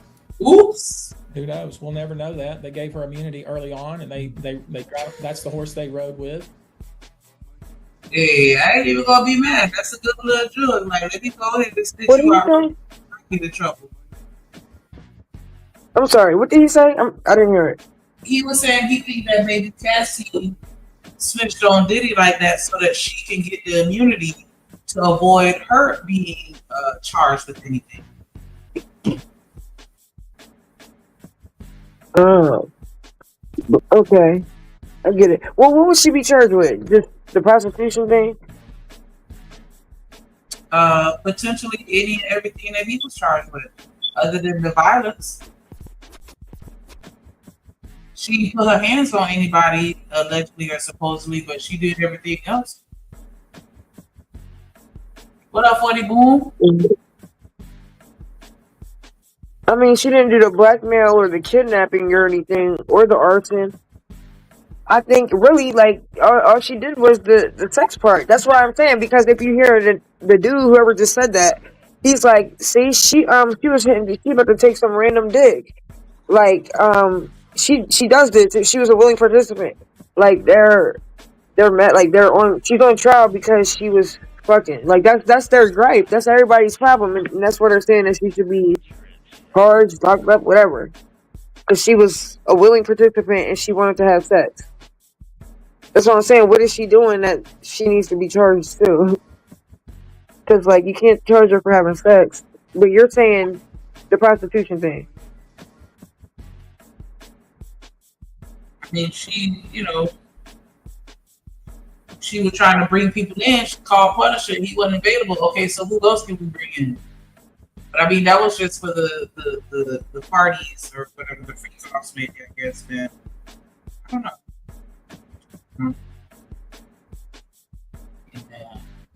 And we see what happened. Well, I don't think it's that cut and dry. I think consent without fear of consequences is not, with fear of consequences, is not actually consent. So if you were going against Cassie, for example, and you're going to try her, all she has to do is show you that video and just say, look at what happens if I didn't do that. Now, I don't think it reached the threshold for the jury for RICO, which I completely understand. Like I said, a conspiracy that involves one is a thought. But this is why I say this is not a problem for the courts. It's a problem for culture and society. Cassie met P. Diddy when she was 17 years old. She signed a 10-album deal with P. Diddy by the age of like 20 or 21, which is virtually unheard of in this industry. I mean, I'm sorry, she wasn't Beethoven. She didn't have the kind of talent that would warrant that kind of record deal. She was clearly groomed. Now, amongst all of that, could you say she could have got up and left? Okay, arguably, yes. She was with him 10 years. To go from 10-album deal to she was clearly groomed. Yo, the hoops that you must jump through in order to get there is logically insane. It's just crazy. It's crazy. Yes, but the thing is, he has to say she could have got up and left. Okay, arguably, yes. She was with him 10 years. Yes, right. But the thing is, she was in a relationship. And the Punisher was very clear. Yes, she did not give any impression to him of being anything but a very enthusiastic and willing participant. Right. Yeah, but it's kinky stuff. Shut up. Grooming denotes PDF file. It denotes children. They were in a 10-year relationship. Listen, again, I think Diddy's a piece of shit. Let me just say that real quick, because I don't think I said that yet in the video. But if you guys are accusing him of something, such as grooming, you have to be able to demonstrate it. It can't just be a feeling. You have to be able to demonstrate it. And even the S workers who are complicit in crimes as well are saying, no, it didn't appear like that. It actually appeared as though Cassie was thoroughly enjoying all of our members side of her deep, long, and often. Let's go. What happened when she tried to break up with him and date, what's his name? Kid Cudi? Who had his car blown up. I mean, it's not that cut and dry. This, I feel like... But Esther, we have lots of chats through the Me Too era and stuff, and obviously one of the things people are saying about this is that, in a way, it signals the beginning of the end of that Me Too movement, because for a long time, everyone was encouraged to believe women accusers. The moment they made allegations, they had to be believed. That was always, to me, a very dangerous proposition. Come on. It should always be they should be taken seriously. The allegations should be investigated properly, and then decisions should be made about whether there had been a crime. Very dangerous to believe accusers before you actually know whether they're telling the truth. Now, I definitely want to make sure that we're not spreading misinformation. So, shout out to the team. She was not given immunity. She was granted a settlement of $20 million in a previous lawsuit against him, but that's separate from immunity. Also, man, she said she could have been charged with racketeering as well because she was a part of the organization. Soliciting, TOKC said soliciting is a crime. You can't buy or sell meats unless you win Dixie or Arby's. Jay said unless you Arby's. She bought the meat, so she not. So I guess that's how the guy, because it's another guy. country. I don't know the name, but he put suit up. Right? He his intention, right? So.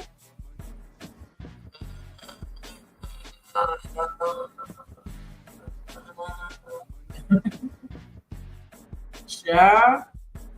But here we've got a situation, I think, where if he'd been in this case 3-4 years ago, he would have gone down. Yeah. I don't think. I think that's the jury, I suspect, has moved with the times. I think the whole Me Too issue was a separate kind of beast.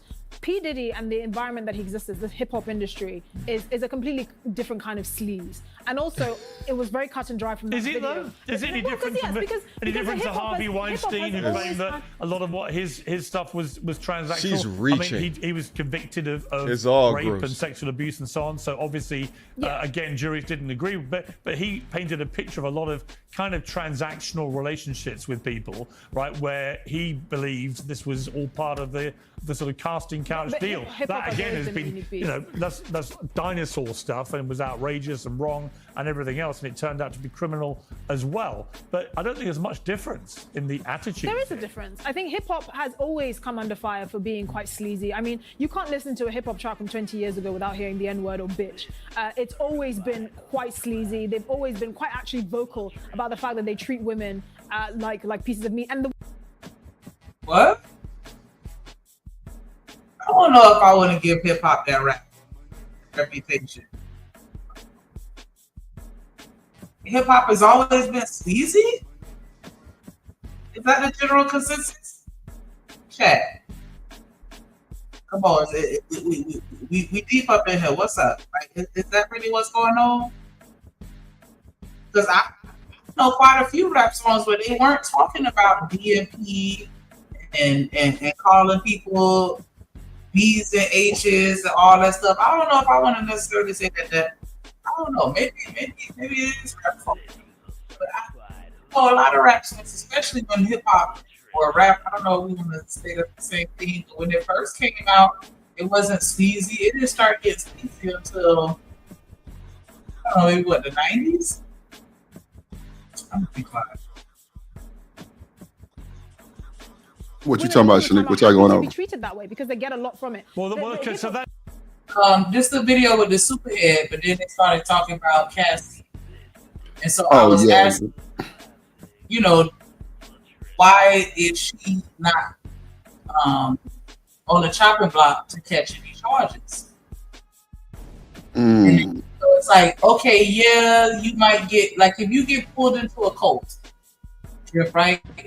And then you start unaliving people as a result of being in that cult. At what point do we not blame the cult, and are you held accountable for unaliving people? Now you good, Reese. I appreciate you.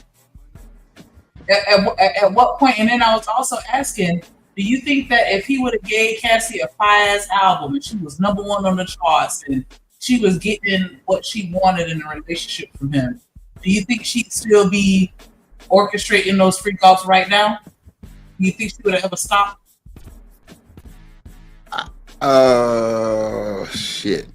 I think if she would have had a fire album and all that, I don't think she would have had time for them freak offs. I think he kind of like pretty much kept her where he wanted to keep her.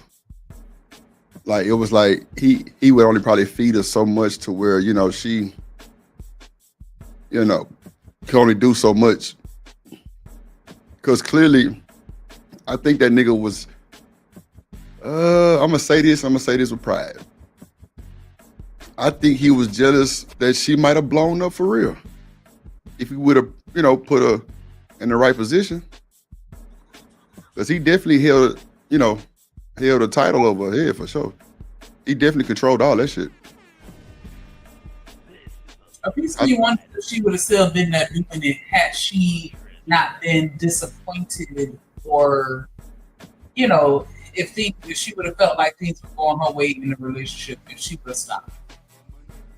I mean, I think, because see, this is the thing, Shanique.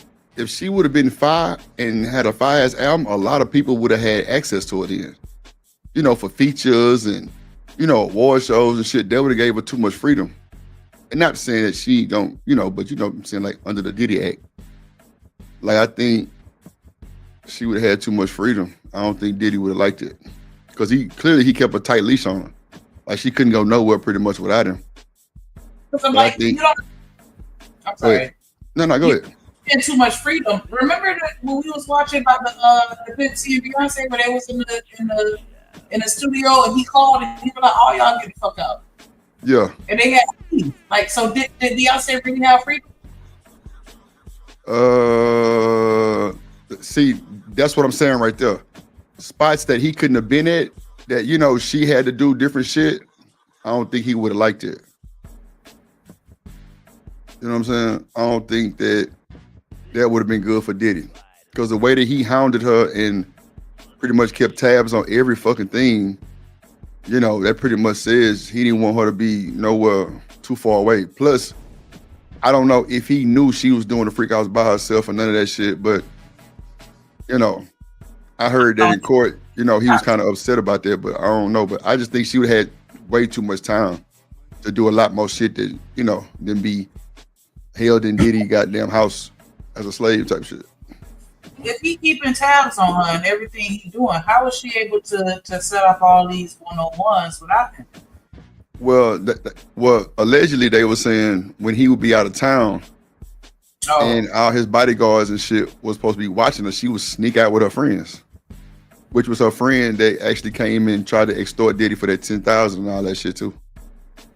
But that's, you know, I don't know for sure, but that's what they said allegedly. But she definitely had little partners and shit.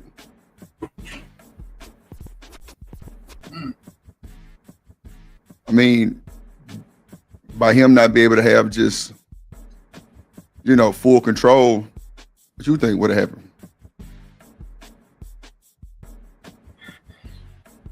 He probably would have tried to crash out on her every time he came back type shit, because he wouldn't have wanted to do a lot of that shit. That's why I say he held the right where he wanted to where she couldn't get no type of freelance opportunity. You know what I'm saying? To go do anything.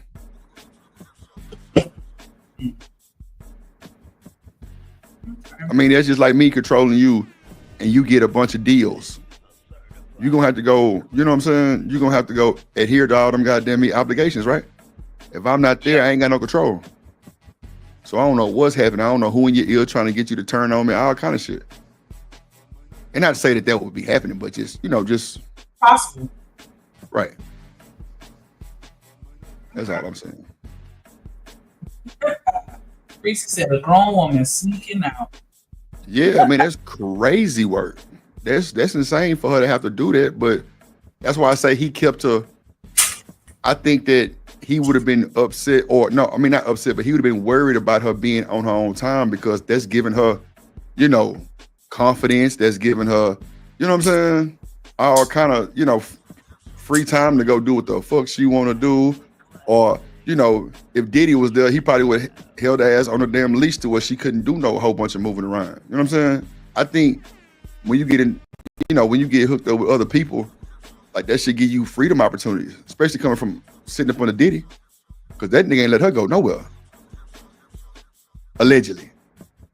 But I think with her being under new, you know, new companies that's giving her these, you know, these sponsors and shit, or you know, like a feature, or, you know, got her modeling in like clothes and shit, I think that probably would have opened her eyes a whole lot more and probably understood a whole lot more too. And, you know, they probably would have helped her move around.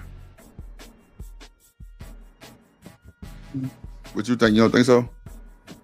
No, I understand what you're saying.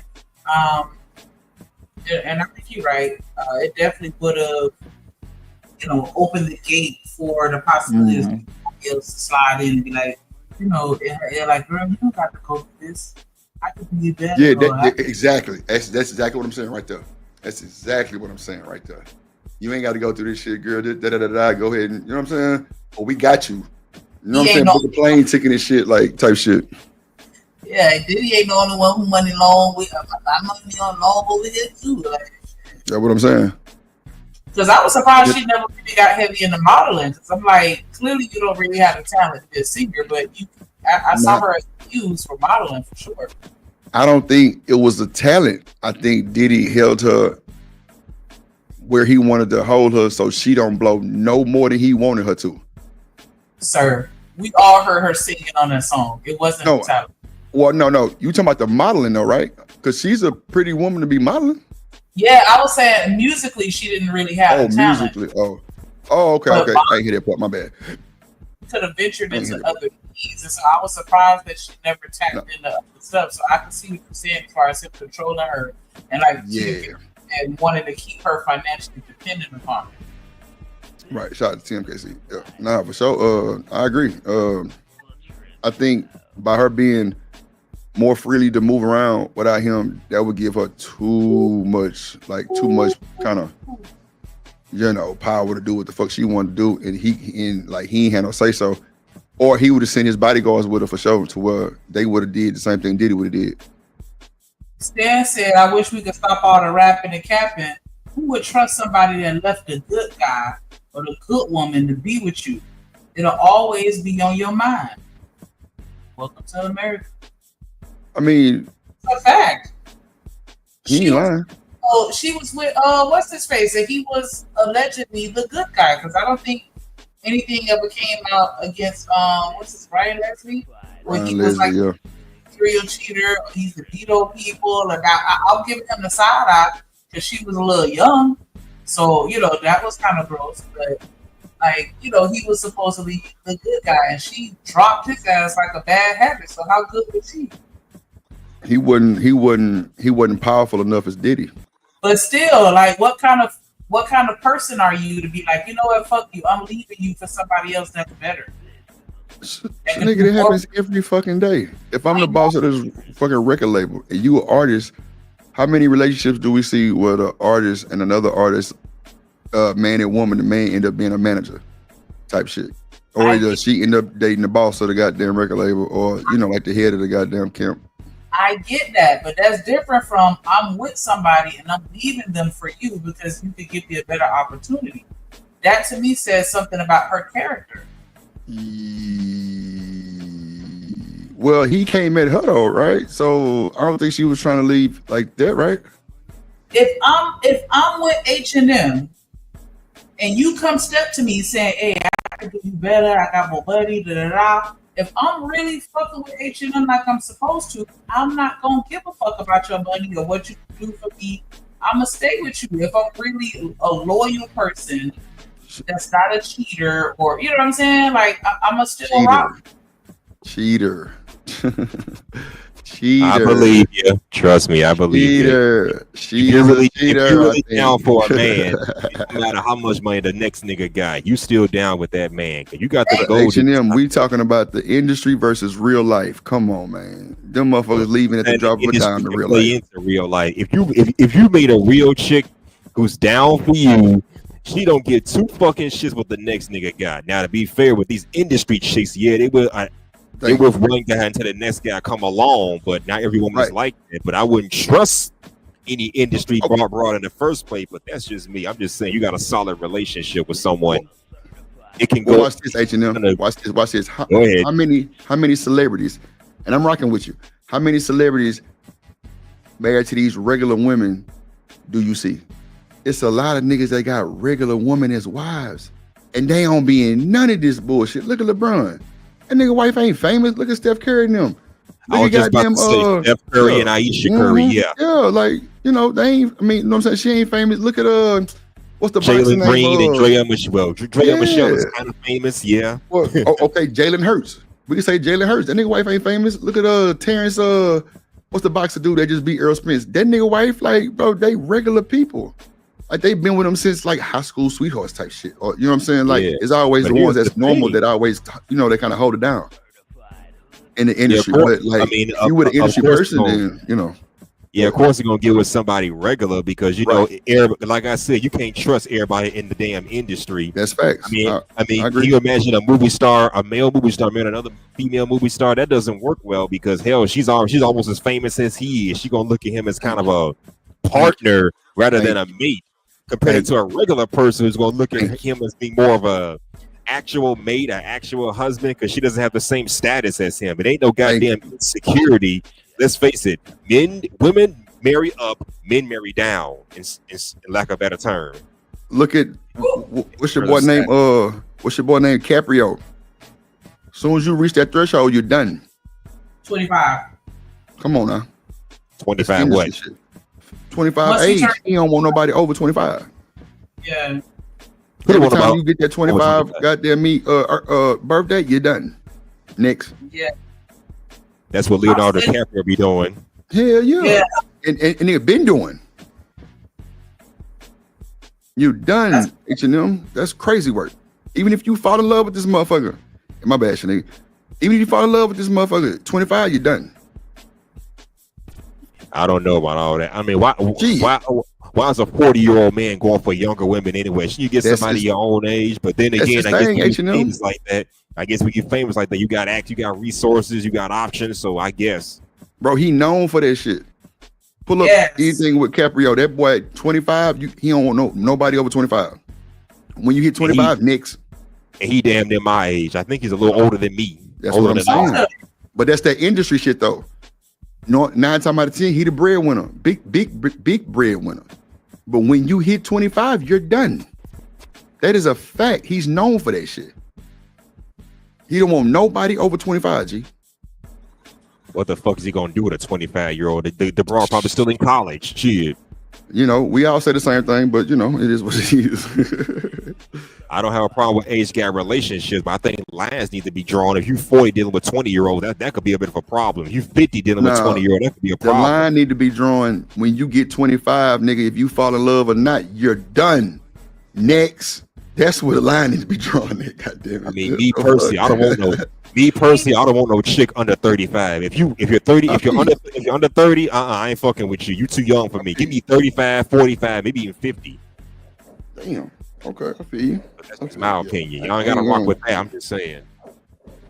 Okay. I was literally just telling them yesterday in the Discord, like if my 19-year-old son pull up, Nika, come on. No. I gotta hear this. I gotta hear this. Come on, go ahead. Come on. All right, you got it. Go ahead. I can't stand her, bro. God damn. I can't say nothing in Discord, bro. Stan, it's your fault, goddamn. What Ferg ass said? You better tell Eunice to go somewhere because she about to get her ass whooped. Yeah, right. Okay, so H&M. Let me ask you this. I was you better 19. tell her to stay the fuck away from my son. Let me ask you this, H&M. Your 19 son was doing what now? Hold on, let me ask you this question. H&M. If you had a son, say, you know, sophomore in college, right? And he was a good ass athlete, you know what I'm saying? You know, dreams going to the league, you know, he was definitely ready for it. He possibly could have made it. And he come home and tell you that he met a 53-year-old woman. What you gonna do? Nigga, you better kick that old ass bitch to the curb. Why would you date a woman? I'm gonna let you slide with the B word too, because Shanika said the same fucking thing. She wanted to fight. Even Ferg said this shit. Even Stan. Bro, that was my situation, H&M. Bro, I had date a woman that's damn near your wife age. Fuck all that. Hell, that's where the line needs to be drawn. Shit. H&M. Your boy had that situation when I was playing ball at U of H, bro. 53-year-old woman, sugar mama, no bullshit. No bullshit, bro. Maybe that I wasn't 19 fucking with 40-year-olds. That's just me. Bro, she didn't look 53 though. She looked like 23, 30, like 23, 27. Like she was bad to the bone. I didn't even know her age like 2 months in, no bullshit. Mm-hmm. I mean, have I missed older women? Yes, I did. But I was 29 fucking with a 36-year-old. I was 28. I was 19. I was 19. Fucking with 30-year-olds. You would pull me off of that hole today. But Shanique and them broke it down, and after all these years of college, bro, they broke it down and explained to me how she groomed me, bro. I didn't even see that shit. I'm thinking I'm winning. I ain't gonna lie to you, H&M. I ain't had no argument, bro. I had every Jordan, every Nike suit, all kind of shit, and she called me cheap too. She said, "Nigga, you cheap." But like I say, I'm 19 years old, bro. I'm driving big Benz. She's 7-bedroom crib, all kind of shit. It was crazy work. But it just kept getting weirder and weirder for the most part. But like they broke that shit down last night, bro. Hey, bro, we was in Discord till 5 this morning, bro. No bullshit. But Talking that shit. That's because when women groom men, it's not perceived in the same light as when men groom women. It's not. That's a fact. It's not. Because women do it all the fucking time. Creepy as hell. That's my little boyfriend. This boy 9 years old. You gonna be my boyfriend when you grow up? You know how many times that's just talk though, right? But you're right though, Shannon. You're right. Hell no, I don't play those games with kids. I feel the word you're right. is not gonna be in the sentence with no child that I'm talking to. Period. I'm not dressing like a 17-year-old so I can go and hook up with one of these little high school kids. I'm gonna present myself, based on my age, appropriate to my age. When you see men dressing like they're 19, that's a problem. Oh wait, goddammit. I don't think we have a set. Jordan shorts, Jordan. I mean, 50s anymore, where old men wear the little suits, ties, and slacks and shit. We don't live in them days anymore. Shit. That's what I'm saying. I'm definitely I buy my daddy every time Father's Day and his birthday, young shit. He got so many Nike shorts and Jordan shorts and sweats and Nike shirts and Texan shirts and all kind of shit. And I buy him his shoes. And my mom be like, look at you trying to keep your daddy young. I'm like, man, mom, you a hater. You a hater. But bro, my daddy like 72, but he looked 40. Like, nigga, big shape, like fit in a motherfucker. I ain't gonna cap. Like, army nigga. Like, that boy is fit. Like, he don't look shit. Like, bro, he ain't got a wrinkle on him type shit. I just try to keep him up. Is he also hanging out where the young people go? Is he still going? Nah, hell no. My pops, he a loner. He's not hanging in the environments with them. Hell nah. That's not to say that. I ain't gonna lie, nigga. It's weird when we get in the truck with him or something and he playing rap music. It's weird. I ain't gonna hold you. Cause he an Isley brother jamming ass nigga. Like, you know what I'm saying? Cameo jamming ass nigga. You know what I'm saying? Like, no bullshit. Like, Pop jamming Cameo, Isley brothers type shit. We get in the car and hear rap music. We like, the fuck you on? I'm 41, but I still play old you good. 80s and 90s. I mean, give me DJ Quick, give me Ice Cube, give me Tupac, Biggie, Eazy-E, MC8, MC Light. Yeah, Pops be on that Cameo, goddamn Isley. It's a few more he be jamming. I'm talking about that boy still got tape cassette. I ain't like or could do like me, just listen to mashups. That Nah, what up, boss man? This motherfucker. What up, boy? Yeah, what up, everybody? How y'all doing? Cool. What's good with you, boy? So, what you saying about this shit, boss man? What you saying? What you say? I say, what you got to say about this shit? I really wanted to play that shit from Texas, man, where that woman shot the nigga in the barbershop chair. That was crazy, but I guess she ain't got to it yet. Yeah. Nah, it's back there. It's on the thing. Go ahead, boss. My bad. Go ahead. You heard me? Yeah. What do you say, boss man? Yeah. Yeah. Go ahead. Oh, I just think there's a lot of layers to this onion. Yeah. Yeah. Do you think that? Go ahead. Oh, now you can go. I was going to ask you, do you think that when people engage, like when people are used to things that they haven't experienced before, like different lifestyles and things like that, and then they start to immerse themselves into those same practices, do you think that they should be absolved from it simply because they were groomed into it? Nah, I don't. And here's why. I'm a perfect example of the question that you had. My whole family, pretty much all the men in my family owns a set of drugs. Pretty much everybody. My uncles, my cousins, everybody. I was doing it too, but I chose to get out of that life. So life is a choice. So you can sit here and say that you was groomed. I get it because you grew up in it, but at the end of the day, when do you make your own decisions?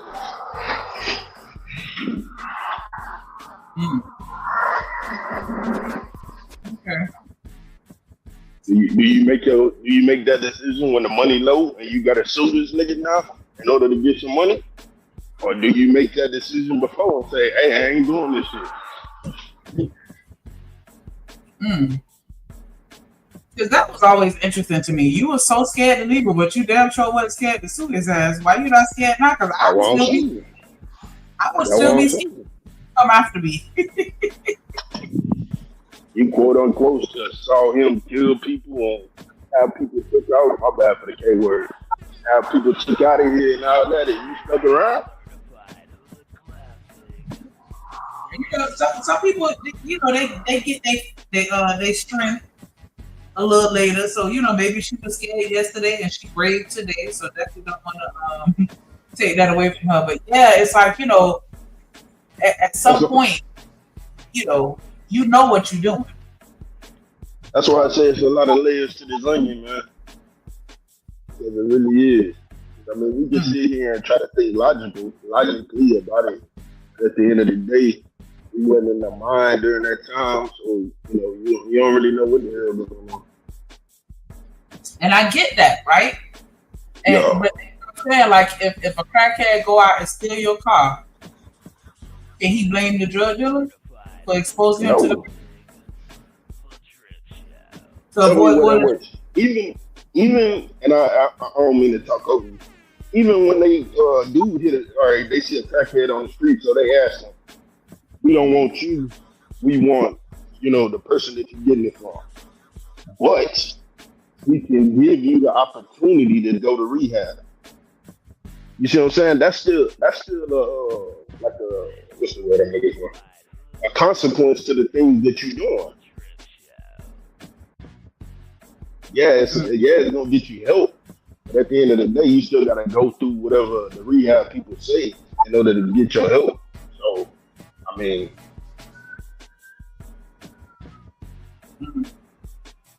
So we're gonna pivot a little bit, and this is a domestic situation where, you know, of course, it's in the state of Texas, but hold on, watch your language now.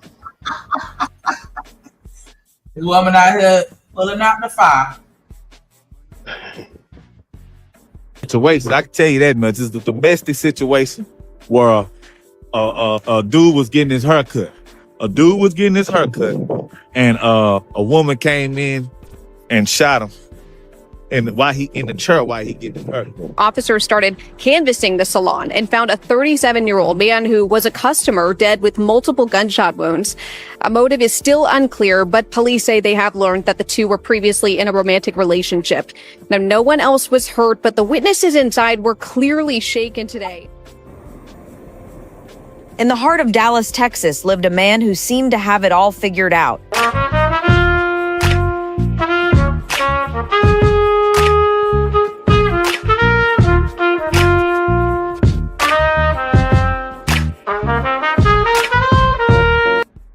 What the hell is going on?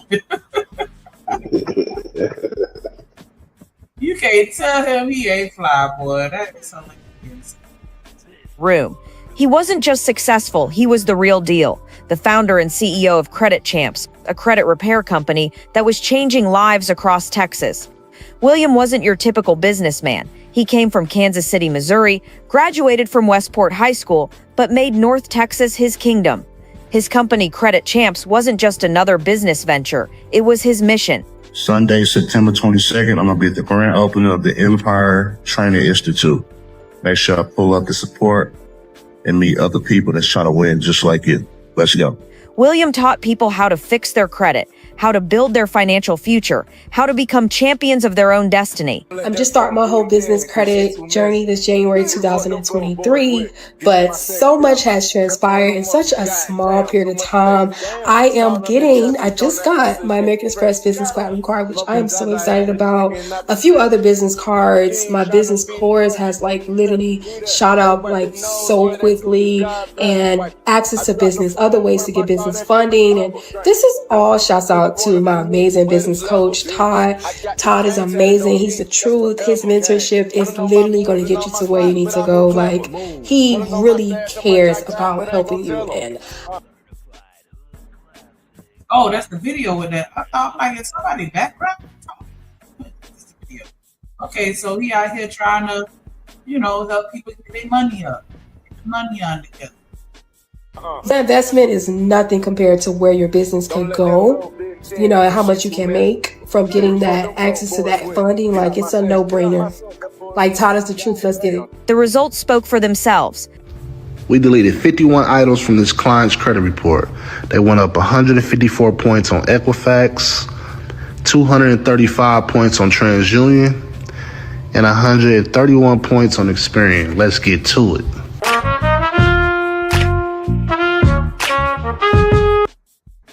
I don't know what's up with this damn jazz music. But hey man, hey man. Pay y'all bills on time.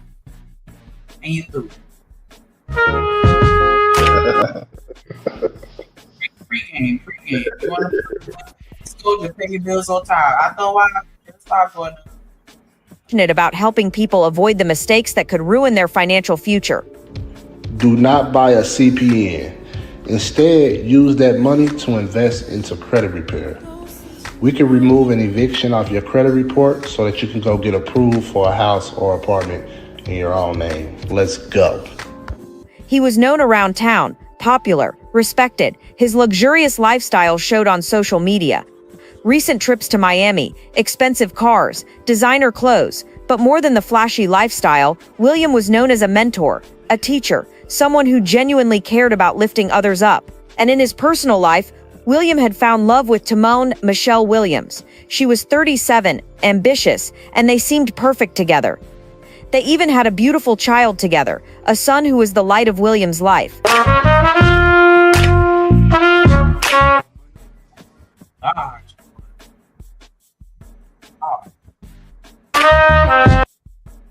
You over there cooking some Girlfriend. She was involved in his business world too. Their relationship looked solid from the outside. But something was changing.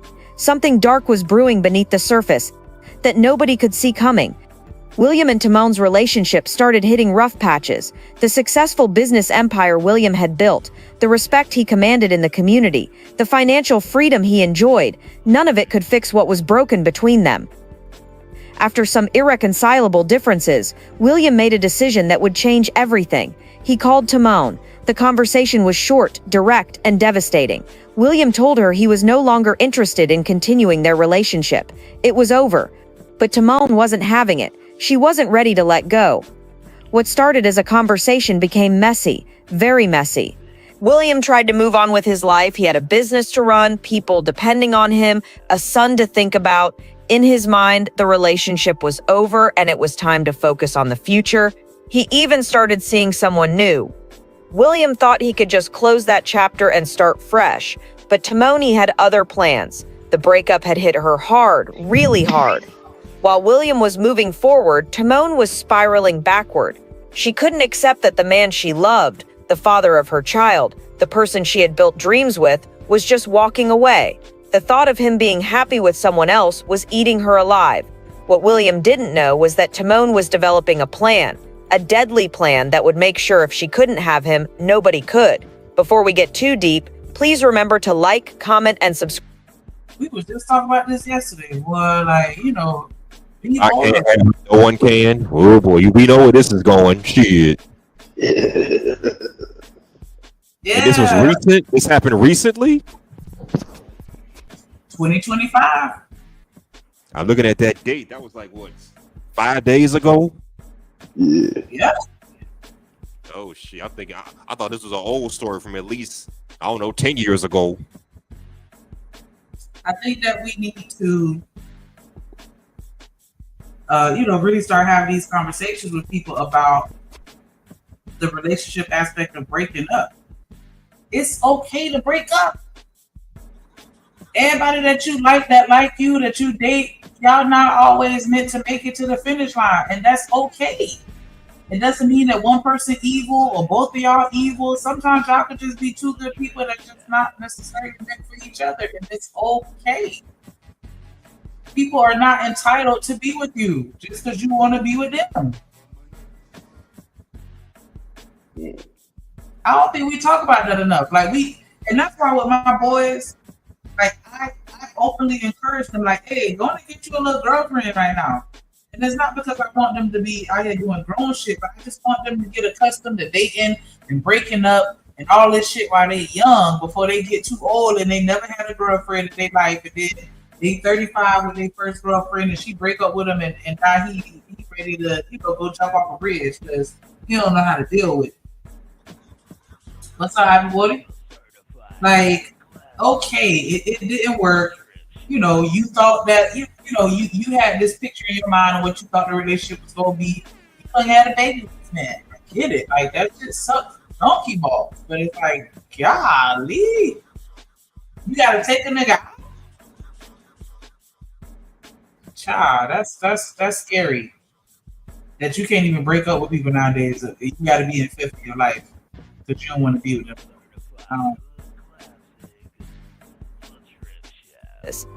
The sun was shining, people were going about their normal routines. William had an appointment that morning, something simple, something he did regularly. He was going to get a haircut at the Salon and Spa Galleria on South Cooper Street. The Salon and Spa Galleria is a busy place with dozens of independent suites. Hairstylists, barbers, nail technicians, all kinds of beauty professionals worked there. William was a regular customer. He knew the staff, they knew him. It was supposed to be a safe space, a normal part of his routine. At around 10:17 a.m., William walked into the salon. He settled into the barber chair, ready for a simple haircut, just another Thursday morning. But Tateand knew exactly where he was. She had been watching, waiting, planning. She knew his schedule, knew his habits, knew where he would be and when. And on this morning, she was ready to execute her plan. And this is so crazy because I'm a very routine person, right? I could eat the same thing for dinner every day. I could do the same thing every day and have the same routine. It won't bother me. But this is why, like, and my mama taught me this as a kid. Like, you always want to change your schedule every now and again. Don't be that person that go get that haircut every Saturday morning at 8 o'clock, like clockwork. Like, switch it up every now and again. Go on a Sunday or something. Like, when you especially you know other people can sit and watch you, because she used to say that about me, because I used to, just not coming home from work. Like, hey, sometimes bend the block a couple times or go to a store or something. Don't come home at the same time, because they'll be watching you. They don't know when to come in and keep you going, because they got their home invasion down here. They crazy with those. They'll come keep you going. Right? And so, yeah, man, switch your schedule up every now and again. Don't be too repetitive. That's a shame, but it's true. Tateand walked into the Salon and Spa Galleria, heading straight to the back where the barbershop suites were located. Other customers and staff were around, going about their normal business, completely unaware of what was about to happen. William was sitting in the barber chair, defenseless, when Tateand appeared. The barber was working, probably making small talk, when suddenly everything changed. Tateand pulled out a gun. What happened next sent shockwaves through the entire salon. She shot William multiple times while he sat helpless in that chair. The sound of gunshots echoed through the building. People started screaming, running, trying to understand what was happening. The barber who had been cutting William's hair was traumatized, too shaken to even speak about what he had witnessed. Other salon workers rushed outside, crying, trying to process the horror they had just seen. Someone called 911. Police were on their way. But Tateand wasn't done yet. As sirens got closer and Arlington police officers arrived at the scene, she tried to leave the building. But when she saw the police, she made a final, devastating decision.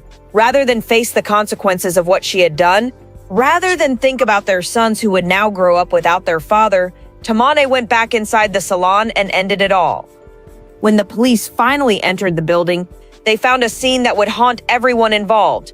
William Todd Austin was found lying unresponsive inside the salon with multiple gunshot wounds. He was declared dead at the scene. Tateand Williams was also found with a gunshot wound, but she was still clinging to life. She was rushed to the hospital, but it was too late. She was pronounced dead shortly after arrival. The news spread like wildfire through the Dallas-Fort Worth community. A live reporter who arrived at the scene tried to piece together what had happened. Man, it's a domestic situation. I can tell you that much. It's the domestic situation where a dude was getting his haircut. And what y'all got to say about this shit? Yeah, that shit crazy. That is wild. Yeah, that's wild. And now her son has no father or mother. Man, that's sad. That's what I said. It just goes back to being selfish as fuck. That's really all that it is at the end of the day. She didn't give a fuck. She didn't give a fuck about them kids. Yo. I hate to say it like that, but I definitely agree. And I agree with what Shanika said earlier about we need to teach people that it's okay to break up. A lot of times, and I mean, we could say he was cheating on her for the money or whatever the hell, but dang, man.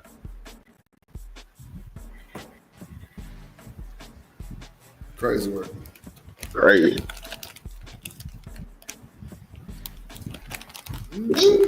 It's a sad situation. That's cold blooded right there, boy. But I mean, I don't know exactly what bro did, but he broke up with her. Whatever. Oh, okay. Yes, I didn't see the video. I just kind of understood. Yeah, he called her on the phone and said he didn't want to be with her no more.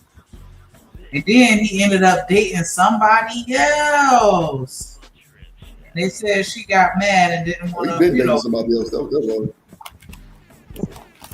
She didn't. He been dating somebody else then. Possibly, you know what I'm saying? Hey, that's a whole other conversation. Yeah. He broke up with her, moved on, and she was like,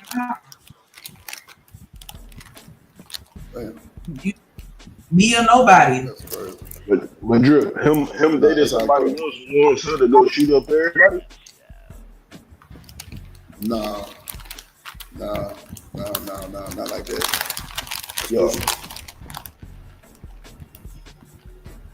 Damn. I think. Fuck the kids. Well, I don't think. Yeah, I know that's where the selfish part come in. Yeah. And then she tried to leave, and then she, when she realized, like, yeah, you about to go to jail, then what she tried to, she unalive herself. Instead of facing, you don't want to face the consequences of your actions, so you just go. What's that old saying? Don't do the crime if you can't do the time. Yeah. Right. Crazy as it may sound for this situation. That's cold, bro. That's Do cold, you think that him? Damn, she went that bitch and dumped her, bro. You think that was a better way that he could, like, what's the most successful? How do y'all break up with women? Do you do it at a public place? Do you do it by phone? Do you just ghost them and never call them again? Like, what do you think is the safest way to break up with somebody? When you say break up, you mean in a relationship or just break up as in y'all dating but don't want to take it any further? Which one? It's two different kinds from what I'm understanding. If you in a relationship with somebody, because she was the baby mama and the girlfriend. Okay. That can either be done by phone or in person. I recommend you do it over the phone because I don't want no violence to happen if you can't take the shit lightly. That goes both ways too. He gonna get upset or he might get upset. So But ATM, that ain't stopping that though, bro. He did it by phone and she pulled up in the barber shop. So what you talking about? Yeah. Phone. Well, like I said, each their own. Yeah, hold on. Y'all can't jump on the map for example because y'all asked what do we recommend, not what she did. Right. No. I'm saying, what do you think is the safest way to break up with a woman, or just break up with somebody in general? So I was just saying, like, I don't think the phone is the safest way because they're not in your face at that moment. They can still come find. What do you think is the safest way? I don't know, because you're dealing with emotional opinion. Because you're dealing, it's such an emotional subject, and it's a lot of people, that feel like, I'm not ready to break up. Like we see it all the time. And I ain't gonna hold you like. I don't think it is one. Yeah, I don't think it is one either. I'm the type of person, if you're gonna break up with somebody, just break up with them. It is what it is. I also think that your peace is far more important any type of relationship. So that's why I say that. But I agree. Dude, I ain't gonna say I do it over the phone, but I can. I mean, because people are emotional. I'm gonna tell you right now, if we break it up, you put your hands on me. Yeah, this whole thing is changed. I don't know. I just feel like breaking up with somebody by phone or by text it can be perceived as disrespectful or like you. See, you can't do it by text because text always a text can be misinterpreted. You know what I'm saying? Yeah, it's took wrong. I agree. Yeah, it could cause way more problems than what you need by a text message. So that's why I ain't even speak on the text message. My bad. I think honestly, the mannerisms and the body language would overrule everything. Just like how we watched that video with old boy telling this girl she was fat. Like, I think when you break up with a woman, you shouldn't try to look girl or you shouldn't try to come with the slander. Yeah. Or none of this shit, because that ain't gonna do nothing but hype her up and it's go time. She gonna be trying to think of every way to get your dumb ass back because you just like embarrassed the fuck out of us, I'm sure. So, you know what I'm saying? Like, nah, that ain't good. That ain't good, bro.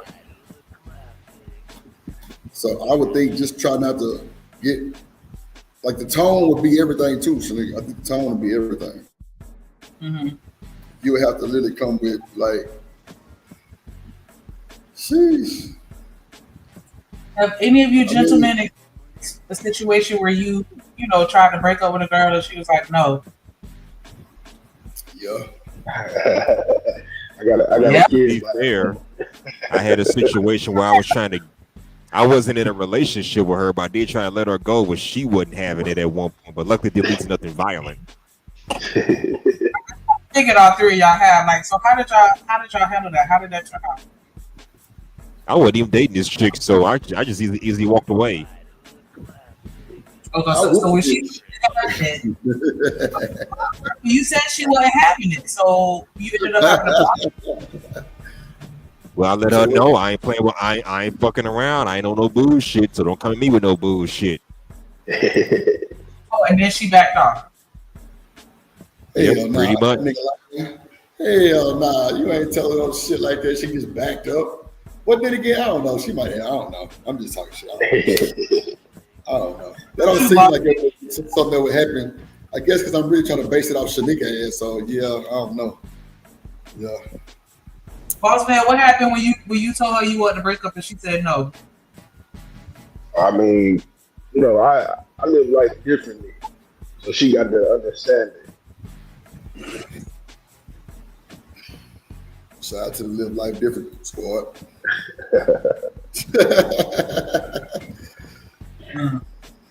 I mean, I ain't gonna lie, like when she told me no, I was just like, so what, you just gonna tag along? And she was just like, you got me fucked up. I'm like, no, I don't. Like, you already knew this was coming.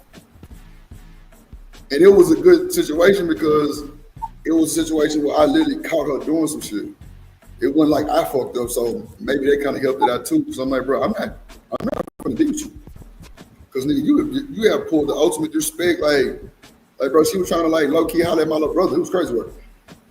Oh, that's fucking wild. Yeah, I was like, damn, yeah, you out of there. Like, I'm talking about, I wanted to be so much more disrespectful. Yeah. But it was just like, no, just go and pipe her down slow and just let her just get out the way. Fuck it. Cause she didn't cross our boundaries. And my little brother was like, yeah, get rid of that motherfucker. She lost her motherfucker trying to even come at me on Facebook and shit. You and your brother handsome and shit, bro. She was shooting a shot. I'm like, wow. Oh yeah, that's crazy. Yeah. Nah, man, like my situation, it just got to the point where, I call and I'd be like, shit, how my daughter doing? And, she good, da-da-da-da. All right, cool. And then I just hang up. You know what I'm saying? No extra, none of that. No full conversation, none of that. Like, she just got the hit. Yep, there you go. But, the ones that be like, no, that should definitely be a problem, though. It don't be just no easy letdown. But like I say, luckily, my situation was like it was dead on her fault, blame type shit. Like I ain't do nothing that caused none of that shit, so it was just like, yeah, you gotta get the fuck out the way. I ain't gonna hear you play with you. I mean, I let your brother. That's a shame, bro. Yeah, That's a shame. That's diabolical. So y'all had a situation where y'all broke up with someone and she, made you a little fearful or made you kind of look over your shoulders a little bit, like, yeah. I ain't gonna count it. Yeah, shit, I have. Nah, I ain't never been in that type of situation. And it wasn't I was nervous. It was just I know what she was capable of doing from just people just randomly like, bro, she yeah. I'm like, nigga, fuck that. Like, shit. Like the first 2 days, I was definitely looking. I ain't gonna hold you. I ain't finna sit up here cap. I was definitely looking like, man, this motherfucker is me fucked up. Nah, and she, like, she games and we can do it, but like, I wouldn't on no. I'm gonna go walk a bitch down. Nah, I wouldn't on no type of shit like that. But it was just like, man, this motherfucker is crazy. Like, let me just watch shit. Like, what? Shit. Nah, boy. Because I know, we go through a lot as women, and so I'm just, and I know that y'all go through it too as men, but I'm just not sure of how often y'all have those situations where that breakup, she's just not having it. She, make your life miserable to the point, and maybe even have you a little scared. Like, I don't know what she think will do. Like, she probably try, put a restraining order out against me and try to accuse me of something I didn't do, or I'm just not curious. I wasn't sure of how often that happens to you. I mean, you'll be surprised how often it happens. You'd be surprised. It's a lot of dudes who can't get on here like Drew did and just admit it to having that issue, having that problem. So you'd actually be surprised how many times something like that happens. People crazy.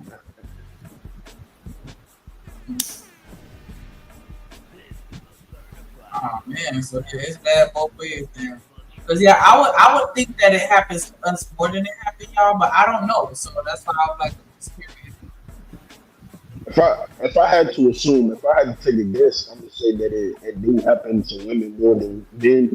But I'll just say that we can't sit here and say that it don't happen. So is that something that you think that I should be teaching my boys, like the breakup etiquette, to try to minimize or mitigate any risk? Absolutely. You got to protect yourself at all times, man, regardless of the situation. So absolutely. So, and I think that comes with that. What y'all call it? Emotional. What is it?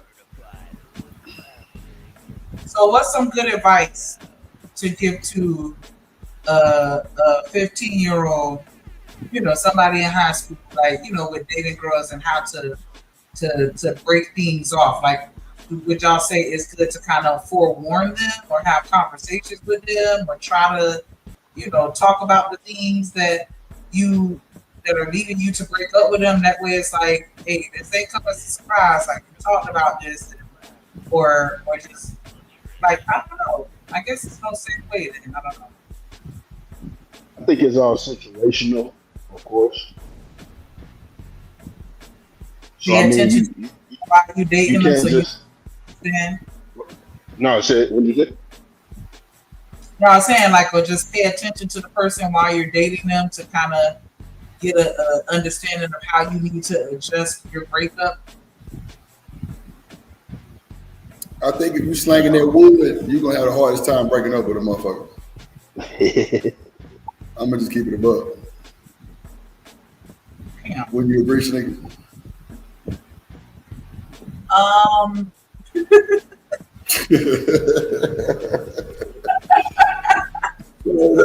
That get different on my mama. If you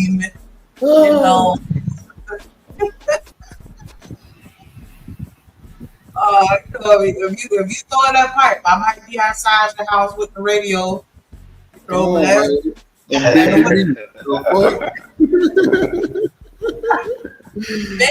Oh shit, bro.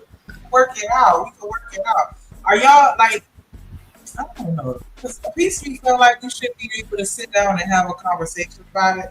Like, do you think that mutual breaks up? I mean, is that not a thing? A mutual breakup? Like, we both had a combo, we decided that it wasn't working out, and we just. Nah, yeah, that's definitely. I've had a mutual breakup. That's definitely a thing. Is that a question that you would ask a woman while you dating them? Like, hey, how did the breakup happen the last time? Or did y'all just stay away from old relationships altogether? Say that again? Is that a question that you ask a woman that you're dating? Like, what was the breakup like in your last relationship?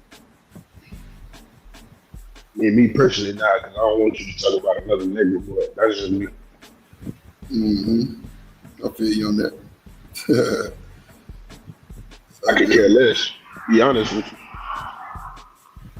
Oh, you be wanting to know? Sometimes I be wanting to know. Like, why y'all broke up? I ain't even gonna lie. You want to know For what though? That shit bring extra bullshit that we don't need. We don't Did need. you get the reminiscing and shit? Nah, I ain't got time. Yeah. Oh, so that's why you left. Oh, that bitch. Oh, so that's what you do. Oh, no. Hell no. I hate them type of words. Them type of pieces. Hell no. Stop. I don't want to do this. Like, no. Hell no.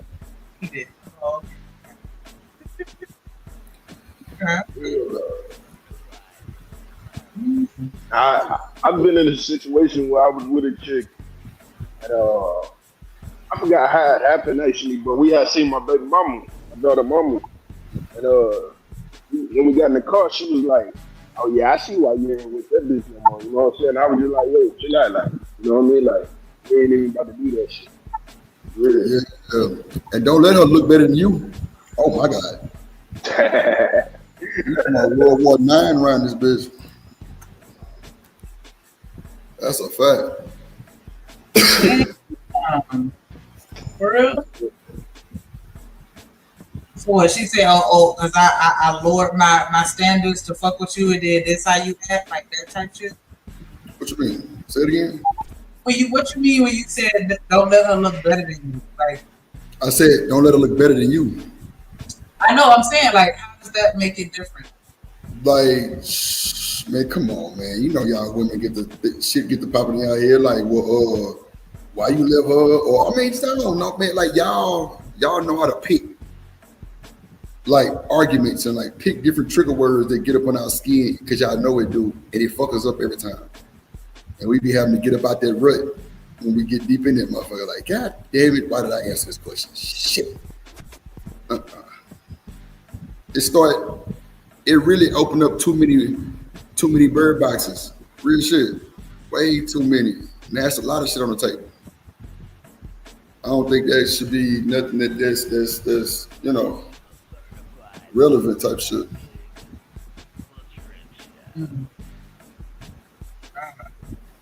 Maybe I guess the lesson from this, maybe you want to find you a barbershop that got the block doors where they can't come in without a buzzer, and they got security cameras set up.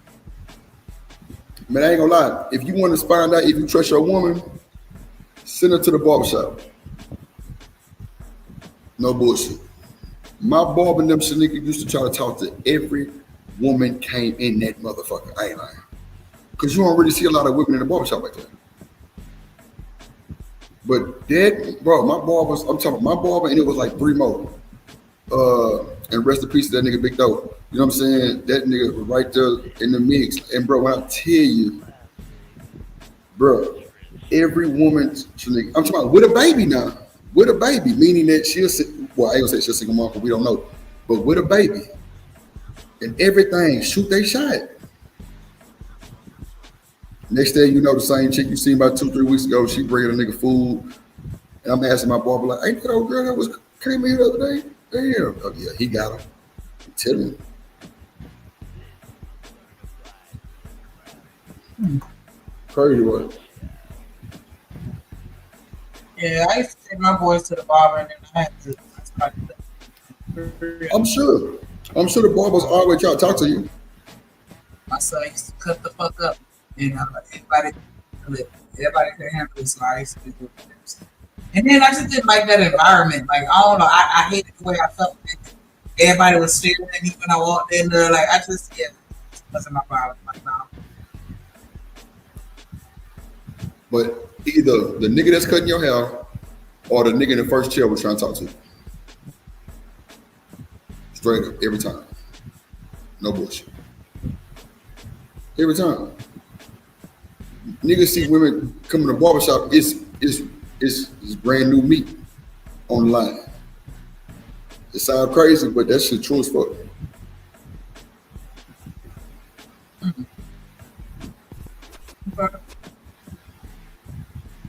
Go see your ladies to the barbershop, dudes. Shit. Come back. If she come back with that barber card in her pocket, shit. Why he give you his card? I'll wait. Just go ahead and live your best life. It is what it is. Why the fuck you got this card? He got my number. For real. Done. A woman came in and shot him, and while he in the chair while he getting his haircut. So that's how that's going. And I just don't understand. How many different versions on how she ended up deceased. I got murder. I got someone shot. I know it ain't police. So watch this. Fellas, all that trying to be fly, bringing your gal to the barbershop, shit. You better not let her know where you go get that haircut at. She know you ain't gonna miss that. I'm going in the morning. She know you ain't gonna miss that. What? That nigga go every every other week on a Tuesday. What? 5:30. Wow. She called you and knew where you was going. Okay, I'm going to the barbershop. Yeah. And you gonna tell her your barber name because that's all being comfortable in a relationship.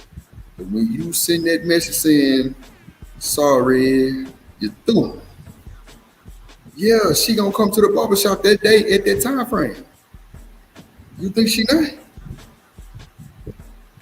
If you got that wood, shit. Come on, man. We know how we be trying to give these women all we got. Yeah, what? Because now I'm like, so now I can't know where you work either because you don't want me to pull up to your job? I mean, not too soon.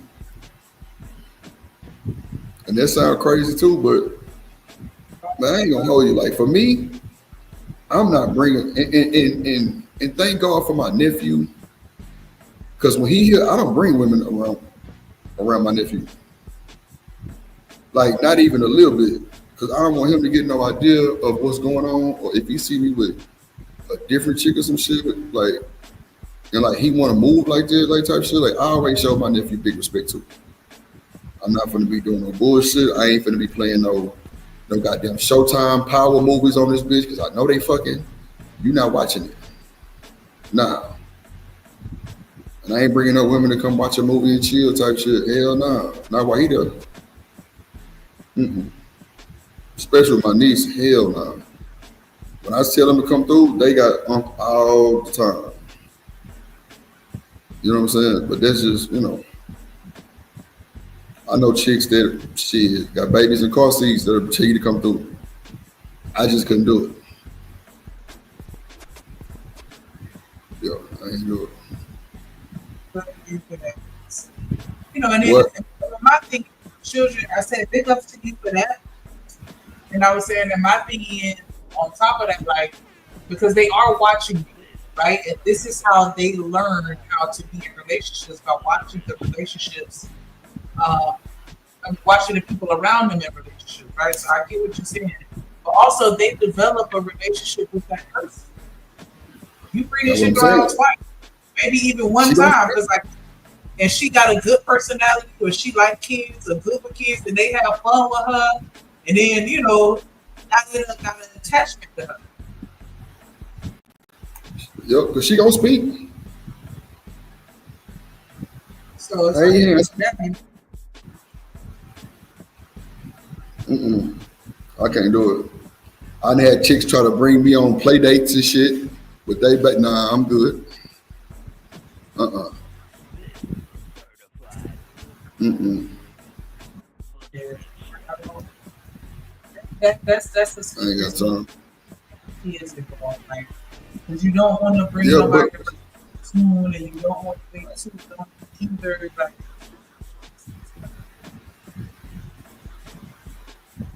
But you know what though, Shanika? My partner used to talk to this chick, and she was head over heels for that nigga, right? She had that boy on the student pickup list at her son's school after like 2-3 months. No bullshit.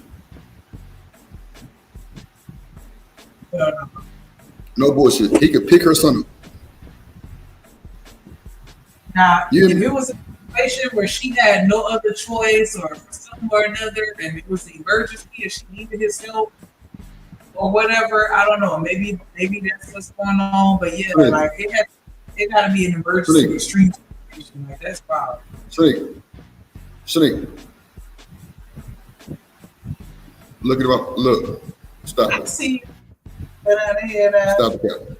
You not let no nigga fuck you. You not let no nigga pick up your motherfucking son, man. Hell no. Exactly. I don't give a fuck. 6 months, you not letting nobody. Well, I would say no, but it's modern time these days. No. Allegedly, that would be a little bit better, but still, me no. If I said me no, but you know, I've seen full blown got early marriage in 6 months, but okay. On the list with the school, nah. Yeah, on the pickup list.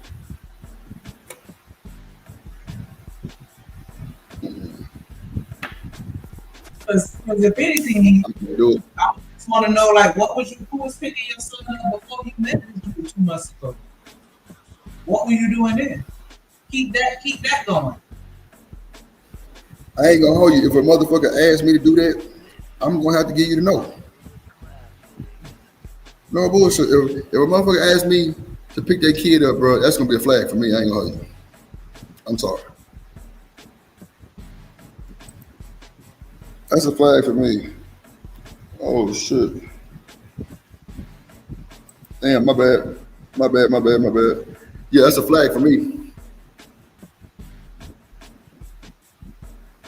That's crazy. Ain't no way in hell I'm picking your goddamn kid up that fast. That's a flag, baby. Sit down somewhere. You tripping.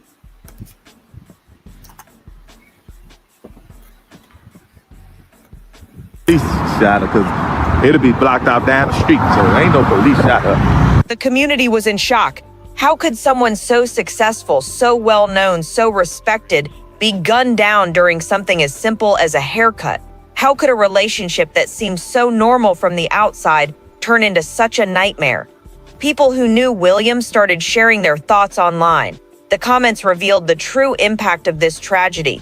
If a man don't want you anymore, just go ahead and leave him be. You can't force love or for anyone to be with you. Very sad prayers for his family. Another one reads, so you don't get your way in a relationship and think it's okay to take a life. I wish he would have protected his energy from such a demon. But beyond the shock in the social media posts, there was a deeper, more heartbreaking reality. William and Tamon's son was now an orphan, a little boy who had lost both his father and his mother in one horrific moment.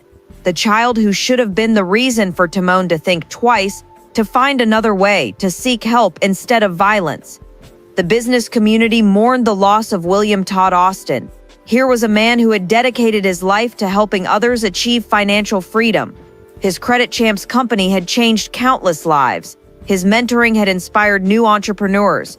His success story had shown others what was possible. William's death revealed the hidden dangers that can lurk in any relationship. On the surface, everything looked perfect. A successful businessman, a beautiful family, a thriving company. But underneath, jealousy, obsession, and an inability to let go had been growing into something deadly. Tamane's decision to end both their lives rather than accept the end of their relationship showed the devastating power of unchecked emotions. She decided to kill the father of her child without thinking about the little boy who would be left behind. She chose destruction over healing, violence over acceptance. I pulled out, came around the corner, saw the cop cars coming in very quickly. They just said that somebody got shot. Basically, that somebody came in and shot a client, and then the cops came. Okay, interviewing him. This nigga ain't see shit. He don't know shit.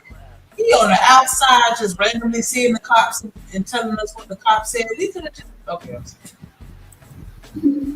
Man, I had literally just gotten out of my car right after it happened, because I was in my car listening to music, so the gunshots might have happened while I was in my car, but I didn't hear anything.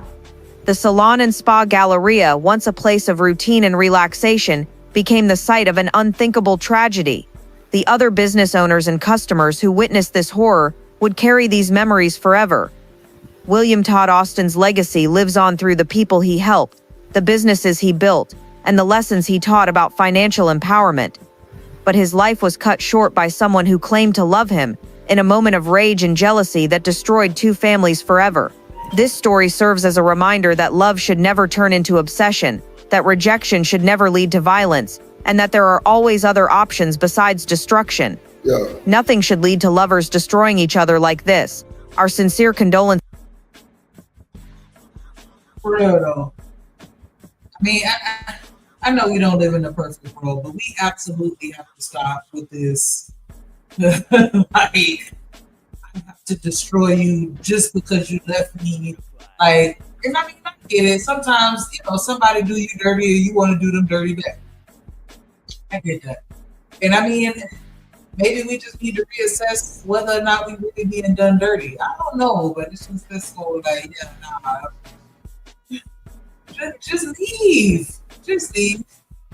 You don't gotta get them back. You don't gotta get your get back. Just leave. I think we need to just start preaching that. Just leave. Just keep your peace. Keep your freedom. Keep your life. Just leave. Because then what if they decide to retaliate and now they want to come back after you? Like, you just gonna keep doing this forever? Like, I don't know. It's very sad. It's very sad. And I know that, when you're dealing with emotions, it's easy to just be like, yeah, just leave, blah, blah, blah. But, so, dang, that's just unfortunate. Like they say, not a baby's an orphan. Baby got to live with that for the rest of his life. Like, you know what I'm saying? Everybody like, where your mama, where your daddy? Oh, yeah, my mama, unalived my daddy and then unalived herself. Like, that's a trauma that he gonna have to live through forever, or he just gonna have to just not talk about it. Like, yeah, they both passed and just move on. Just not talk about it, like I said.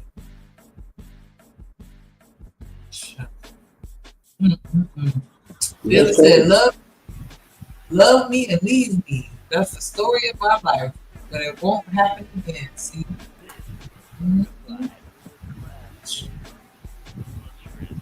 Because even if she would have got away with that, right? Say the cops didn't get that meeting, and she was able to run out the door and escape. Now what? Now what you gonna do? Be on the run? Not on the run. Like what? What was the plan?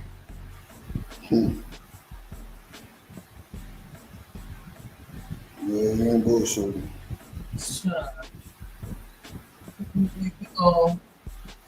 Pop the thought. Hey, we ain't said that in so long. So weird. Pop the thought. Little rag ass. Fuck y'all out here. Arlette. Oh, see that copyright y'all shit. Let us use your shit. Yeah, I'm a hater to everybody that copyright that copyright content.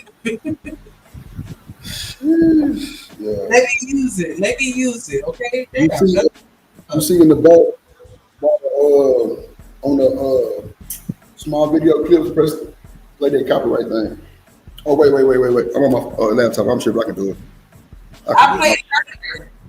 Nah, but from my understanding, you might got to play that motherfucker every time you play a video type shit. And I didn't tell you, so that's my fault. But I was just reading some shit, just doing my research, and sometimes how you just feel some type of way, and you want to just cover all goddamn signals. That's how I was feeling. So I'm just like, let me just play that motherfucker before everything's there. Because I mean, really, allegedly, the AI only does the first 20 minutes of pretty much most live streams like that. Because some people get copyrights that fast, but they say it's like the first 27 minutes. But I don't know, because I ain't never seen nothing happen past 27 minutes. No bullshit. So, but I just be trying to just stay on top of that shit, man. I don't need no strike. Hey, that's what you made it for, to use it. So, Drip Nation Fair Use. This content is used under the Fair Use Doctrine as defined in Section 107 of the Copyright Act. It is used for educational and commentary purposes. All rights to the original content belong to their respective owners. We do not claim ownership of any copyrighted material. yeah, just a smidge louder. Oh yeah, that's right. I supposed to fix it. I still ain't fixed that motherfucker. My bad. You sure right. My bad, Shannon. Yeah, I hear it, but yeah, for sure. Project that motherfucker. I feel you. Yes, ma'am. Project that bitch. I got you. As soon as I go back upstairs, I'm gonna do it. My bad. Thank you.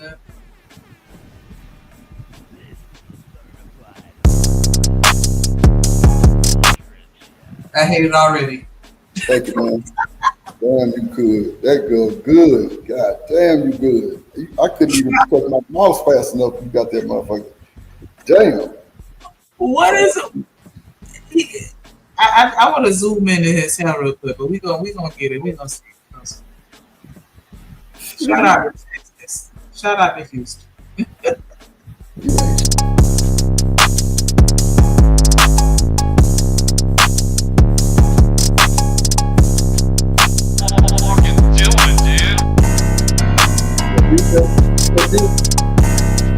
Damn, I can do that shit. I don't know why I'm tripping. I'm on my laptop. Damn, Drew, you got the chip. Okay, yeah. Just we like fast forward that shit. My bad. No, you good.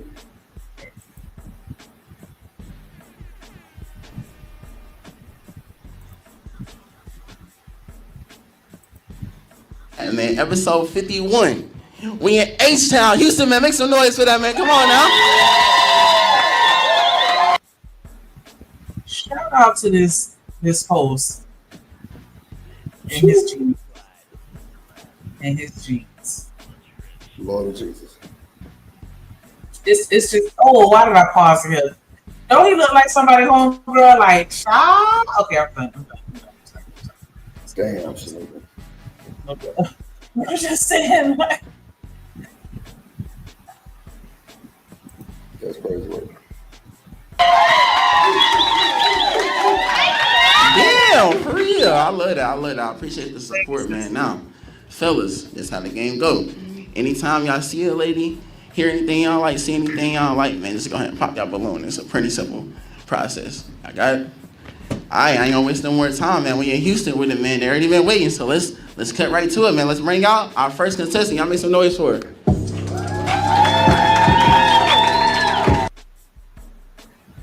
okay, got Yeah, kind of like when we go through it, kind of fast forwarded it. I'm back on the screen now. I can do it. Just kind of fast forwarded past all the extra talking shit, kind of. And then if the overlay don't fuck it up, hold on, let me see something real quick. The overlay might be. I'm an author and a fashion designer. Okay, all right. Also a teacher by day. For sure. Yeah. And what you looking for in a man or a relationship? So I'm looking for someone that knows what they want, have some ambition, that have drive, goals. Yeah. Is it fucking it up too much? Yeah, what's some deal breakers for you? A liar, someone that, that's a deceiver, someone that have anger issues. Those are deal breakers for me. No doubt. I understand. Yeah. All right, so we did have a couple pop balloons right here, so we just gonna go over here. I'm gonna step in between y'all. I'm saying, stay over here for me. All right, give your name and age, and what's the reason you pop your balloon, buddy? My name is Dre. I'm 34, and it's just not my type, mommy. It's no shade, just not my type. Cool. Okay, all right. This somebody your type though, or somebody you give a chance? No, not really. No. Is that Jet back in the chat? Yeah, we gotta watch her. So look. What up, 2 cents? What up, brother? So look, why when niggas say she not my type. It's always got to be the no shade. Why we can't just say it without saying fuck that? I ain't got to say no fucking no shade. She ain't my fucking type. What I travel with? I mean, you're right. I be hating all that old extra ass shit. Fuck that. These motherfuckers ain't sparing us like that.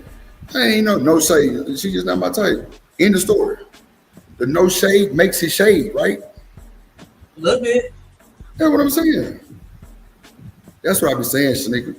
If these niggas knew how to communicate with conversation with women, bro, we would not be in a lot of these situations we would be in. Because they be the bullshit talking sometimes that put us in fucked up situations.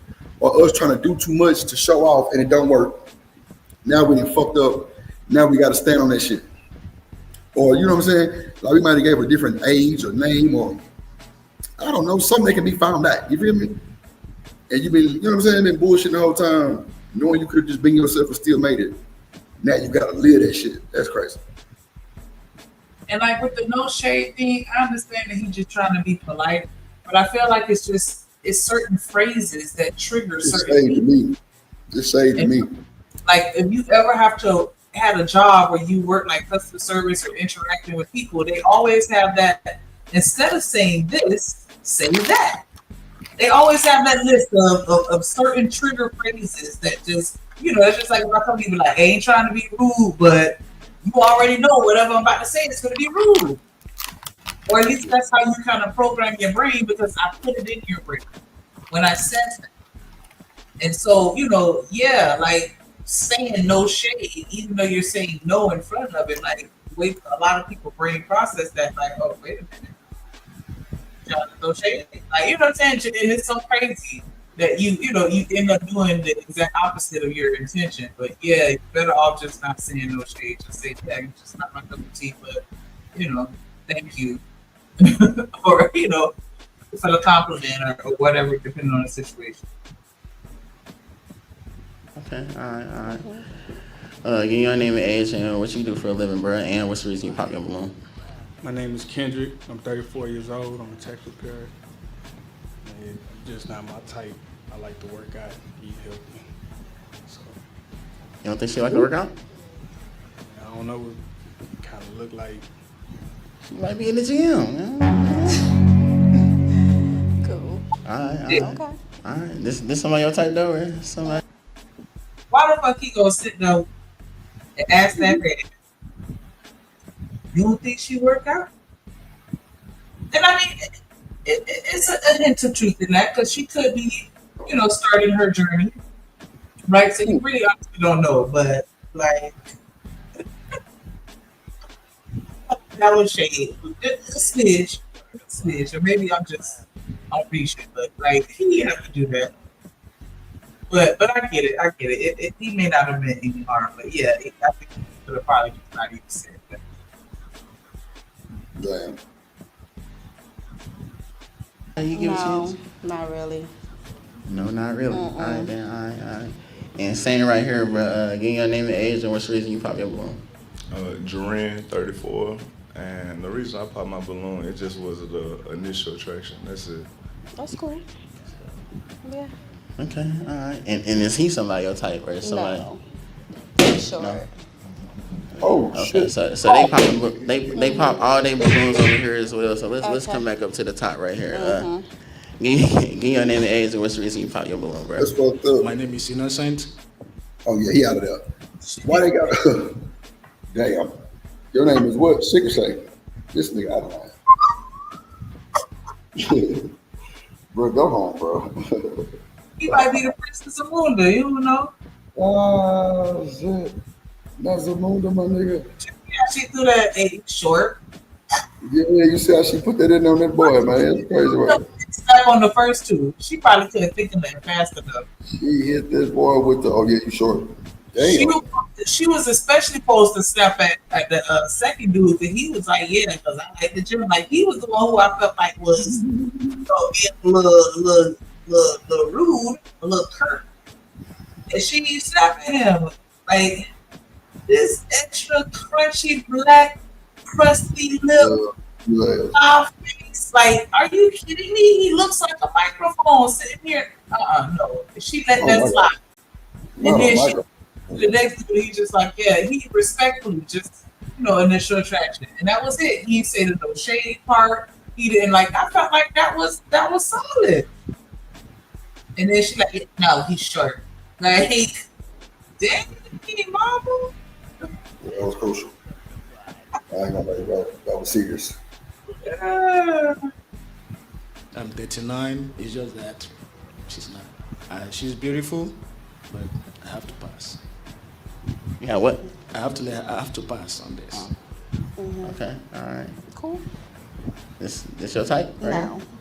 No. No. All right. And right here, Not my cup of tea. name and age, and what's the reason you pop? I'm Carl. I'm 60. Yeah, The reason why I pop is because you remind me of one of my cousins. Okay. And so that's the only reason why I pop. I mean, you're a beautiful lady. Thank you. I love your beautiful brown skin. Thank you. But yeah, that's it. Cool. You can't look like no family members on here, man. No family member. Every time they always popping, somebody look like they family member, man. You know what I'm saying? All right. Would you not talk to somebody if they remind you of a family member? Man, I don't know. I might. They look like looking at them, like you just instantly think about this other person because they look just like them to you or whatever. Well, first of all, I shouldn't be thinking about my family member looking at no random woman. But yeah. Oh shit! Yeah, my bad. Oh Lord. What? Born in the 80s, crack baby. Born in the 80s, crack baby. What? What's wrong? Oh, what up, Ferg? In the building. Damn, somebody in the back. Damn. Yeah, I hope you went back there too long. My bad, Fred. How y'all doing? No, it's all good, man. I'm just tripping off y'all video. Fred, let me tell you what Shanika Funk ass did earlier. Oh, Shanika, man, come on. Yeah, bro, she tried to bring up what we talked about last night. Ain't that a bitch? No, I did not. Bro, that's cold, Fred. Okay, Fred, I don't need you to say nothing either. No, what I'm saying is, the conversation is the conversation. Leave it at that. Nah, I'm fucking with you, Fred. Nah, I'm fucking with you. She kind of pulled back a little bit. I'm like, yeah, appreciate you, buddy. Because I'm on Shanika's side anyway. I already know shit. Anyway, no, I just messing around. All I said was, we're naturally talking about age gaps in relationships. And so I was like, because H&M was like, if you 40 and I'm 20, that's a problem. And I'm like, you 50 and I'm 20, we fighting. That's what I said. Like, my son, he 19 and you pull up and you 53. You could have kept it. Absolutely. I think everybody should stay within high school. Stay within your high school range. 4 years above, 4 years younger. I ain't going into nobody's age range where, like my little cousin, I don't want nobody graduated high school 10, 15 years younger than after me. Because I wasn't connected to high school outside of sports and coaching, working in the school, but to look at somebody like that to me as a potential mate, this shit's a little scary. But just because we can do something don't always mean you should do it. That's the way I feel about it. Just because it's legal don't make it right. Yeah. Yeah, I mean, it's along the lines of, when you get older and you 30 years older than me, you're leaving. You gonna leave me by yourself. Because now I'm 40 and you 70. It's over. You should be getting all your affairs in order. Damn. You're not gonna be around for the grandkids. You catch the flu drip, man, it can be over. You catch a cold. About your business, Bird. Man, shit. Hey, you know what I do? I wouldn't want to be single, 50, 65 years old. Mm-mm. Bro, what the I used to think about that stuff like, man, I ain't gonna be out here old, man, because you want to dress up. I'm overdressed in the club. You know what I'm saying? Overdressed in the club. Like shows like this, I'll be overdressed. You know, I mean, we just present ourselves terrible today. Everybody just think, oh, this is cool. This is fly what I got on. Man, you ain't checked with nobody before you put that shit on. All these people look like. Yeah, man, you gotta check. You gotta check that shit, bro. She got what she got, her grandmama's moo on, man. That's something grandmamas wouldn't, man. The whole family would have cussed you out. That's wild. You came outside looking like that with that type of thing. Just great. Yeah, my mama was that type of time, and like that whole bonnet conversation was not a conversation in my house. Like, absolutely not going outside in no pajamas, no bonnet, like just look raggedy. Like, that was not allowed. I wasn't even allowed to get scratches and scrapes and burnt. Like, you know how you injure yourself? Like, I would get in trouble for shit like that because she's like, nah, girls ain't supposed to be, or ladies aren't supposed to walk around with all these stab wounds and bullet holes, and that shit ain't like bullet holes. She real extra with that. Like, don't be around scarring your skin, getting all these marks all over your body. Can I say this and I will shut up? Listen, this thing of grown women and young women, and I don't want to talk about sisters today. I'm gonna be on the dudes all day, but I'm gonna say this. This thing where women, young girls and women walk around and they fingers look like they digging their booty for a living. They ain't got no fingernail, no nail. It's just all nub. It's a new thing. That's like a 2008, 2005 new thing. Young girls, young women always had a nice pair of nails. Always had them. Throw some clear coat on it.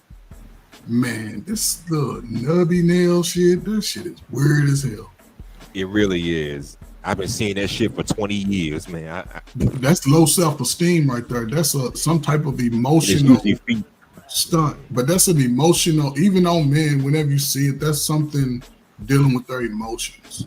But they'll never say it. I never thought of it like that. That is because you got to bite on something. You nibble, you know what I'm saying? It's one thing to get the nail off, but you just eat it down to the nub like you shooting ball and rolling dice, working with your hands. That's a new thing.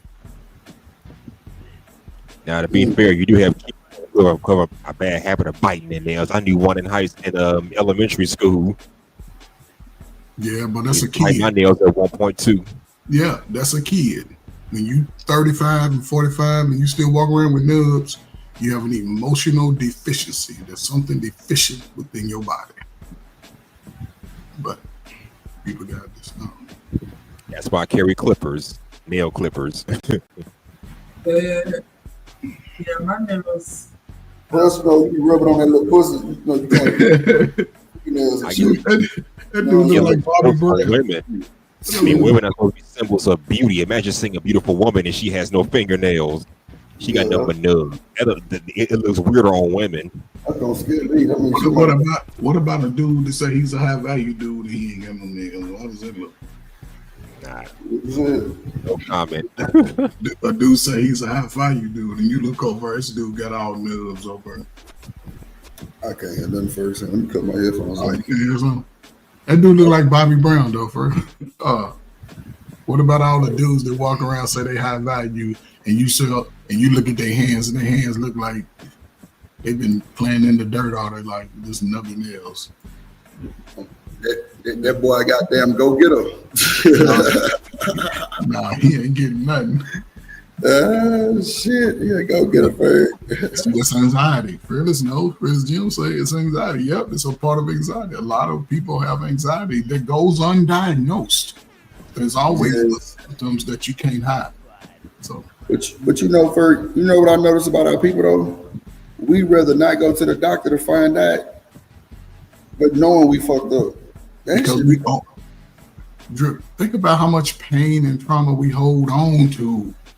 People go almost to their life talking about shit that happened before they left the house and kids. You know what I'm saying?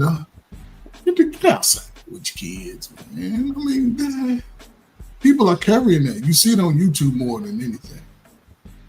That people always gonna bring a part of their earlier life, early adulthood, over into the best time. It should be your best time in your 30s and 40s. I'll tell you that, man. It is, but a lot of people don't see it like that because they haven't really put in the work early enough.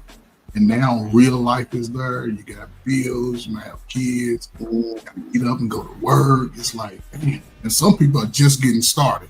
They've been bullshitting all this time after high school. Now they just getting started. But you're already behind the 8 ball. So yeah, that's true too. Dirty nails. If y'all see anybody with dirty nails, but see, still people, those dudes still get dates, still get cheeks, dirty nails. Shanika, Yes. that nigga that got color nails.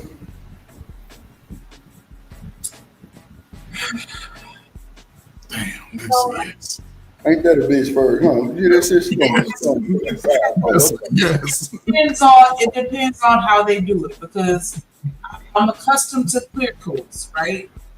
But I've seen like the all black nails and I didn't hate it. Shanika, you know what's crazy? So, you know, I went got my toes done like motherfucking about a week ago, right? So it was an old school nigga in there, but got to be about 60. I'm talking about player type ass nigga, you know, bro had his shit together, bro had the old rope bracelet, old school nigga, you feel me? That boy got black on his shit. And I asked him, I ain't gonna hold you, I said, bro, you know, why you put black on your shit? And that old nigga told me, bro, to cover up the already discoloration of his nail. But the nigga was getting his toes done, and I didn't see him in there before. But he said that older guys get the black on it because it covers up the, I'm guessing for niggas who got like black toenails and shit like that, you know what I'm saying? I'm like, I didn't understand it, but I had to realize later in life that clear coat is like a sealant and it really protects the, you know, like the toenail shit, but I ain't never just told him to put it on my shit. I'd be like, nah, I'm good. Your nails are porous. You never had somebody polish your nail and you can feel it going down into the pores of your nails? Yes. And that's the secret, Shanika. We don't do it the natural way. You can get one of those buffers yourself and get that same shine, and it's more natural. It's more organic. You know, they definitely look for. I get the full package. I get the rocks, the wax, the massage, everything possible. That should be like $72. Like, what size shoe you wear? A 12 and a half. It was a 12. So you putting them big old bear paws up on the stool and yeah. Lean them fuck with you. My shit good. Look, Fur, you got me fucked up. I'm gonna go live next time I'm in that motherfucker too. I'm like, yeah, check you boy. Yeah, boy, I got them goddamn MC Hammer sandal wearing this white. And I'm walking to Jerusalem, goddamn it. The fuck? What I'm saying is, you come about bro. I get my motherfucking ass in the goddamn massage chair. I be having to slide that motherfucker back some, but you know, nigga tired, so that bitch be up. I be like, bro, hell nah. My motherfucking knees be switched up, like why back that motherfucker up? Or she be like, foot, you know, it's like a big thing of water right there. And they put this little blue shit in that motherfucker, and they kind of like soak your shit. Sometimes that bitch be too hot though. I be like, bro, you gotta cut that shit down, mama. And you know, Ling come through there, you know what I'm saying? Shit, she try to grab my foot and see, I ain't gonna lie. I used to go like once a month type shit. You know what I'm saying? Cause really I be forgetting. So it was like random time. But she was like, if you keep coming back, cause like one time first she had cut my shit. And I'm like, bro, why the fuck you cut my shit? But she was saying like, if you come more often, like her having to kind of like, you know, kind of like do a little more work than normal, you know what I'm saying? Like it won't be nothing like that. That's what really made me start going like, maybe like twice a month type shit, you know what I'm saying? Or maybe like 3 times sometimes. It just depends really on who, because I ain't no set date that I go, but I just be like, okay, yeah, let me go handle this shit real quick. But and that shit worked out. I'm talking about, man, my shit stay fresh, not for I ain't know, you know what I'm saying? You know, I took too long, or you know, she got to put a little extra elbow in that motherfucker, you know what I'm saying? But nah, my shit. Pull out the sander. What? Say that again, Shanika. Yeah. Bro, fuck sleep. We ain't got time. Fuck sleep. No, it's all good. Like that's called grooming, people. It's grooming. Get your little monster foots. Let somebody scrub all that. That monster foot, bro. You ain't shit. Listen, most black people, all of us, man, we got If you line 10 people up side by side, and you put a man, woman, and you looked at them from behind, you only got feet that you can see, you couldn't tell the difference from the feet. And you come to the front, you may or may not be able to tell because some of us got medium sausage toes, some of us got ET toes, but they all gonna be wide foots. They all gonna be ease. Wide foots? Oh, wide foots. You know, we got the feet that won't wide foots, Lord Jesus. I'm just saying, you can't really tell the difference between our feet. Even our hands. There's certain features that we just identical. Nose and lips, finger, I guess the fingers and the heel and the ankle. Yeah, that's when they be putting a little extra drip on your boy. You know what I'm saying? They get the little scrub thing and be working that heel. Goddamn, she be like, yeah, you come more, I wouldn't have to scrub. I'm like, bet, but you cut my shit out. I was mad, the motherfucker. Boy, I was like, damn, that shit hurt like a bitch.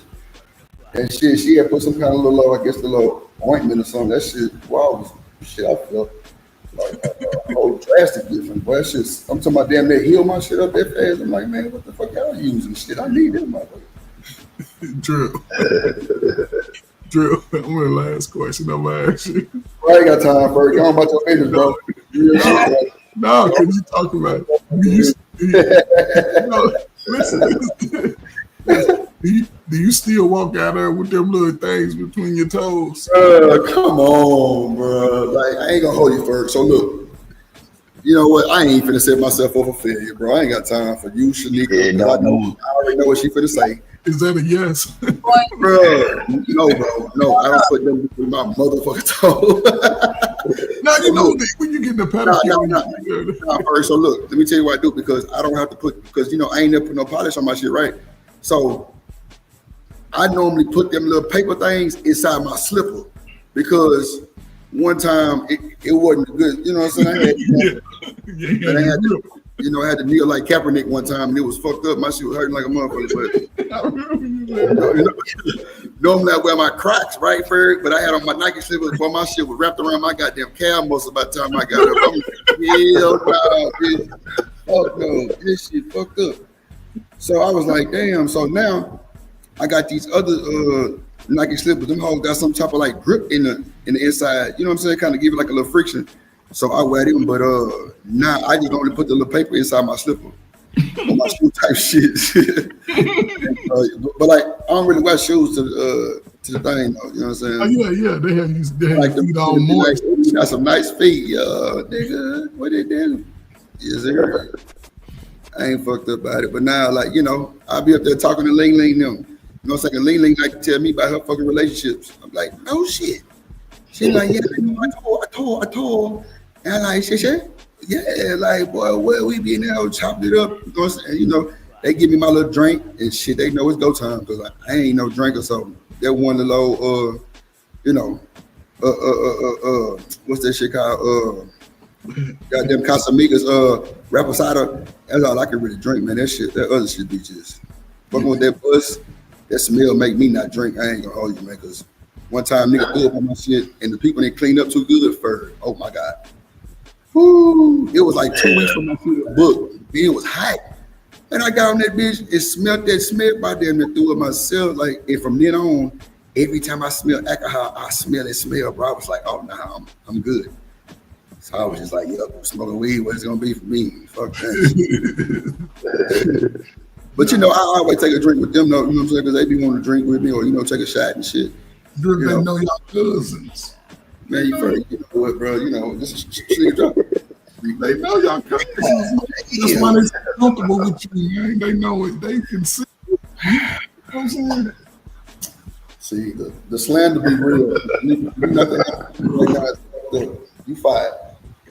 She probably gonna laughing too. Ain't that a bitch? That's crazy work. But nah, I ain't gonna hold you. I do got an auntie that got 3 or 4 nail shops. That's a fact.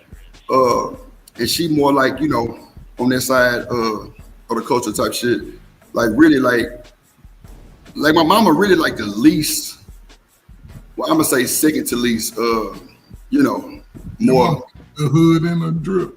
Ooh, nigga, what? Shit. Boy, she used to cuss my bitch ass. Boy, I'm talking about cuss my ass out. Bro, that's why my mouth like a sailor now. I be trying to keep that shit low key, but bro, she used to dog me for like she 4'11", little old motherfucker. Talk more shit and was scared the shit out your ass. I'm like, nah, this ain't for me, mama. You got it. I told you how many times she did Super Mario punch my ass. Hell nah. Bro, 7th grade, I don't even think I was getting my whoopings. Yeah, by that time you'd already whoopings out of you. That's about the time. 8th grade, I'm 5'10", for no bullshit. Big ass kid. What I'm talking, I'm a big kid, bro. 5'10", 8th grade is crazy. Yeah. Back then, bro, she was like, nah. Then she tried to use a cutting board on my ass. Broke that motherfucker. Got mad at me. She was like, you know what? I got you. She started trying to get a broom. I started grabbing that motherfucker. Like, man, you think I'm gonna let you just hit me with this bitch? Nah, I'm a Barbie weave or something. Mama, like, I ain't gonna let you just hit me with the motherfucker. Boy, she figured that shit out. She let me get out of line. Boy, she gonna hit me with a cool 2-piece. Object on you. Today, they would call that child abuse. Man, shit. I called myself trying to call CPS one time. She said, yeah, tell them when you call them. No. I didn't call them, but like, I want to say that's when I had stole the truck. I stole a brand new whose truck? Bro, my mama had a brand new motherfucking Suburban for, I'm talking about midnight blue from Bill Hurd Chevrolet off the floor. What grade is that? Well, that was when I was in the 10th grade, you know what I'm saying? But that motherfucker for, bro, they never drove the car. The truck, my mama was driving with the goddamn parking ride going downtown to the post office. And my daddy had like 2 or 3 Toyotas that he just wouldn't let go, that he drive, you know, he was an army nigga. Then he started working for this oil company. So he was really yeah. You know what I'm saying? The oil company was in 5th Ward, so he had to drive like 45 minutes to an hour, but he would leave at 3 in the morning.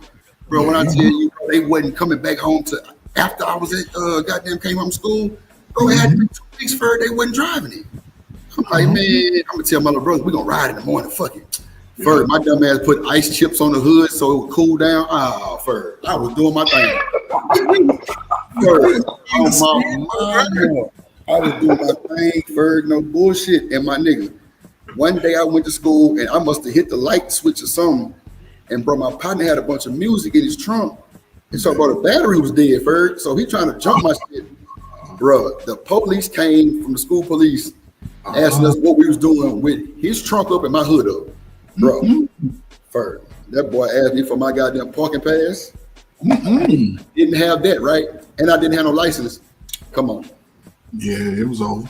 And I'm talking about that was my dog. I was a Martinez, boy was cool in the bitch. Like I'm talking about, what? Man, that boy said, man, you know I gotta call your mama. You still gotta call your mama. You already know you in trouble. Hey, good. Nah, man. We ain't gotta do all that. Come on, boss man. I'm like, really, bro? Come on, man. Yeah, he did. He had to do that, man. He said he had to, bro. He had to, right? He had to. I'm like, bro, you gonna call my mama for real? Cause bro, they thought calling my daddy was gonna scare me. I'm like, shit, call him. Hell, I call him for you, goddamn, cause I'm already fucking up. And I knew he wasn't gonna say nothing. But my mama, boy, that was the first night I got every time on the phone. Like, nigga, I'm gonna beat your motherfucking ass. That statement is different. I'm like, oh my god, fuck. Like, bro, she was rough on the kid. Like, you ignorant mother, I'm gonna beat your motherfucking ass. I'm like, mama, shit. And bro, I get home, bro. I mean, one time for I grabbed the Bible and I called my grandma. I'm like, grandma, please tell mama don't whoop me. She bad. I had the Bible in my head trying to read that motherfucker. She took that bitch from me, bro, and said, yo, you never read the Bible, nigga, give it here. I'm like, oh my God, I'm finna die. I'm finna die. The Bible. Man, she probably would have beat you with the Bible. Like, yeah, right. Hold on to it tight, you demon. You heathen. The only person that could save me from a whooping was my great grandma, bro. She was the blackest person in our family, no bullshit. Bro, she checked it, bro. We had the same birthdays and everything, bro. She wouldn't have me. If I go down there, you better not touch that boy. Boy, what? I beat the whooping because they ain't finna go against great grandma. They ain't going against Goldchild. No way, no how. That ain't going down. So, man, I called my grandma one day. I was like, grandma, mama finna whoop, bro. She hung the phone up. I'm like, ow. Yeah. You motherfucker. That shit was fucked up, bro. That shit fucked up. Listen, if your great grandmother was your mother's age and you was acting like that, your great grandmother would have torn fire into you. Bro, she ain't have to whoop me, but one time for that. Never when it gets great grandma ever get life. I ain't lying. She whooped your great grandmama whooped you? Bro, my great grandma was like 90. She passed.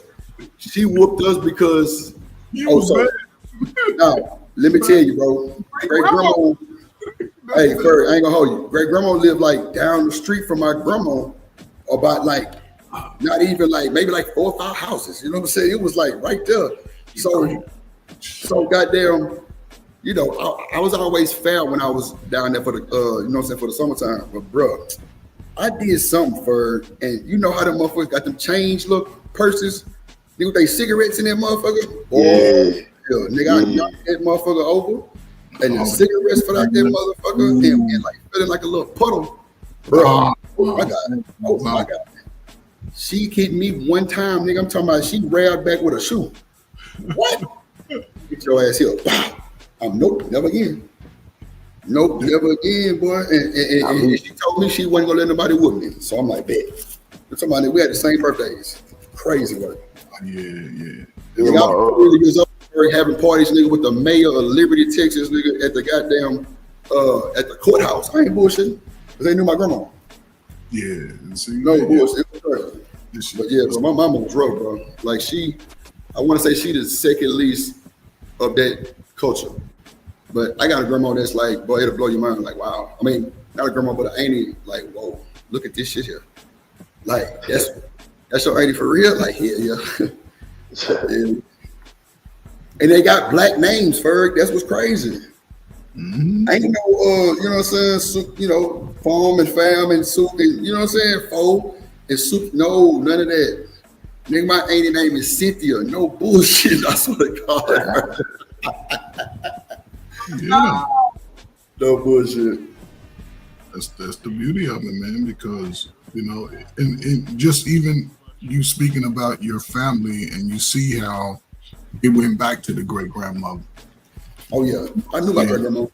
The respect was passed down through every woman before you.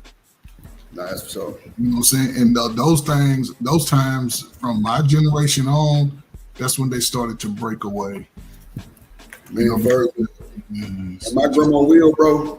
My grandma Will said she wanted me to wear her favorite color at her funeral. That is a fact. In her will, bro. What was her favorite? Purple. Yeah, purple's and when they found out that shit, bro, my aunties and family members was hotter than a firecracker. It was like, fuck the money. Why she ain't want us to wear the same color? Nigga, that means royalty. That's royalty. Purple means royalty. My cousin, one of my oldest living cousins on my mom's side, she just passed like in April, and she wore purple too. Purple was her. Right. So, yeah, salute. Yeah, that shit was crazy. So I had on a black suit with the goddamn purple, vest and shit. Yeah. Goddamn, and boy, everybody was hating on the kid. Boy, I had to be 14, 13 years old. Nigga, they mad than a motherfucker. I don't give a damn. Shit. That shit just broke me. Boy, if I was older, Ferg, it would have broke me down, bro.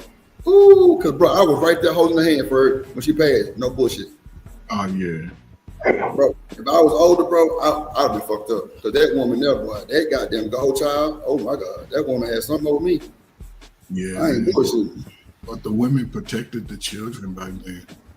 And that's what a lot of young people miss today. They really wasn't protected by, Yeah, that's wild. Ain't no more grandmas like that no more. That old motherfucker with them swollen ankles, yeah, that was my grandma, no bullshit. Like, slapped the fire at your ass, boy. For real. Sir, do you ever think that we could go back to those times? Not necessarily those times, because everything evolves, but I mean, like you just said, the women protecting their children.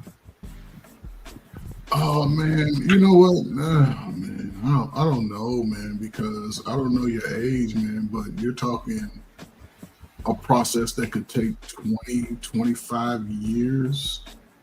But most young adults I ain't gonna say young. When I say young, I'm just gonna put numbers on it. Most 30, 40-year-olds, they don't really vibe with making a relationship work for the long haul. They looking at it's a possibility of something ending. Hell, your life could end too, but women are saying, you know, they don't want to. I don't think it's a bad thing that women are saying they don't want to have children, because yes, it could eliminate a lot of stress with that. Even the brothers, if they don't have children early, they get a chance to just project their money how they want to. But it still needs to be places where people can communicate and congregate. Even going out to the clubs, man, is different. So, you know what I'm saying? So to see a time, I think it would have to happen before 2050, because they already saying that our wealth will be at zero by 2050. I don't know how you would be, but you'll still be on this earth. Right. And you might have children or grandchildren. And if those people don't protect them, in a sense, put them in positions to see elders grow up, then it could be, I don't know, man. Just protect yourself. That's all I can say. I would want to see it just because I'm hopeful like that, but I don't have to. The reason why I ask is because I'm 35, man, and the reason why I ask is because, like in my family, you know, we still have Sunday dinners at my great grandma's house. Oh yeah, that's good shit right there, man. You know what I'm saying? I mean, to the point where I just got cussed out this past Sunday because my daughter wasn't there, but I was like, she had taken me to practice. You know what I mean? Like, so yeah, that's what I was asking, because again, I hear about it all the time, but it's different for what I guess you could say I'm going through. You know what I mean? Yeah, you 35, man. You second generation cracker adult, man. Here you go. Here you go.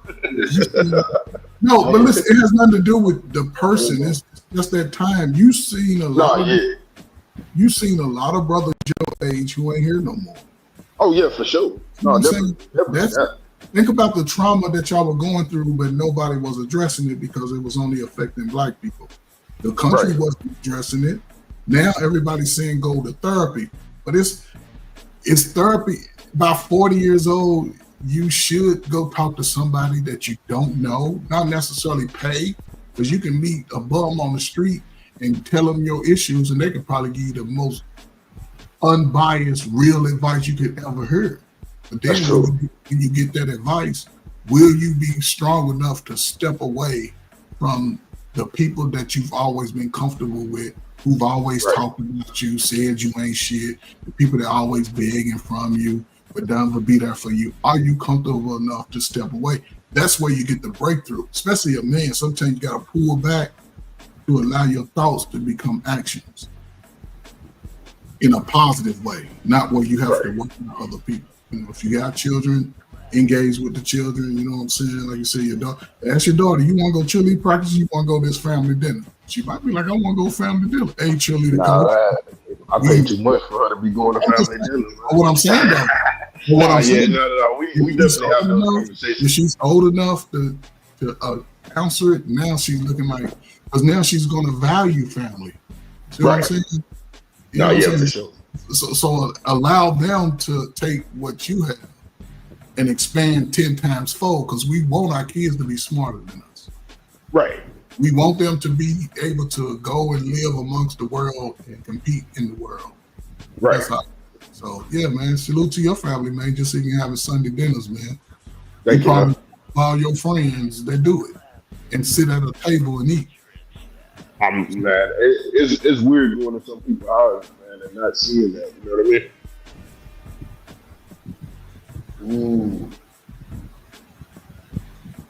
That's crazy. I feel you though. I ain't gonna lie, bro. It ain't. And see, that's a lot of people though. A lot of people don't do family dinners and shit like that no more. Bro, a lot of people don't even sit at a table when they eat. That's a fact. 99% of people don't sit at tables and dinners. Yeah, it's crazy, man. You know, I think let's just say, even a single parent, a lot of single parents don't sit at this table with their kids and ask intriguing questions. It don't have to be with the extended family. It can just be with my 3 kids, my 2 kids, and just have conversations on their level. You know, getting them prepared for the next stage. You know, like even with me, man, at the house, like when I'm with my daughter, even when I'm by myself, man, we eating, there ain't no phone. That we at the table, I sit at the head of the table. She sit right next to me. It's not. It's people say it's structured, but I just say it's discipline, bro. Because I was talking to a chick, like we was on the phone together, and she literally was in the bed eating. I was like, what the fuck? That's weird, man.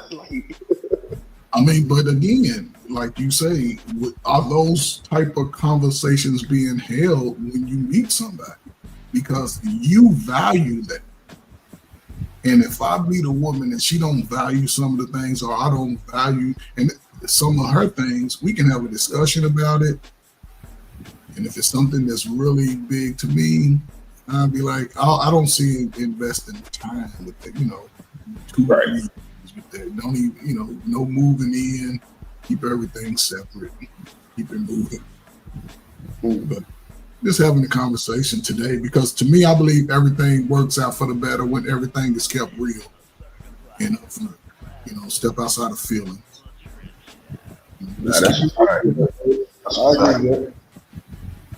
I don't have to disrespect somebody to keep it real. You can say it any kind of way, but your answer that you need, you should always expect to get that. And if you don't, I can't force somebody to see it my way. It just lets me know which way I need to go.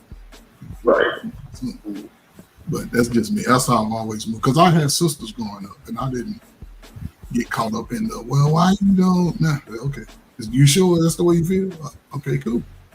Yeah, I ain't calling you no more. Well, I might call you every other Friday, but it is what it is. If you move on, I don't care. If I see you with another dude, I might say, what's up to you? What's up? I'm going to shake my man's hand and everything. Because I ain't focused on that prize no more. I don't have, you know what I'm saying? That nigga for petty. I said, Patty, I can't go say hi. What am I supposed to be mean mugging? What if you're a little short motherfucker? What if I'm gonna be like, man, cool? But see, she know in her mind that she had to take a level down. Because when this dude Hold on. That's what makes my bad, boss man, my bad. Like, hold on. That's what I'm trying to tell you, motherfucker. Your ass. What if it is a step or 2 down? Goddamn shit. See, it ain't got nothing to do with him. It's everything to do with her. Yeah. See what I'm saying? Because she thinking about that shit like, damn. Yeah. Now he over looking all good. He ain't even looked at me. He know I'm over her. Yeah, man. That's what city. I know. I see you out of my peripheral vision. You know what I'm saying? I see you. Ain't tripping. But see, that's, people get caught up in that. Why you don't like light skin? I'm light skin. Man, I'm ugly to some people, and I accept that shit.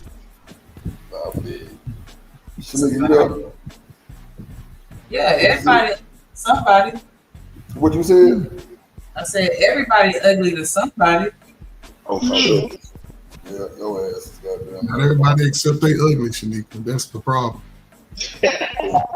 You accept it. So for how you accept your ugly, you just embrace it? You have to. Yeah. Like, I can change my big nose and big lips and round bald head. You can change that shit. So you I gotta can keep it clean. Okay. I can take care of it. My mind, I just. I said. What's up, I embrace my average height. I ain't even tripping. You see, boss man, the thing is with that shit, with the height shit, most niggas got other shit that kind of like, take up for other shit like that. You know what I'm saying? If there's a problem, so nigga, with you being built like a motherfucking goddamn army tank, nigga, y'all nigga, women don't want to see that shit. You feel me?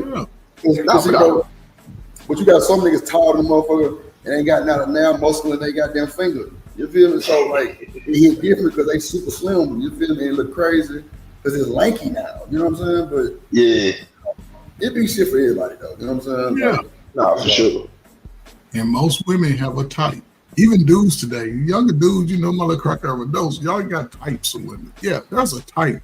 And the type shouldn't necessarily always. I used to have I was always around 200 pounds. Listen, man, 7th grade, I grew to 5'9", 165, 70 pounds. Oh, yeah, you were a big kid. No, but I was built like Bam Bam. Right, you was tall though. You was tall for my land. I went to 5'8.5". I used to remember, because it was big measuring yourself. And I was playing football. So I was always like 175, 180. Right. I graduated high school from 8th grade to high school. I was 5'9" 3/4 and 190 pounds. Yeah. I run a 4.5 40. You was something to be fucked with right there, boy. Goddamn. Yeah, boy. I was, and believe me, that big neck dude that I was looking for you to get low on me because I was gonna run through it might even help you up. But I was that type of kid. Plus, I might go and touch me. That boy could definitely get low on that motherfucking crotch or them goddamn tackles. The nigga try to run ahead up because I'm tired. Nigga, I will lay down on your ass first and you won't trip, nigga. I ain't got time. I swear to God. I'll take that trip, man, because I did the same thing too. It was a little nigga that played for a school called Kimner, and that motherfucker was a beast like that. He 210. Hey, I went to Kimner. Oh no shit, bro. Yeah, come on. My mama used to stay in the quarters. Bro, that's crazy, bro. That was 14. I got kicked out of Kimner. Bro, that's the teams and shit that we played. Kempner, like Dulles, Willow Ridge, and all that other shit. You know what I'm saying? So look, we playing Kempner. It's a nigga named damn, that shit just slipped up my mind. Boss man said this shit. This nigga Ferg, this boy about 210, like 5'8" muscle, bro. Ferg. Nobody runs a 28 stretch ISO up the middle like these niggas do it. Oh my God. They got them big old cornbread white boys up there at Kempner because they love the block. White boys love the block. That motherfucker low as hell. I'm talking about low, and bro, he did damage niggas before. Yeah, my goofy ass laid down on that nigga. I ain't lying. I'm talking about flat out. Boy, that boy busting shit. I'm like, yo. What the fuck? Like, coach was like, that was a good ass tackle. Yeah.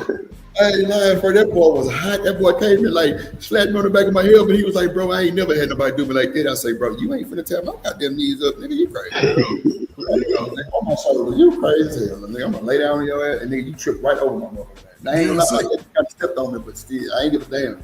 He was good. Man, I had that same experience, man. It was a guy, he was one of the best in the state at the time, man. Before the game, this dude was standing in front of our locker room door, right? We had a little side door to our locker room. In the locker room, that side door had our mascot in it. This dude was standing in front of that door talking to the news, talking about, because I came out of the locker room and this happened to Kevin.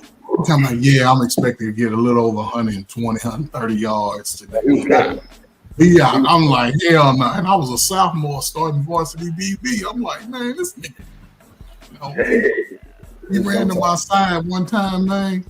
And I was a running back, so I knew how to make the running back side. I would just do a little shimmy move when I break down, and they would just give up their little move. Man, I tackled him one time, man. He got up and said, man, this must be your birthday, man. You tackled me. And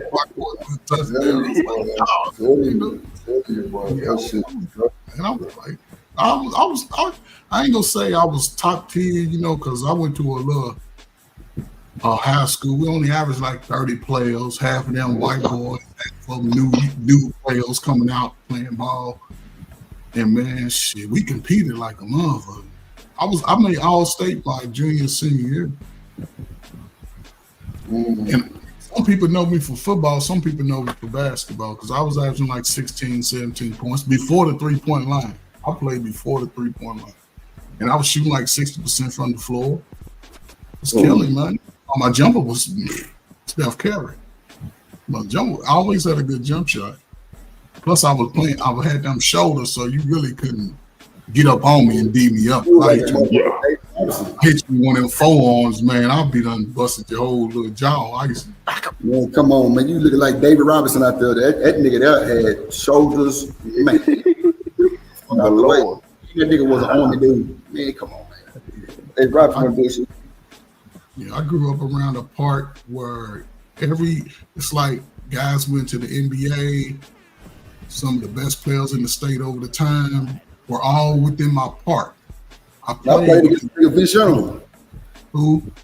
Vince Young?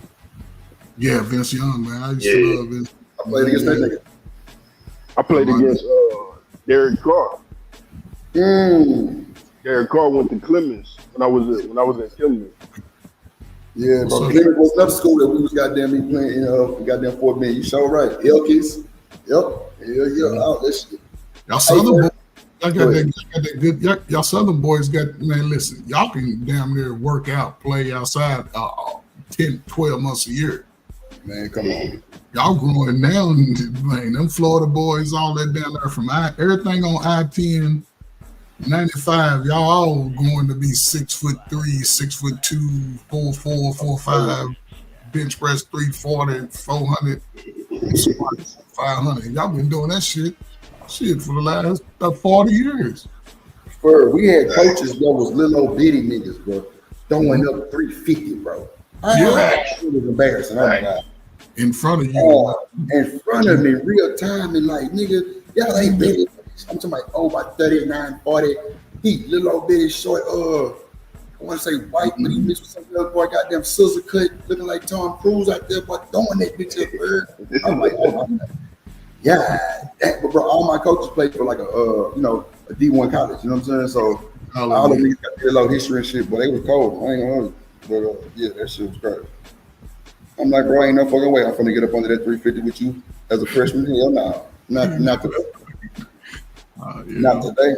But I ain't gonna lie, for like my squat game was on point. Now I'm 550 as a sophomore. Yeah. Squat. Yeah. Come on, man. Cal muscles, big rocks, nigga. I ain't lying. I'm talking about, boy, what? Ready to smash on something. Yeah. What's my neck right now? Shit, my neck was 18 and a half, 19 inches when I was playing. My calves was like 20. Yeah. I've been palming the basketball since the 7th grade with both hands. I can still do it. Nah, for sure. A nigga used to palm the ball showing that way back in the day, 6th grade. We was outside, man, and when you moving around, it builds the muscles, makes you think through process. It wasn't no sitting around for my black ass, bro. My mama had us in vacation Bible school, summer league, goddamn South Coast Oak summer league, basketball, football, everything. Like first, I was always the biggest kid playing basketball, right? And I wasn't as fast as them niggas, but one thing Drip had was that N1 and an opposite crossover down pat. And it was so medium speed, I get the nigga because he couldn't, because he reached too slow. Or he reached too fast. You up. Too fast. Come on, Ferg. I'm in the dope. And my jumper was cool. But I ain't never hit an inside shot. Like laid it up, except like when I got to 8th grade, you know what I'm saying? Nigga was grabbing the rim trying to dunk that motherfucker. You know what I'm saying? But shit, I'm talking about 3-pointer, passing the dribble. I was like a Shaq out there shooting that motherfucker. No bullshit. Them kids were small as shit, Ferg. No bullshit. At my age group, they were small. Yeah. And so, Drip, did you ever have to wear chunky? Have to wear husky? Yeah, husky. I said yeah. Come on, man. I ain't finna sit in cap. Yeah. I'm just saying. saying. Like, in the 5th grade, shit, you got their pants. I had to do that shit. Yeah, I wasn't big like that. I was sort of one of them in betweens. I think, when you like kid size go up to like 20 something, 22. I had to be always highest thing. And see, Ferg, that was my problem. Like shit wasn't long enough. Yeah, it wasn't long enough. You know what I'm saying? So it was like fuck. But hell yeah, I'm talking about my mom was upset about that bullshit. She I never wore a size 9 shoe. Who? A size 9 shoe. I never wore a size 9. Yeah, me neither. I don't think I wore 9 either. But you know though, my shoe kind of stayed solid the whole time though. I ain't really have no big jump up and like my shoe size type shit. Yeah. It was never good. You just went from 8 to 10. Yeah, I went from 8 I went from 8.5 to 10.5. Then I've been at 11 and a half ever since I've been, I don't know, 2021. Yeah, my son didn't go. He went from 9 to an 11. Just jump. Yeah, I ain't even wear 10. I think I jumped up to like a 10 and a half. And I wore that for a minute. Then it was 11 for a long time. And then 12 came like 11th grade, 10th grade, 11th grade. When the bird came to 12. 12 yeah. Yeah. So I was like, damn. Did you always have a beard and a mustache since high school? Hell no, my shit was a goddamn Albie shirt, thin line. Just to like, just kind of give like a like a definition. Like that shit was thin as fuck. Oh, okay. I had a wool mustache in the 11th grade, man. Oh shit. Yeah, got some pictures about 35 years old. Fur. Was it brown or was it black? It was black. Oh, okay. Man, my body was made up stupid, man. I had mixed black and red on my head. My arms was blonde. They still blonde. My beard That's how my brother is. It's great. This nigga here couldn't even get his hair braided. That nigga shit was so straight for that shit would pop out in 20 minutes. Like that motherfucker getting all kind of gel and damn it, they had to add goddamn little small little weed pieces halfway to kind of keep it locked in. I'm like, bro, it ain't working. Hell nah. My little brother, that nigga shit was straight for. I'm talking about straight, like them folks. That's a fact. He had that good hair. Man, that nigga shit was super like, bro had a ducktail down his back that my mama damn near had to take him out of school for because she didn't want to cut it. That nigga had good hair. Yeah, he had that hair most women give him 2 or 3 babies for. Bro, watch this. It's funny you said that. When I met his wife, like back then, that's the only thing she said was she wanted a baby out there. Nigga, that's why she hollered at him. I say, oh my God. Yeah, they like that. They be thinking about that. We got that good. And look, y'all married. Goddamn, that little bitch. Boy, that's crazy. She said, I want maybe I did light skinned nigga. I'm like, oh my God. Y'all crazy. What's her? That nigga had that straight shit, that old shit, with them goddamn folks, them goddamn white people. Goddamn Chinese people got that straight shit. It skipped you. The fuck you mean? I had good hair too. My shit wasn't straight like that though. I ain't gonna like I had like baby shit to where, and see, first let me tell you something. My mama would actually take me to the beauty shop with her sometimes and get my ends clipped, and I used to be mad because I was thinking, that she had goddamn me cut my throat down some, but she was just clipping my shit, and that motherfucker sprouted out. But first, I could have a big fro, and that motherfucker would just be curly. I ain't lying, bro. I had some good ass up. Yeah, you had that good mixture though. You ain't worth a fuck. You had that, you ain't gonna let me shine. You said, nah, you had that good mixture shit. Man, you probably had edges, man. You probably had hair growing down your face and everything, man. Bro, my eyebrows really connect on my mama. I ain't gonna hold you. It's crazy. It's crazy. I ain't fucked up about it though. It's part of the drip. Of course. My wife. Mustache on his forehead. What? Disrespectful. My wife is the cutest hair I ever met in a woman. My wife's hair is some of the coarsest hair I ever met in a woman.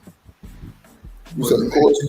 Yes, I'm talking about. Oh, stop talking about that. No. Let me tell you something. My wife love her hair like that. She been showing me pictures from time she was, I don't know, came out. It seemed like that shit was down to her shoulders. But she was that long hair. My wife? No, I'm talking about this person in the back. Oh, okay. Oh, that's is it? Who is that, Snake? That's Smitty. No. Oh, that's it. Oh, that's it. I'm tripping. Yo. What's up? Hey. Yeah, I'm tripping. I wasn't trying to. Don't let me interrupt, man. I wasn't trying to interrupt. Tell us more about your wife and. Hold on. Who is that? That's not Seth, Shanika. I thought that was what's his face friend, and I know said what's his face, but cat friend. Who? Cat Africa. Man, ain't no fucking way. That boy troll. That's a troll. I just hope he ain't come up here. That boy, somebody tell us more about your wife. Man, hell no. Yeah, as long as he was gonna keep it respectful, because yeah. Man, But I ain't going for that bullshit. I was waiting.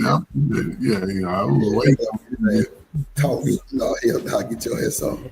You trying to interrupt a player conversation, right? We chill. Nah, ain't no trouble tonight. That boy trolling. Yeah. Look, man. It's long and coarse, man. It's man. I love it. Like it don't break easily. No, I don't. Her hair grows. She cut about 6 inches off and shit. That was like shit. So What up, Chanel? Yeah, that's crazy. Mm-hmm. That's wild work. Yeah, all the edges, man. You know, I mean, that's cool. I believe it. I don't know, man, because you look at young brothers, man. Their hair be thick as hell, man. Don't you got sister like Ferg? Your wife, she got sister like. How much that shit cost to do? Is it like a redo process, or is it just something that you kind of like breeds? Hours, depending on how many people are doing it. Yeah. Oh wow! It take more than one person to do it on your head. That's crazy. Well, it all depends. Yeah. People, hands in your head if you try to be there all day. Yeah, she find good people that can do it. She's always had some good people, and like she goes maybe 60 to 100 miles to get it done, but it's only like 120. And she usually do it without 3 hours, and she's back on. That's good. Every little braid that you can, because I go through it, I be inspecting, and I'm like, it should be tight. I said, boy, I need to learn how to do this, because the locking up somebody's head, man, you can start it. They got that E&, Coach, like they charging stacks to install those. And the touch up is almost a stack, depending on where you go. No, yeah, that's what she paid, but you know, she always got a good. You know, my wife works in a position where people be trying to get the hookup from her. But, yeah, I would say that's hookup prices for sure. Crackhead hookup, like family hookup, like. Yeah, she go to the parlors and but everybody don't know how to do business, so yeah, but they charging like $1,200 a stack just to get it started. Damn. Yeah, but I was like, damn, I should take that shit up. But I ain't got time to be sitting there. I don't know what I can talk about, because I'm going to sleep. Fuck that. It's good money though. If you want to make some good money, man, go talk to some women and get all in their business and try to tell them a good way. Get off in their business, Lord Jesus. Yeah, because they gonna tell it to you. They gonna talk. I'll be back. No, but you ain't bullshit, no. You sleep with them and shit. That's, you can't mix business and work, pleasure and work together. Shit, they still try to push that shit. We can't say they don't. Yeah, but you gotta be disciplined. Focus on the money. And get with their friends who ain't got that. I take friends. Oh my God. They got the weed and all that. Damn. I figured out. You say get with their friends. I just found out something. What it okay, hold on, let's play some more video, then we'll get about here. This somebody your type though? Not really. More younger. Yeah, but you're a good looking guy. Yeah. For sure. And right here as well, getting your name and age, and what's the reason you pop? My name is Anthony Moe. I'm 55. I pop because you're a beautiful queen, but you're not my type either. That's cool. Respect. All right. Now, is he your type? Not really, but he looks very dressed well. So ain't none of these men your type up here. Nobody your type up here. No. Not one. No. Wait. All right. Give your name and age, and what's the reason you pop your balloon, bro? My name's John. I'm 34, and I get like family vibes. Oh wow. Respectfully. Okay. Cool. Yeah, that's cool. Yeah. I ain't gonna ask you your type. You said nobody your type up here. Yeah, he's short. All right, let's come up to the top then. Well, unfortunately, I wasn't able to find your love here today. I'm kicking it too cold, but we do wish you the best in your future endeavors. And we're gonna holler at you at the end. You can head back to the back. Y'all make some noise for her. Come on now. Episode 51, man. 51 weeks to pop the balloon, man. Hosted by your boy Too Cold, man. We approaching our year anniversary, man. So by the time y'all see this, man, we should be at 50,000 subscribers. If we not, what y'all doing, man? Smash that subscribe button and turn notifications on, man. You never know when I might shock drop. 25K, man. What we on, man? Oh my God, Jesus, no, we can't do that music. Hell no, they gonna kick us off the internet right now. Not Beyonce. Oh, 51, the Houston collab, man. The Love Mountain collab. Now we.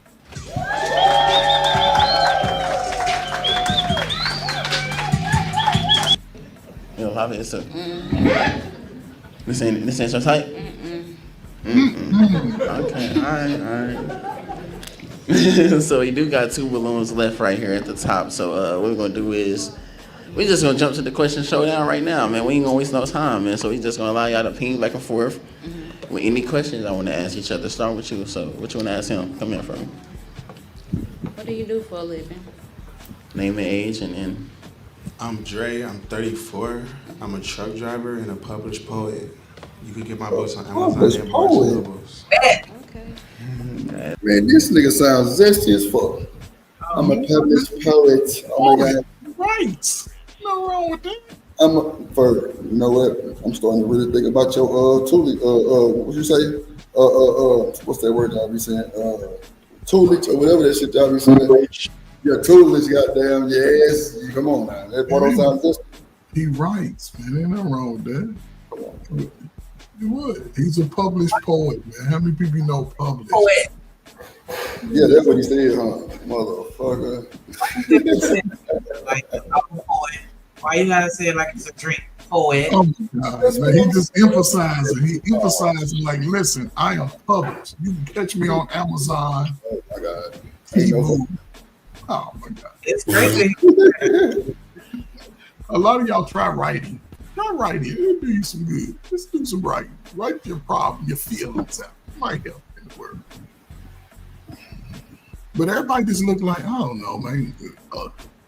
When I see people and somebody that's, I don't know, I like to see smiles, a little fake smile, a little half something, you know, shoulders tall, you know what I'm saying, head tall, you know, chest up. Dudes be standing like they sad and shit. Put your chest out there.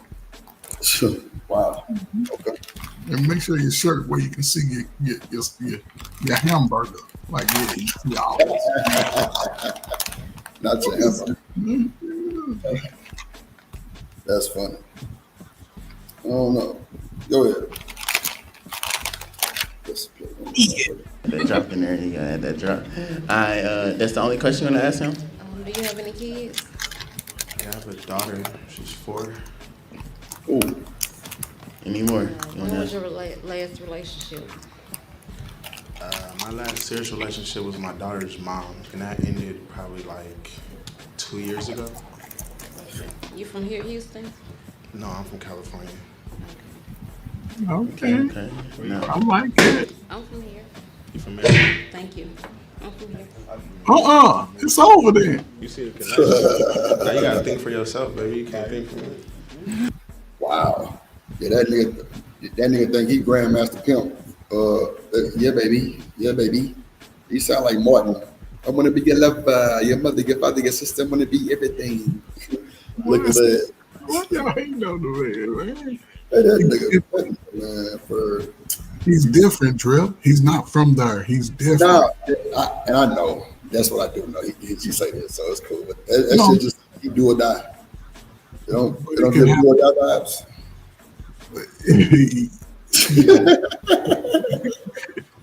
but this could happen to both sides. Like, he's from Cali, he's not from what she grew up seeing and used to. Right. Yeah, you're right. So he's a new package to her, and vice versa. She's a new package to him. But I don't know. It's just the way people. I think that when you put on certain clothes, you should stand like you're supposed to be in that shit. Yep. Right. You understand, like, if I put on, when I get dressed up, I like to make sure that when I step out, you're gonna see me. Like, Right. I got you. But That's old school too. I mean, you know, like you definitely control this. Yeah, I got you. You put this on, you know, right. You know, those are signals. If you go somewhere and you trying to be in a professional setting, and you sitting there talking to somebody, they got their arms folded. They ain't gonna be serious. You know what I'm saying? They like, she ain't, you know. But people don't know those things. That's called etiquette, dating etiquette. But, that's a fact. Body language is very important. Yes. Yeah, it's do's and don'ts, you know, when you're around certain people. You know what I'm saying? Like, you know, don't put your elbows on the table, you know, type shit. Yeah, I got you. All that type of little shit. I got you. Etiquette. Yeah, I got you, Ferg. I got you. That's true. Some of that shit can give out bad signals. You ain't lying, boy. God damn. But you think they still looking at that 2025 though, Ferg? They don't know what they looking at. Yeah, that's what I thought. They ain't really looking at the person when they trying to get with them and stuff. They just looking at what can I get out of them. Or what first shit they mind. When they see this person, what's the first thing come to your mind type shit?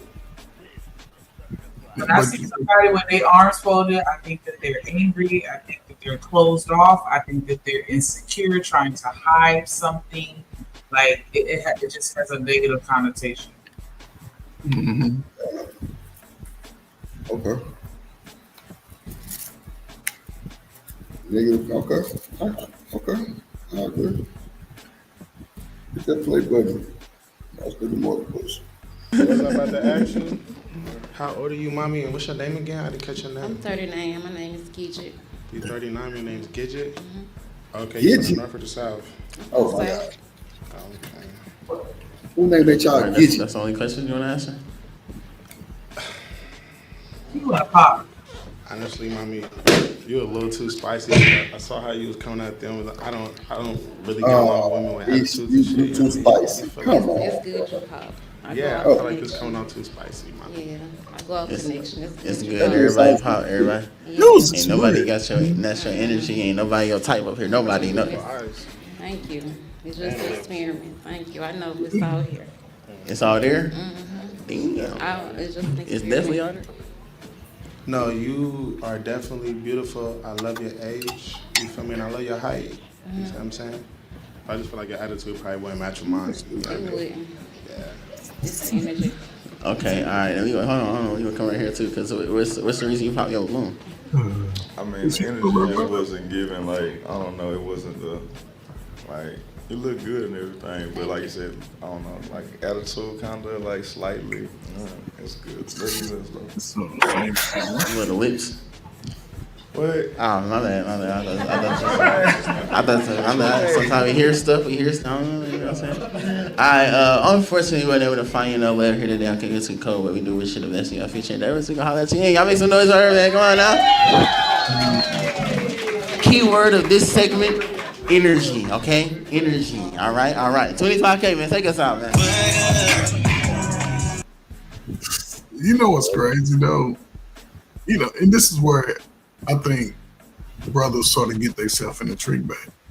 They move on a woman. It's like the way they look at women is the way she may have responded to another nigga.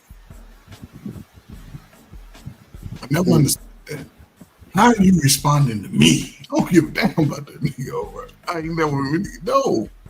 You looked at my man with a side eye. Okay, but you looking at me with twinkle in your eye. It don't make sense. So I don't know.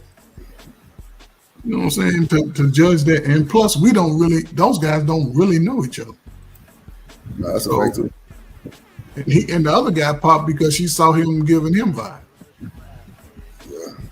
But she was too old, though. So you at least make it 4 years younger or older. Don't be bringing no 40-year-old and he's, you know what I'm saying? Yeah, they got pops over there in the corner with his hat on. Yeah, he's too old too. He's too old. I mean, now 40 and 57. Okay, you right at the border because they all grown, got slow ass teenagers or grown kids. And now she knows she cute. She coming out like she cute. Everybody gonna want her. Ain't nobody gonna pop their balloon. Ain't nobody. Look, she coming out there with the auntie junk and yeah. I'm shut up. I can't complain, man. We blessed. We here. Give you a name and age and what you do for a living. I'm Pebbles Berry. I'm getting my bachelor's degree in psychology, and I'm also an entertainer. Wait a goddamn minute. Your name is what now? Pebbles. And you getting a what? And you getting a what? She getting her bachelor's degree in psychology. Hell nah. I ain't going to no doctor named Pebbles Berry to get a motherfucking advice. Ain't no way in hell Pebbles Berry. Yeah, all right. Yo, good luck to that bullshit. She better catch me in the middle school. She catch me in high school. It's over. Yeah, you do. Pebbles Berry. Okay, then you want to tell me your age? 32. Okay, for sure. All right, then. What you looking for in a man or relationship? A God-fearing man, ambitious, spontaneous. No doubt. Spontaneous out the gate. All right, then. What's some deal breakers for you? Narcissist, controlling, problematic. Narcissist? Argumentative. I can keep going, but I'll leave it at that. Yeah, that's the key ones right there. That's the main ones. All right, then. You got your toothpick? I definitely have it. Okay, ain't nobody pop their balloon, so just go ahead and pop one balloon based off what you see right now. Pop. Damn. Okay, I'm gonna go here. Come on, man. What's the reason you pop his balloon? Just not my type. That's all. Okay, all right. And give your name and age, and what's the reason you left your balloon unpopped? Okay, my name is Innocent. I am 39 years old. Innocent? Beautiful. I love your achievement. I need, I hope you find who you want to. God bless you. Thank you. Thank you. God bless you as well. I love that. Okay, all right. So for these remaining balloons, we don't know how you get a chance to know the fellas. Go ahead and ask them. One question, you want to ask them all different questions. Which one? One question. Which one to ask them? Their relationship with God. Okay, let's start right here. Come on in right here. Give your name and age, and what's your relationship with God, bro? My name is Carl. I'm 60, and my relationship with God is very intimate. Oh my God. Very intimate. Pardon me? How intimate? When we communicate daily, we meditate. I work in the principles of His Word, and that's how I flow. Okay. Good answer. Okay, yeah, good answer. And same for you right here. Name and age, and what's your relationship with God? My name is Anthony. I'm 55. My relationship with God is great. I meditate on the Word every day before I leave the house, before I eat anything or drink anything. That's the best meditation. Okay. All right. And we gonna come right here as well. I'm gonna have you stand right here for me. Give your name and age, and what's your relationship with God, bro? My name is Dre. I'm 34. I feel like I have a perfect relationship with God. I do feel like He came in the flesh, but I don't necessarily feel like He was white. I do feel like His name was probably Joshua, but I don't. See, it's time to go. It's time to go, bro. I ain't got time. It's fucking time to go, bro. I ain't no fucking way. Bro. Come on, Mike. Think about $5,000. I ain't got time. What the fuck did that nigga just say? He said he feel like he wasn't one. Oh my God. He one of them Ignolites. But I call him Ignolite. Boy, I must put out my check, boy. This nigga crazy as hell. Yeah. Oh my God. Spiraled all the way out of control. Damn. We should have known better when he started off saying his relationship was perfect. Yes, that was the flaw right there. Yeah. Somebody black jealous. He kept going. Why didn't he stop? Mm-hmm. He just saw himself right on out. I ain't got time for this bullshit right here. He acting cocky too. Mm-hmm. You niggas are white and I'm blue. You want to pocket and shit. Stand up straight. Yeah. And the first dude, she said she should have picked him, but listen, if you're a brother, keep your mustache. Keep your mustache, damn it. Don't be going, I don't know, man. It sort of just throws him off, man, because he's probably a big guy. And she said it. Damn, I should have picked him. She was on the mature side. Now she on the YN side. Mm-hmm. They answers different.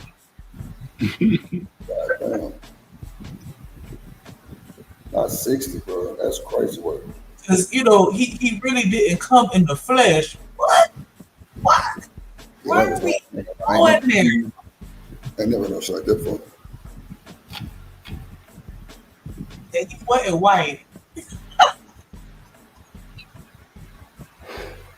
Yeah, that was. He wasn't. He wasn't. It was them, though. Like, bro, what the fuck is going on, bro?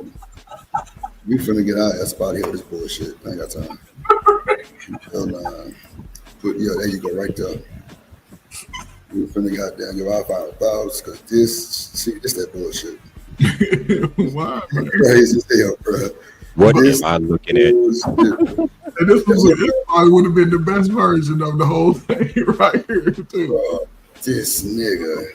Oh my God. This is gaslighting at its finest, bro. I believe he was great and he came for us. Like, what? Nigga. Touched about in the last 5 years. This nigga ain't watched church in 7 years. The fuck is he talking about? Oh, that nigga the tub that baptized his ass. Ain't no fucking way we gonna let that one slide. Ain't no way. Man, look, we finna get our ass out of here. This is bullshit. That shit pissed me off. Blew my high. His church. Bro, these niggas, but oh my God. I see why we fucked up though, for real. I swear to God. Please take these Listen, we really just misguided, man. We really just misguided, man, because I'm looking at this young lady. She seemed like a very good person. I just believe she's been misguided, and guys don't know how to take a woman like her. They don't. She come out there, she's soft-spoken. She got that body. Mm-hmm.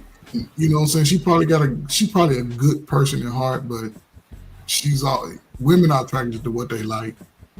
And I always think a woman is sort of lost in space and time and whatever, just me, when they come out there with different color hair. When their hair be all over the place, that means their mind is all over the place. Yeah. And that's just unfortunate. It's just unfortunate. You see, nobody popped the balloon, though. Nobody popped the balloon. I see. They all find her attractive, and she had the soft-spoken voice, and she's sort of pretty.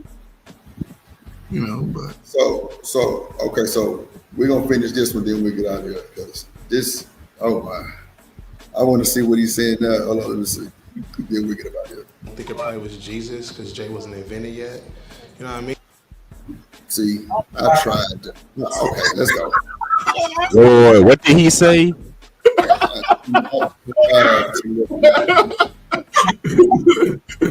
See, he said something wasn't invented yet. What did he say? He said the train wasn't invented yet. The train wasn't invented yet. What? He said the J wasn't invented yet. The J wasn't invented. I don't get it. It don't even matter. H&M, go ahead and get your 5,000 G. You good? Don't worry about it. I ain't got time. Man, watch this bullshit, bro. This nigga crazy, bro. I see what kind of time we on with this bullshit. That's for sure. Can you show this to mom, man? Just start right here on this verse right here. Nah, I want to see it to the end. At least see if someone get picked. Okay, first. Go through this person because you're right, Osama. That is kind of just stop it right there. I don't like cliffhanger endings, honestly. Oh my God. Nigga, I'm going to push you off that motherfucker. Us together. We're going to jump out there together with this bullshit. Hold on. Let's see. So I kind of pay attention to certain things. I don't really pay attention Bring to it back a little bit. theology. But I definitely pray. When you said that shit at first, bring it back a little bit. That's funny. Oh my gosh, this man is crazy. This is some bullshit, bro. Like he was white. So we gotta get My name is Anthony. I'm 55. My relationship with God is great. I meditate on the word every day before I leave the house, before I eat anything or drink anything. That's the best meditation. Okay. All right. And we gonna come right here as well. I'm gonna have you stand right here for me. Give you a name and age, and what's your relationship with God, bro? All right. My name is Jay. I'm 34. I feel like I have a perfect relationship with God. I do feel like he came in the flesh, but I don't necessarily feel like he was white. You don't feel like he was white. Look at her face, though. Her face is like, nigga.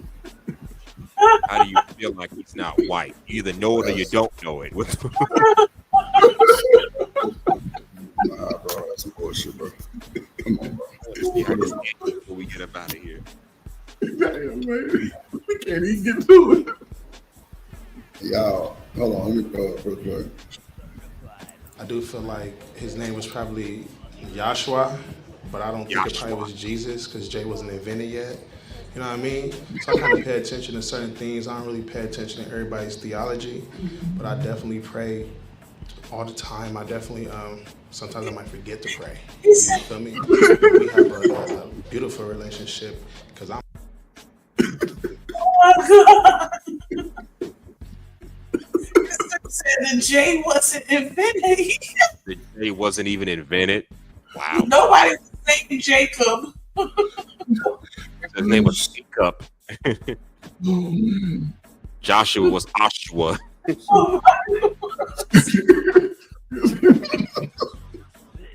James was Haynes. But you see, he shouldn't have been quiet. So I pray every day. Sometimes I forget to pray. Oh my gosh. I'm sorry. No. We just gonna get through it. Please. Like he was white. I do feel like his name was probably Joshua, but I don't think it probably was Jesus because Jay wasn't invented yet.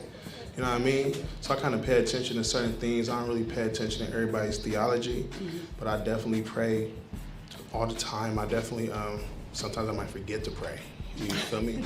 But we have a beautiful relationship because I'm blessed. And Oh my gosh. My face expression would have been like, nigga. Please. You pray every day, but you forgot to pray sometime, and then, but you blessed? Okay. I mean, to be fair, I forget to pray too every now and then. So hey, bro, no. That's fine, though, my guy. This nigga say he got the perfect relationship with God, and then gonna say he forgot to pray. No perfect relationship. Yeah, that's funny. That motherfucker say, because I'm blessed. Woo. He got the WW what is it, WWJD braces on, or WWYJD, whatever it is, on both hands. Goddamn, this nigga. I'm constantly blessed, and shit, somebody's watching over us. Shot goes out to them. You feel me? I love everything that you said, besides you forget to pray. Nah, but sometimes life is moving so fast, you might just go to sleep. Sometimes you might just eat. You feel me? Can't hold on. But can't forget the. What? I don't think him forgetting to pray was the issue. It's the fact that he said he got a perfect relationship with the man upstairs, yet he forgets to pray every day. That's what really blew me, at least. Yeah, she definitely figured that out. She was like, but you forgot to pray. Like, that was the cap. Come on, stop the cap. If he was praying to get with her, but guess what? God didn't answer your prayer on this one. Maybe that's for the better. Who knows? You can't forget to pray, because people don't think that I take my spirituality real serious. Like, I never forget to pray. Like, I constantly praying. Like, whatever I do, moves that I make, I pray. Like, That's I love. don't forget to pray. It's so many people out here that don't even acknowledge God. So forget about forgetting to pray. It's people out here that don't even acknowledge God or their own. Well, you said Yahshua. So clearly we ain't acknowledged the same person no way. So it's all good. Faults. You see what I'm saying? That's So just because you just fell asleep, and this that point. really don't hold no weight. God don't judge you based off of that. It's your heart and how you treat other people. That's how God judge you. You know what I mean? That's understandable. And but I for respect me, your decision, mommy. Thank you. And I love your just mind don't too. Forget to pray. Thank yeah, you. that's love. And I appreciate that because Jesus was black and everything you said. That his Yes, name was ma'am. Yahshua. Yeah. I Yes, understand. ma'am. You remind me of Sexy Red. I ain't gonna hold you.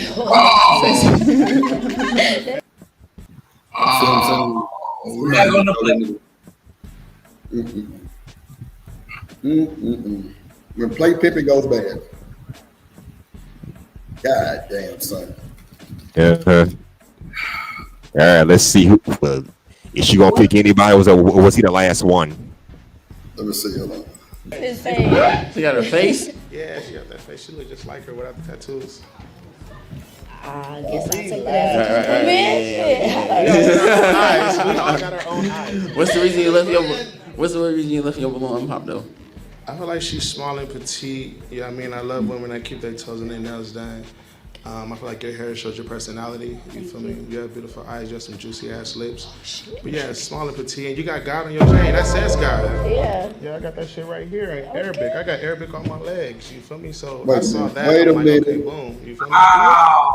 Wait a minute. So you Got what on his leg? Arabic, but he got God on his leg, but it's come on, bro. This nigga here, bro. You don't know what's red on his leg. This nigga sound like Reverend Lonnie Love from Martin. Goddamn, with all that old capping and rapping. This nigga crazy as hell, bro. God damn. Hold on. Yeah, I just don't like the forgetting to pray. Like, I mean, shit happens in life. Sometimes you might be just doing things. He trolling, bro. He trolling. You can pray before you go to sleep, pray when you wake up. Everybody don't pray before they eat. Some people do. I do. Just what I'm saying. I know. Every meal. It's possible. Definitely possible. Definitely possible. All right, man. Same for you, man. Name and age. What's your relationship with God, man? Jareen, 34, and I got a good relationship with God.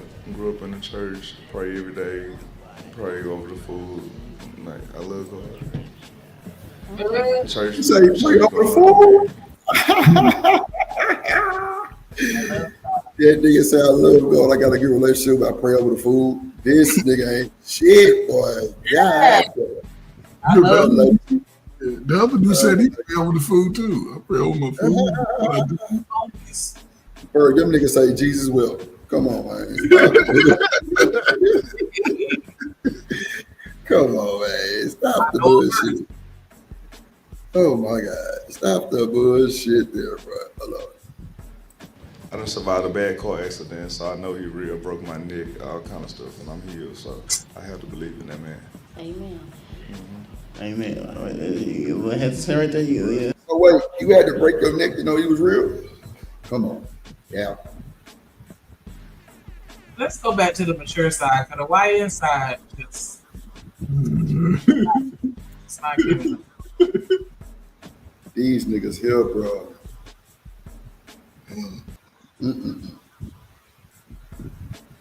Go ahead. Jen's ears. Taking a couple of gas and making some I'm a face. pop because I see you a lot on here. That's kind of like a turn off for me. Oh, wow. So. A lot? Only how many times? Too many. One too many. One too many. More than twice in a So day. you be watching the show. What other Pop the Balloon you been on? What other Pop the Balloon you been on? Love Mountain Edition. Love Mountain Edition. And we in Houston, so I mean, you know, this H-Town shit right now. You know Shout what I'm out saying? to So Love you Mountain already, Edition. Yeah. you already been on there. Okay. Yeah, that's. What's the reason you left your balloon unpopped though? She look good. I like that outfit. All that ears not good. She look good though. Thank you. You nice. You well put together as well. It's just I seen you on here too many times. You ain't never been on the same episode? Huh? You ain't No, never we been? haven't. Now. No, Yeah. Which one you like about him on the other episodes? It's not that I did not like him on the other episodes. He's just on there too much. Twice. 2 times. More than 2 twice. times. It's too much for me. Wait, what's the one time the max? Come on now, you instigate. So it's okay. All right, go ahead for you, man. Name the age and What's your relationship with God, bro? My name is John. I'm 34. My relationship with God is pretty good, and I'm still learning. I grew up from a family in church, and still ongoing. Okay, short, but I understand. That's you want to pop off that? Off the Nah, shirt? I'm not Okay. gonna pop it. Okay. All right then. All right. So we already had some pops right there. So we just gonna allow these gentlemen to go ahead and ask you a question this time. Go ahead, hold on to what you got left. You know what I'm saying? All right, we gonna come over here for me. They already said they name it age, so we just gonna allow them to ask you a question. Then. So go ahead and ask whatever you want. All right. So I know that you focus. I appreciate the fact that you are pursuing psychology. That lets me know that you are interested in the mind. What's your love language?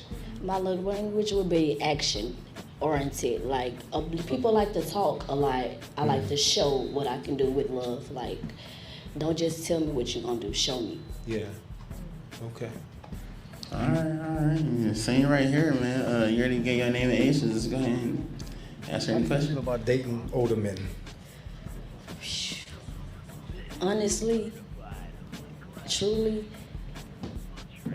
I really don't want to date older men. I'm really looking for like around my age because I have, and I see like age is really nothing but a number, and I don't want to hold that against you. Age ain't number the number. It's just like, I was in a 10-year relationship with an older guy, and it's just like he still had little boy tendencies, and it was just like a mess. So Well, we all don't have that. I said I don't want to hold it Teach his against own. you. Teach his Exactly, own. but my preference You right never now, too I old would for. date somebody. Hold on though, but see, listen. She said she was in a 10-year relationship with an older guy. When was she in that relationship? Was it when she was 21, 22, and the dude was 31, 32? Good question. You know what I'm saying? So people just throw it out there, but yeah, see, that's why I couldn't date nobody 20 years younger than me. What do we have in common? Exactly. That's my point. We ain't got nothing. What we gonna talk about? She talking about Sexy Red. I'm Talking about Sexy Red. I'm talking about Lil' Kim, the one who started all the sexual hip hop. You know, the OG divas of hip hop: Queen Latifah, Salt and Pepper, Eve, Trina. That's where it's at for me. Like, boy, that you don't know now, it hit different every time because I still know every word as I sing along. I'm like, damn, I was singing this as a chick. Like, oh my gosh. So, but yeah, I don't know. It's just something about this young lady that's just that. I don't know. It's like I don't know how I want to take it because it's like first she's like hyper focused on God, but then it's like the visual presentation doesn't reflect that. Because I feel like, you know, my mom always taught me that, you know, people should see the God in you without you having to say it out loud or say one word, you know, and she just doesn't emote that for me, especially like the see-through pants and top on. Like, it's I don't know. But I mean, you know, it is what it is. You don't look how you want to look, whatever, you know. And then she's like, I'm not going to hold it against you, but using that experience as my reasoning for not wanting to date somebody your age. So I am holding it against you.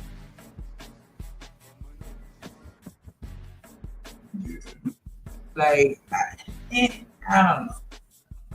But yeah, and then like, him for 10 years? Like, see what I'm saying? What's going on here? You gave up a lot of what good I want to years. know. And that's where we be messing up. We give a lot of our good years up too soon in our life. And now everybody's getting held accountable, whether we say it or not. You know, but yeah, they shouldn't even be in there. The dude's 60 years old. He should be looking at her mama. Yeah. Yeah, and let's see who she picked. My age, since I was in a long committed relationship with an older guy. That's respect.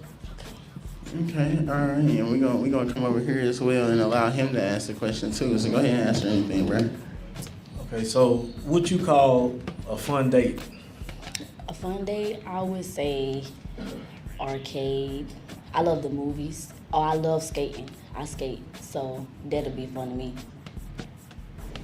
I agree. And you like bowling and outdoor activities? I don't like outdoor activities. I like indoor. It's hot. I don't got time. Definitely hot. I don't know what the weather is out here each time. They got me in a leather, this ostrich jacket, this shit. Goddamn, I need a paper towel, napkin, something right now. I told bro cut the air on. Shit. Alright, so shit, damn. Based off those answers, go ahead and just pop one of them balloons. Which one? Which one? Pop two? Okay, hold on. We're gonna leave it with the one. Just come right here and make sure you face the camera from me. What's the reason you pop?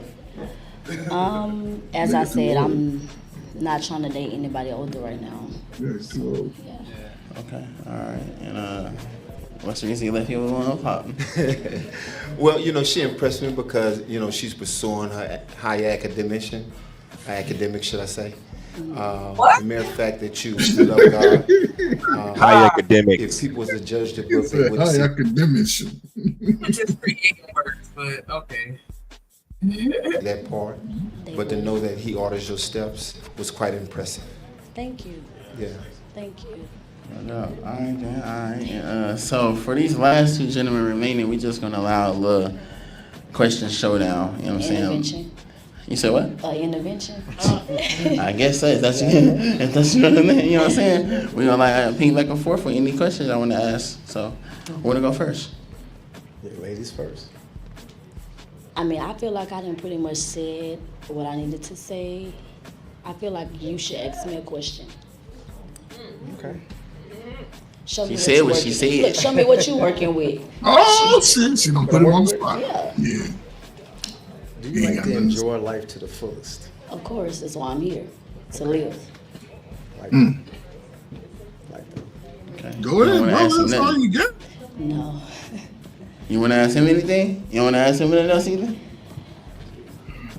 Y'all already popped your balloon. Stay over there. Right. No, I really don't have nothing really much to say. You're an attractive guy, you are. But I just didn't really like your short response to the God question. So that was just like, You want to explain enough. yourself? It wasn't enough for me. You want to explain yourself how your answer was short to her God question? I go to church when I can, and I'm willing to go with you to church. It's not about just going to church. It's like a one-on-one relationship with you and God, because I don't go to church all the time. It's, as you said, an intimate relationship, like how you perceive God throughout the day, what you do with him, who you praying to, all of that, you know, scriptures. You know, I have daily prayer. Every day I have a prayer at a set time. I do prayer events, you know, things like that. So that's what I'm saying, not just going to church. Anybody can go to church. It's more deeper than that. Yeah, I have a relationship that's building and it's getting better and better. You can teach. You know, I don't want to derail because I want us to get through this or whatever. But I think that fellowship is important. Say it again. Say it again. I think that fellowship is important, and I think that that's vital in a religious community or spiritual community, however you choose to see it. Like, I think that you need that, because yes, you can, do those other things that she mentioned, but I think being in the body, going to church, I think that makes a difference. Shanique, I was in a conversation about this last night about the church and how it has really failed the Black community, right? I think the fellowship is important, but also this is a form of fellowship, right? So if we were talking about, religion and the Bible and our beliefs, that could still give us the daily bread that a church could give you. May not cost you as much. You may get more of a truth-based word practice. So I don't look at, the church to me is more than just a place that should be popping on Sunday. It should be resources for the community. And by large scale, I just don't see that per se. So again, the fellowship can take place anywhere, houses, anywhere. And I think that's important. But I don't know, man. Religion is something that's really bogged us down for centuries. You look at in the church today doesn't speak the truth to what life is about and should be. To me, that's just to me. Yeah, I get it, because I do feel like a lot of churches sugarcoat things and accept things that weren't always accepted in the past, within the church. Because I know the church that I attended in my youth with my mom, like my pastor didn't play. Like you couldn't play the drums if if she found out that she was in the club the night before. Yeah. Or, you know what I'm saying? You couldn't be, living out there in the world and then still come up in the church and sit on the deacon board or, whatever. Like, she absolutely had expectations and she set them very high. Like, nah, you're going to practice what you preach over here. Like, type shit. But, yeah, shout out to James Moore, the $5 super chat. He said, great fellowship tonight. Great show. Y'all keep grinding here. Good night. Definitely appreciate that. Always appreciate the love and support, and when you come through James Moore, let's try to focus the video. Get a black, get a black, get a black, get a black. I play, get it right, take off, get right, get a black, take off, come on, get it right, take off, come on. Come through. Well, speaking of the church, we still got the collection plate circling around. You can go ahead and pay your tithes if you paid last week and you pay bi-weekly, then that's cool. We'll catch you next week. Not next week, next show. Let's see. Gonna get through this real quick and see who she picked. Some stuff. I might can, but at the same time, I need you to do the work too, because I can't do it for you. We gonna put in that work. Definitely gonna put in some work. You wanna answer any more questions?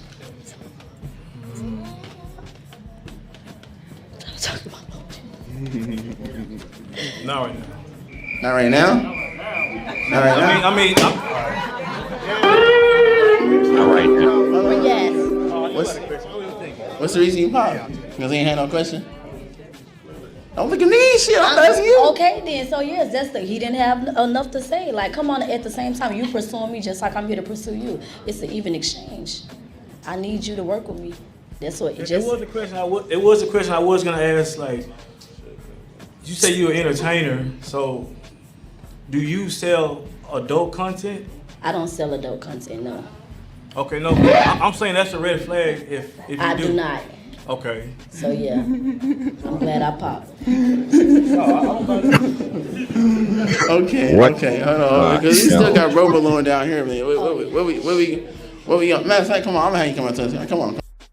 I may be wrong, but I feel like he was trying to take a little dig, but it's okay. Yeah, he was. I'm gonna have you come to the top too, bro. Come on. He was. Come on. Old school. All right. Now, is there any last buzzer beater questions I want to ask each other before we get to a yes or no? Any last buzzer beaters? I don't have any more questions. I ain't got none either.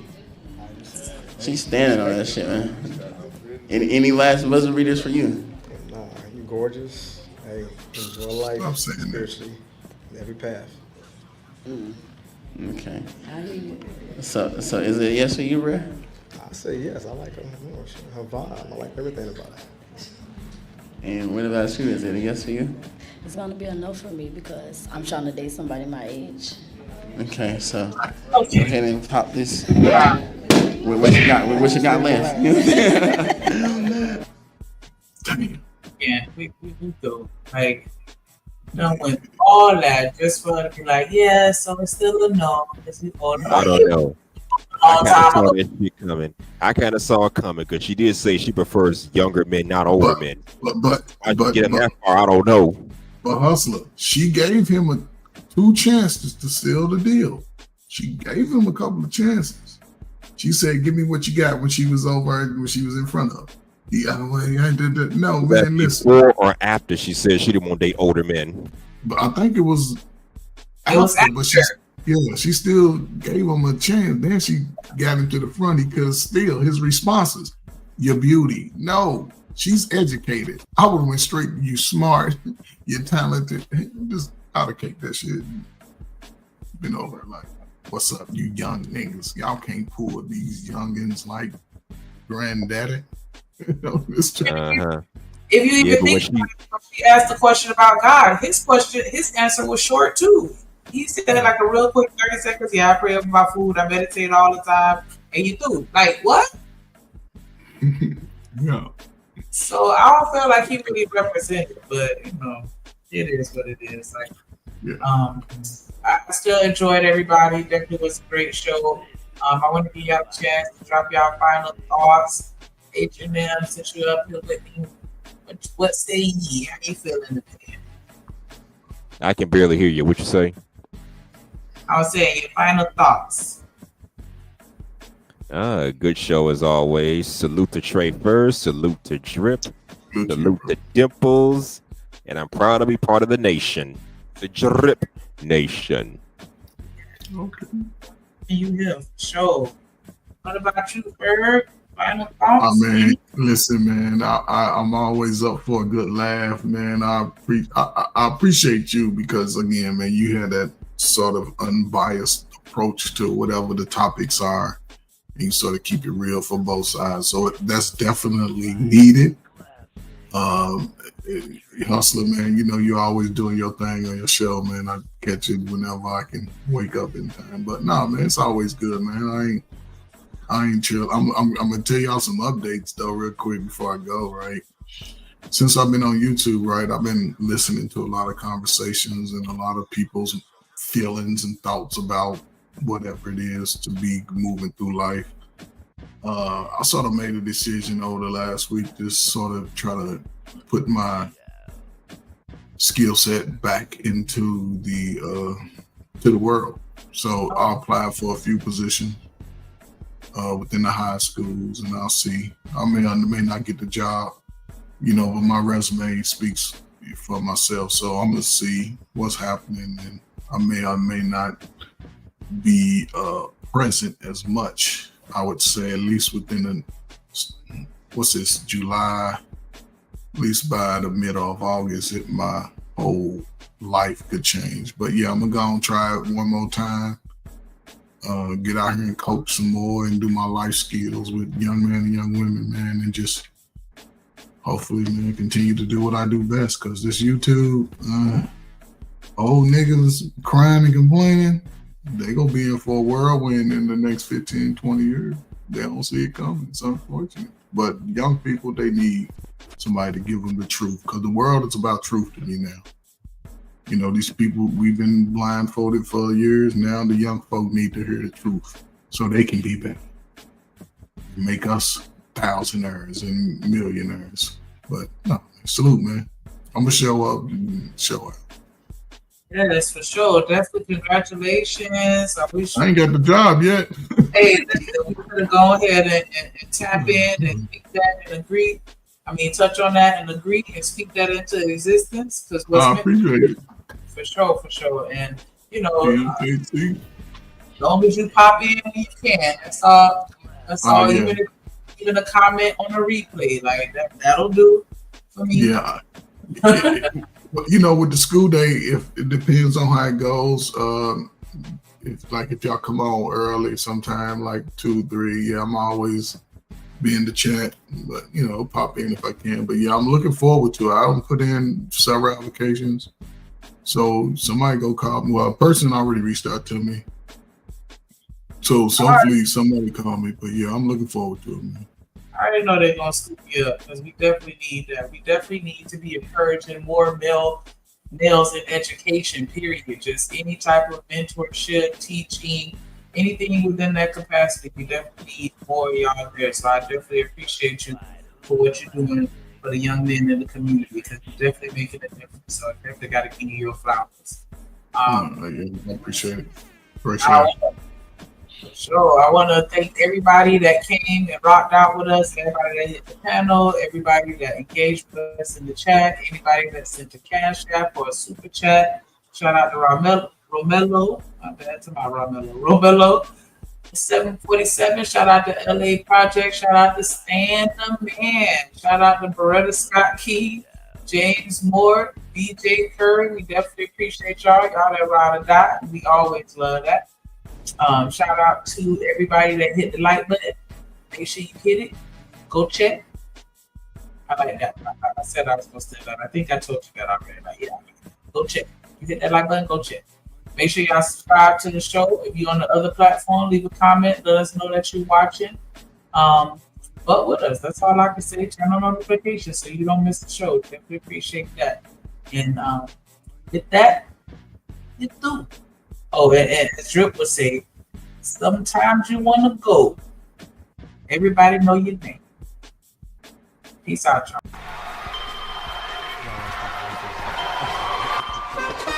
Drip Nation, let's go. Coming to the stage.